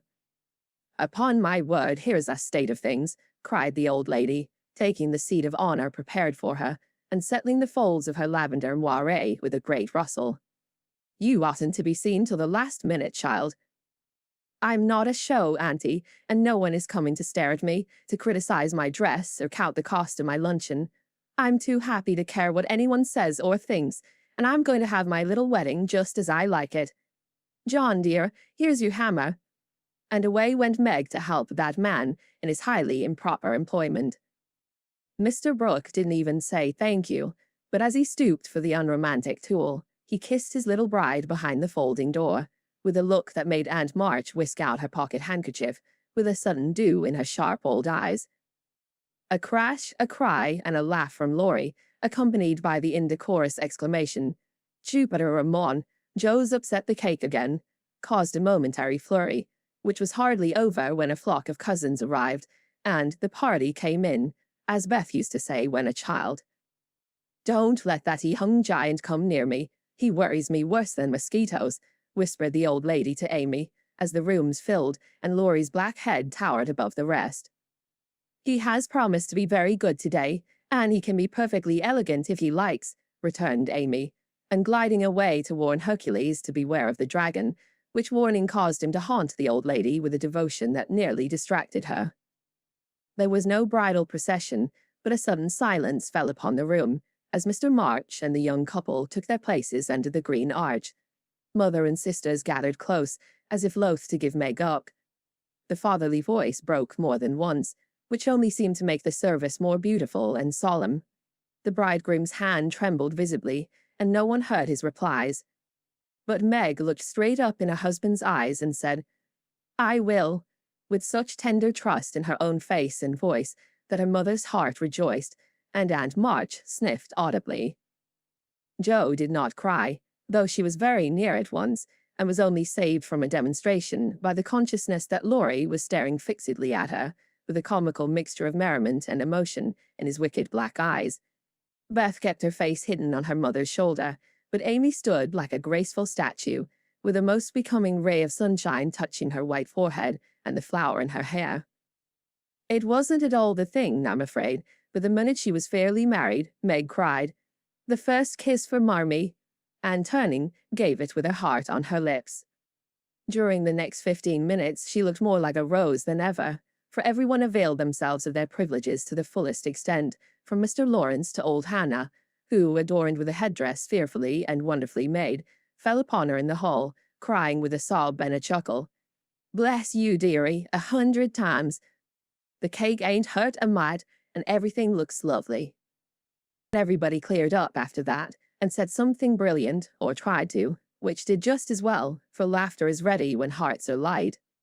There was no display of gifts, for they were already in the little house, nor was there an elaborate breakfast, but a plentiful lunch of cake and fruit dressed with flowers. Mr. Lawrence and Aunt Marge shrugged and smiled at one another, when water, lemonade, and coffee were found to be the only sorts of nectar which the three Hebes carried around. No one said anything till Laurie, who insisted on serving the bride, appeared before her with a loaded salver in his hand and a puzzled expression on his face. "Has Jo smashed all the bottles by accident?" he whispered. "Or am I merely laboring under a delusion that I saw some lying about loose this morning?" "No, your grandfather kindly offered us his best, and Aunt March actually sent some, but father put away a little for Beth and dispatched the rest to the soldiers' home. You know, he thinks that wine should be used only in illness, and mother says that neither she nor her daughters will ever offer it to any young man under her roof." Meg spoke seriously and expected to see Laurie frown or laugh, but he did neither, for after a quick look at her, he said in his impetuous way, "I like that, for I've seen enough harm done to wish other women would think as you do." "You are not made wise by experience, I hope?" And there was an anxious accent in Meg's voice. "No, I give you my word for it. Don't think too well of me either. This is not one of my temptations. Being brought up where wine is as common as water, and almost as harmless, I don't care for it. But when a pretty girl offers it, one doesn't like to refuse, you see." "But you will, for the sake of others, if not for your own. Come, Laurie, promise, and give me one more reason to call this the happiest day of my life." A demand so sudden and so serious made the young man hesitate a moment, for ridicule is often harder to bear than self-denial. Meg knew that if he gave the promise, he would keep it at all costs, and feeling her power, used it, as a woman may for her friend's good. She did not speak, but she looked up at him with a face made very eloquent by happiness, and a smile which said, "No one can refuse me anything today." Laurie certainly could not, and with an answering smile he gave her his hand, saying heartily, "I promise, Mrs. Brooke." "I thank you very, very much." "And I drink long life to your resolution, Teddy," cried Jo, baptizing him with a splash of lemonade, as she waved her glass and beamed approvingly upon him. So the toast was drunk, the pledge made, and loyally kept, in spite of many temptations, for with instinctive wisdom the girls seized a happy moment to do their friend a service, for which he thanked them all his life. After lunch, people strolled about, by twos and threes, through the house and garden, enjoying the sunshine without and within. Meg and John happened to be standing together in the middle of the grass plot, when Laurie was seized with an inspiration which put the finishing touch to this unfashionable wedding. "All the married people take hands and dance round the new-made husband and wife, as the Germans do, while we bachelors and spinsters prance in couples outside," cried Laurie, promenading down the path with Amy, with such infectious spirit and skill that everyone else followed their example without a murmur.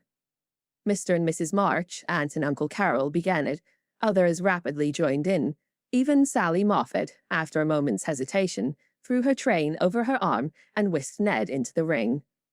But the crowning joke was Mr. Lawrence and Aunt March, for when the stately old gentleman chassied solemnly up to the old lady, she just tucked her cane under arm and hopped briskly away to join hands with the rest and dance about the bridal pair, while the young folks pervaded the garden like butterflies on a midsummer day. Want of breath brought the impromptu ball to a close, and then people began to go. "I wish you well, my dear. I heartily wish you well, but I think you'll be sorry for it," said Aunt March to Meg, adding to the bridegroom as he led her to the carriage. "You've got a treasure, young man. See that you deserve it." "That is the prettiest wedding I've been to for an age, Ned, and I don't see why, for there wasn't a bit of style about it," observed Mrs. Moffat to her husband as they drove away. "Laurie, my lad, if you ever want to indulge in this sort of thing, get one of those little girls to help you, and I shall be perfectly satisfied," said Mr. Lawrence, settling himself in his easy chair to rest after the excitement of the morning. "I'll do my best to gratify you, sir," was Laurie's unusually dutiful reply, as he carefully unpinned the posy Joe had put in his buttonhole. The little house was not far away, and the only bridal journey Meg had was the quiet walk with John from the old home to the new. When she came down, looking like a pretty Quakeress in her dove-colored suit and straw bonnet tied with white, they all gathered about her to say goodbye, as tenderly as if she'd been going to make the grand tour. "Don't feel that I am separated from you, Marmee dear, or that I love you any the less for loving John so much," she said, clinging to her mother, with full eyes for a moment. "I shall come every day, father, and expect to keep my old place in all your hearts, though I am Mary. Beth is going to be with me a great deal, and the other girls would drop in now and then to laugh at my housekeeping struggles. Thank you all for my happy wedding day. Goodbye. Goodbye."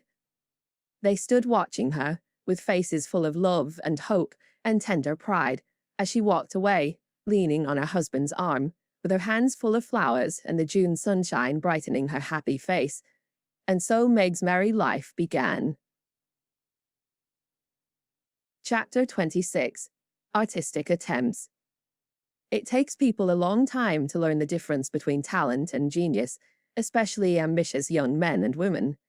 Amy was learning this distinction through much tribulation, for mistaking enthusiasm for inspiration, she attempted every branch of art with youthful audacity.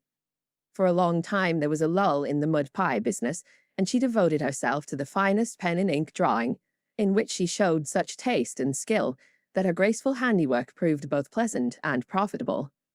But overstrained eyes caused pen and ink to be laid aside for bold attempt at poker sketching. While this attack lasted, the family lived in constant fear of a conflagration, for the odor of burning wood pervaded the house at all hours. Smoke issued from attic and shed with alarming frequency. Red-hot pokers lay about promiscuously, and Hannah never went to bed without a pail of water, and the dinner bell at her door, in case of fire. Raphael's face was found boldly executed on the underside of the moulding board, and Bacchus on the head of a beer barrel. A chanting cherub adorned the cover of the sugar bucket, and attempts to portray Romeo and Juliet supplied kindling for some time. From fire to oil was a natural transition for burned fingers, and Amy fell to painting with undiminished ardor. An artist friend fitted her out with his cast-off palettes, brushes, and colors, and she daubed away, producing pastoral and marine views such as were never seen on land or sea. Her monstrosities in the way of cattle would have taken prizes at an agricultural fair, and the perilous pitching of her vessels would have produced seasickness in the most nautical observer, if the utter disregard to all known rules of shipbuilding and rigging had not convulsed him with laughter at the first glance. Swarthy boys and dark-eyed Madonnas staring at you from one corner of the studio suggested Murillo. Oily brown shadows of faces with a lurid streak in the wrong place meant Rembrandt. Buxom ladies and dropsical infants, Rubens, and Turner appeared in tempests of blue thunder, orange lightning, brown rain, and purple clouds, with a tomato-colored splash in the middle, which might be the sun or a buoy, a sailor's shirt or a king's robe, as the spectator pleased. Charcoal portraits came next, and the entire family hung in a row, looking as wild and crocky as if just evoked from a coal bin. Softened into crayon sketches, they did better, for the likenesses were good, and Amy's hair, Joe's nose, Meg's mouth, and Laurie's eyes were pronounced wonderfully fine. A return to clay and plaster followed, and ghostly casts of her acquaintances haunted corners of the house were tumbled off closet shelves onto people's heads. Children were enticed in as models, till their incoherent accounts of her mysterious doings caused Miss Amy to be regarded in the light of a young ogress. Her efforts in this line, however, were brought to an abrupt close by an untoward accident, which quenched her ardor. Other models failing her for a time, she undertook to cast her own pretty foot, and the family were one day alarmed by an unearthly bumping and screaming, and running to the rescue, found the young enthusiast hopping wildly about the shed with her foot held fast in a pan full of plaster, which had hardened with unexpected rapidity. With much difficulty and some danger, she was dug out, for Joe was so overcome with laughter while she excavated that her knife went too far, cut the poor foot, and left a lasting memorial of one artistic attempt at least. After this, Amy subsided, till a mania for sketching from nature set her to hunting river, field, and wood for picturesque studies, and sighing for ruins to copy. She caught endless colds sitting on damp grass to book delicious bit, composed of a stone, a stump, one mushroom, and a broken mullein stalk, or a heavenly mass of clouds that looked like a choice display of featherbeds when done. She sacrificed her complexion, floating on the river in the midsummer sun to study light and shade, and got a wrinkle over her nose, trying after points of sight, or whatever the squint and string performance is called. If genius is eternal patience, as Michelangelo affirms, Amy had some claim to the divine attribute, for she persevered in spite of all obstacles, failures, and discouragements, firmly believing that in time she should do something worthy to be called high art. She was learning, doing, and enjoying other things meanwhile, for she'd resolved to be an attractive and accomplished woman, even if she never became a great artist. Here she succeeded better, for she was one of those happily created beings who please without effort, make friends everywhere, and take life so gracefully and easily that less fortunate souls are tempted to believe that such are born under a lucky star. Everybody liked her, for among her good gifts was tact. She had an instinctive sense of what was pleasing and proper, always said the right thing to the right person, did just what suited the time and place, and was so self-possessed that her sisters used to say, if Amy went to court without any rehearsal beforehand, she'd know exactly what to do. One of her weaknesses was a desire to move in our best society, without being quite sure what the best really was. Money, position, fashionable accomplishments, and elegant manners were most desirable things in her eyes, and she liked to associate with those who possessed them, often mistaking the false for the true, and admiring what was not admirable. Never forgetting that by birth she was a gentlewoman, she cultivated her aristocratic tastes and feelings, so that when the opportunity came, she might be ready to take the place from which poverty now excluded her. My lady, as her friends called her, sincerely desired to be a genuine lady, and was so at heart, but had yet to learn that money cannot buy refinement of nature, that rank does not always confer nobility, and that true breeding makes itself felt in spite of external drawbacks. "I want to ask a favor of you, Mamma," Amy said, coming in with an important air one day. "Well, little girl, what is it?" replied her mother, in whose eyes the stately young lady still remained the baby. "Our drawing class breaks up next week, and before the girls separate for the summer, I want to ask them out here for a day. They are wild to see the river, sketch the broken bridge, and copy some of the things they admire in my book. They have been very kind to me in many ways, and I am grateful, for they are all rich, and I know I am poor, yet they never made any difference." "Why should they?" And Mrs. March put the question with what the girls called her Maria Theresa air. "You know as well as I that it does make a difference with nearly everyone, so don't ruffle up like a dear motherly hen when your chickens get pecked by smarter birds. The ugly duckling turned out a swan, you know." And Amy smiled without bitterness, for she possessed a happy temper and hopeful spirit. Mrs. March laughed and smoothed down her maternal pride as she asked, "Well, my swan, what is your plan?" "I should like to ask the girls out to lunch next week, to take them for a drive to the places they want to see, a row on the river, perhaps, and make a little artistic fête for them." "That looks feasible. What do you want for lunch? Cake, sandwiches, fruit, and coffee will be all that is necessary, I suppose. Oh, dear, no. We must have cold tongue and chicken, French chocolate, and ice cream besides. The girls are used to such things, and I want my lunch to be proper and elegant, though I do work for my living. How many young ladies are there? Asked her mother, beginning to look sober. 12 or 14 in the class, but I dare say they won't all come. Bless me, child, you will have to charter an omnibus to carry them about.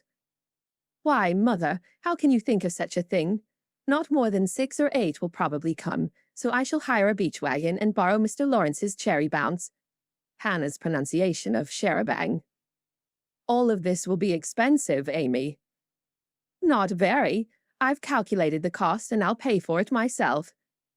Don't you think, dear, that as these girls are used to such things, and the best we can do will be nothing new, that some simpler plan would be pleasanter to them, as a change, if nothing more, and much better for us than buying or borrowing what we don't need, and attempting a style not in keeping with our circumstances?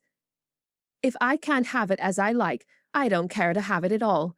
I know that I can carry it out perfectly well, if you and the girls will help a little, and I don't see why I can't, if I'm willing to pay for it, said Amy, with a decision which opposition was apt to change into obstinacy.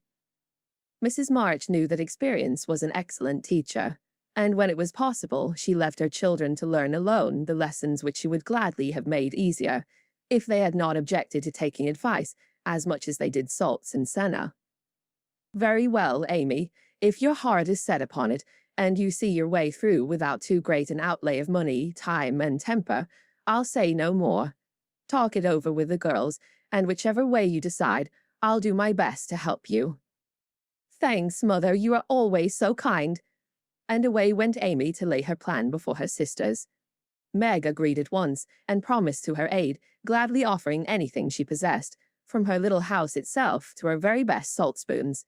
But Jo frowned upon the whole project, and would have nothing to do with it at first. Why in the world should you spend your money, worry your family, and turn the house upside down for a parcel of girls who don't care a sixpence for you?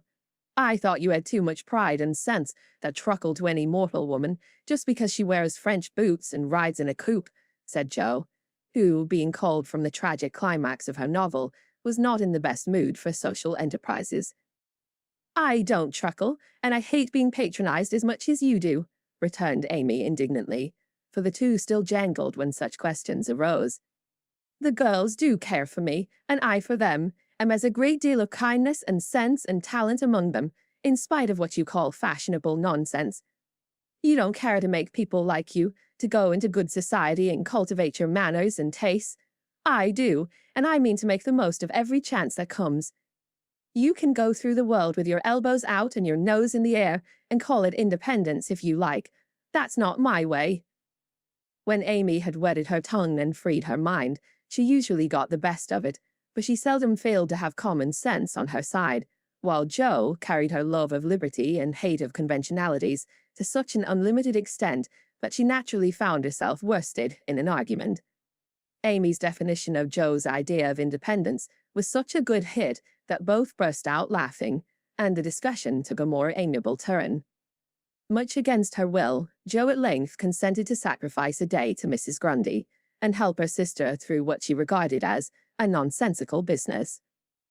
The invitations were sent, nearly all accepted, and the following Monday was set apart for the grand event. Hannah was out of humour because her week's work was deranged, and prophesied that, if the washing and ironing wasn't done regular, nothing would go well anywheres. This hitch in the mainspring of the domestic machinery had a bad effect upon the whole concern, but Amy's motto was, nil disparandum, and having made up her mind what to do, she proceeded to do it, in spite of all obstacles. To begin with, Hannah's cooking didn't turn out well. The chicken was tough, the tongue too salt, and the chocolate wouldn't froth properly. Then the cake and ice cost more than Amy expected, so did the wagon and various other expenses, which seemed trifling at the outset, counted up rather alarmingly afterward. Beth got a cold and took to her bed. Meg had an unusual number of callers to keep her at home, and Jo was in such a divided state of mind that her breakages, accidents, and mistakes were uncommonly numerous, serious, and trying. If it was not fair on Monday, the young ladies were to come on Tuesday, an arrangement which aggravated Jo and Hannah to the last degree. On Monday morning, the weather was in that undecided state which is more exasperating than a steady pour. It drizzled a little, shone a little, blew a little, and didn't make up its mind till it was too late for anyone else to make up theirs.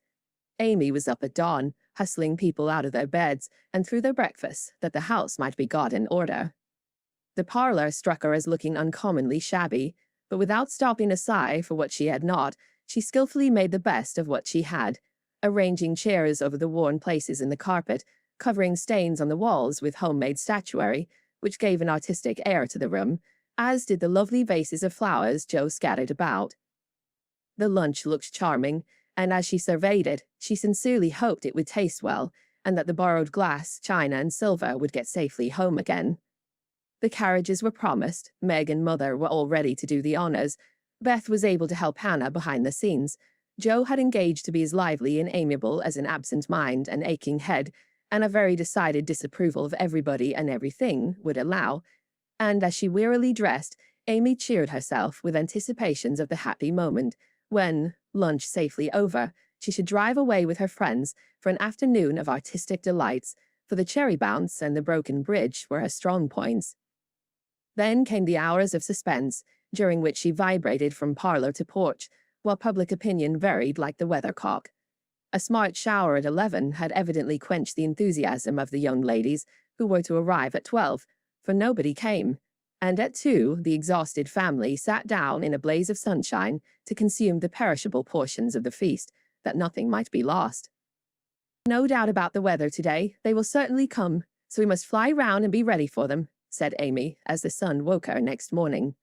She spoke briskly, but in her secret soul she wished she had said nothing about Tuesday, for her interest, like her cake, was getting a little stale.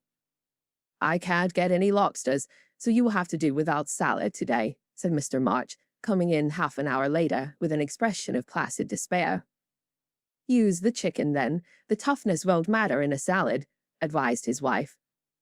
"Hannah left it on the kitchen table a minute, and the kittens got at it. I'm very sorry, Amy," added Beth, who was still a patroness of cats. "Then I must have a lobster, for tongue alone won't do," said Amy decidedly. "Shall I rush into town and demand one?" asked Jo, with the magnanimity of a martyr. "You'd come bringing it home under your arm without any paper, just to try me. I'll go myself," answered Amy, whose temper was beginning to fail. Shrouded in a thick veil and armed with a genteel travelling basket, she departed, feeling that a cool drive would soothe her ruffled spirit and fit her for the labours of the day. After some delay, the object of her desire was procured, likewise a bottle of dressing to prevent further loss of time at home, and off she drove again, well pleased with her own forethought.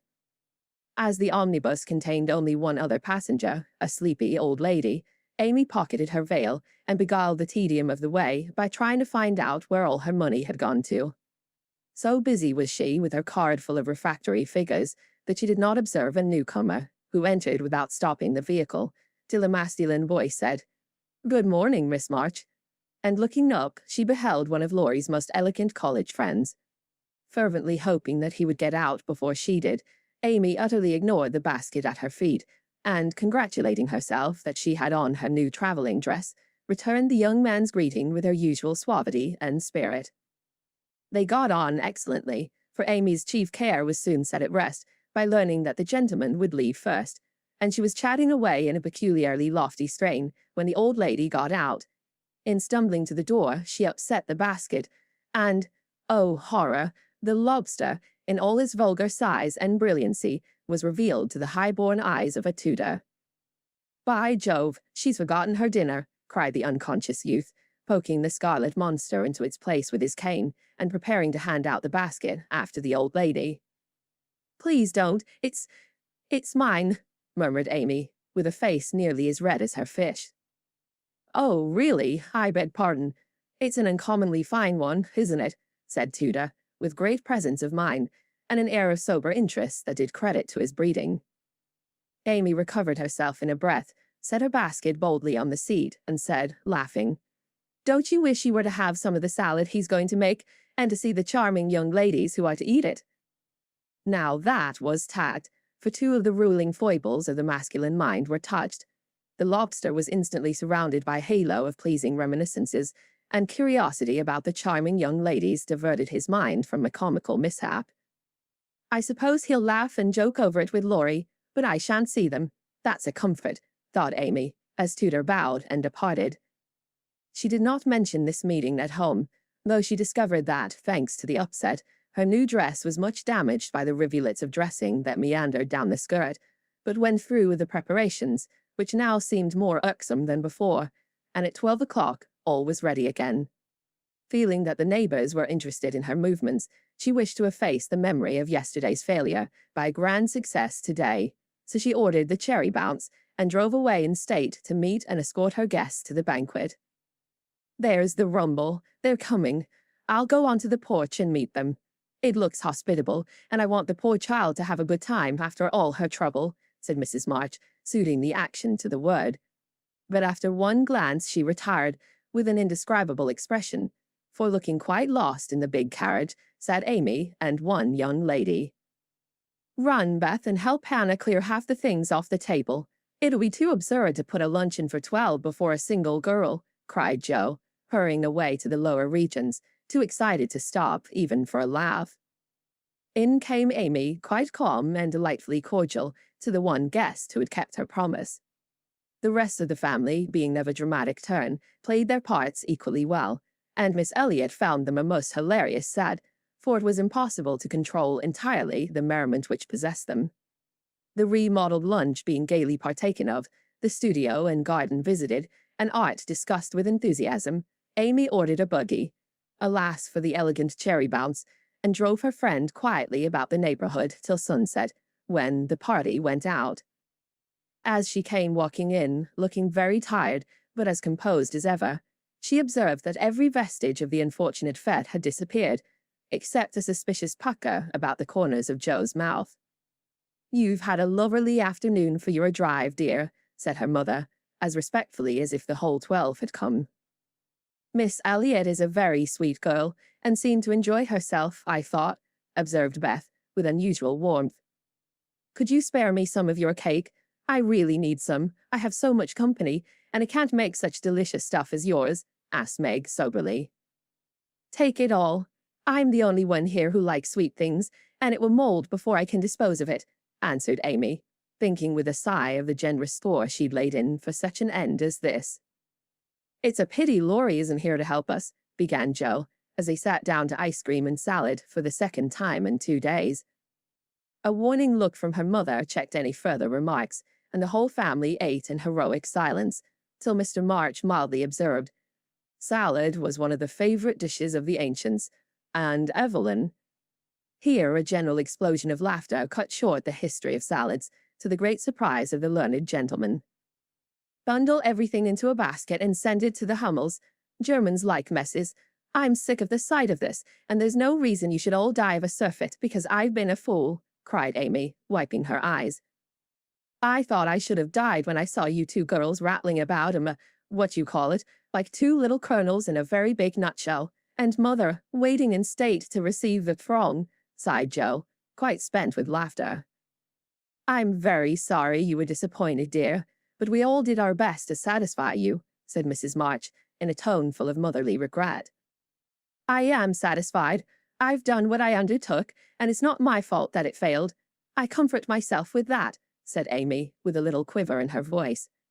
"I thank you all very much for helping me, and I'll thank you still more if you won't allude to it for a month, at least." No one did for several months, but the word fete always produced a general smile, and Laurie's birthday gift to Amy was a tiny coral lobster in the shape of a charm for her watch guard. Chapter 27. Literary Lessons. Fortune suddenly smiled upon Jo, and dropped a good luck penny in her path. Not a golden penny exactly, but I doubt if 500,000 would have given more real happiness than did the little sum that came to her in this wise. Every few weeks she would shut herself up in her room, put on her scribbling suit, and fall into a vortex, as she expressed it, writing away at her novel with all her heart and soul, for till that was finished she could find no peace. Her scribbling suit consisted of a black woolen pinafore, on which she could wipe her pen at will, and a cap of the same material, adorned with a cheerful red bow, into which she bundled her hair when the decks were cleared for action. This cap was a beacon to the inquiring eyes of her family, who, during these periods, kept their distance, merely popping in their heads semi-occasionally to ask, with interest, "Does genius burn, Joe?" They did not always venture even to ask this question, but took an observation of the cap and judged accordingly. If this expressive article of dress was drawn low upon the forehead, it was a sign that hard work was going on. In exciting moments, it was pushed rakishly askew, and when despair seized the author, it was plucked wholly off and cast upon the floor. At such times the intruder silently withdrew, and not until the red bow was seen gaily erect upon the gifted brow did anyone dare address Jo. She did not think herself a genius by any means, but when the writing fit came on, she gave herself up to it with entire abandon, and led a blissful life, unconscious of want, care, or bad weather, while she sat safe and happy in an imaginary world, full of friends almost as real and dear to her as any in the flesh. Sleep forsook her eyes, meals stood untasted, day and night were all too short to enjoy the happiness which blessed her only at such times, and made these hours worth living, even if they bore no other fruit. The divine of Flatus usually lasted a week or two, and then she emerged from her vortex, hungry, sleepy, cross, or despondent. She was just recovering from one of these attacks when she was prevailed upon to escort Miss Crocker to a lecture, and in return for her virtue, was rewarded with a new idea. It was a people's course, the lecture on the pyramids, and Jo rather wondered at the choice of such a subject for such an audience, but took it for granted that some great social evil would be remedied, or some great want supplied by unfolding the glories of the pharaohs to an audience whose thoughts were busy with the price of coal and flour, and whose lives were spent in trying to solve harder riddles than that of the Sphinx. They were early, and while Miss Crocker set the heel of her stocking, Jo amused herself by examining the faces of the people who occupied the seat with them. On her left were two matrons, with massive foreheads and bonnets to match, discussing women's rights and making tatting. Beyond sat a pair of humble lovers, artlessly holding each other by the hand, a sombre spinster eating peppermints out of a paper bag, and an old gentleman taking his preparatory nap behind a yellow bandana. On her right, her only neighbor was a studious-looking lad absorbed in a newspaper.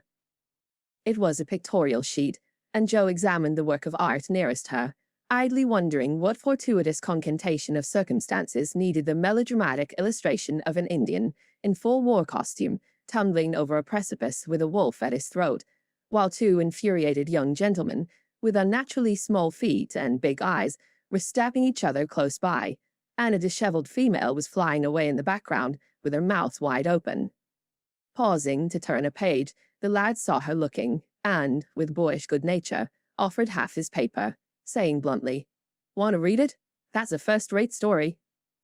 Jo accepted it with a smile, for she'd never outgrown her liking for lads, and soon found herself involved in the usual labyrinth of love, mystery, and murder, for the story belonged to that class of light literature in which the passions have a holiday, and when the author's invention fails, a grand catastrophe clears the stage of one half of the dramatis personae, leaving the other half to exult over their downfall.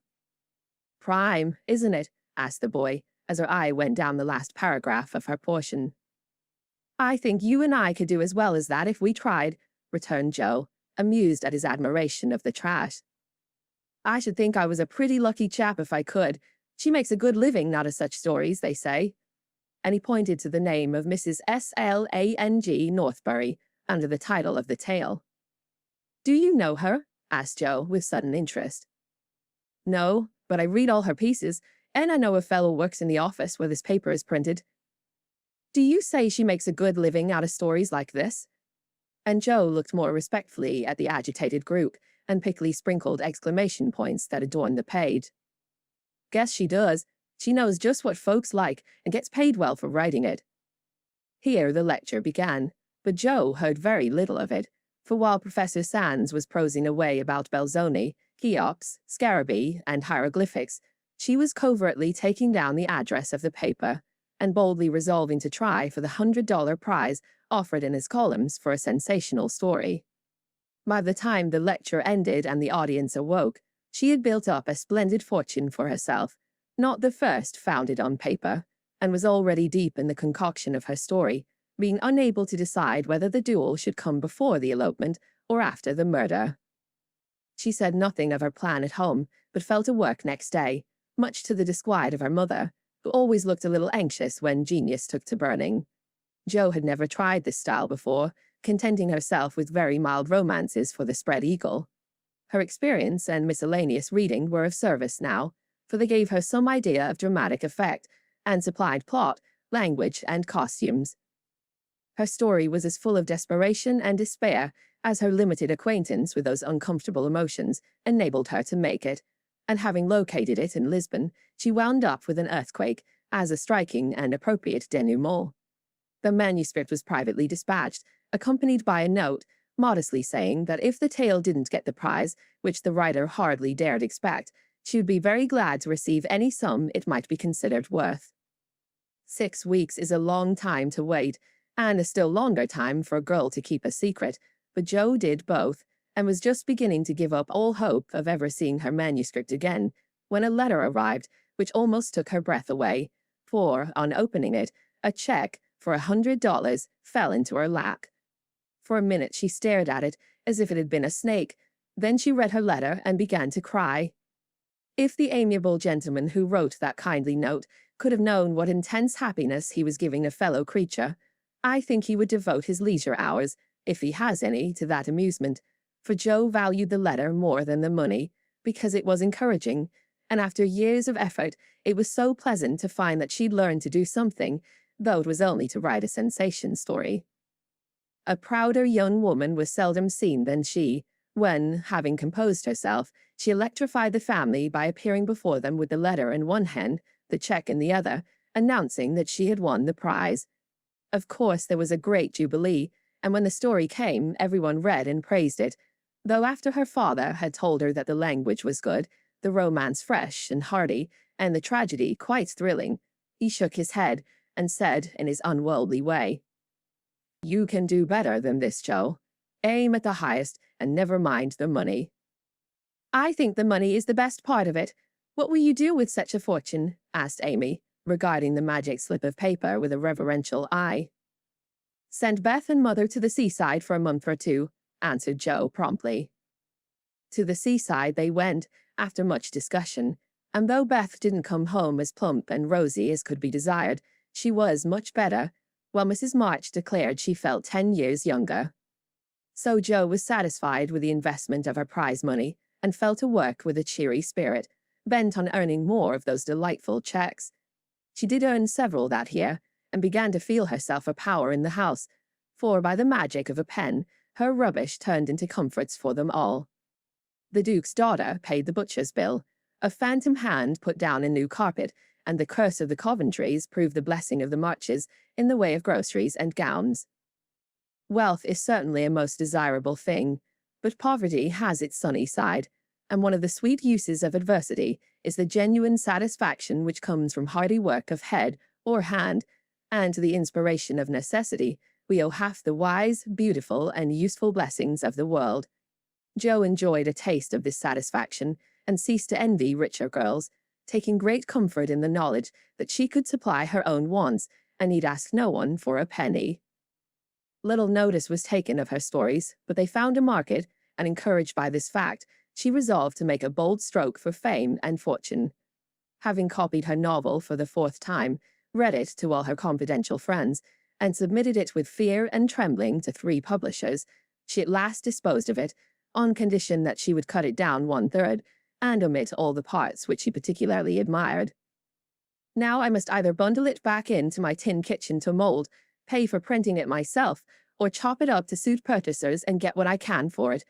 Fame is a very good thing to have in the house, but cash is more convenient, so I wish to take the sense of the meeting on this important subject," said Jo, calling a family council. "Don't spoil your book, my girl, for there is more in it than you know, and the idea is well worked out. Let it wait and ripen," was her father's advice, and he practiced what he preached, having waited patiently 30 years for fruit of his own to ripen, and being in no haste to gather it even now, when it was sweet and mellow. "It seems to me that Jo will profit more by taking the trial than by waiting," said Mrs. March. "Criticism is the best test of such work, for it will show her both unsuspected merits and faults, and help her to do better next time. We are too partial, but the praise and blame of outsiders will prove useful, even if she gets but little money." "Yes," said Jo, knitting her brows. "That's just it. I've been fussing over the thing so long, I really don't know whether it's good, bad, or indifferent. It'll be a great help to have cool, impartial persons take a look at it and tell me what they think of it." "I wouldn't leave a word out of it. You'll spoil it if you do, for the interest of the story is more in the minds than in the actions of the people, and it will all be a muddle if you don't explain as you go on," said Meg, who firmly believed that this book was the most remarkable novel ever written. "But Mr. Allen says, leave out the explanations, make it brief and dramatic, and let the characters tell the story," interrupted Jo, turning to the publisher's note. "Do as he tells you. He knows what will sell, and we don't. Make a good, popular book and get as much money as you can. By and by, when you've got a name, you can afford to digress and have philosophical and metaphysical people in your novels," said Amy, who took a strictly practical view of the subject. "Well," said Jo, laughing, "if my people are philosophical and metaphysical, it isn't my fault, for I know nothing about such things, except what I hear Father say sometimes.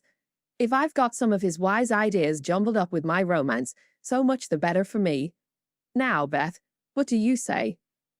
"I should so like to see it printed soon," was all Beth said, and smiled in saying it. But there was an unconscious emphasis on the last word, and a wistful look in the eyes that never lost their childlike candor, which chilled Jo's heart for a minute with a foreboding fear, and decided her to make her little venture soon. So, with Spartan firmness, the young authoress laid her firstborn on her table and chopped it up as ruthlessly as any ogre. In the hope of pleasing everyone, she took everyone's advice, and like the old man and his donkey in the fable, suited nobody. Her father liked the metaphysical streak which had unconsciously got into it, so that was allowed to remain, though she had her doubts about it. Her mother thought that there was a trifle too much description. Out, therefore, it came, and with it many necessary links in the story. Meg admired the tragedy, so Jo piled up the agony to suit her, while Amy objected to the fun, and, with the best intentions in life, Jo quenched the sprightly scenes which relieved the somber character of the story. Then, to complicate the ruin, she cut it down 1/3, and confidingly sent the poor little romance, like a picked robin, out into the big busy world to try its fate. Well, it was printed, and she got $300 for it, likewise plenty of praise and blame, both so much greater than she expected that she was thrown into a state of bewilderment, from which it took her some time to recover. "You said, Mother, that criticism would help me. But how can it, when it's so contradictory that I don't know whether I've written a promising book or broken all of the 10 Commandments?" cried poor Jo, turning over a heap of notices, the perusal of which filled her with pride and joy one minute, wrath and dismay the next. "This man says, an exquisite book, full of truth, beauty, and earnestness. All is sweet, pure, and healthy," continued the perplexed authoress. "The next, the theory of the book is bad, full of morbid fancies, spiritualistic ideas, and unnatural characters. Now, as I had no theory of any kind, don't believe in spiritualism, and copied my characters from life, I don't see how this critic can be right. Another says it's one of the best American novels which has appeared for years. I know better than that. And the next asserts that, though it is original and written with great force and feeling, it is a dangerous book. 'Tisn't. Some make fun of it, some overpraise, and nearly all insist that I had a deep theory to expound, when I only wrote it for the pleasure and the money. I wish I'd printed the whole or not at all, for I do hate to be so misjudged." Her family and friends administered comfort and commendation liberally. Yet it was a hard time for sensitive, high-spirited Jo, who meant so well and had apparently done so ill. But it did her good, for those whose opinion had real value gave her the criticism which is an author's best education, and when the first soreness was over, she could laugh at her poor little book, yet believe in it still, and feel herself the wiser and stronger for the buffeting she had received. "Not being a genius like Keats, it won't kill me," she said stoutly. "And I've got the joke on my side, after all, for the parts that were taken straight out of real life are denounced as impossible and absurd, and the scenes that I made up out of my own silly head are pronounced charmingly natural, tender, and true. So I'll comfort myself with that, and when I'm ready, I'll up again and take another." Chapter 28. Domestic Experiences. Like most other young matrons, Meg began her married life with a determination to be a model housekeeper. John should find home a paradise. He should always see a smiling face, should fare sumptuously every day, and never know the loss of a button. She brought so much love, energy, and cheerfulness to the work, but she could not but succeed, in spite of some obstacles. Her paradise was not a tranquil one, for the little woman fussed, was over-anxious to please, and bustled about like a true Martha, cumbered with many cares. She was too tired sometimes even to smile. John grew dyspeptic after a course of dainty dishes, and ungratefully demanded plain fare. As for buttons, she soon learned to wonder where they went, to shake her head over the carelessness of men, and to threaten to make him sew them on himself, and see if his work would stand impatient and clumsy fingers any better than hers. They were very happy, even after they discovered that they couldn't live on love alone. John did not find Meg's beauty diminished, though she beamed at him from behind the familiar coffee pot. Nor did Meg miss any of the romance from the daily parting, when her husband followed up his kiss with the tender inquiry, "Shall I some veal or mutton for dinner, darling?" The little house ceased to be a glorified bower, but it became a home, and the young couple soon felt that it was a change for the better. At first they played keep house and frolicked over it like children. Then John took steadily to business, feeling the cares of the head of a family upon his shoulders, and Meg laid by her cambric wrappers, put on a big apron, and fell to work, as before said, with more energy than discretion.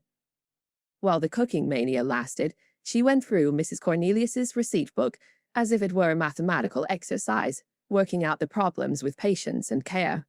Sometimes our family were invited in to help eat up a too bounteous feast of successes, or Lottie would be privately dispatched with a batch of failures, which were to be concealed from all eyes in the convenient stomachs of the little Hummels. An evening with John over the account books usually produced a temporary lull in the culinary enthusiasm, and a frugal fit would ensue, during which the poor man was put through a course of bread pudding, hash, and warmed-over coffee, which tried his soul, although he bore it with praiseworthy fortitude. Before the golden mean was found, however, Meg added to her domestic possessions what young couples seldom get on long without, a family jar. Fired with a housewifely wish to see her storeroom stocked with homemade preserves, she undertook to put up her own currant jelly. John was requested to order home a dozen or so of little pots and an extra quantity of sugar, for their own currants were ripe and were to be attended to at once. As John firmly believed that "my wife" was equal to anything, and took a natural pride in her skill, he resolved that she should be gratified, and their only crop of fruit laid by in a most pleasing form for winter use. Home came 4 dozen delightful little pots, half a barrel of sugar, and a small boy to pick the currants for her. With her pretty hair tucked into a little cap, arms bared to the elbow, and a checked apron which had a coquettish look in spite of the bib, the young housewife fell to work, feeling no doubts about her success, for hadn't she seen Hannah do it hundreds of times? The array of pots rather amazed her at first, but John was so fond of jelly, and the nice little jars would look so well on the top shelf, that Meg resolved to fill them all, and spend a long day picking, boiling, straining, and fussing over her jelly. She did her best. She asked advice of Mrs. Cornelius. She racked her brain to remember what Hannah did that she left undone. She reboiled, resugared, and restrained, but that dreadful stuff wouldn't gel. She longed to run home, bib and all, and ask Mother to lend her a hand, but John and she had agreed that they would never annoy anyone with their private worries, experiments, or quarrels. They had laughed over that last word, as if the idea it suggested was a most preposterous one, but they had held to their resolve, and whenever they could get on without help, they did so, and no one interfered, for Mrs. March had advised the plan. So Meg wrestled alone with the refractory sweetmeats all that hot summer day, and at 5 o'clock sat down in her topsy-turvy kitchen, wrung her bedaubed hands, lifted up her voice, and wept. Now, in the first flush of the new life, she had often said, "My husband shall always feel free to bring a friend home whenever he likes. I shall always be prepared. There shall be no flurry, no scolding, no discomfort, but a neat house, a cheerful wife, and a good dinner. John, dear, never stop to ask my leave. Invite whom you please, and be sure of a welcome from me." How charming that was, to be sure. John quite glowed with pride to hear her say it, and felt what a blessed thing it was to have a superior wife. But although they had had company from time to time, it never happened to be unexpected, and Megan never had an opportunity to distinguish herself, till now. It always happens so in this vale of tears. There is an inevitability about such things which we can only wonder at, deplore, and bear as we best can. If John had not forgotten all about the jelly, it really would have been unpardonable in him to choose that day, of all the days in the year, to bring a friend home to dinner unexpectedly. Congratulating himself that a handsome repast had been ordered that morning, feeling sure that it would be ready to the minute, and indulging in pleasant anticipations of the charming effect it would produce, when his pretty wife came running out to meet him, he escorted his friend to his mansion, with the irrepressible satisfaction of a young host and husband. It is a world of disappointments, as John discovered when he reached the Dovecote. The front door usually stood hospitably open.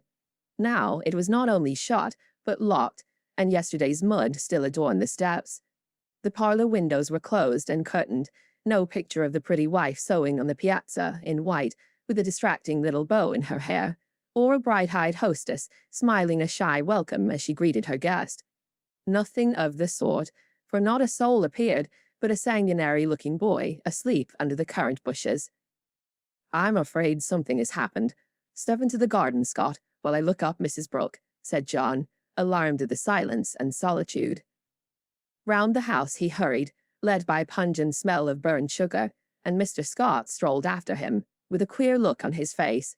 He paused discreetly at a distance when Brooke disappeared, but he could both see and hear, and being a bachelor, enjoyed the prospect mightily. In the kitchen reigned confusion and despair. One edition of jelly was trickled from pot to pot, another lay upon the floor, and a third was burning gaily on the stove. Lottie, with Teutonic phlegm, was calmly eating bread and currant wine, for the jelly was still in a hopelessly liquid state, while Mrs. Brooke, with her apron over her head, sat sobbing dismally. "My dearest girl, what is the matter?" cried John, rushing in, with awful visions of scalded hands, sudden news of affliction, and secret consternation at the thought of the guest in the garden.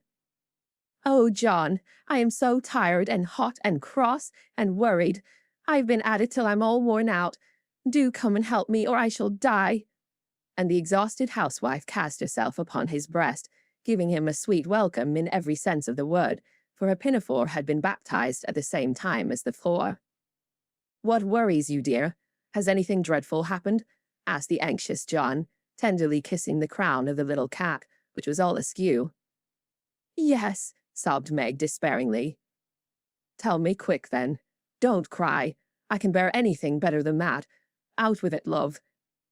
The jelly won't gel, and I don't know what to do." John Brooke laughed then, as he never dared to laugh afterward, and the derisive Scot smiled involuntarily as he heard the hearty peal, which put the finishing stroke to poor Meg's woe. "Is that all? Fling it out of the window and don't bother any more about it.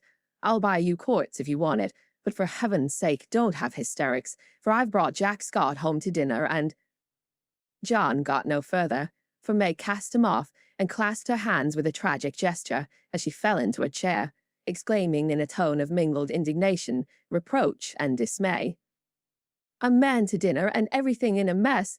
John Brooke, how could you do such a thing?" "Hush, he's in the garden. I forgot the confounded jelly, but it can't be helped now," said John, surveying the prospect with an anxious eye.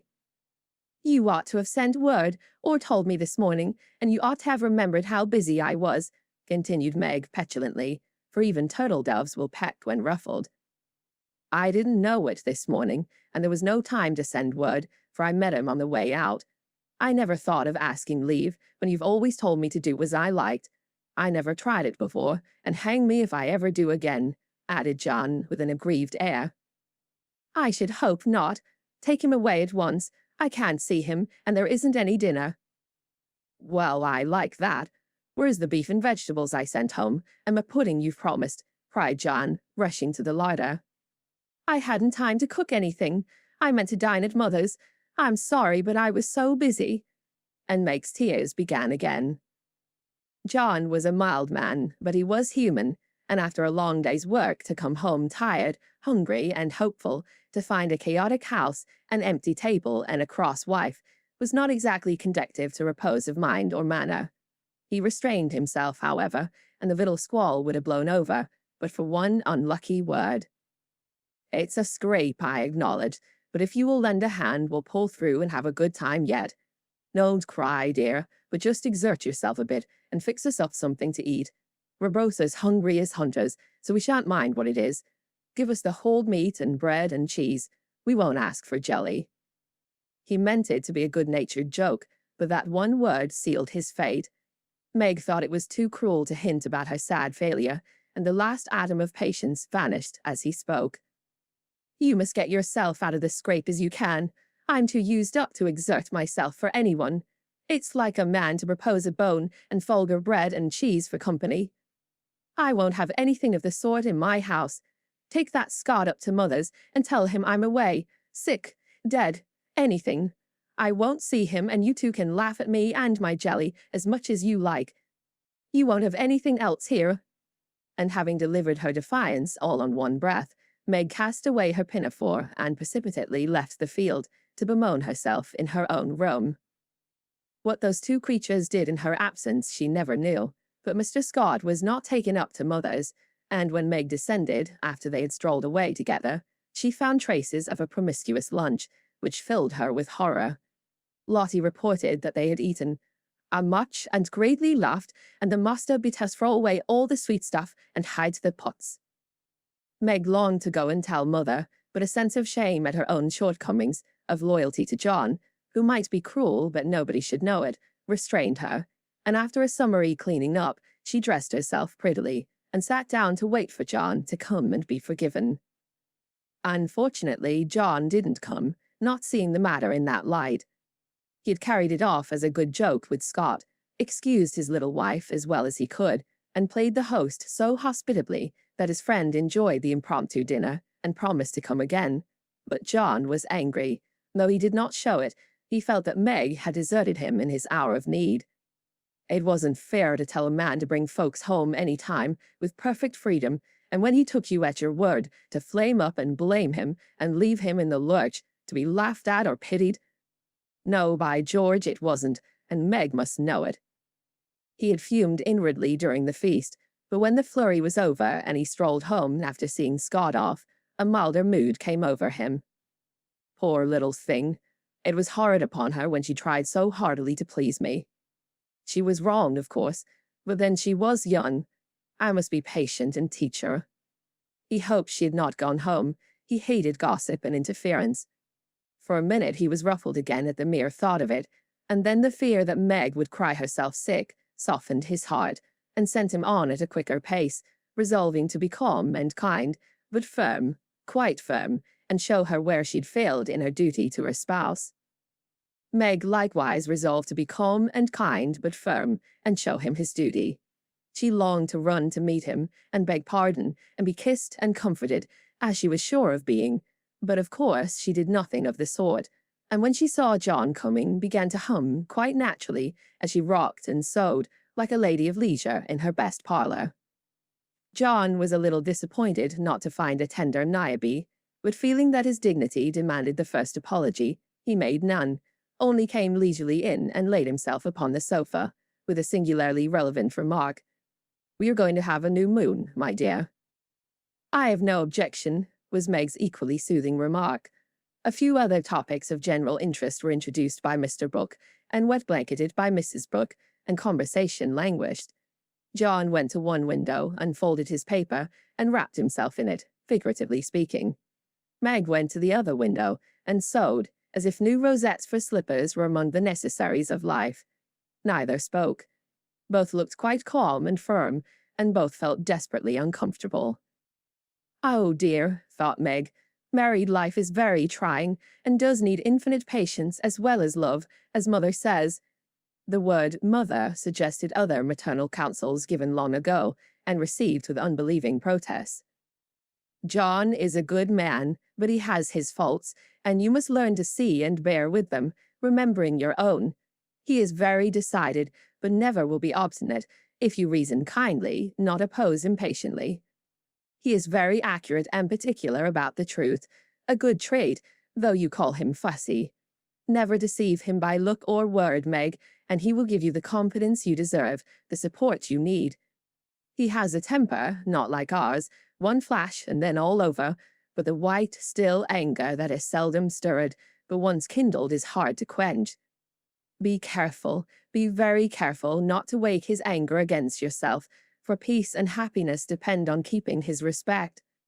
Watch yourself, be the first to ask pardon if you both err, and guard against the little piques, misunderstandings, and hasty words that often pave the way for bitter sorrow and regret.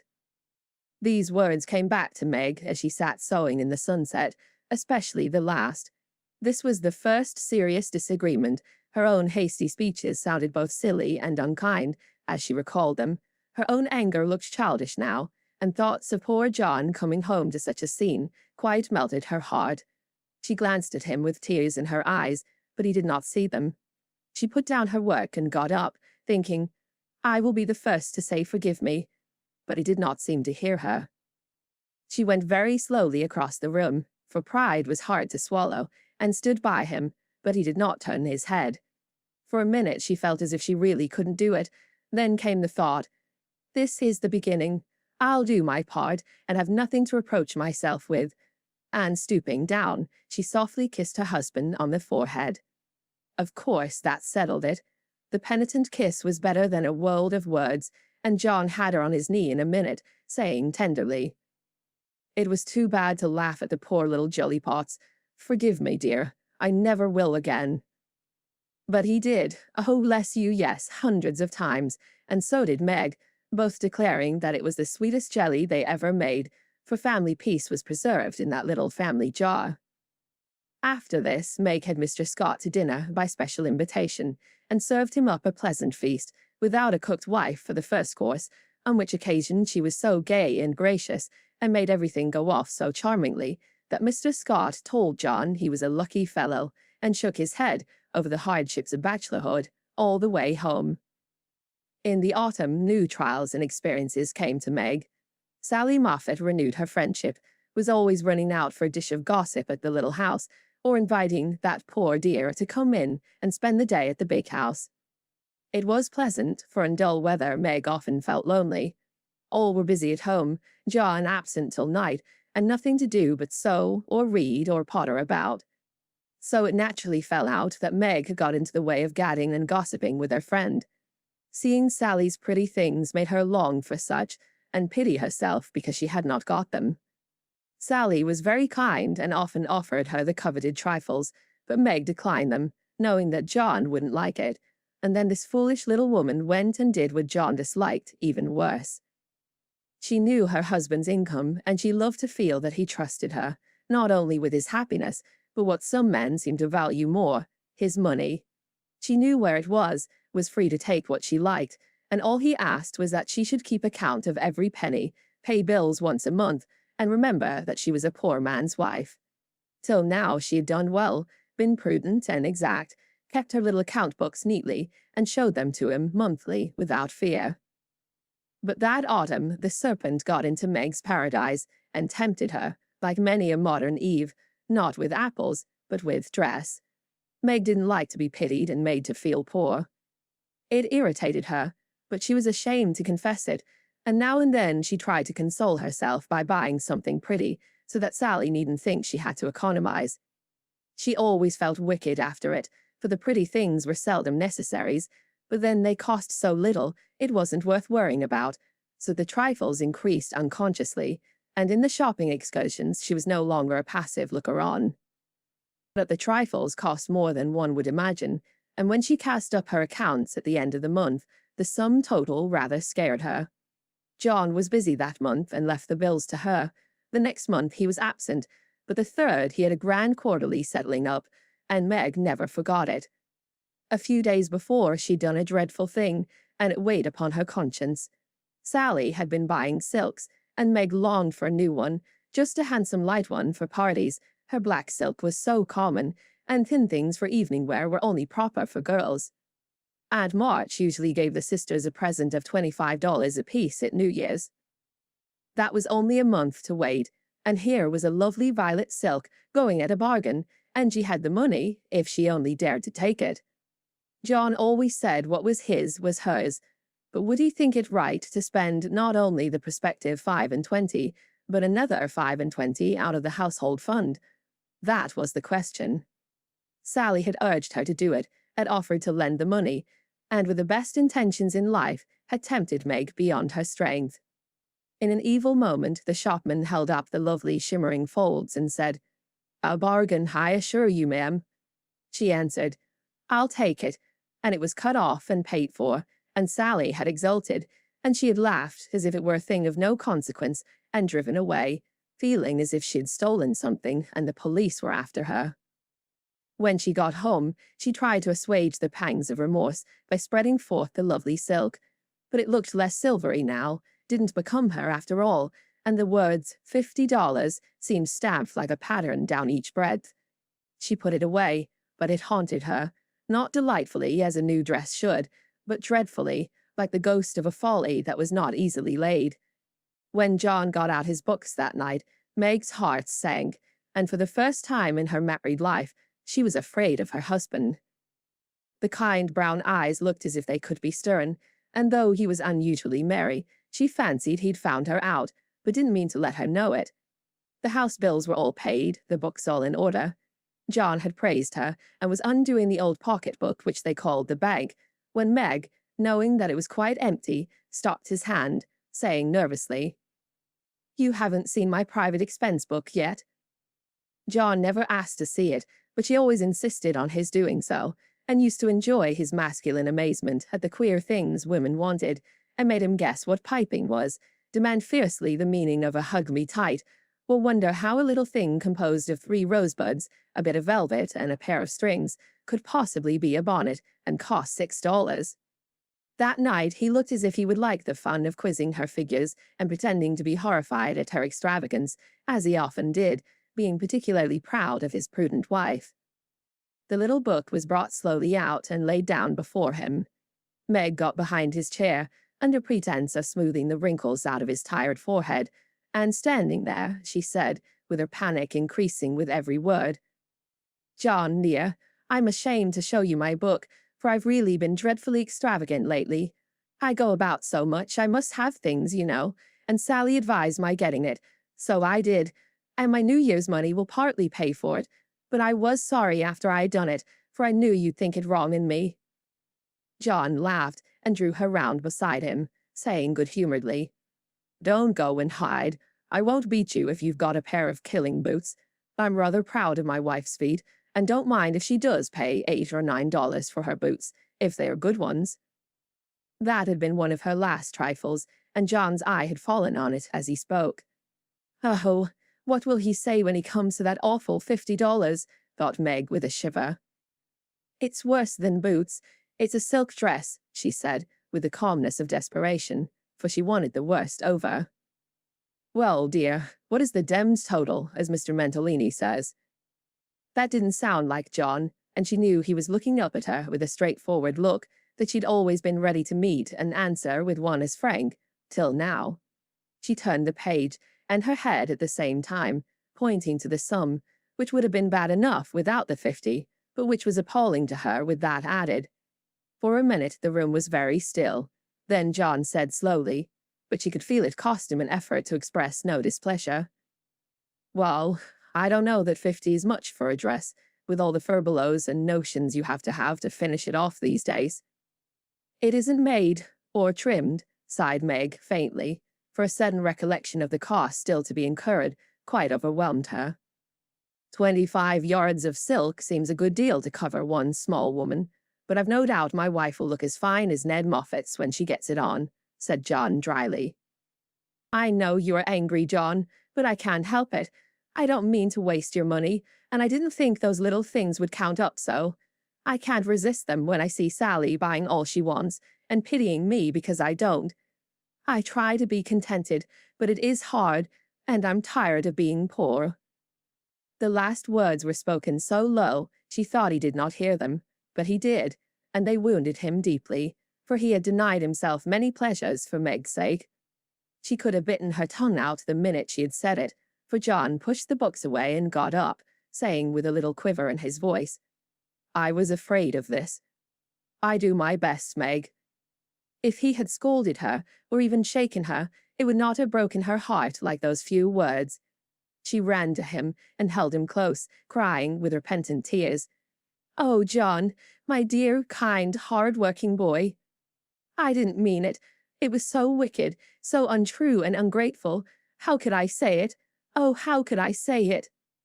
He was very kind, forgave her readily, and did not utter one reproach, but Meg knew that she had done and said a thing which would not be forgotten soon, although he might never allude to it again.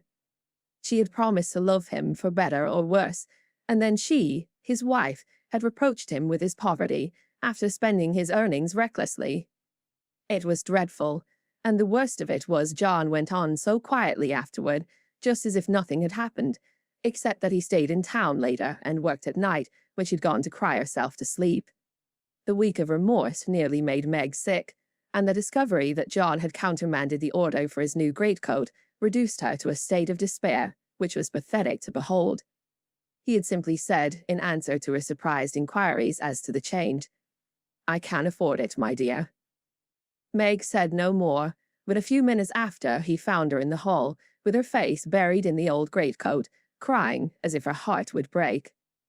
They had a long talk that night, and Meg learned to love her husband better for his poverty, because it seemed to have made a man of him, given him the strength and courage to fight his own way, and taught him a tender patience with which to bear and comfort the natural longings and failures of those he loved.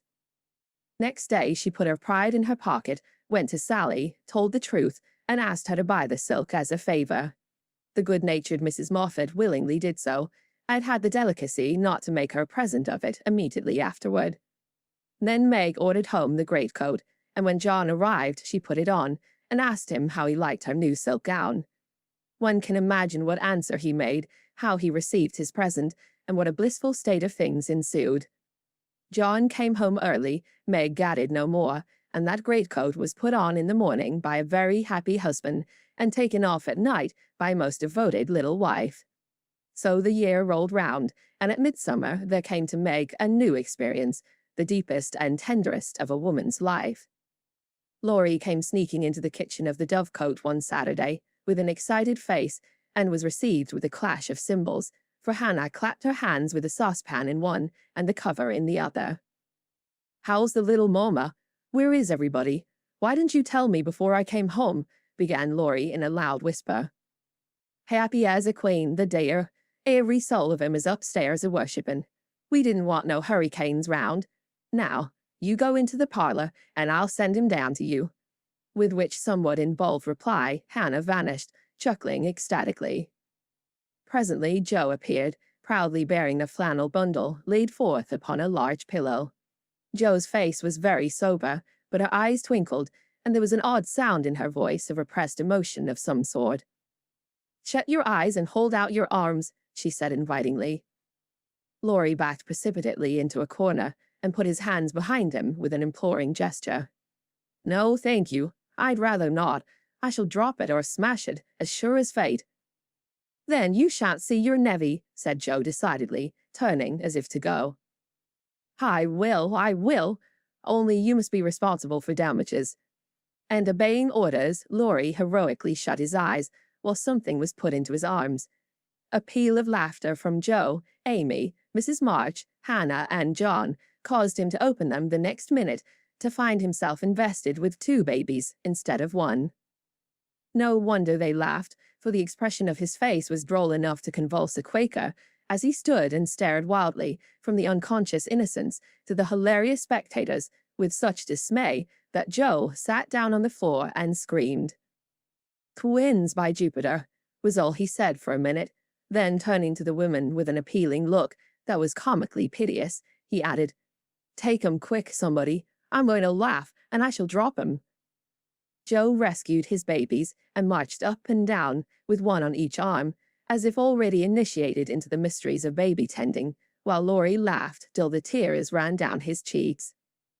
"It's the best joke of the season, isn't it? I wouldn't have told you, for I set my heart on surprising you, and I flatter myself I've done it," said Joe, when she got her breath. "I never was more staggered in my life. Isn't it fun? Are they boys? What are you going to name them? Let's have another look. Hold me up, Joe, for upon my life it's one too many for me," returned Laurie, regarding the infants with the air of a big, benevolent Newfoundland, looking at a pair of infantile kittens. "Boy and girl. Aren't they beauties?" said the proud papa, beaming upon the little red squirmers as if they were unfledged angels. "Most remarkable children I ever saw. Which is which?" And Laurie bent like a well sweep to examine the prodigies. Amy put a blue ribbon on the boy and a pink on the girl, French fashion, so you can always tell. Besides, one has blue eyes and one brown. "Kiss them, Uncle Teddy," said wicked Joe. "I'm afraid they mightn't like it," began Laurie, with unusual timidity in such matters. "Of course they will. They are used to it now. Do it this minute, sir," commanded Joe, fearing he might propose a proxy. Laurie screwed up his face and obeyed, with a gingerly peck at each little cheek that produced another laugh and made the baby squeal. "There, I knew they didn't like it. That's the boy. See him kick? He hits out with his fists like a good one. Now then, young Brooke, pitch into a man of your own size, will you?" cried Laurie, delighted with a poke in the face from a tiny fist flapping aimlessly about. "He's to be named John Lawrence, and the girl Margaret, after mother and grandmother. We shall call her Daisy, so as not to have two Megs, and I suppose the Manny will be Jack, unless we find a better name," said Amy with ant-like interest. "Name him Demi-John, and call him Demi for short," said Laurie. "Daisy and Demi, just the thing. I knew Teddy would do it," cried Joe, clapping her hands. Teddy certainly had done it that time, for the babies were Daisy and Demi to the end of the chapter. Chapter 29. Calls. "Come, Joe, it's time." "For what?" "You don't mean to say you have forgotten that you promised to make half a dozen calls with me today?" "I've done a good many rash and foolish things in my life, but I don't think I ever was mad enough to say I'd make 6 calls in one day when a single one upsets me for a week." "Yes, you did. It was a bargain between us. I was to finish the crayon of Beth for you, and you were to go properly with me and return our neighbors' visits. If it was fair, that was in the bond, and I stand to the letter of my bond, Shylock. There is a pile of clouds in the east. It's not fair, and I don't go." "Now, that's shirking. It's a lovely day, no prospect of rain, and you pride yourself on keeping promises, so be honorable, come and do your duty, and then be at peace for another 6 months." At that minute, Jo was particularly absorbed in dressmaking, for she was mantua maker general to the family, and took especial credit to herself because she could use a needle as well as a pen. It was very provoking to be arrested in the act of her first trying on, and ordered out to make calls in her best array on a warm July day. She hated calls of the formal sort, and never made any till Amy compelled her with a bargain, bribe, or promise. In the present instance there was no escape, and having clashed her scissors rebelliously, while protesting that she smelled thunder, she gave in, put away her work, and taking up her hat and gloves with an air of resignation, told Amy the victim was ready. "Jo March, you are perverse enough to provoke a saint. You don't intend to make calls in that state, I hope," cried Amy, surveying her with amazement. "Why not? I'm neat and cool and comfortable, quite proper for a dusty walk on a warm day. If people care more for my clothes than they do for me, I don't wish to see them. You can dress for both, and be as elegant as you please. It pays for you to be fine. It doesn't for me, and furbelows only worry me." "Oh dear," sighed Amy. "Now she's in a contrary fit, and would drive me distracted before I can get her properly ready. I'm sure it's no pleasure to me to go today, but it's a debt we owe society, and there's no one to pay it but you and me. I'll do anything for you, Jo, if you'll only dress yourself nicely and come and help me do the civil. You can talk so well, look so aristocratic in your best things, and behave so beautifully, if you try, that I'm proud of you. I'm afraid to go alone. Do come and take care of me. You're an artful little puss to flatter and wheedle your cross old sister in that way. The idea of my being aristocratic and well-bred, and your being afraid to go anywhere alone. I don't know which is the most absurd. Well, I'll go if I must, and do my best. You shall be commander of the expedition, and I'll obey blindly. Will that satisfy you? Said Joe, with a sudden change from perversity to lamb-like submission. You're a perfect cherub. Now put on all your best things, and I'll tell you how to behave at each place, so that you will make a good impression. I want people to like you, and they would, if you'd only try to be a little more agreeable. Do your hair the pretty way, and put the pink rose in your bonnet. It's becoming, and you look too sober in your plain suit. Take your light gloves and the embroidered handkerchief. We'll stop at Meg's and borrow her white sunshade, and then you can have my dove-colored one.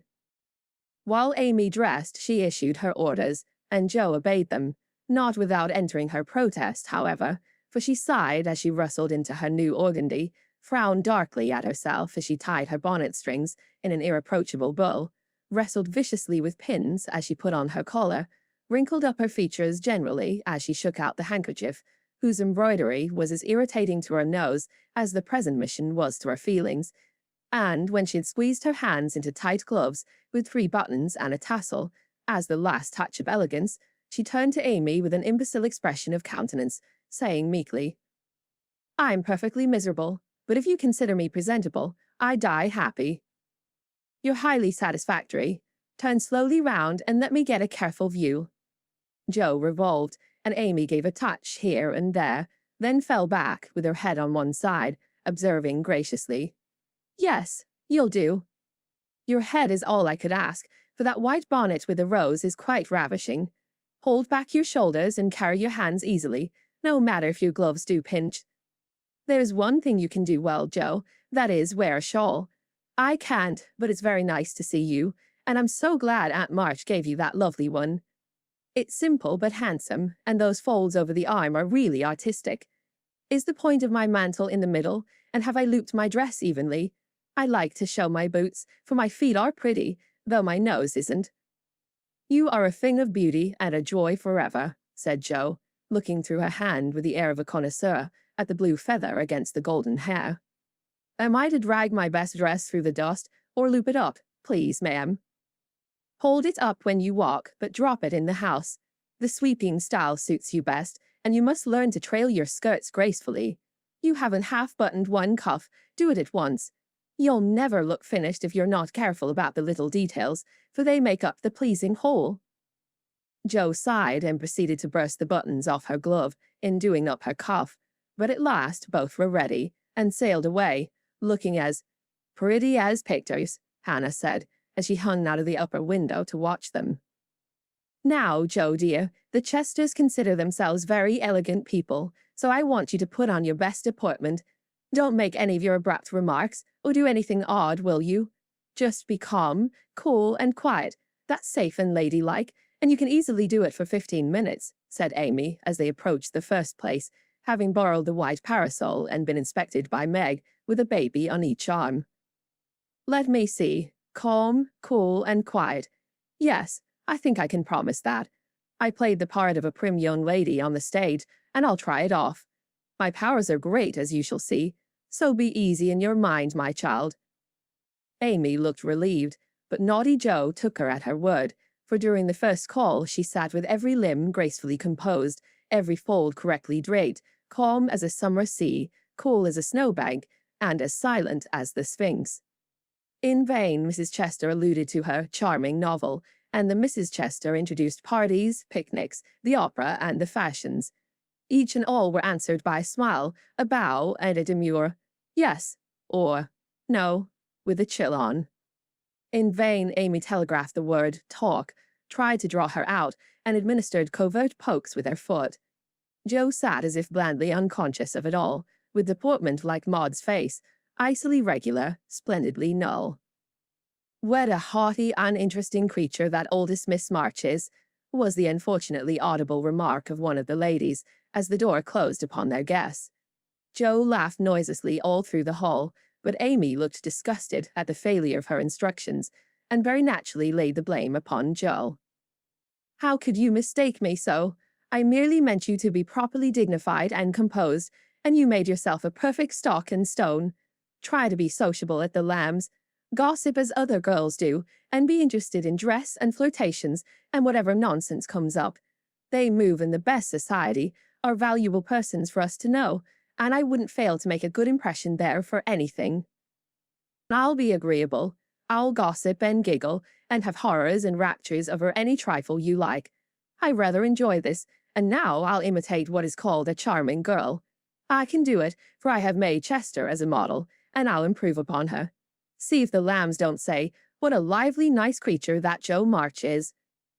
Amy felt anxious, as well she might, for when Joe turned freakish, there was no knowing where she would stop.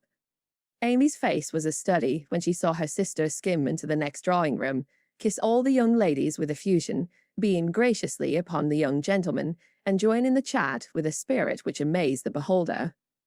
Amy was taken possession of by Mrs. Lamb, with whom she was a favourite, and forced to hear a long account of Lucretia's last attack, while 3 delightful young gentlemen hovered near, waiting for a pause when they might rush in and rescue her. So situated, she was powerless to check Joe, who seemed possessed by a spirit of mischief, and talked away as volubly as the lady. A knot of heads gathered about her, and Amy strained her ears to hear what was going on, for broken sentences filled her with curiosity, and frequent peals of laughter made her wild to share the fun. One may imagine her suffering and overhearing fragments of this sort of conversation. She rides splendidly. Who taught her? No one. She used to practice mounting, holding the reins and sitting straight on an old saddle in a tree. Now she rides anything, for she doesn't know what fear is, and the stableman lets her have horses cheap because she trains them to carry ladies so well. She has such a passion for it, I often tell her if everything else fails, she can be a horsebreaker and get her living so. At this awful speech, Amy contained herself with difficulty, for the impression was being given that she was rather a fast young lady, which was her especial aversion. But what could she do? For the old lady was in the middle of her story, and long before it was done, Joe was off again, making more droll revelations, and committing still more fearful blunders. Yes, Amy was in despair that day, for all the good beasts were gone, and of 3 left, 1 was lame, 1 blind, and the other so balky that you would have put dirt in his mouth before he would start. Nice animal for a pleasure party, wasn't it? Which did she choose? Asked one of the laughing gentlemen, who enjoyed the subject. None of them. She heard of a young horse at the farmhouse over the river, and though a lady had never ridden him, she resolved to try, because he was handsome and spirited. Her struggles were really pathetic. There was no one to bring the horse to the saddle, so she took the saddle to the horse. My dear creature, she actually rode it over the river, put it on her head, and marched up to the barn to the utter amazement of the old man. Did she ride the horse? Of course she did, and had a capital time. I expected to see her brought home in fragments, but she managed him perfectly, and was the life of the party. Well, I call that plucky.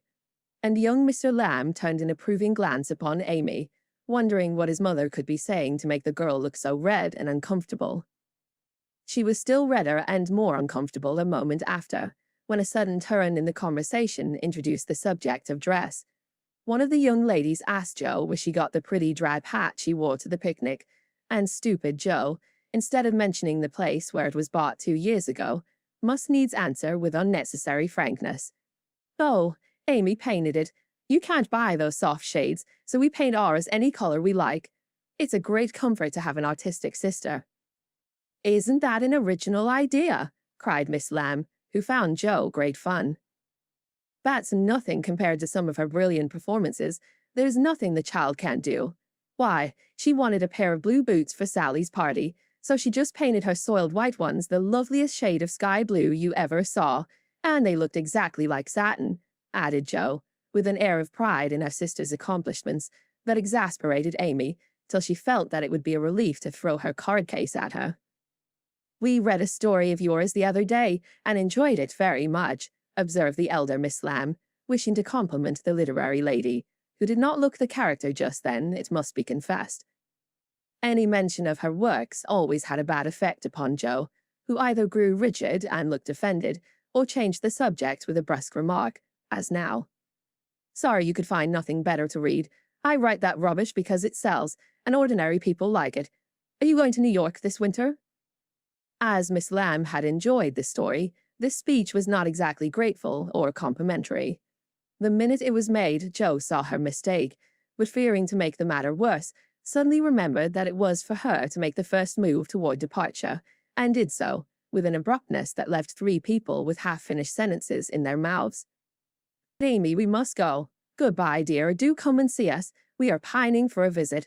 I don't dare to ask you, Mr. Lamb, but if you should come, I don't think I shall have the heart to send you away.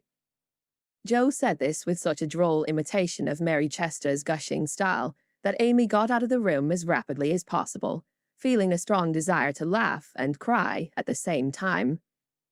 Didn't I do well? Asked Jo with a satisfied air as they walked away. Nothing could have been worse, was Amy's crushing reply. What possessed you to tell those stories about my saddle, and the hats and boots, and all the rest of it? Why, it's funny, and amuses people. They know we are poor, so it's no use pretending that we have grooms, buy 3 or 4 hats a season, and have things as easy and fine as they do. You needn't go and tell them all our little shifts, and expose our poverty in that perfectly unnecessary way. You haven't a bit of proper pride, and never will learn when to hold your tongue and when to speak, said Amy despairingly. Poor Jo looked abashed, and silently chafed the end of her nose with a stiff handkerchief, as if performing a penance for her misdemeanors. How shall I behave here? She asked, as they approached the 3rd mansion. Just as you please. I wash my hands of you, was Amy's short answer. Then I'll enjoy myself. The boys are at home, and we'll have a comfortable time.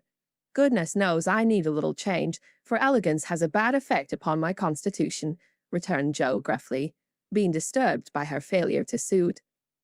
An enthusiastic welcome from 3 big boys and several pretty children speedily soothed her ruffled feelings, and leaving Amy to entertain the hostess and Mr. Tudor, who happened to be calling likewise, Jo devoted herself to the young folks and found the change refreshing.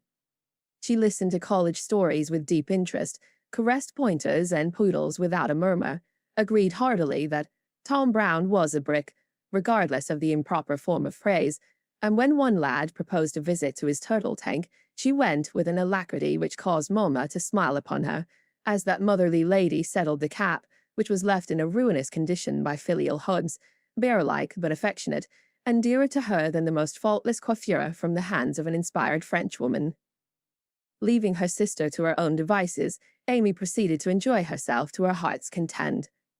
Mr. Tudor's uncle had married an English lady, who was 3rd cousin to a living lord, and Amy regarded the whole family with great respect, for in spite of her American birth and breeding, she possessed that reverence for titles which haunts the best of us, that unacknowledged loyalty to the early faith and kings, which set the most democratic nation under the sun in ferment at the coming of a royal, yellow-haired laddie some years ago, and which still has something to do with the love the young country bears the old, like that of a big son for an imperious little mother, who held him while she could, and let him go with a farewell scolding when he rebelled. But even the satisfaction of talking with a distant connection of the British nobility did not render Amy forgetful of time, and when the proper number of minutes had passed, she reluctantly tore herself from this aristocratic society and looked about for Jo, fervently hoping that her incorrigible sister would not be found in any position which would bring disgrace upon the name of March. It might have been worse, but Amy considered it bad, for Jo sat on the grass, with an encampment of boys about her, and a dirty-footed dog reposing on the skirt of her state and festival dress, as she related one of Laurie's pranks to her admiring audience.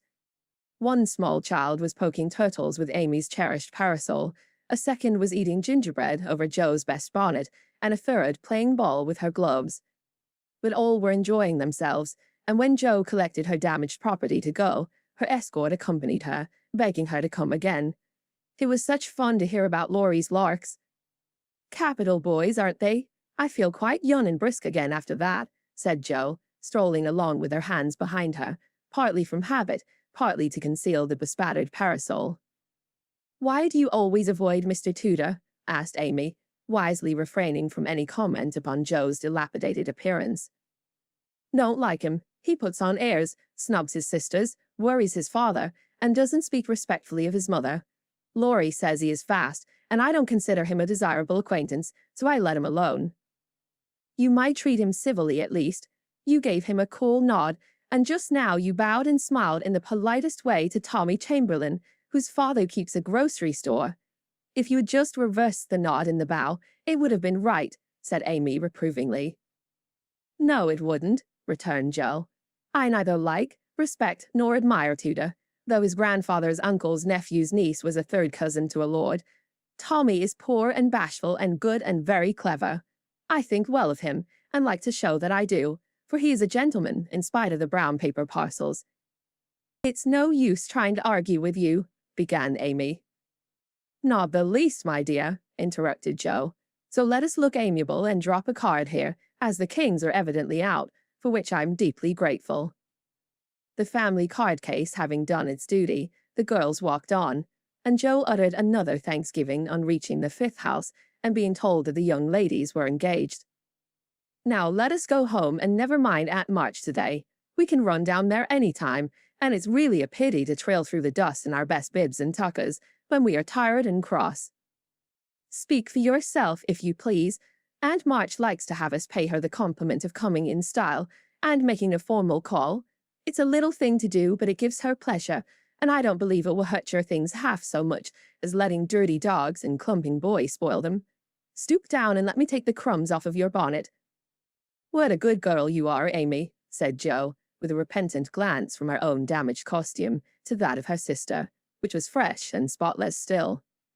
I wish it was as easy for me to do little things to please people as it is for you. I think of them, but it takes too much time to do them, so I wait for a chance to confer a great favor and let the small ones slip, but they tell best in the end, I fancy. Amy smiled and was mollified at once, saying with a maternal air, Women should learn to be agreeable, particularly poor ones, for they have no other way of repaying the kindnesses they receive. If you'd remember that and practice it, you'd be better liked than I am, because there's more of you. I'm a crotchety old thing, and always shall be, but I'm willing to own that you are right. Only it's easier for me to risk my life for a person than to be pleasant to him when I don't feel like it. It's a great misfortune to have such strong likes and dislikes, isn't it? It's a greater and not to be able to hide them. I don't mind saying that I don't approve of Tudor any more than you do, but I'm not called upon to tell him so. Neither are you, and there's no use in making yourself disagreeable because he is. But I think girls ought to show when they disapprove of young men, and how can they do it except by their manners? Preaching does not do any good, as I know to my sorrow, since I've had Teddy to manage. But there are many little ways in which I can influence him without a word, and I say we ought to do it to others if we can. Teddy is a remarkable boy, and can't be taken as a sample of other boys, said Amy, in a tone of solemn conviction, which would have convulsed the remarkable boy if he had heard it. If we were belles, or women of wealth and position, we might do something, perhaps, but for us to frown at one set of young gentlemen because we don't approve of them, and smile upon another set because we do, wouldn't have a particle of effect, and we should only be considered odd and puritanical. So we are to countenance things and people which we detest, merely because we are not belles and millionaires, are we? That's a nice sort of morality. I can't argue about it. I only know that it's the way of the world, and people who set themselves against it only get laughed at for their pains. I don't like reformers, and I hope you never try to be one. I do like them, and I shall be one if I can, for in spite of the laughing, the world would never get on without them.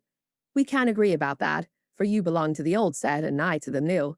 You will get on the best, but I shall have the liveliest time of it. I should rather enjoy the brickbats and hooting, I think.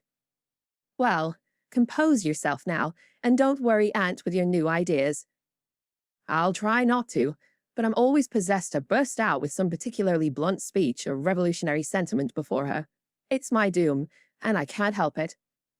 They found Aunt Carol with the old lady, both absorbed in some very interesting subject, but they dropped it as the girls came in, with a conscious look, which betrayed that they had been talking about their nieces. Joe was not in a good humour, and the perverse fit returned, but Amy, who had virtuously done her duty, kept her temper and pleased everybody, was in a most angelic frame of mind.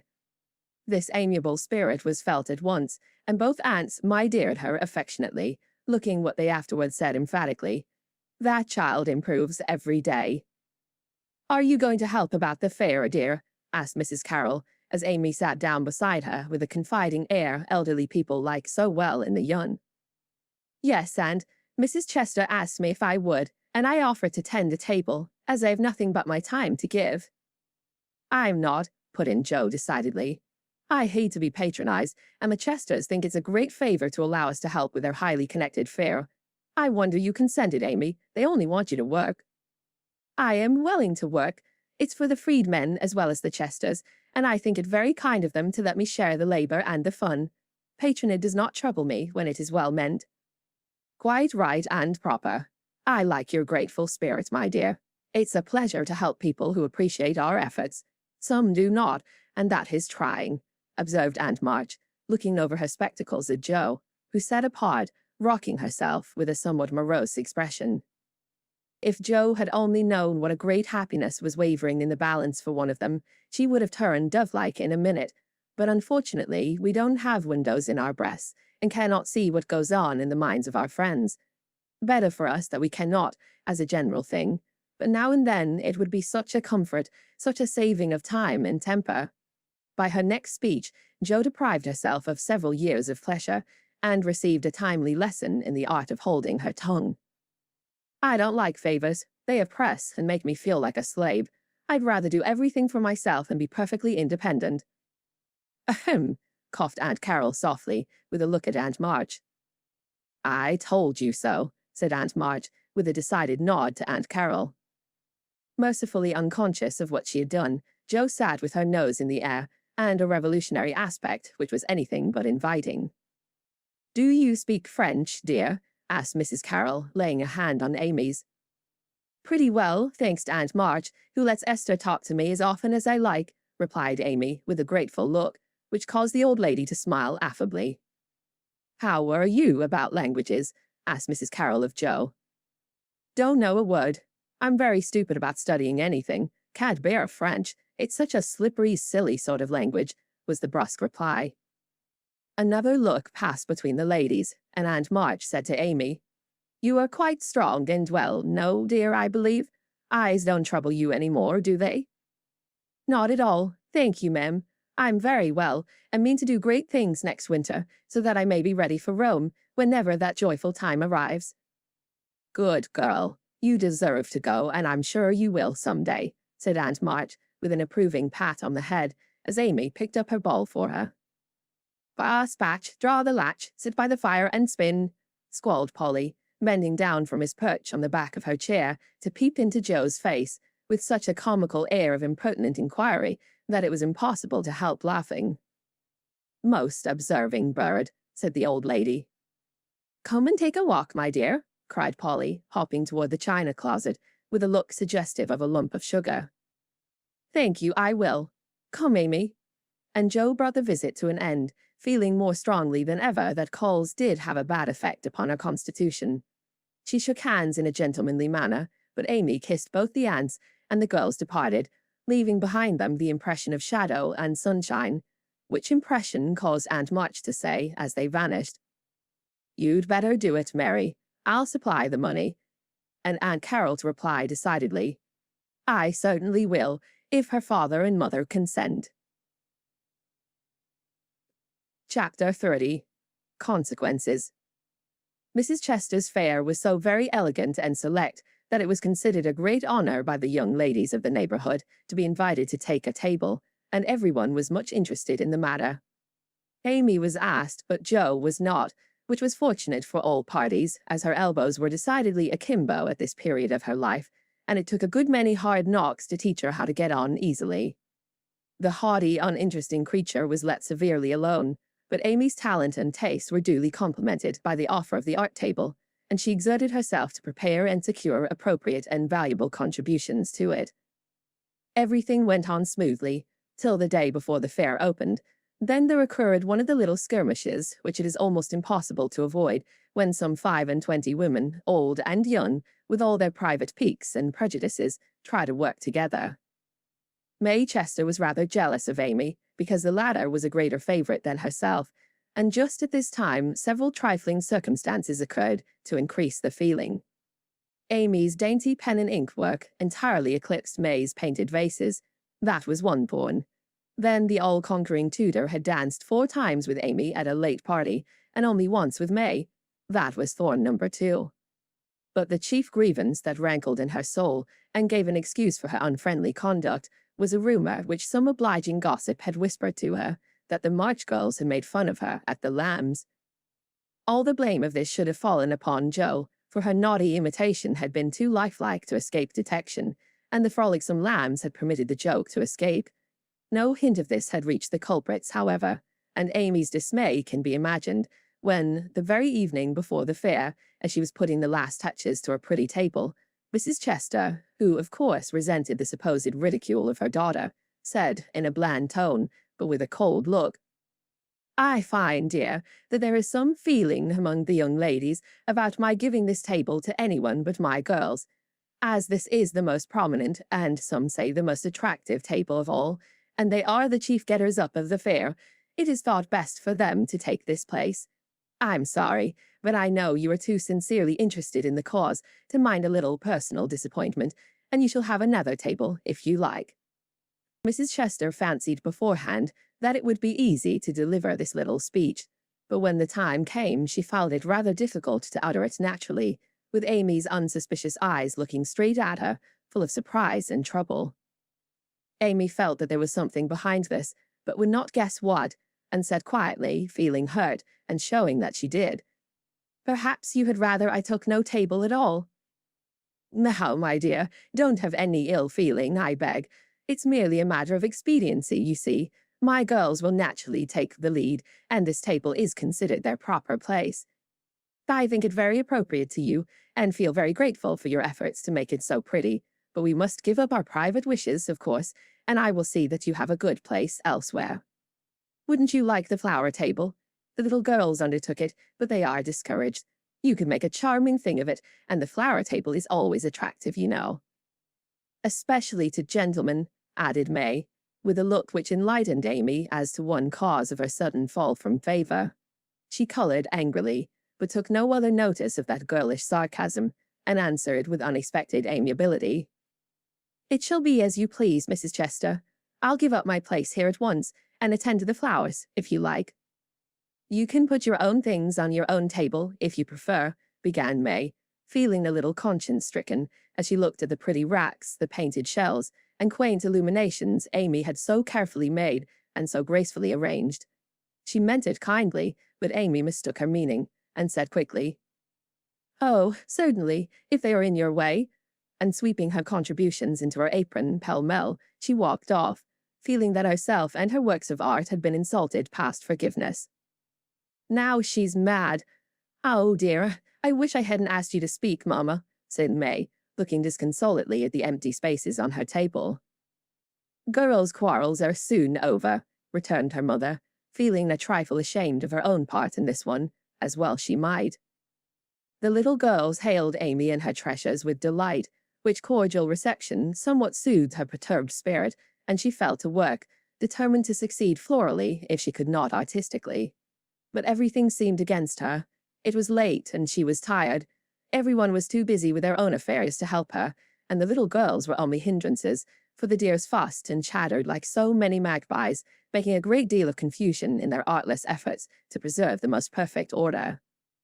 The evergreen arch wouldn't stay firm after she got it up, but wiggled and threatened to tumble down on her head when the hanging baskets were filled. Her best tile got a splash of water, which left a sepia tear on the Cupid's cheek. She bruised her hands with hammering, and got cold working in a draught, which last affliction filled her with apprehensions for the morrow. Any girl reader who has suffered like afflictions will sympathize with poor Amy, and wish her well through her task. There was great indignation at home when she told her story that evening. Her mother said it was a shame, but told her she had done right.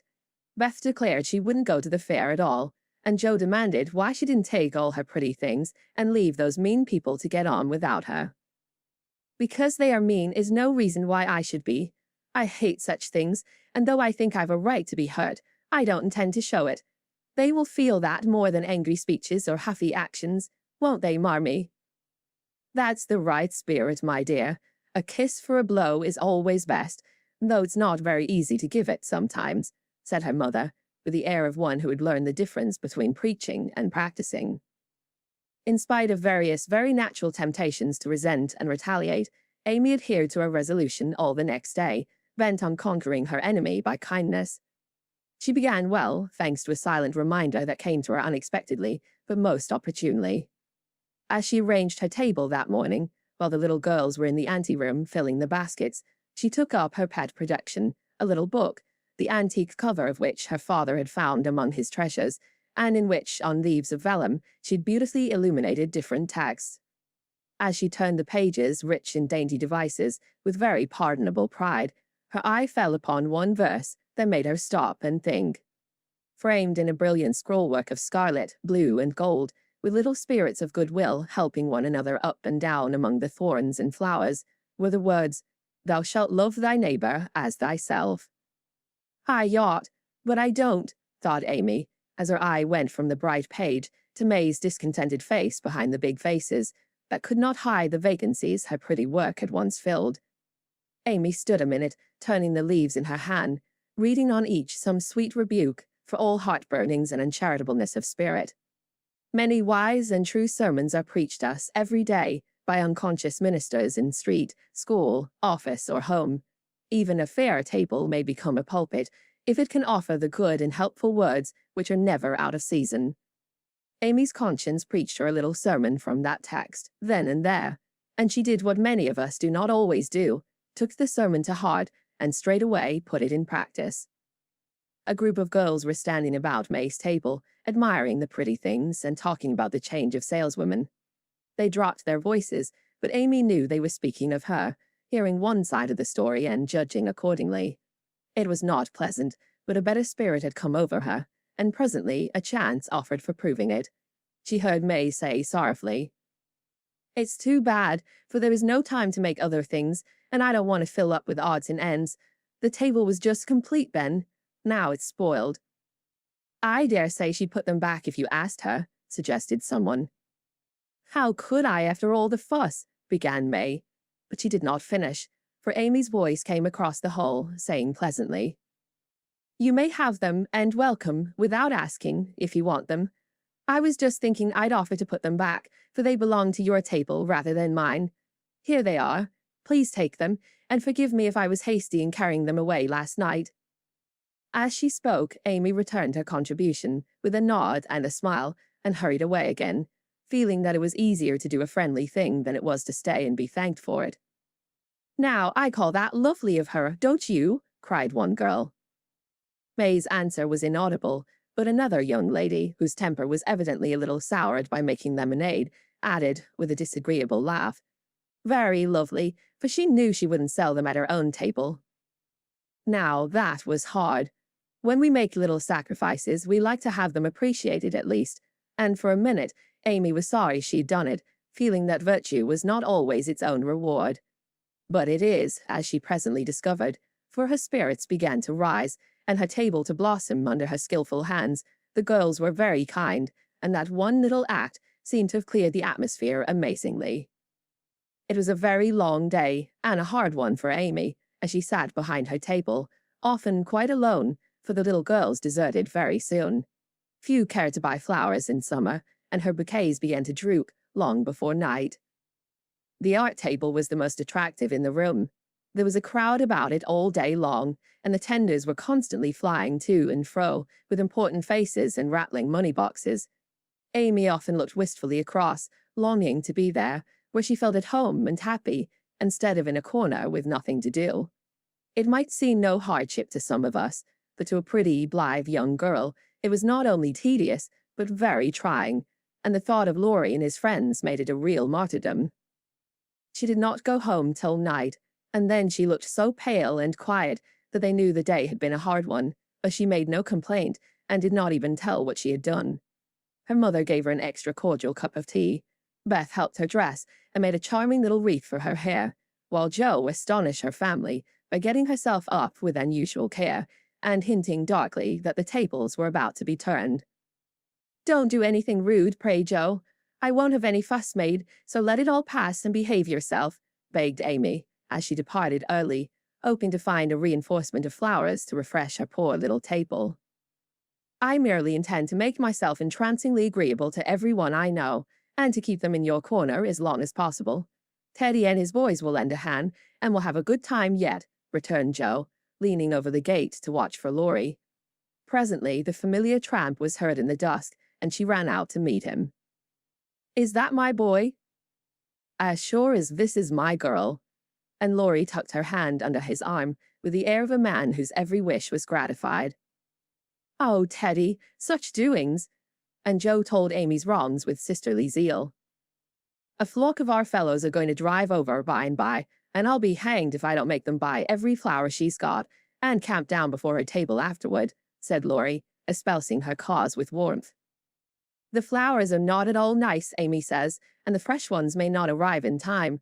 I don't wish to be unjust or suspicious, but I shouldn't wonder if they never came at all. When people do one mean thing, they are very likely to do another, observed Joe in a disgusted tone. Didn't Hayes give you the best out of our gardens? I told him to. I didn't know that. He forgot, I suppose, and as your grandpa was poorly, I didn't like to worry him by asking, though I did want some. Now, Joe, how could you think there was any need of asking? They are just as much yours as mine. Don't we always go halves in everything? Began Laurie, in the tone that always made Joe turn thorny. Gracious, I hope not. Half of some of your things wouldn't suit me at all. But we mustn't stand philandering here. I've got to help Amy, so you go and make yourself splendid, and if you'll be so kind as to let Hayes take a few nice flowers up to the hall, I'll bless you forever. Wouldn't you do it now? Asked Laurie, so suggestively that Joe shut the gate in his face with inhospitable haste and called through the bars, Go away, Teddy, I'm busy. Thanks to the conspirators, the tables were turned that night, for Hayes sent up a wilderness of flowers, with a loverly basket arranged in his best manner for a centerpiece.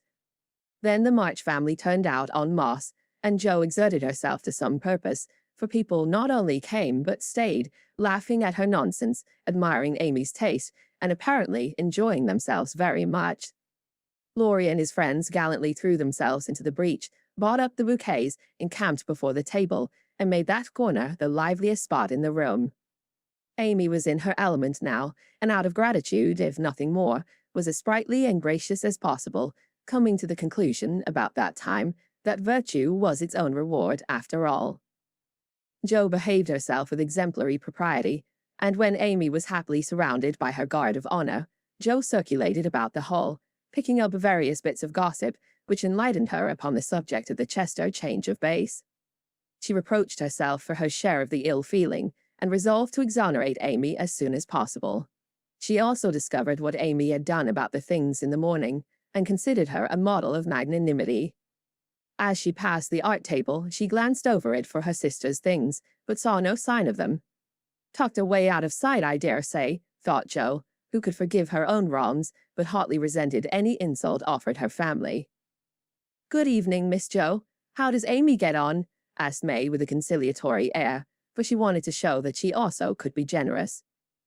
She has sold everything she had that was worth selling, and now she is enjoying herself.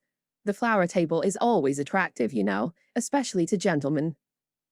Jo couldn't resist giving that little slap, but May took it so meekly she regretted it a minute after, and fell to praising the great faces, which still remained unsold. Is Amy's illumination anywhere about? I took a fancy to buy that for father, said Jo, very anxious to learn the fate of her sister's work. Everything of Amy sold long ago.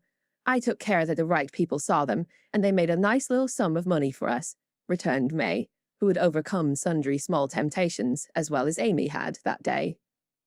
Much gratified, Jo rushed back to tell the good news, and Amy looked both touched and surprised by the report of May's word and manner. Now, gentlemen, I want you to go and do your duty by the other tables, as generously as you have by mine, especially the art table, she said, ordering now to Teddy's own, as the girls called the college friends. Charge, Chester, charge, is the motto for that table, but do your duty like men, and you'll get your money's worth of art in every sense of the word, said the irrepressible Jo, as the devoted Phalanx prepared to take the field. To hear is to obey, but March is fairer far than May, said little Parker, making a frantic effort to be both witty and tender, and getting promptly quenched by Laurie, who said, "Very well, my son, for a small boy," and walked him off, with a paternal pat on the head. "By the vases," whispered Amy to Laurie, as a final heaping of coals of fire on her enemy's head. To May's great delight, Mr. Lawrence not only bought the vases, but pervaded the hall with one under each arm. The other gentlemen speculated with equal rashness in all sorts of frail trifles, and wandered helplessly about afterward, burdened with wax flowers, painted fans, filigree portfolios, and other useful and appropriate purchases. Aunt Carol was there, heard the story, looked pleased, and said something to Mrs. March in a corner, which made the latter lady beam with satisfaction, and watch Amy with a face full of mingled pride and anxiety, though she did not betray the cause of her pleasure till several days later. The fair was pronounced a success, and when May bade Amy good night, she did not gush as usual, but gave her an affectionate kiss, and a look which said, "Forgive and forget." That satisfied Amy, and when she got home, she found the vases paraded on the parlour chimney-piece with a great bouquet in each. The reward of merit from magnanimous March, as Laurie announced with a flourish. "You've a deal more principle and generosity and nobleness of character than I ever gave you credit for, Amy. You've behaved sweetly, and I respect you with all my heart," said Jo warmly, as they brushed their hair together late that night. "Yes, we all do, and love her for being so ready to forgive. It must have been dreadfully hard, after working so long and setting your heart on selling your own pretty things. I don't believe I could have done it as kindly as you did," added Beth from her pillow. "Why, girls, you needn't praise me so. I only did as I'd be done by. You laugh at me when I say I want to be a lady, but I mean a true gentlewoman in mind and manners, and I try to do it as far as I know how. I can't explain exactly, but I want to be above the little meannesses and follies and faults that spoil so many women. I'm far from it now, but I do my best and hope in time to be what Mother is." Amy spoke earnestly, and Jo said with a cordial hug, "I understand now what you mean, and I'll never laugh at you again. You are getting on faster than you think, and I'll take lessons of you in true politeness, for you've learned the secret, I believe. Try away, dearie. You'll get your reward some day, and no one will be more delighted than I shall." A week later, Amy did get her reward, and poor Jo found it hard to be delighted. A letter came from Aunt Carol, and Mrs. March's face was illuminated to such a degree when she read it that Jo and Beth, who were with her, demanded what the glad tidings were. "Aunt Carol is going abroad next month, and wants—" "Me to go with her," burst in Jo, flying out of her chair in an uncontrollable rapture. "No, dear, not you. It's Amy." "Oh, Mother, she's too young. It's my turn first. I've wanted it so long. It would do me so much good and be so altogether splendid. I must go." "I'm afraid it's impossible, Jo," and says Amy decidedly, and it is not for us to dictate when she offers such a favor. "It's always so. Amy has all the fun and I have all the work. It isn't fair. Oh, it isn't fair," cried Jo passionately. "I'm afraid it's partly your own fault, dear. When Aunt spoke to me the other day, she regretted your blunt manners and too independent spirit, and here she writes, as if quoting something you had said, 'I planned at first to ask Jo, but as favors burden her, and she hates French, I think I won't venture to invite her. Amy is more docile, will make a good companion for Flo, and receive gratefully any help the trip may give her.'" "Oh, my tongue, my abominable tongue. Why can't I learn to keep it quiet?" groaned Jo, remembering words which had been her undoing. When she'd heard the explanation of the quoted phrases, Mrs. March said sorrowfully, "I wish you could have gone, but there is no hope of it this time, so try to bear it cheerfully, and don't sadden Amy's pleasure by reproaches or regrets." "I'll try," said Jo, winking hard as she knelt down to pick up the basket she had joyfully upset. "I'll take a leaf out of her book and try not only to seem glad, but to be so, and not grudge her 1 minute of happiness. But it won't be easy, for it is a dreadful disappointment." And poor Jo bedewed the little fat pincushion she held with several very bitter tears. "Jo, dear, I'm very selfish, but I couldn't spare you, and I'm glad you're not going quite yet," whispered Beth, embracing her, basket and all, with such a clinging touch and loving face that Jo felt comforted, in spite of the sharp regret that made her want to box her own ears, and humbly beg Aunt Carol to burden her with this favour and see how gratefully she would bear it. By the time Amy came in, Jo was able to take her part in the family jubilation, not quite as heartily as usual, perhaps, but without repinings at Amy's good fortune. The young lady herself received the news as tidings of great joy, went about in a solemn sort of rapture, and began to sort her colours and pack her pencils that evening, leaving such trifles as clothes, money, and passports to those less absorbed in visions of art than herself.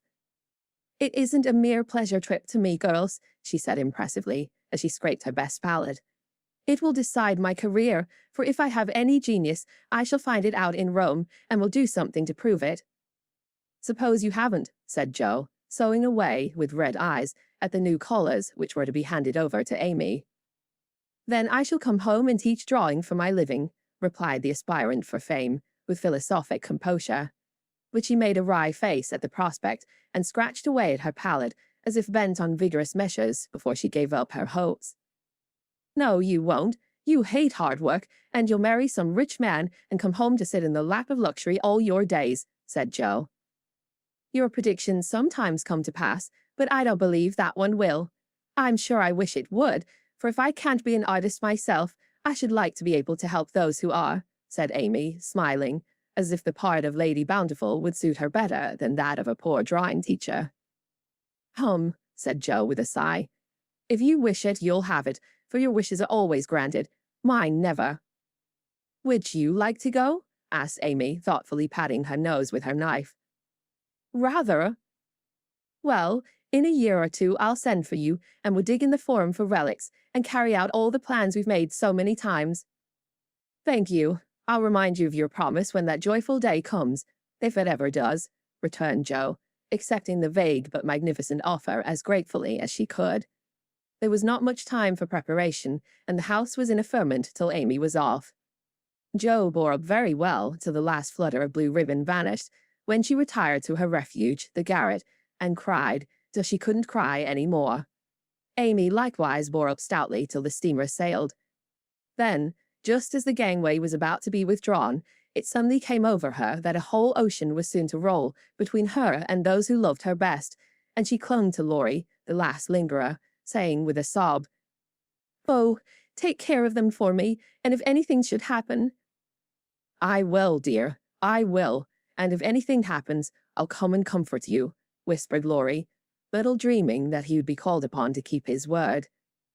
So Amy sailed away to find the old world, which is always new and beautiful to young eyes, while her father and friend watched her from the shore, fervently hoping that none but gentle fortunes would befall the happy-hearted girl, who waved her hand to them till they could see nothing but the summer sunshine dazzling on the sea. Chapter 31. Our Foreign Correspondent. London. Dearest people, here I really sit at a front window of the Bath Hotel Piccadilly. It's not a fashionable place, but Uncle stopped here years ago and won't go anywhere else. However, we don't mean to stay long, so it's no great matter. Oh, I can't begin to tell you how I enjoy it all. I never can, so I'll only give you bits out of my notebook, for I've done nothing but sketch and scribble since I started. I sent a line from Halifax when I felt pretty miserable, but after that I got on delightfully, seldom ill, on deck all day, with plenty of pleasant people to amuse me. Everyone was very kind to me, especially the officers.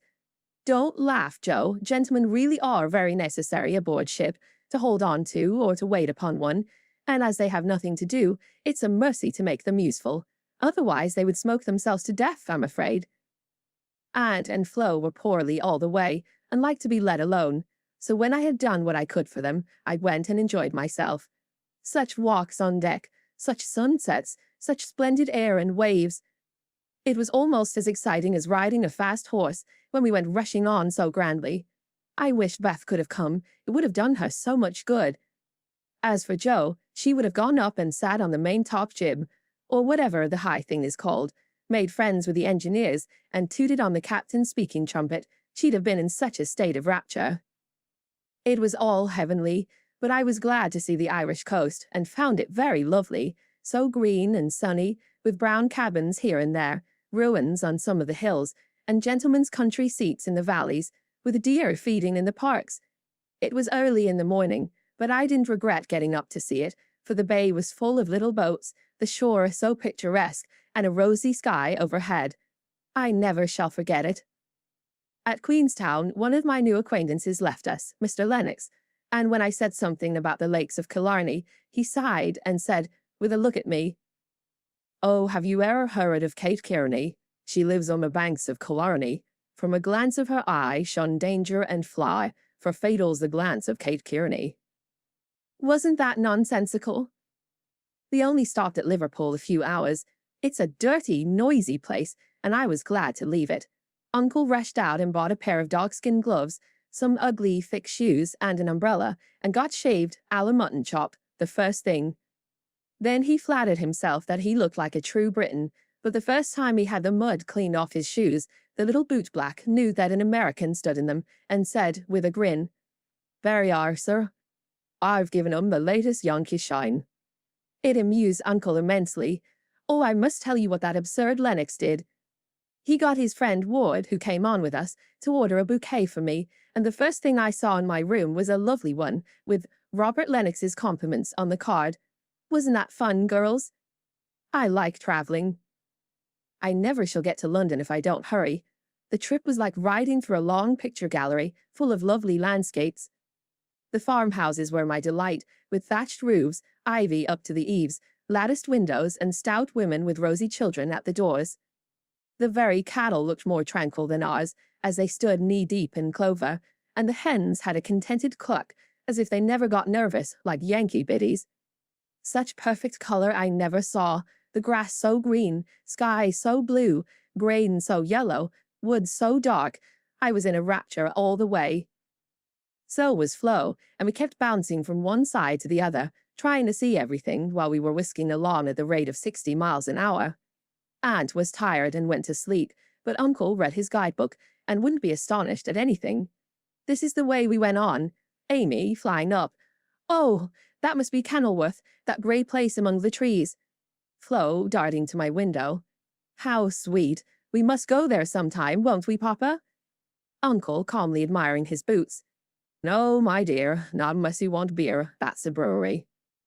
A pause, then Flo cried out, "Bless me, there's a gallows and a man going up." "Where? Where?" shrieks Amy, staring out at 2 tall posts with a crossbeam and some dangling chains. "A colliery," remarks Uncle, with a twinkle of the eye. "Here's a lovely flock of lambs, all lying down," says Amy. "See, Papa, aren't they pretty?" added Flo sentimentally. "Dece young ladies," returns Uncle, in a tone that keeps us quiet, till Flo settles down to enjoy the flirtations of Captain Cavendish, and I have the scenery all to myself. Of course, it rained when we got to London, and there was nothing to be seen but fog and umbrellas. We rested, unpacked, and shopped a little between the showers. Aunt Mary got me some new things, for I came off in such a hurry I wasn't half ready. A white hat and blue feather, a muslin dress to match, and the loveliest mantle you ever saw. Shopping in Regent Street is perfectly splendid. Things seem so cheap, nice ribbons only 6pence a yard. I laid in a stock, but shall get my gloves in Paris. Doesn't that sound sort of elegant and rich? Flo and I, for the fun of it, ordered a hansom cab, while Aunt and Uncle were out, and went for a drive, though we learned afterward that it wasn't the thing for young ladies to ride in them alone. It was so droll. For when we were shut in by the wooden apron, the man drove so fast that Flo was frightened and told me to stop him. But he was up outside, behind somewhere, and I couldn't get at him.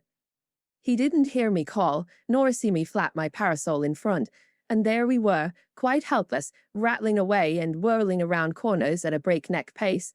At last, in my despair, I saw a little door in the roof, and on poking it open, a red eye appeared, and a beery voice said, "Now then, mum." I gave my order as soberly as I could, and slamming down the door with an "Aye, aye, mum," the man made his horse walk, as if going to a funeral. I poked again and said, "A little faster." Then off he went, helter-skelter as before, and we resigned ourselves to our fate. Today was fair, and we went to Hyde Park, close by, for we are more aristocratic than we look. The Duke of Devonshire lives near. I often see his footman lounging at the back gate, and the Duke of Wellington's house is not far off. Such sights as I saw, my dear. It was as good as punch, for there were fat dowagers rolling about in their red and yellow coaches, with gorgeous gemises and silk stockings and velvet coats up behind, and powdered coachmen in front. Smart maids with the rosiest children I ever saw, handsome girls looking half asleep, dandies in queer English hats and lavender kids lounging about, and tall soldiers in short red jackets and muffin caps stuck on one side, looking so funny I longed to sketch them. Rotten Row means Route de Roi, or the King's Way, but now it's more like a riding school than anything else. The horses are splendid, and the men, especially the grooms, ride well, but the women are stiff and bouts, which isn't according to our rules. I longed to show them a tearing American gallop, for they trotted solemnly up and down in their scant habits and high hats, looking like the women in a toy Noah's Ark. Everyone rides, old men, stout ladies, little children, and the young folks do a deal of flirting here.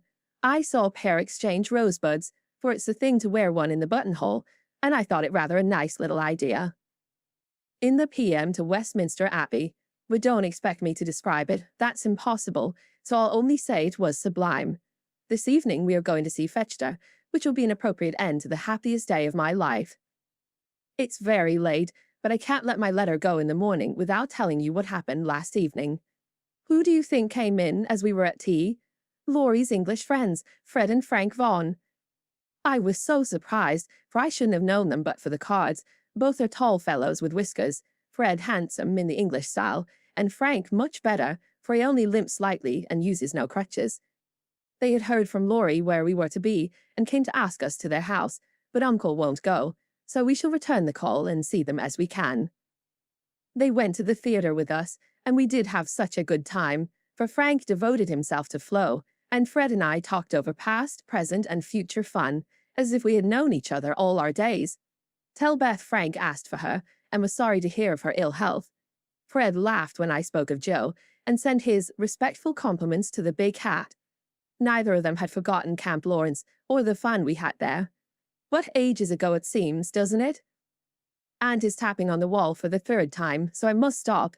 I really feel like a dissipated London fine lady, writing here so late, with my room full of pretty things, and my head a jumble of parks, theatres, new gowns, and gallant creatures who say, "Ah," and twirl their blonde moustaches with a true English lordliness. I long to see you all, and in spite of my nonsense am, as ever, your loving Amy. Paris. Dear girls, in my last I told you about our London visit, how kind the Vaughans were, and what pleasant parties they made for us. I enjoyed the trips to Hampton Court and the Kensington Museum more than anything else, for at Hampton I saw Raphael's cartoons, and at the museum, rooms full of pictures by Turner, Lawrence, Reynolds, Hogarth, and the other great creatures. The day in Richmond Park was charming, for we had a regular English picnic, and I had more splendid oaks and groups of deer than I could copy. Also heard a nightingale, and saw larks go up.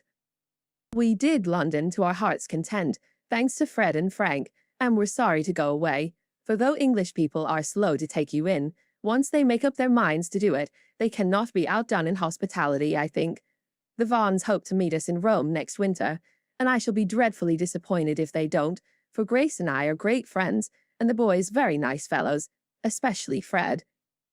Well, we were hardly settled here when he turned up again, saying he had come for a holiday and was going to Switzerland. Aunt looked sober at first, but he was so cool about it she couldn't say a word. And now we get on nicely, and are very glad he came, for he speaks French like a native, and I don't know what we should do without him. Uncle doesn't know 10 words, and insists on talking English very loud, as if it would make people understand him. Aunt's pronunciation is old-fashioned, and Flo and I, though we flattered ourselves that we knew a good deal, find we don't, and are very grateful to have Fred do the parlez-vouing, as Uncle calls it. Such delightful times as we are having, sightseeing from morning till night, stopping for nice lunches in the gay cafes, and meeting with all sorts of droll adventures. Rainy days I spend in the Louvre, reveling in pictures. Jo would turn up her naughty nose at some of the finest, because she has no soul for art, but I have, and I'm cultivating eye and taste as fast as I can. She would like the relics of great people better, for I've seen her Napoleon's cocked hat and grey coat, his baby's cradle and his old toothbrush, also Marie Antoinette's little shoe, the ring of Saint Denis, Charlemagne's sword, and many other interesting things. I'll talk for hours about them when I come, but haven't time to write. The Palais Royal is a heavenly place, so full of bijouterie and lovely things that I'm nearly distracted because I can't buy them. Fred wanted to get me some, but of course I didn't allow it. Then the Bois and Champs-Élysées are très magnifiques. I've seen the imperial family several times, the emperor an ugly, hard-looking man, the empress pale and pretty, but dressed in bad taste, I thought, purple dress, green hat, and yellow gloves. Little Nap is a handsome boy who sits chatting to his tutor and kissed his hand to the people as he passes in his four-horse barouche, with postilions in red satin jackets and a mounted guard before and behind. We often walk in the Tuileries gardens, for they are lovely, though the antique Luxembourg gardens suit me better. Père Lachaise is very curious, for many of the tombs are like small rooms, and looking in, one sees a table with images or pictures of the dead, and chairs for the mourners to sit in when they come to lament. That is so Frenchy. Our rooms are on the Rue de Rivoli, and sitting on the balcony, we look up and down the long, brilliant street. It is so pleasant that we spend our evenings talking there when too tired with our day's work to go out. Fred is very entertaining, and is altogether the most agreeable young man I ever knew, except Laurie, whose manners are more charming. I wish Fred was dark, for I don't fancy light men. However, the Vaughns are very rich and come of an excellent family, so I won't find fault with their yellow hair, as my own is yellower. Next week we are off to Germany and Switzerland, and as we shall travel fast, I shall only be able to give you hasty letters. I keep my diary and try to remember correctly and describe clearly all that I see and admire, as Father advised. It is good practice for me, and with my sketchbook will give you a better idea of my tour than these scribbles. Adieu, I embrace you tenderly. Votre ami. Heidelberg. My dear Mamma, having a quiet hour before we leave for Bern, I'll try to tell you what has happened, for some of it is very important, as you will see. The sail up the Rhine was perfect, and I just sat and enjoyed it with all my might. Get Father's old guidebooks and read about it. I haven't words beautiful enough to describe it. At Koblenz we had a lovely time, for some students from Bonn, with whom Fred got acquainted on the boat, gave us a serenade. It was a moonlight night, and about 1 o'clock Flo and I were wakened by the most delicious music under our windows. We flew up and hid behind the curtains, but sly peeps showed us Fred and the students singing away down below. It was the most romantic thing I ever saw. The river, the bridge of boats, the great fortress opposite, moonlight everywhere, and music fit to melt a heart of stone. When they were done, we threw down some flowers and saw them scramble for them, kiss their hands to the invisible ladies, and go laughing away to smoke and drink beer, I suppose. Next morning, Fred showed me one of the crumpled flowers in his vest pocket and looked very sentimental. I laughed at him and said I didn't throw it, but Flo, which seemed to disgust him, for he tossed it out of the window and turned sensible again. I'm afraid I'm going to have trouble with that boy. It begins to look like it. The baths at Nassau were very gay, so was Baden-Baden, where Fred lost some money, and I scolded him. He needs someone to look after him when Frank is not with him. Kate said once she hoped he'd marry soon, and I quite agree with her that it would be well for him. Frankfurt was delightful. I saw Goethe's house, Schiller's statue, and Donneke's famous Ariadne. It was very lovely, but I should have enjoyed it more if I'd known the story better. I didn't like to ask, as everyone knew it, or pretended they did. I wish Joe would tell me all about it.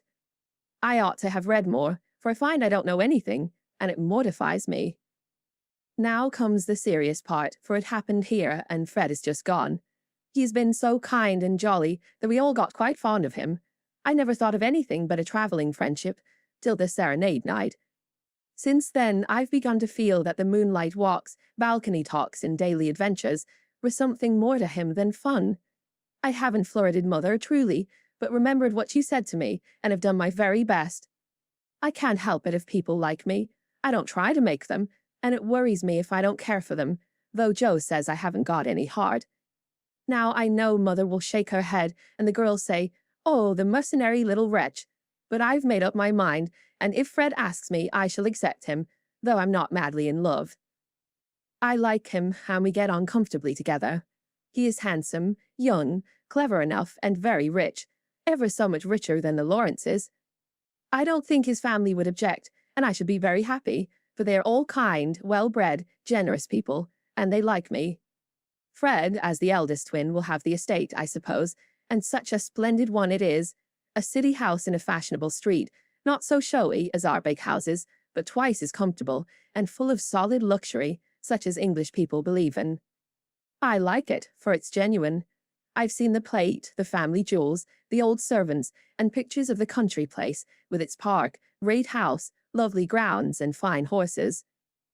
Oh, it would be all I should ask, and I'd rather have it than any title such as girls snap up so readily, and find nothing behind.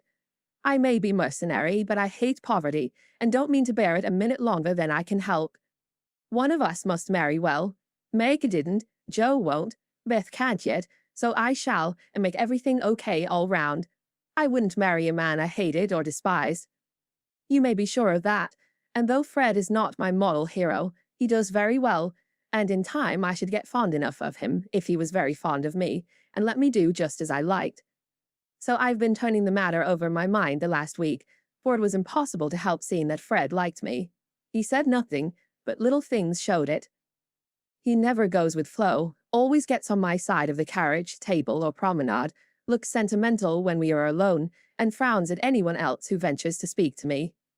Yesterday at dinner, when an Austrian officer stared at us, and then said something to his friend, a rakish-looking baron, about ein wunderschönes Brunchen, Fred looked as fierce as a lion and cut his meat so savagely it nearly flew off his plate. He isn't one of the cool, stiff Englishmen, but is rather peppery, for he has Scotch blood in him, as one might guess from his bonny blue eyes. Well, last evening we went up to the castle about sunset, at least all of us but Fred, who was to meet us there, after going to the post restaurant for letters. We had a charming time poking about the ruins, the vaults where the monster tun is, and the beautiful gardens made by the Elector long ago for his English wife. I liked the great terrace best, for the view was divine, so while the rest went to see the rooms inside, I sat there trying to sketch the grey stone lion's head on the wall, with scarlet woodbine sprays hanging round it. I felt as if I'd got into a romance, sitting there, watching the Neckar rolling through the valley, listening to the music of the Austrian band below, and waiting for my lover, like a real storybook girl. I had a feeling that something was going to happen, and I was ready for it. I didn't feel blushy or quaky, but quite cool and only a little excited. By and by I heard Fred's voice, and then he came hurrying through the great arch to find me. He looked so troubled that I forgot all about myself and asked what the matter was. He said he'd just got a letter begging him to come home, for Frank was very ill. So he was going at once, on the night train, and only had time to say goodbye. I was very sorry for him, and disappointed for myself, but only for a minute, because he said, as he shook hands, and said it in a way that I could not mistake, "I shall soon come back. You won't forget me, Amy." I didn't promise, but I looked at him, and he seemed satisfied, and there was no time for anything but messages and goodbyes, for he was off in an hour, and we all miss him very much. I know he wanted to speak, but I think, from something he once hinted, that he'd promised his father not to do anything of the sort yet a while, for he is a rash boy, and the old gentleman dreads a foreign daughter-in-law. We shall soon meet in Rome, and then, if I don't change my mind, I'll say, "Yes, thank you," when he says, "Will you please?" Of course, this is all very private, but I wished you to know what was going on. Don't be anxious about me. Remember, I am your prudent Amy, and be sure I will do nothing rashly. Send me as much advice as you like. I'll use it if I can. I wish I could see you for good talk, Marmee. Love and trust me. Ever your Amy. Chapter 32. Tender Troubles. Joe, I'm anxious about Beth. Why, Mother? She seemed unusually well since the babies came. It's not her health that troubles me now. It's her spirits. I'm sure there is something on her mind, and I want you to discover what it is. What makes you think so, Mother? She sits alone a good deal and doesn't talk to her father as much as she used. I found her crying over the babies the other day. When she sings, the songs are always sad ones, and now and then I see a look in her face that I don't understand. This isn't like Beth, and it worries me. Have you asked her about it? I have tried once or twice, but she either evaded my questions or looked so distressed that I stopped. I never force my children's confidence, and I seldom have to wait for long. Mrs. March glanced at Jo as she spoke, but the face opposite seemed quite unconscious of any secret disquietude but Beth's, and after sewing thoughtfully for a minute, Jo said, I think she is growing up, and so begins to dream dreams and have hopes and fears and fidgets without knowing why or being able to explain them. Why, Mother, Beth's 18, but we don't realize it and treat her like a child, forgetting she's a woman. So she is. Dear heart, how fast you do grow up, returned her mother with a sigh and a smile. Can't be helped, Marmee, so you must resign yourself to all sorts of worries and let your birds hop out of the nest one by one. I promise never to hop very far, if that is any comfort to you. It's a great comfort, Jo. I always feel strong when you are at home, now Meg is gone. Beth is too feeble, and Amy too young to depend upon, but when the tug comes, you are always ready. Why, you know I don't mind hard jobs much, and I must always be one scrub in a family. Amy is splendid in fine works, and I'm not, but I feel in my element when all the carpets are to be taken up, or half the family falls sick at once. Amy is distinguishing herself abroad, but if anything is amiss at home, I'm your man. I leave Beth to your hands, then, for she will open her tender little heart to her Jo sooner than to anyone else. Be very kind, and don't let her think anyone watches or talks about her. If she would only get quite strong and cheerful again, I shouldn't have a wish in the world. Happy woman, I've got heaps. My dear, what are they? I'll settle Bethy's troubles, and then I'll tell you mine. They are not very wearing, so they'll keep. And Jo stitched away, with a wise nod, which set her mother's heart at rest about her, for the present at least. While apparently absorbed in her own affairs, Jo watched Beth, and after many conflicting conjectures, finally settled upon one which seemed to explain the change in her. A slight incident gave Jo the clue to the mystery, she thought, and lively fancy, loving heart did the rest. She was affecting to write busily one Saturday afternoon, when she and Beth were alone together. Yet as she scribbled, she kept her eye on her sister, who seemed unusually quiet.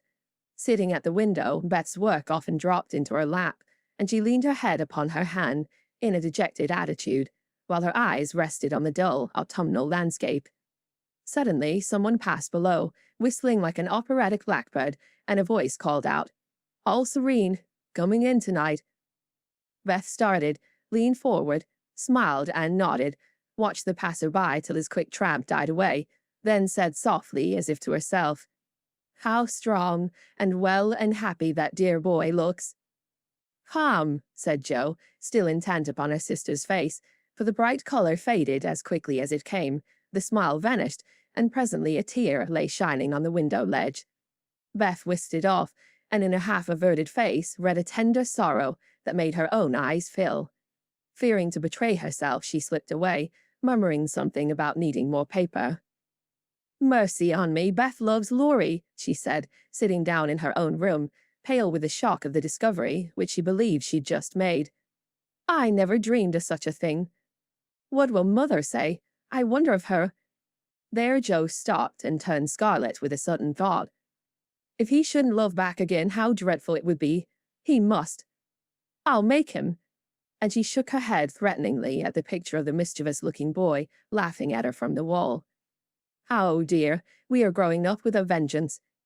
Here's Meg married and a mamma, Amy flourishing away at Paris, and Beth in love. I'm the only one that has sense enough to keep out of mischief. Jo thought intently for a minute with her eyes fixed on the picture. Then she smoothed out her wrinkled forehead and said, with a decided nod at the face opposite, No, thank you, sir. You're very charming, but you've no more stability than a weathercock. So, you needn't write touching notes and smile in that insinuating way, for it won't do a bit of good, and I won't have it. Then she sighed and fell into a reverie, from which she did not wake till the early twilight sent her down to take new observations, which only confirmed her suspicion. Though Laurie flirted with Amy and joked with Jo, his manner to Beth had always been peculiarly kind and gentle, but so was everybody's. Therefore, no one thought of imagining that he cared more for her than for the others. Indeed, a general impression had prevailed in the family of late that our boy was getting fonder than ever of Jo, who, however, wouldn't hear a word upon the subject, and scolded violently if anyone dared to suggest it. If they had known the various tender passages which had been nipped in the bud, they would have had the immense satisfaction of saying, "I told you so." But Jo hated philandering, and wouldn't allow it, always having a joke or a smile ready at the least sign of impending danger. When Laurie first went to college, she fell in love about once a month, but these small flames were as brief as ardent, did no damage, and much amused Jo, who took great interest in the alternations of hope, despair, and resignation, which were confided to her in their weekly conferences. But there came a time when Laurie ceased to worship at many shrines, hinted darkly at one all-absorbing passion, and indulged occasionally in Byronic fits of gloom. Then he avoided the tender subject altogether, wrote philosophical notes to Jo, turned studious, and gave out that he was going to dig, intending to graduate in a blaze of glory. This suited the young lady better than twilight confidences, tender pressures of the hand, and eloquent glances of the eye, for with Jo, brain developed earlier than heart, and she preferred imaginary heroes to real ones, because when tired of them, the former could be shut up in the tin kitchen till called for, and the latter were less manageable. Things were in this state when the grand discovery was made, and Jo watched Laurie that night as she'd never done before. If she'd not got the new idea into her head, she would have seen nothing unusual in the fact that Beth was very quiet and Laurie very kind to her. But having given the rein to her lively fancy, it galloped away with her at a great pace, and common sense, being rather weakened by a long course of romance writing, did not come to the rescue. As usual, Beth lay on the sofa, and Laurie sat in a low chair close by, amusing her with all sorts of gossip, for she depended on her weekly spin, and he never disappointed her. But that evening, Jo fancied that Beth's eyes rested on the lively dark face beside her with peculiar pleasure, and that she listened with intense interest to an account of some exciting cricket match, though the phrases "caught off a tice," "stumped off his ground," and "the leg hit for 3" were as intelligible to her as Sanskrit. She also fancied, having set her heart upon seeing it, but she saw a certain increase of gentleness in Laurie's manner, that he dropped his voice now and then, laughed less than usual, was a little absent-minded, and settled the Afghan over Beth's feet with an assiduity that was really almost tender. Who knows? Stranger things have happened, thought Jo, as she fussed about the room. She will make quite an angel of him, and he will make life delightfully easy and pleasant for the dear, if they only love each other. I don't see how he can help it, and I do believe he would if the rest of us were out of the way. As everyone was out of the way but herself, Jo began to feel that she ought to dispose of herself with all speed. But where should she go? And burning to lay herself upon the shrine of sisterly devotion, she sat down to settle that point. Now, the old sofa was a regular patriarch of a sofa, long, broad, well-cushioned, and low, a trifle shabby, as well it might be, for the girls had slept and sprawled on it as babies, fished over the back, rode on the arms, and had menageries under it as children, and rested tired heads, dreamed dreams, and listened to tender talk on it as young women. They all loved it, for it was a family refuge, and one corner had always been Jo's favorite lounging place. Among the many pillows that adorned the venerable couch was one, hard, round, covered with prickly horsehair, and furnished with a knobby button at each end. This repulsive pillow was her especial property, being used as a weapon of defense, a barricade, or a stern preventive of too much slumber. Laurie knew this pillow well, and had cause to regard it with a deep aversion, having been unmercifully pummeled with it in former days when romping was allowed, and now frequently debarred from it by the seat he most coveted next to Jo in the sofa corner. If the sausage, as he called it, stood on end, it was a sign that he might approach and repose, but if it lay flat across the sofa, woe to man, woman, or child who dared disturb it. That evening Jo forgot to barricade her corner, and had not been in her seat 5 minutes before a massive form appeared beside her, and with both arms spread over the sofa back, both long legs stretched out before him, Laurie exclaimed with a sigh of satisfaction. Now, this is filling at the price. No slang, snapped Joe, slamming down the pillow. But it was too late. There was no room for it, and coasting onto the floor, it disappeared in a most mysterious manner. Come, Joe, don't be thorny. After studying himself to a skeleton all the week, a fellow deserves petting and ought to get it. Beth will pet you. I'm busy. No, she's not to be bothered with me, but you like that sort of thing, unless you've suddenly lost your taste for it. Have you? Do you hate your boy and want to fire pillows at him? Anything more wheedlesome than that touching appeal was seldom heard, but Joe quenched her boy by turning on him with a stern query. How many bouquets have you sent Miss Randall this week? Not one. Upon my word, she's engaged. Now then. I'm glad of it. That's one of your foolish extravagances, sending flowers and things to girls for whom you don't care two pins, continued Joe reprovingly. Sensible girls for whom I do care whole papers of pins won't let me send them flowers and things, so what can I do? My feelings need a vent. Mother doesn't approve of flirting even in fun, and you do flirt desperately, Teddy. I'd give anything if I could answer, so do you. As I can't, I'll merely say that I don't see any harm in that pleasant little game, if all parties understand that it's only play. Well, it does look pleasant, but I can't learn how it's done. I've tried, because one feels awkward in company not to do as everybody else is doing, but I don't seem to get on, said Joe, forgetting to play mentor. Take lessons of Amy. She is a regular talent for it. Yes, she does it very prettily and never seems to go too far. I suppose it's natural to some people to please without trying, and others to always say and do the wrong thing in the wrong place. I'm glad you can't flirt. It's really refreshing to see a sensible, straightforward girl who can be jolly and kind without making a fool of herself. Between ourselves, Joe, some of the girls I know really do go on at such a rate, I'm ashamed of them. They don't mean any harm, I'm sure, but if they knew how we fellows talked about them afterward, they'd mend their ways, I fancy. They do the same, and as their tongues are the sharpest, you fellows get the worst of it, for you are as silly as they, every bit. If you behaved properly, they would, but knowing you like their nonsense, they keep it up, and then you blame them. Much you know about it, ma'am, said Laurie in a superior tone. We don't like romps and flirts, though we may act as if we did sometimes. The pretty, modest girls are never talked about, except respectfully, among gentlemen. Bless your innocent soul, if you could be in my place for a month, you'd see things that would astonish you a trifle. Upon my word, when I see one of those harum-scarum girls, I always want to say with our friend Cock Robin, out upon you, fie upon you, bold-faced jig.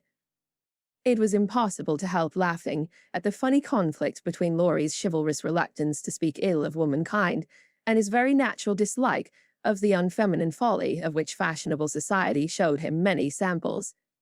Joe knew that young Lawrence was regarded as a most eligible party by worldly mammas, was much smiled upon by their daughters, and flattered enough by ladies of all ages to make a coxcomb of him, so she watched him rather jealously, fearing he would be spoiled, and rejoiced more than she confessed to find that he still believed in modest girls. Returning suddenly to her admonitory tone, she said, dropping her voice, "If you must have a vent, Teddy, go and devote yourself to one of the pretty, modest girls whom you do respect, and not waste your time with the silly ones." You really advise it? And Laurie looked at her with an odd mixture of anxiety and merriment in his face. Yes, I do, but you'd better wait till you are through college, on the whole, and be fitting yourself for the place meantime. You're not half good enough for, well, whoever the modest girl may be.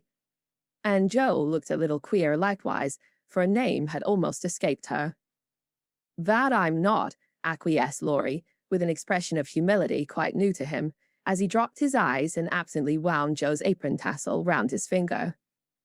Mercy on us, this will never do, thought Joe, adding aloud, Go and sing to me. I'm dying for some music, and always like yours. I'd rather stay here, thank you. Well, you can't. There isn't room. Go and make yourself useful, since you are too big to be ornamental.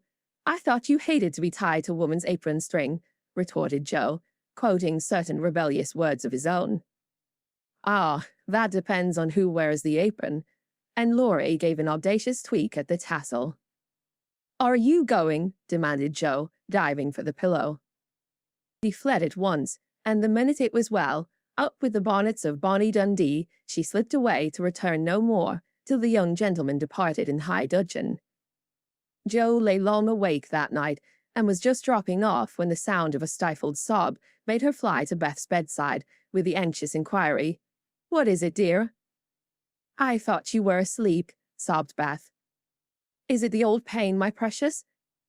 "No, it's a new one, but I can bear it," and Beth tried to check her tears. "Tell me all about it, and let me cure it as I often did the other." "You can't. There is no cure." There Beth's voice gave way, and clinging to her sister, she cried so despairingly that Joe was frightened. "Where is it? Shall I call Mother?" "No, no, don't call her. Don't tell her. I shall be better soon. Lie down here and pour my head. I'll be quiet and go to sleep. Indeed I will." Joe obeyed, but as her hand went softly to and fro across Beth's hot forehead and wet eyelids, her heart was very full, and she longed to speak. But young as she was, Joe had learned that hearts, like flowers, cannot be rudely handled, but must open naturally. So though she believed she knew the cause of Beth's new pain, she only said in her tenderest tone, "Does anything trouble you, dearie?" "Yes, Joe," after a long pause. "Wouldn't it comfort you to tell me what it is?" "Not now. Not yet." "Then I won't ask. But remember, Bethy, that Mother and Joe are always glad to hear and help you, if they can." "I know it. I'll tell you by and by." "Is the pain better now?" "Oh, yes, much better. You are so comfortable, Joe." "Go to sleep, dear. I'll stay with you." So cheek to cheek they fell asleep, and on the morrow Beth seemed quite herself again, for at 18 neither heads nor hearts ache long, and a loving word can medicine most ills. But Joe had made up her mind, and after pondering over a project for some days, she confided it to her mother. "You asked me the other day what my wishes were. I'll tell you one of them, Marmee," she began as they sat along together. "I want to go away summer this winter for a change." "Why, Joe?" And her mother looked up quickly, as if the word suggested a double meaning. With her eyes on her work, Joe answered soberly, "I want something new. I feel restless and anxious to be seeing, doing, and learning more than I am. I brood too much over my own small affairs and need stirring up, so as I can be spared this winter, I'd like to hop a little way and try my wings." "Where will you hop?" "To New York. I had a bright idea yesterday, and this is it. You know Mrs. Kirker wrote to you for some respectable young person to teach her children, and so it's rather hard to find just the thing, but I think I should suit if I tried." "My dear, go out to service in that great boarding house?" And Mrs. March looked surprised, but not displeased. "It's not exactly going out to service, for Mrs. Kirker is your friend, the kindest soul that ever lived, and would make things pleasant for me, I know. Her family is separate from the rest, and no one knows me there. Don't care if they do. It's honest work, and I'm not ashamed of it." "Nor I. But you're writing." "All the better for the change. I shall see and hear new things, get new ideas, and even if I haven't much time there, I shall bring home quantities of material for my rubbish." "I have no doubt of it. But are these your only reasons for this sudden fancy?" "No, Mother." "May I know the others?" Joe looked up and Joe looked down, then said slowly, with sudden color in her cheeks, "It may be vain and wrong to say it, but I'm afraid Laurie is getting too fond of me." "Then you don't care for him in the way it is evident he begins to care for you?" And Mrs. March looked anxious as she put the question. "Mercy, no. I love the dear boy, as I always have, and am immensely proud of him, but as for anything more, it's out of the question." "I'm glad of that, Joe." "Why, please?" "Because, dear, I don't think you suited to one another. As friends, you are very happy, and your frequent quarrels soon blow over, but I fear you would both rebel if you were mated for life. You are too much alike, and too fond of freedom, not to mention hot tempers and strong wills, to get on happily together in a relation which needs infinite patience and forbearance, as well as love. That's just the feeling I had, though I couldn't express it. I'm glad you think he is only beginning to care for me. It would trouble me sadly to make him unhappy, for I couldn't fall in love with the dear old fellow merely out of gratitude, could I? You are sure of his feelings for you? The color deepened in Jo's cheeks as she answered, with a look of mingled pleasure, pride, and pain, which young girls wear when speaking of first lovers. I'm afraid it is so, Mother. He hasn't said anything, but he looks a great deal. I think I'd better go away before it comes to anything. I agree with you, and if it can be managed, you shall go. Jo looked relieved, and after a pause said, smiling, how Mrs. Moffat would wonder at your want of management if she knew, and how she will rejoice that Annie may still hope. Ah, Jo, mothers may differ in their management, but the hope is the same in all, the desire to see their children happy. Meg is so, and I am content with her success. You I leave to enjoy your liberty till you tire of it, for only then will you find that there is something sweeter. Amy is my chief care now, but her good sense will help her. For Beth, I indulge no hopes except that she may be well. By the way, she seems brighter this last day or two. Have you spoken to her? Yes, she owned she had a trouble and promised to tell me by and by. I said no more, for I think I know it. And Jo told her little story. Mrs. March shook her head, and did not take so romantic a view of the case, but looked grave, and repeated her opinion that, for Laurie's sake, Jo should go away for a time. Let us say nothing about it to him till the plan is settled, then I'll run away before he can collect his wits and be tragic. Beth must think I'm going to please myself, as I am, for I can't talk about Laurie to her. But she can pet and comfort him after I'm gone, and so cure him of this romantic notion. He's been through so many little trials of the sort, he's used to it, and will soon get over his lovelornity. Jo spoke hopefully, but could not rid herself of the foreboding fear that this little trial would be harder than the others, and that Laurie would not get over his lovelornity as easily as heretofore. The plan was talked over in a family council and agreed upon, for Mrs. Kirker gladly accepted Jo and promised to make a pleasant home for her. The teaching would render her independent, and such leisure as she got might be made profitable by writing, while the new scenes and society would be both useful and agreeable. Jo liked the prospect and was eager to be gone, for the home nest was growing too narrow for her restless nature and adventurous spirit. When all was settled, with fear and trembling, she told Laurie, but to her surprise he took it very quietly. He had been graver than usual of late, but very pleasant, and when jokingly accused of turning over a new leaf, he answered soberly, "So I am, and I mean this one shall stay turned." Jo was very much relieved that one of his virtuous fits should come on just then, and made her preparations with a lightened heart, for Beth seemed more cheerful, and hoped she was doing the best for all. "One thing I leave in your especial care," she said, the night before she left. "You mean your papers?" asked Beth. "No, my boy. Be very good to him, won't you?" "Of course I will, but I can't fill your place, and he'll miss you sadly." "It won't hurt him, so remember, I leave him in your charge to plague, pet, and keep in order." "I'll do my best, for your sake," promised Beth, wondering why Jo looked at her so queerly. When Laurie said goodbye, he whispered significantly, "It won't do a bit of good, Jo. My eye is on you, so mind what you do, or I'll come and bring you home." Chapter 33. Jo's Journal. New York, November.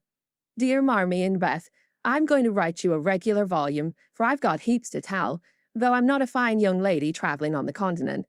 When I lost sight of Father's dear old face, I felt a trifle blue, and might have shed a briny drop or two, if an Irish lady with 4 small children, all crying, more or less, hadn't diverted my mind, for I amused myself by dropping gingerbread nuts over the seat every time they opened their mouths to roar. Soon the sun came out, and taking it as a good omen, I cleared up likewise and enjoyed my journey with all my heart. Mrs. Kirker welcomed me so kindly, I felt at home at once, even in that big house full of strangers. She gave me a funny little sky parlor, all she had, but there is a stove in it and a nice table in a sunny window, so I can sit here and write whenever I like. A fine view and a church tower opposite atone for the many stairs, and I took a fancy to my den on the spot. The nursery, where I am to teach and sew, is a pleasant room next Mrs. Kirker's private parlor, and the two little girls are pretty children, rather spoiled, I fancy, but they took to me after telling them the 7 bad pigs, and I've no doubt I shall make a model governess. I am to have my meals with the children, if I prefer it to the great table, and for the present I do, for I am bashful, though no one will believe it. Now, my dear, make yourself at home, said Mrs. K in her motherly way. I am on the drive from morning to night, as you may suppose with such a family, but a great anxiety will be off my mind if I know the children are safe with you. My rooms are always open to you, and your own shall be as comfortable as I can make it. There are some pleasant people in the house if you feel sociable, and your evenings are always free. Come to me if anything goes wrong, and be as happy as you can. There is the tea bell. I must run and change my cap. And off she bustled, leaving me to settle myself in my new nest. As I went downstairs soon after, I saw something I liked. The flights are very long in this tall house, and as I stood waiting at the head of the 3rd one for a little servant girl to lumber up, I saw a gentleman come along behind her, take the heavy hod of coal out of her hand, carry it all the way up, put it down at a door near by, and walk away, saying, with a kind nod and a foreign accent, "It goes better so. The little back is too young to have such heaviness." Wasn't it good of him? I like such things, for as father says, trifles show character. When I mentioned it to Mrs. K that evening, she laughed and said, "That must have been Professor Bayer. He's always doing things of that sort." Mrs. K told me he was from Berlin, very learned and good, but poor as a church mouse, and gives lessons to support himself and 2 little orphan nephews, whom he is educating here, according to the wishes of his sister, who married an American. Not a very romantic story, but it interested me, and I was glad to hear that Mrs. K lends him her parlor for some of his scholars. There is a glass door between it and the nursery, and I mean to peep at him, and then I'll tell you how he looks. He's almost 40, so it's no harm, Marmee. After tea and a go-to-bed romp with the little girls, I attacked the big work basket and had a quiet evening chatting with my new friend. I shall keep a journal letter and send it once a week, so good night and more tomorrow. Tuesday Eve. Had a lively time in my seminary this morning, for the children acted like Sancho, and at one time I really thought I should shake them all round. Some good angel inspired me to try gymnastics, and I kept it up till they were glad to sit down and keep still. After luncheon, the girl took them out for a walk, and I went to my needlework like little Mabel with a willing mind. I was thanking my stars that I'd learned to make nice buttonholes when the parlor door opened and shut, and someone began to hum, "Kennst du das Land," like a big bumblebee. It was dreadfully improper, I know, but I couldn't resist the temptation, and lifting one end of the curtain before the glass door, I peeped in. Professor Bayer was there, and while he arranged his books, I took a good look at him. A regular German, rather stout, with brown hair tumbled all over his head, a bushy beard, good nose, the kindest eyes I ever saw, and a splendid big voice that does one's ears good after our sharp or slipshod American gabble. His clothes were rusty, his hands were large, and he hadn't a really handsome feature in his face, except his beautiful teeth. Yet I liked him, for he had a fine head, his linen was very nice, and he looked like a gentleman, though 2 buttons were off his coat and there was a patch on one shoe. He looked sober in spite of his humming, till he went to the window to turn the hyacinth bulbs toward the sun and stroke the cat, who received him like an old friend. Then he smiled, and when a tap came at the door, called out in a loud, brisk tone, "You're in." I was just going to run when I caught sight of a morsel of a child carrying a big book, and stopped to see what was going on.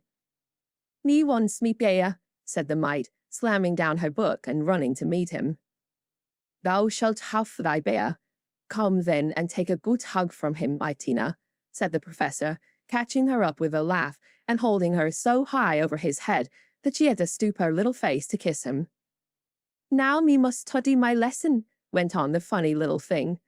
So he put her up at the table, opened the grey dictionary she'd brought, and gave her a paper and pencil, and she scribbled away, turning a leaf now and then and passing her little fat finger down the page, as if finding a word, so soberly that I nearly betrayed myself by a laugh, while Mr. Bear stood stroking her pretty hair, with a fatherly look that made me think she must be his own, though she looked more French than German. Another knock, and the appearance of two young ladies sent me back to my work, and there I virtuously remained through all the noises and gabbling that went on next door. One of the girls kept laughing affectedly and saying, "Now, Professor," in a coquettish tone, and the other pronounced her German with an accent that must have made it hard for him to keep sober.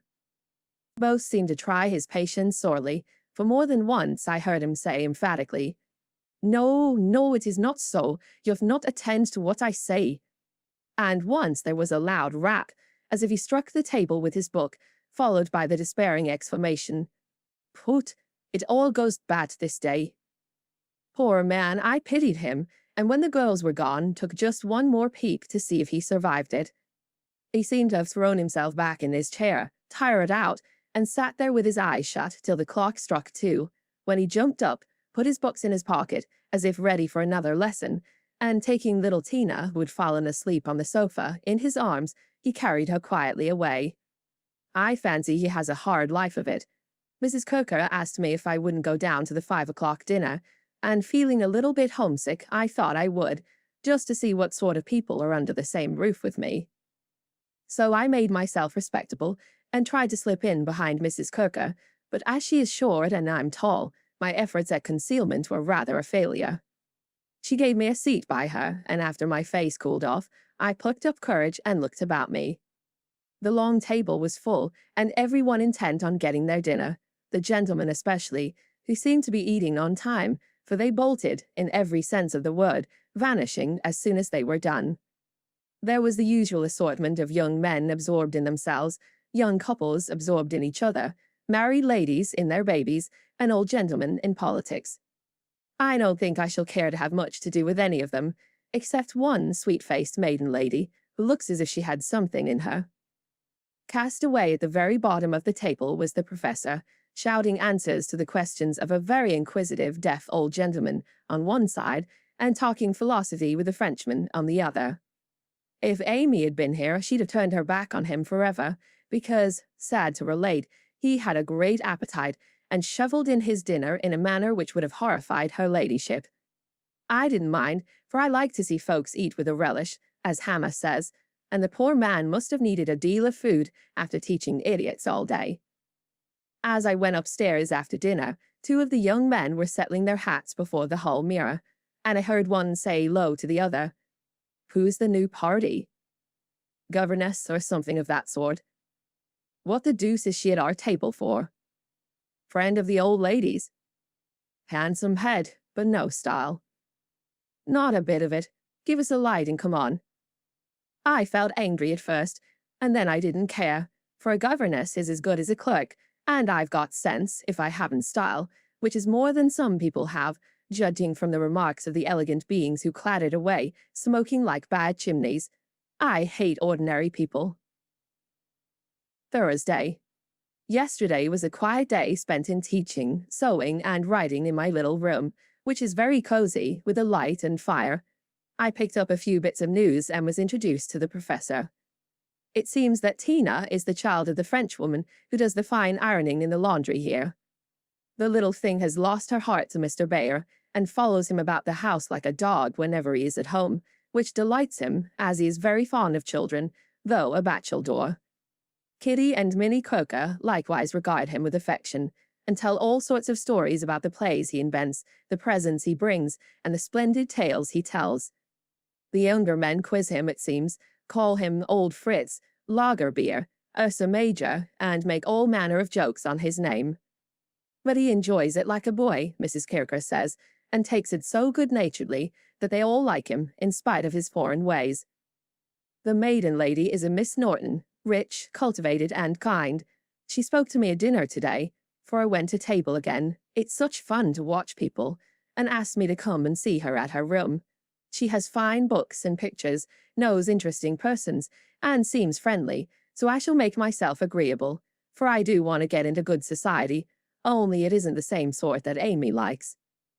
I was in our parlour last evening when Mr. Bayer came in with some newspapers for Mrs. Kirke. She wasn't there, but Minnie, who is a little old woman, introduced me very prettily. "This is Mamma's friend, Miss March." "Yes, and she's jolly, and we like her lots," added Kitty, who was an enfant terrible. We both bowed, and then we laughed, for the prim introduction and the blunt addition were rather a comical contrast. "Ah, yes, I hear these naughty ones go to vex you, Miss March. If so again, call it me and I come," he said, with a threatening frown that delighted the little wretches. I promised I would, and he departed, but it seems as if I was doomed to see a good deal of him, for today, as I passed his door on my way out, by accident I knocked against it with my umbrella. It flew open, and there he stood in his dressing gown, with a big blue sock on one hand and a darning needle in the other. He didn't seem at all ashamed of it, for when I explained and hurried on, he waved his hand, sock and all, saying in his loud, cheerful way,